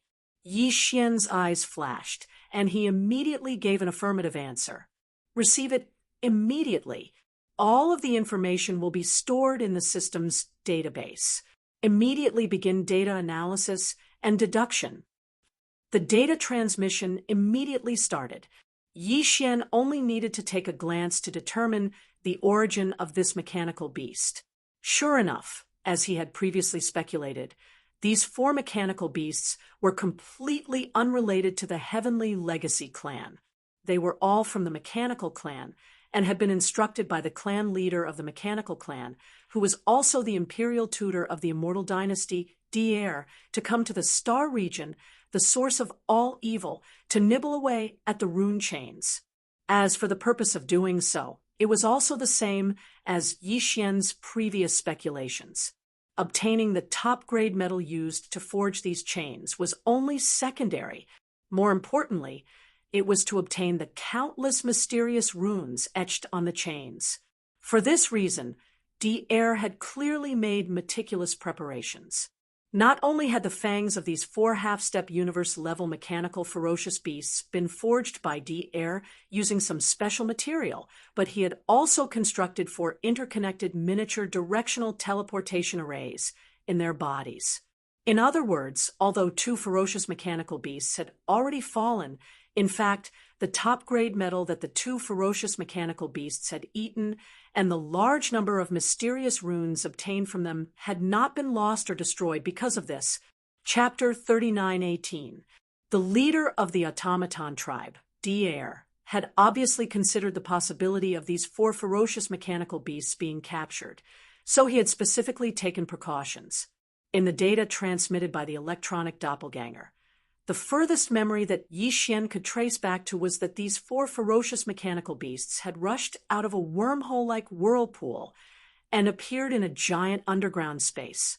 In the image, the imperial advisor of the immortal dynasty, Dier, stood on a high platform expressionlessly. The cultivation aura that emanated from his body was also at the sector lord level. However, Yi Xian did not believe this at all. This was because Dier's cultivation strength should be similar to Di's. At least, the difference should not be too big. As the leader of the Tianji tribe, Di could dominate the first universe for tens of thousands of years. How could his cultivation be weak? One had to know that in the ancestral lands of the Space Rat tribe and the Hell Ant tribe, there were all immortal-level ancestors in deep slumber, including the demons. Di was weak, but his cultivation strength could not be lower than the immortal level. From this, one could basically infer the lower limit of Dier's cultivation strength. Unfortunately, in that giant underground space that was suspected to be somewhere on the immortal planet, Dier did not have any communication with these 4 ferocious mechanical beasts, nor did he give any verbal instructions. The image changed, and the 4 ferocious mechanical beasts had already arrived at the source of all evil through some extremely powerful teleportation formation. The Star region, all the memories of before they had rushed out of the wormhole-like whirlpool, were blank. Clearly, Dier had already erased them. According to Yi Xian's speculation, the other end of the wormhole-like whirlpool should be an independent small world like a secret realm or a grotto heaven. That place should be the automaton tribe's nest, or in other words, their main camp. Although Dier had not been an enemy of the human tribe, and had even become the imperial advisor of the immortal dynasty in the human tribe's technological camp, Yi Xian had always been wary of Dier and his automaton tribe. This was because they were too mysterious and seemed to be related to Yi Xian. Although the devouring system in his body was the invention of the human tribe's technological pioneer, Xingbo, it was spread out through Dier's hands. The devouring system had indeed given Yi Xian a great opportunity. Without the devouring system, He would not be who he was today. However, ever since he met the first system carrier and activated the so-called system competition mission between the two of them, Yi Xian's heart was alarmed. He had been thinking about what kind of changes the devouring system would bring to his body when it evolved to the final level. Or rather, whether this change was a good thing or a nightmare. Based on this point, it was understandable that Yi Xian was wary of Di'er. It was a pity that both Di'er and the machine tribe were too mysterious. No one from the machine tribe was walking around in the outside world. This was also abnormal and strange. However, it was precisely because of this that Yi Xian couldn't find an opportunity to come into contact with the mechanical race and use this opportunity to investigate the truth. And now, this opportunity had clearly arrived. His electronic doppelganger had successfully possessed a sector Lord-level ominous beast. Yi Xian planned to let the electronic doppelganger use this new identity to return to the automaton tribe. It could be considered a form of infiltration and infiltration, if not for the protection of the mysterious energy that the headless infant corpse had added into the electronic doppelganger. Yi Xian might not have dared to do this. Since Di'er was able to erase all the memory data of these four ominous beasts, it was very likely that he could see that this ominous beast had been possessed. That was tantamount to putting his electronic doppelganger in danger. However, this was no longer a problem. Yi Xian was still very confident about the headless infant corpse. There was no need to doubt its level. At this moment, the electronic doppelganger had finished receiving the data transmitted, including those mysterious runes. Among the data transmitted, there was also a copy. That's right, it was only a copy. The countless runes etched on the chain directly turned into rune energy after entering the ominous beast's body as the chain was gnawed. Now, they were stored in the ominous beast's body together with the mysterious metal that had been chewed up. Originally, Yi Xian was extremely tempted by the mysterious metal and the runes that had turned into energy balls. He wanted to use his methods to take them all. However, if he did that, the ominous beast that had been possessed by his electronic doppelganger would not be able to complete the mission of infiltrating the automaton tribe's lair. If he did not report back, it would definitely arouse Di'er's suspicion. Forget it. Anyway, even if I take it now, it's only half. The other half is in another ominous beast's body. It's meaningless. Muttering to himself, Yi Xian immediately made a decision. He temporarily gave up on coveting the mysterious metal and rune energy balls in the ominous beast's body. Everything was still more important for him to infiltrate the automaton tribe's lair. After all, as long as he completed this mission, if these mysterious metal and rune energy balls were really extremely important, there was also a possibility of stealing them in the future. Right at this moment, the electronic doppelganger sent another message. The other mechanical beast in the void above had already eaten up the last 1,000 or so rune chains in a short period of time. According to the program set by Di'er earlier, after completing all this, the surviving mechanical beast was left with no choice but to follow the program set by Di'er. No matter how many of them there were, they had to activate the directional teleportation array in their bodies and return immediately. Yi Xian did not hesitate and immediately gave a response. Then, somewhere in the void above, a small wormhole-like vortex appeared almost at the same time in front of the ominous beast that had been possessed by the electronic doppelganger. The two ominous beasts did not hesitate at all. Their bodies shook and turned into a ray of light that rushed into the vortex. Then, the two small wormhole vortexes instantly disappeared. In the blink of an eye, they were gone. Roar, screech, rumble. At this moment, an earth-shattering explosion suddenly came from the void above. It was accompanied by a furious roar and two violent howls. Yi Xian turned his head to look and his expression could not help but change slightly. The bloody unicorn had already made its move. It was as if it was playing a game, fighting 1 against 3 at the same time. It simply raised its right forelimb and pressed down. There was no fluctuation in the void, and no energy leaked out. However, the 9-headed blood dragon, the azure sky rock, and the 2-headed battle lion that had joined forces to resist this attack were instantly met with a great disaster. The 9-headed blood dragon's 4 heads directly exploded. The azure sky rock also broke the huge wing on its right side. The 2-headed battle lion was also seriously injured. One of the 2 ferocious lion heads exploded into a cloud of blood mist in the void. This scene was too shocking. The moment and existence at the level of a primordial god attacked. It was indeed extraordinary. It made more than 100 high-level ancestors of various clans who were watching the battle from a distance in the void thousands of miles away turn pale. Their bodies were so shocked that they started trembling slightly. Ants will always be ants. You can't even withstand a casual attack from me. Chapter 39:19. Walala. Before the crimson unicorn's sneer faded away, one of the 9 rune chains connected to the lower side of the outer wall of the netherworld cauldron suddenly trembled. A strong sense of crisis surged into his heart, causing his expression to change instantly. He exclaimed, "The peak of the remote antiquity era? This is impossible." The runes on the chain lit up, and a deafening clattering sound was heard. This was clearly an energy clone of a remote antiquity era creature. It was following this rune chain and was about to descend. This was nothing.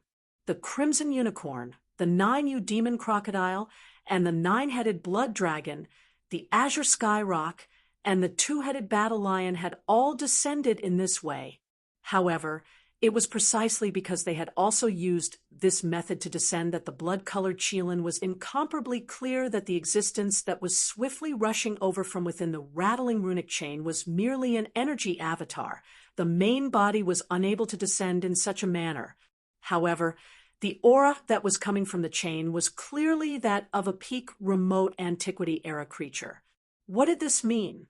If an energy clone was already at the peak of the remote antiquity era, then the real body of this existence that was about to descend was definitely a supreme master of the remote antiquity era.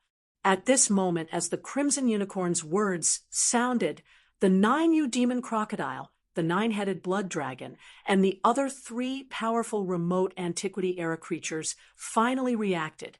After realizing the situation in front of them, they all exclaimed in horror, "The strength of a certain existence has already recovered to the level of a supreme master of the remote antiquity? Who is this? A living supreme master. This is too shocking. Even if the energy clone that descended today is only at the peak of the remote antiquity era, it is enough to crush everything. Stop him. We must stop him immediately. Otherwise, once he descends, we will all die. You too, are you still attacking us? If we don't work together, even if we have to risk our lives, we will stop you from breaking this rune chain. Since we are going to die, we will die together." The last sentence was roared out by the bloodline ancestor of the Second Universe's Blood Dragon clan, the 9-headed blood dragon. He originally thought that he, the azure sky rock, and the 2-headed war lion were definitely going to die this time. Although it was only an energy avatar, after it died, the effect on his original body was still not bad. It was bearable. Right now, they were heavily injured by the Crimson Chelan's attack.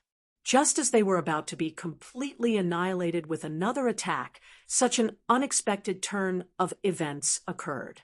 A primordial supreme's energy clone was about to descend upon them. To the 9-headed blood WIRM, azure rock, and twin-headed warlion.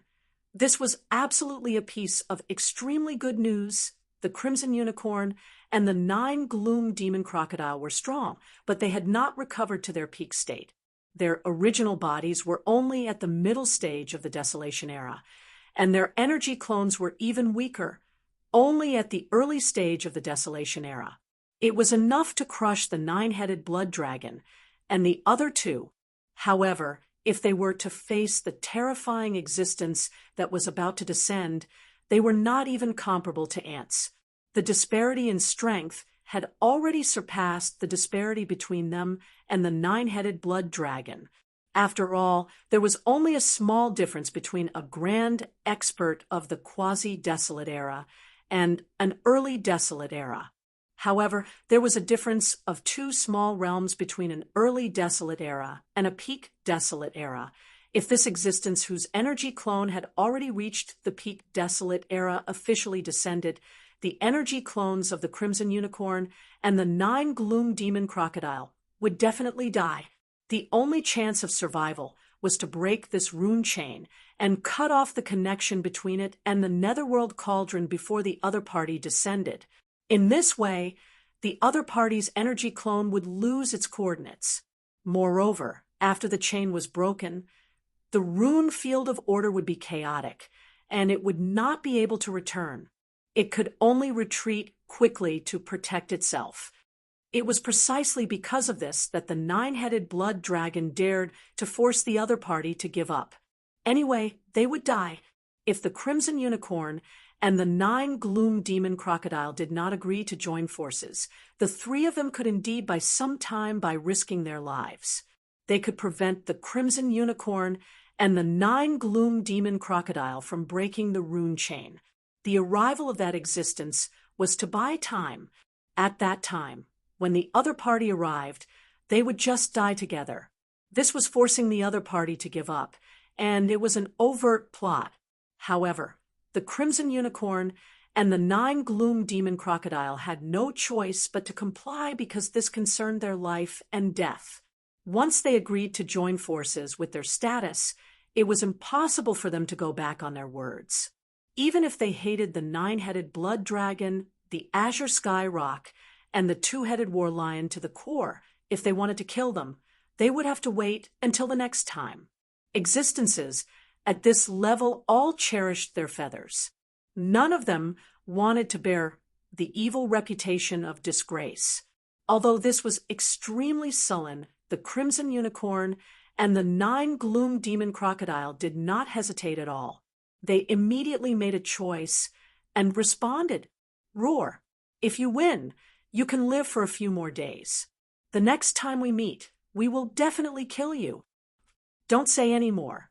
Attack immediately. It will be too late if you wait any longer. Screech. Amidst the furious roars, the Crimson Unicorn and the Nine Gloom Demon Crocodile attacked almost at the same time. They attacked the rune chain with all their strength that was making a loud noise. The energy was so majestic that the entire void was trembling. Even the netherworld furnace, which was as huge as a star, was shaking slightly. This was two powerful existences from the primordial era attacking with all their strength at the same time. If not for the fact that the green eye of the heavenly Tao had specially reinforced the star domain with the power of the array formation, the entire star domain would have collapsed.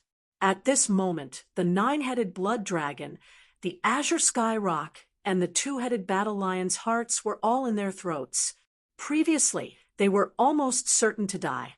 But now, with the Crimson Unicorn and the Nine Gloom Demon Crocodile gritting their teeth and agreeing, although they did not attack, they had a slim chance of survival. As long as this rune chain was broken, that terrifying existence would not be able to descend.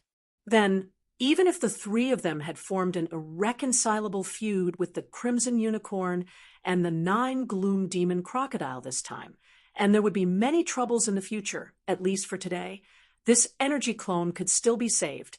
But all of this was still undecided.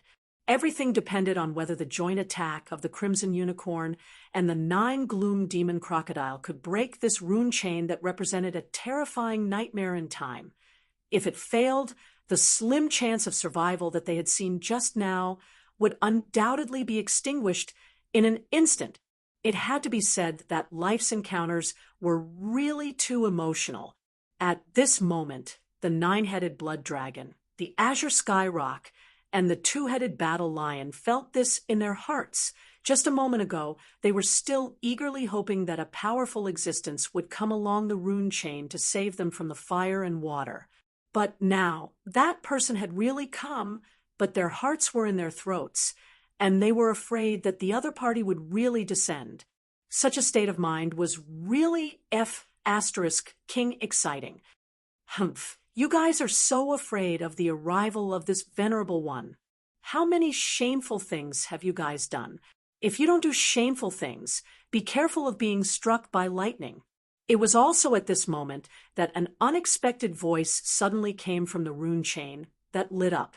It was filled with relaxation, ridicule, and a strong sense of pretentiousness.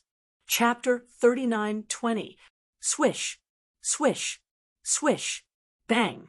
Along with this voice that carried an aura of ridicule resounding out, the talisman chain that lit up instantly emitted a loud rumbling sound, and then a thunderous rumble resounded. Even space started to tremble violently as a strand of light shot out from within the chain, and it expanded along with the wind before transforming into an exceedingly enormous tortoise in the blink of an eye. Its size was too terrifying, and it was at least 10 times the size of the netherworld furnace. After all, merely the size of the netherworld furnace was already comparable to an enormous star. At this moment, the bodies of the 5 primordial beings had already started trembling violently, and their countenances were exceedingly pale. It was even to the extent that they couldn't speak properly anymore, and it was as if they were collectively stuttering. The void tortoise, how is this possible? Weren't you killed by the primordial heavenly demon? After that battle, the news spread.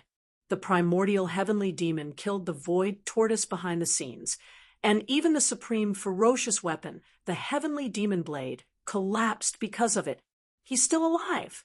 The void tortoise is actually still alive. My God, this is too terrifying.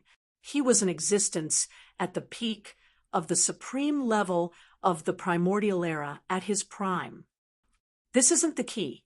The key is he actually followed the talisman chain here. What exactly happened? Have we always been supporting the enemy? The source of the netherworld furnace's products is actually a commander-level existence from the enemy camp. Cut the crap, flee. Exactly. The person that followed the talisman chain here was precisely the void tortoise that killed the primordial demonic bear. At this moment, as soon as his figure appeared, the 5 primordial beings instantly exclaimed with shock, and they recognized the existence that had descended with a single glance. Exactly who was it? During the unparalleled battle of the primordial era all those years ago, even though there were many supreme beings of the primordial era in the camps of the Heaven Dao's Azure Eye and the Headless Infant's Corpse, there were actually very few supreme beings of the primordial era that were truly popular in both camps. In the Headless Infant's camp, only a few supreme beings of the primordial era like the Void Tortoise, the Divine Gold Dragon, the Primordial Yaksha, and so on and so forth possessed extraordinary performances before and after that battle. They were branded in the hearts of countless powerful primordial beings. Her peerless beauty was almost impossible to erase. Of course, there were also such existences in the opposing camp of the green eyes of the heavenly Tao. However, the scarlet unicorn and the 9 phantom demon crocodile were far from them. During the battle back then, they were also supreme ancients on the opposing side, but their strength was only at the mid-stage supreme being level. They were not even on the same level as the Void Tortoise and a few other supreme beings who were at the peak of the supreme being level. As supreme masters of the remote antiquity, if the scarlet unicorn and the 9 ghastly demon alligator were generals, then the few supreme masters such as the void giant tortoise, who had reached the peak of supreme master, were like marshals in both camps. For the scarlet unicorn and the 9 ghastly demon crocodile, the void giant tortoise was already so terrifying. Then In the eyes of the nine-headed blood dragon and other existences who were only at the remote antiquity era, it was needless to say. It could be said that after realizing that the descending creature of the remote antiquity was a supreme being at the peak of the supreme being level and belonged to the opposing camp, the nine-headed blood dragon, the cyan sky rock, and the two-headed war lion were completely hopeless without any suspense. Among the exclamations, the two-headed war lion was the most practical one. He directly roared out the words to escape, which represented his inner thoughts. This was completely an instinctive conditioned reflex. Such a scene was too unbearable. More than 100 high-level ancestors of the various clans who were watching the battle from tens of millions of miles away had already been completely petrified. A powerful quasi-supreme being of the remote antiquity actually turned around and fled like a stray dog at the first moment of the opponent's arrival in front of them. This was simply too crazy, without the slightest bit of awareness and majesty of an expert. At the same time, this also reflected how terrifying the strength of the giant tortoise that had just arrived was, and how extraordinary its fierce reputation was. When they realized this, all of the patriarchs of the various clans felt a chill run down their spines without exception, even when the scarlet unicorn and the 9U demon crocodile arrived one after another. They had not been completely hopeless. They stayed in the distant void, hoping that the situation would continue to develop, and maybe there would be a glimmer of opportunity. But now, they were completely hopeless. This time, the source of all evil, the word advantage, cold, and fortune, would not have anything to do with them. The reaction of the two-headed war lion was really too frightening. How could this giant tortoise be able to frighten a quasi-supreme being to this extent? What a terrifying existence. Only Yi Xian, although he felt strange at this time, did not have the slightest trace of fear in his heart. Instead, he had a faint feeling of F***ck. No matter how imaginative he was, he would never have thought that the descending creature was actually the void giant tortoise, the old tortoise that he had just rescued from the mysterious void not long ago. That's right, it was the old tortoise. At this time, Yi Xian just wanted to curse. The old tortoise was really not a good thing. When he rescued him previously, he pretended to be serious, but he did not expect that when he showed up now, he would reveal his true colors. Listening to his tone, looking at his disdainful eyes and attitude, he was just pretending. He was almost fooled by him. He thought that the old tortoise was an old-fashioned antique, but now it seemed that he was clearly an indecent old tortoise. "Little guy, I just arrived, and you didn't even come forward to greet me before you turned around and left. You actually let me see your flirtatious body. This is the rhythm of the heavens." Just when Yi Xian felt that he had met another old liar and was feeling unhappy, the void giant tortoise's mocking voice sounded again. No matter how he listened to it, he felt that he had met an old hooligan. Obviously, he was talking about the two-headed war lion that had immediately turned around and fled when he had exclaimed to run away. Yi Xian looked up, only to see the void giant tortoise gently flicking a claw of its right forelimb at the two-headed war lion that had turned around and fled. His relaxed demeanor made it seem as if he was flicking off a lump of boogers stuck to his claw. Boom. However, the power of this non-existent booger was too terrifying. Even though it was thousands of miles away, it instantly blasted the fleeing two-headed war lion into a cloud of blood. Not a single hair was left behind, and not a single piece of flesh was left. The enormous body of the two-headed war lion was directly turned into a cloud of blood mist. When the wind blew, the mist dissipated. Plop, plop, the nine-headed blood dragon and the cyan sky rock were shocked by this scene. They were so scared that they sat down in the void, their faces pale. A powerful figure from the quasi-desolation era died, just like that.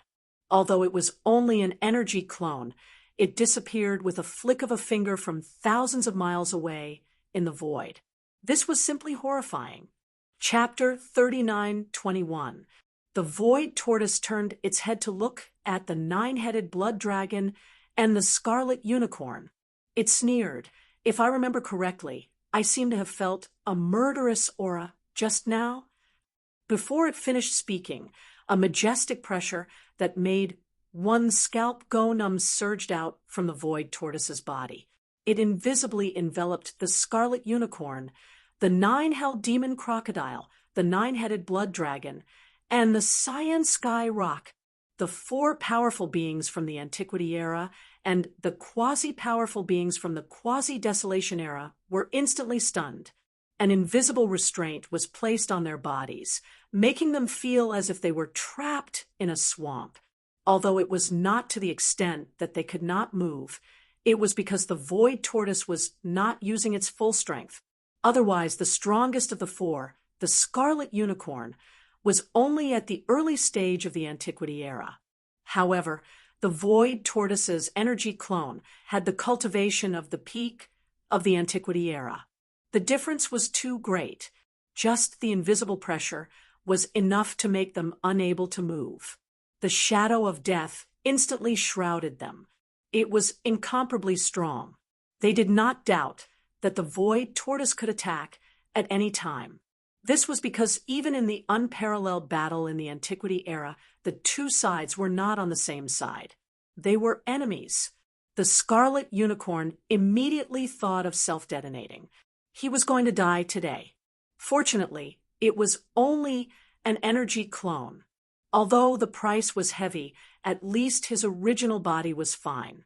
There was still a chance for him to make a comeback. And self-detonating could more or less injure the other party.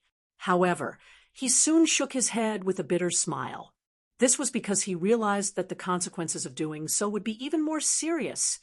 If he really provoked the other party after self-detonating, it was very likely that the void tortoise would follow the rune chain and directly rush to the void, where his original body was hibernating.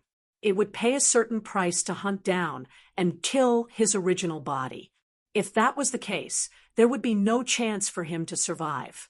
Of course, even with the void tortoise's current cultivation, it would have to pay a certain price to do that.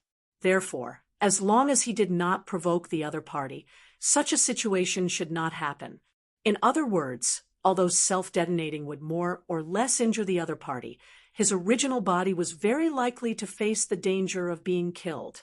On the other hand, if he gave up on counterattacking the void tortoise, although it would be sullen, at least his original body would be safe for the time being.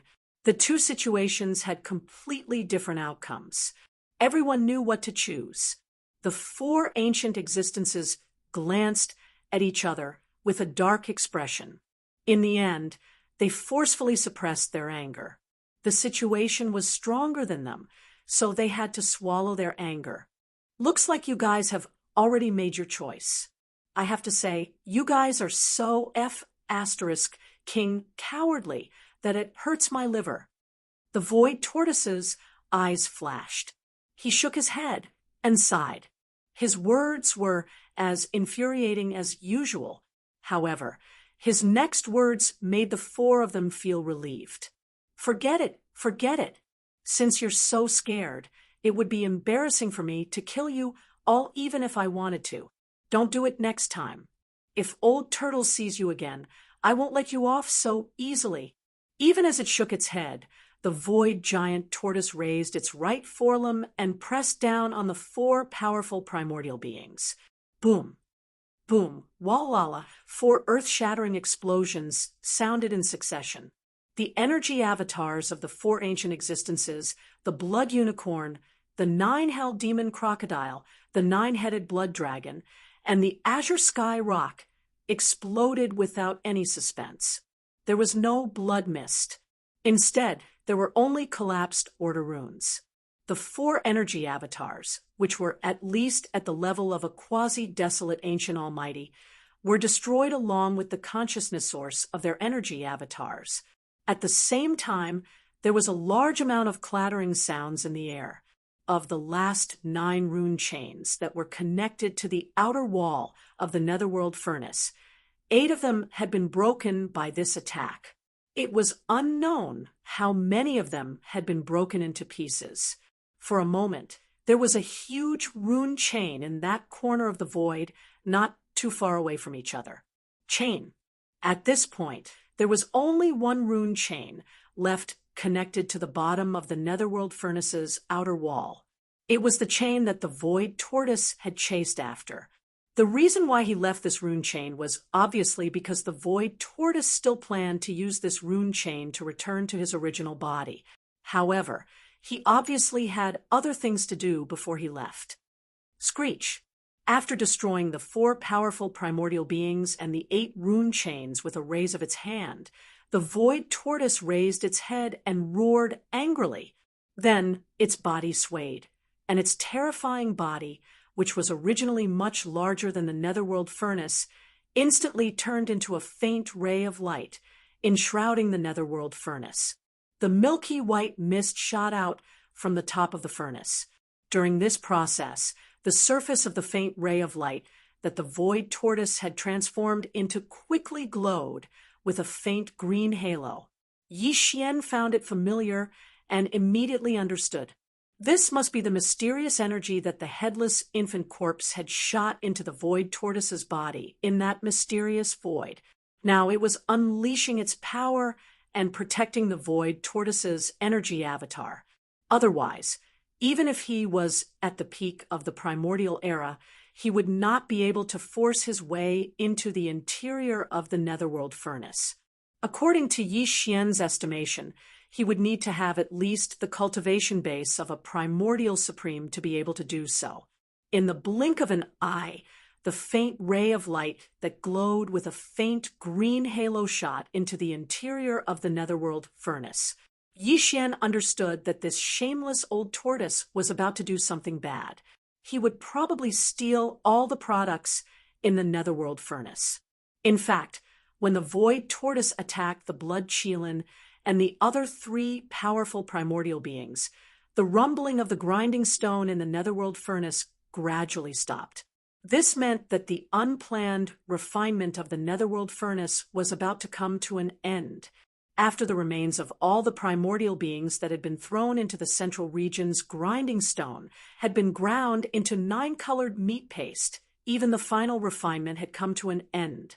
The grooves around the grinding stone would definitely be filled with newly refined all-evil origin liquid. According to Yi Xian's estimation, from the total number of primordial beings remains in the netherworld furnace, there should be around 15 to 16,000 drops of all evil origin liquid that had been refined this time. Yi Xian had carefully acted in the netherworld furnace the last time and had only managed to obtain around 2,000 drops in the end. The void tortoise was indeed a super old monster. It either did not act, or it would act in a big way. Even Yi Xian could not help but feel a little envious. Very soon, as the faint ray of light formed by the void tortoise's energy avatar shot out of the furnace, the large amounts of white liquid that filled the mouth of the netherworld furnace also began to shrink rapidly. This old fellow was too ruthless. Apart from the all-evil origin liquid, he did not even let go of the byproduct, the netherworld furnace lotion. This was clearly the rhythm of eating the meat and drinking the soup, and even licking the bones clean. He did not plan to leave a single strand of hair. For Yi Xian, Chapter 3922. Just as Yi Xian was about to take advantage of the fact that the headless infant corpse was still protecting him to rush into the netherworld cauldron and snatch some of the all-evil elixir, the corpse lantern tattoo on his left chest, which had been in a slightly warm state, seemed to respond and suddenly cooled down. This was clearly intentional. The headless infant corpse had obviously sensed Yi Xian's thoughts. In order to stop him, it shamelessly removed the mysterious energy protecting its body and fell into a deep sleep again. To put it bluntly, it was stacking the corpse. Only then did Yi Xian realize that the two of them were on the same side, okay? Hundreds of millions of years ago, they were superior and subordinate. But wasn't this too much of a relationship between a master and a servant? How shameless of them to be so protective of their master. After being stunned for a moment, as these thoughts flashed through his mind, Yi Xian was instantly enraged, and his nose was about to become crooked. This was because the scarlet unicorn and the other powerful ancient creatures had been killed, and although the refinement of the Netherworld cauldron had ended, it was obvious that it had not yet awakened, and the terrifying pressure of the Netherworld cauldron had not yet appeared. Otherwise, Yi Xian would have been caught off guard when the headless infant corpse suddenly removed the mysterious energy protecting its body. If he had been on guard, he would have exploded and died.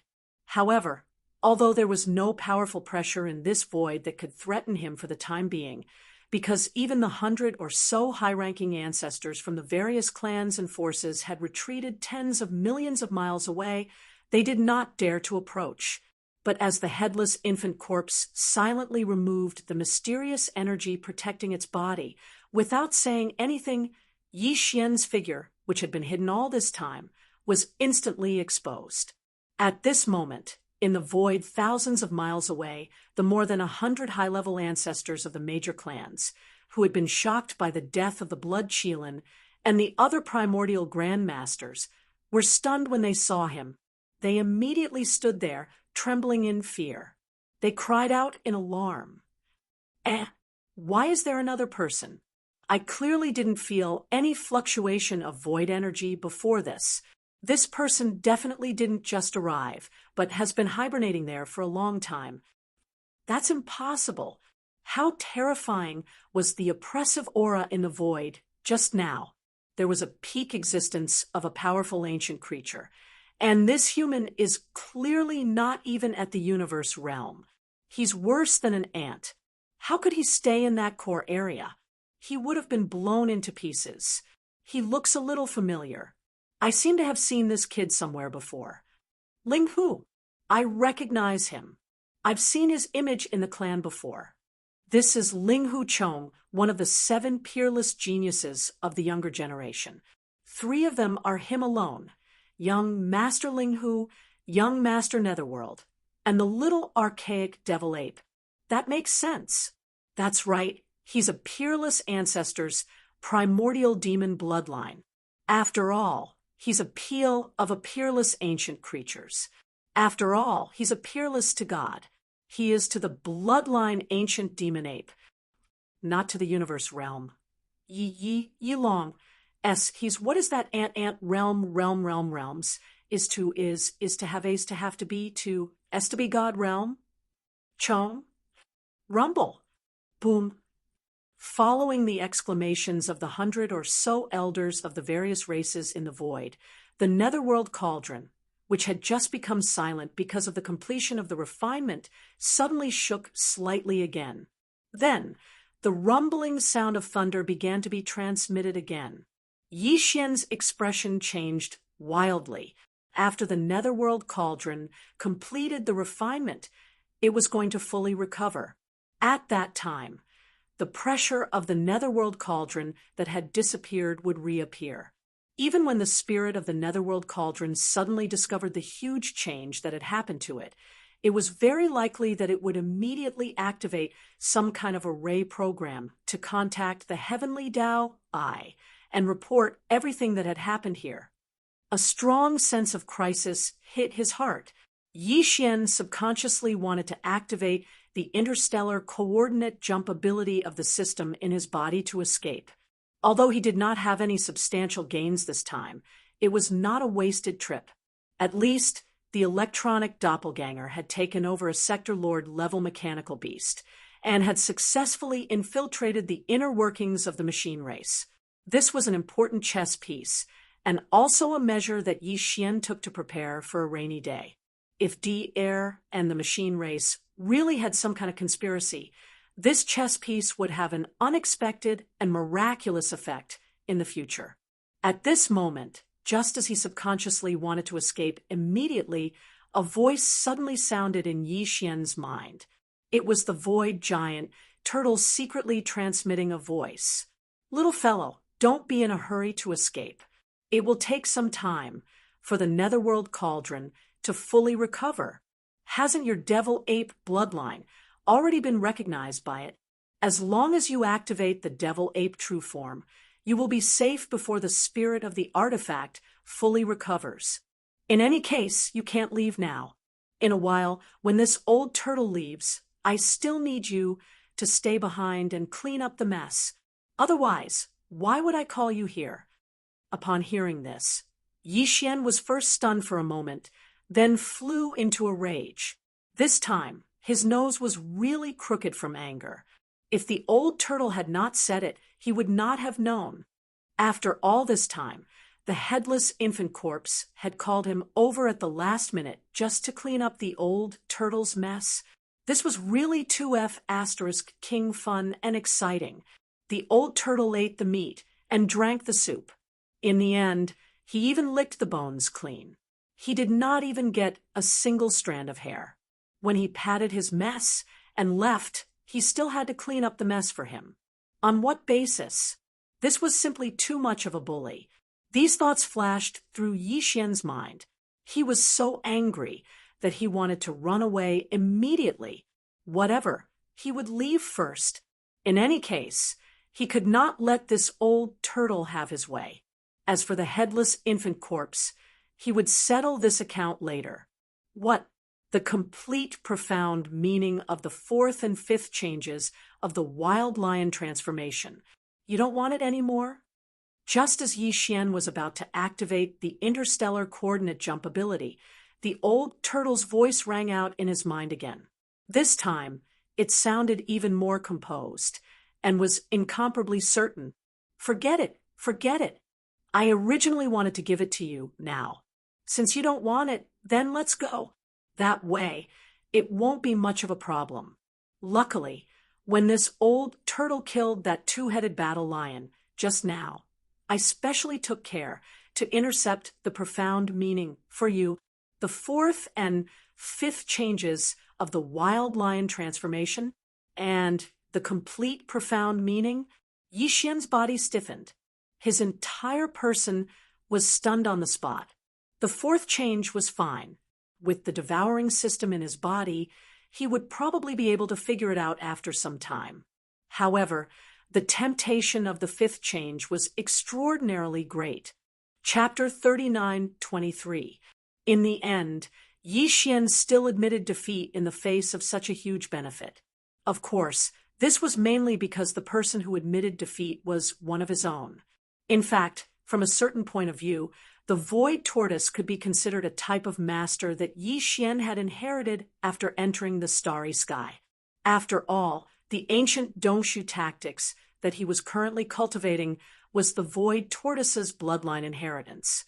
Although Yi Xian was angry before, he did not take it seriously. Now, he basically understood what the Void Tortoise meant by rubbing its skin. Needless to say, someone really did have to do it. In this aspect, the headless infant corpse and the Void Tortoise could only rely on Yi Xian alone, because only he could directly activate the interstellar coordinate jump ability after rubbing its skin and escape from this place in an instant. If it was any other existence, even if it was a supreme being from the primordial era, they probably wouldn't be able to leave so quickly. Even if they could, they would definitely leave behind some traces when they tore through the void and left. If the heavenly Tao's eyes were to track them down, it was extremely likely that they would be caught up. Thinking of this, Yi Xian's mood immediately calmed down. At this moment, after seeing him admit defeat, the old bastard proudly snorted and directly used some sort of great divine ability to send a piece of information into Yi Xian's mind. At the same time, it also sent over a wisp of gray-black essence energy. Congratulations to the host for discovering the complete mystery of the magical ability. Would you like to begin the derivation immediately? Ding. Congratulations to the host for discovering the origin energy of the ancient Dongshu tactics. Would you like to absorb it immediately? As the familiar system notification sounded in his mind, Yi Xian was momentarily stunned and then overjoyed. It seemed that the old tortoise was really something. Not only did it send the complete mysteries of the fourth and fifth transformation of the 9 changes of the Berserk Lion, it even gave Yi Xian a wisp of the origin energy of the ancient Dongshu tactics. If nothing unexpected happened, with this wisp of origin energy, Yi Xian's cultivation of the ancient Dongshu tactics would instantly soar by a large margin. At the same time, it would also lead to an increase in the realm of his physical body's qi and blood. All of this was something to look forward to. Time was of the essence. Without any hesitation, he immediately sent an affirmative reply to the system. The system's voice rang out once again. The first thing it did was to quickly deduce the complete mysteries of the fourth and fifth transformation of the 9 changes of the Berserk Lion. At the same time, the wisp of ancient techniques' origin energy that the Void Giant Tortoise had gifted him also began to rapidly absorb and refine it. Yi Xian's consciousness quickly entered his sea of consciousness and came into contact with the simple and unadorned tortoise shell. He activated it, and his mind trembled. In an instant, he entered the image of the inheritance imprinted on the tortoise shell. An ancient, desolate void appeared, exuding an endless sense of vicissitudes. Roar. There seemed to be an earth-shattering roar coming from the depths of the endless void, attracting Yi Xian's consciousness. The scene changed, and a claw as vast as the sky reached out from the endless darkness. With a casual swipe, the void collapsed, and an entire star region collapsed. From the endless darkness, a round and flat head stretched out. Endless chaotic mist lingered around its eyes, making it impossible to see the light in its eyes. It was none other than the Void Tortoise. Just a single shell on its body was as large as a galaxy. It crawled out from the darkness, and the suppressive aura it exuded enveloped the entire universe, causing this part of the void to tremble. Then Yi Xian quickly received the inheritance information of the Dongshu ancient technique in his mind. A simple and unadorned giant tortoise that was even larger than a star was roaming in the Milky Way with its physical body. It raised its head and roared. A black energy rushed out from the wide mouth under the tortoise's head like a small meteor. Like a meteor, it rushed into the endless distant sky. First, it was a small star core. Then it turned into a meteor. It slowly grew from a satellite to a planet, and then a star. In the end, it grew into a nebula and a vast galaxy. Then it suddenly exploded, condensed to the extreme, and turned into a black hole in the vast starry sky, swallowing everything. This process was the first 8 great realms of starry sky cultivation. After that was the origin, and then the grotto heaven, mystic light, void genesis, cosmic light, Qiankuan. At this time, a corresponding change occurred in the inheritance image.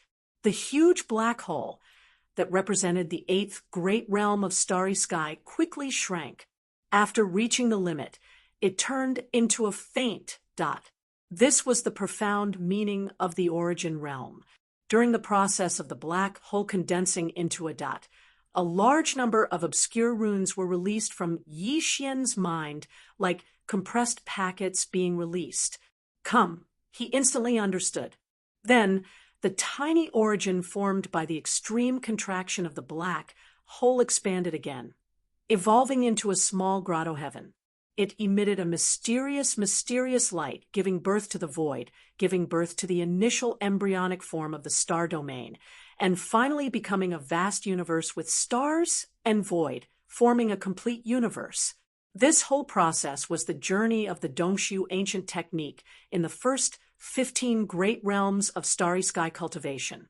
The image demonstration was only a representation of the image. Most importantly, during the process of this image demonstration, it continuously released the obscure mysteries that appeared in Yi Xian's mind. Righteousness, Soon, the inheritance disappeared. The origin energy of the ancient technique obtained from the void giant tortoise was completely absorbed. In the next instant, in the sea of cultivation below the simple and unadorned tortoise shell that was suspended in the air above Yi Xian's sea of consciousness, boundless waves of his sea of consciousness suddenly surged. It was as if a tsunami had occurred, and the entire vast sea of consciousness came to life, completely churning. In the central domain, an enormous starry sky giant tortoise slowly emerged from the depths of Yi Xian's sea of consciousness. Every piece of shell on the tortoise's back was branded with countless mysterious runes. This starry sky giant tortoise represented the Dongshu ancient technique that Yi Xian cultivated, because this ancient technique was the highest bloodline inheritance of the Dongshu giant tortoise clan. After Yi Xian obtained the complete technique and began to cultivate, the image of this supreme giant tortoise appeared in the vast sea of consciousness in his mind. At this moment, the power of the ancient technique in Yi Xian's body skyrocketed, causing the shackles of the human body's potential to break. Although he was in great pain, Yi Xian was extremely happy because everything was as he had guessed. This time, the strength of his physical body and qi would also rise. Ding! Congratulations to the host for a breakthrough in the realm of the Dongshu ancient technique. Current realm. Great perfection of the cosmic light level 8. Ding! Congratulations to the host for a breakthrough in the realm of the Dongshu ancient technique. Current realm. Great perfection of the cosmic light level 9. Soon, the familiar system prompt sounded again in Yi Xian's mind. It was not only these two prompts, but also a prompt related to the improvement of his physical body and qi cultivation. Ding! Congratulations to the host for a breakthrough in the physical body and qi cultivation realm. Current realm. Great perfection of the cosmic light level 8. Ding! Congratulations to the host for a breakthrough in the physical body and qi cultivation realm. Current realm. Great perfection of the cosmic light level 9. Dongshu ancient technique. Great perfection of the cosmic light level 9.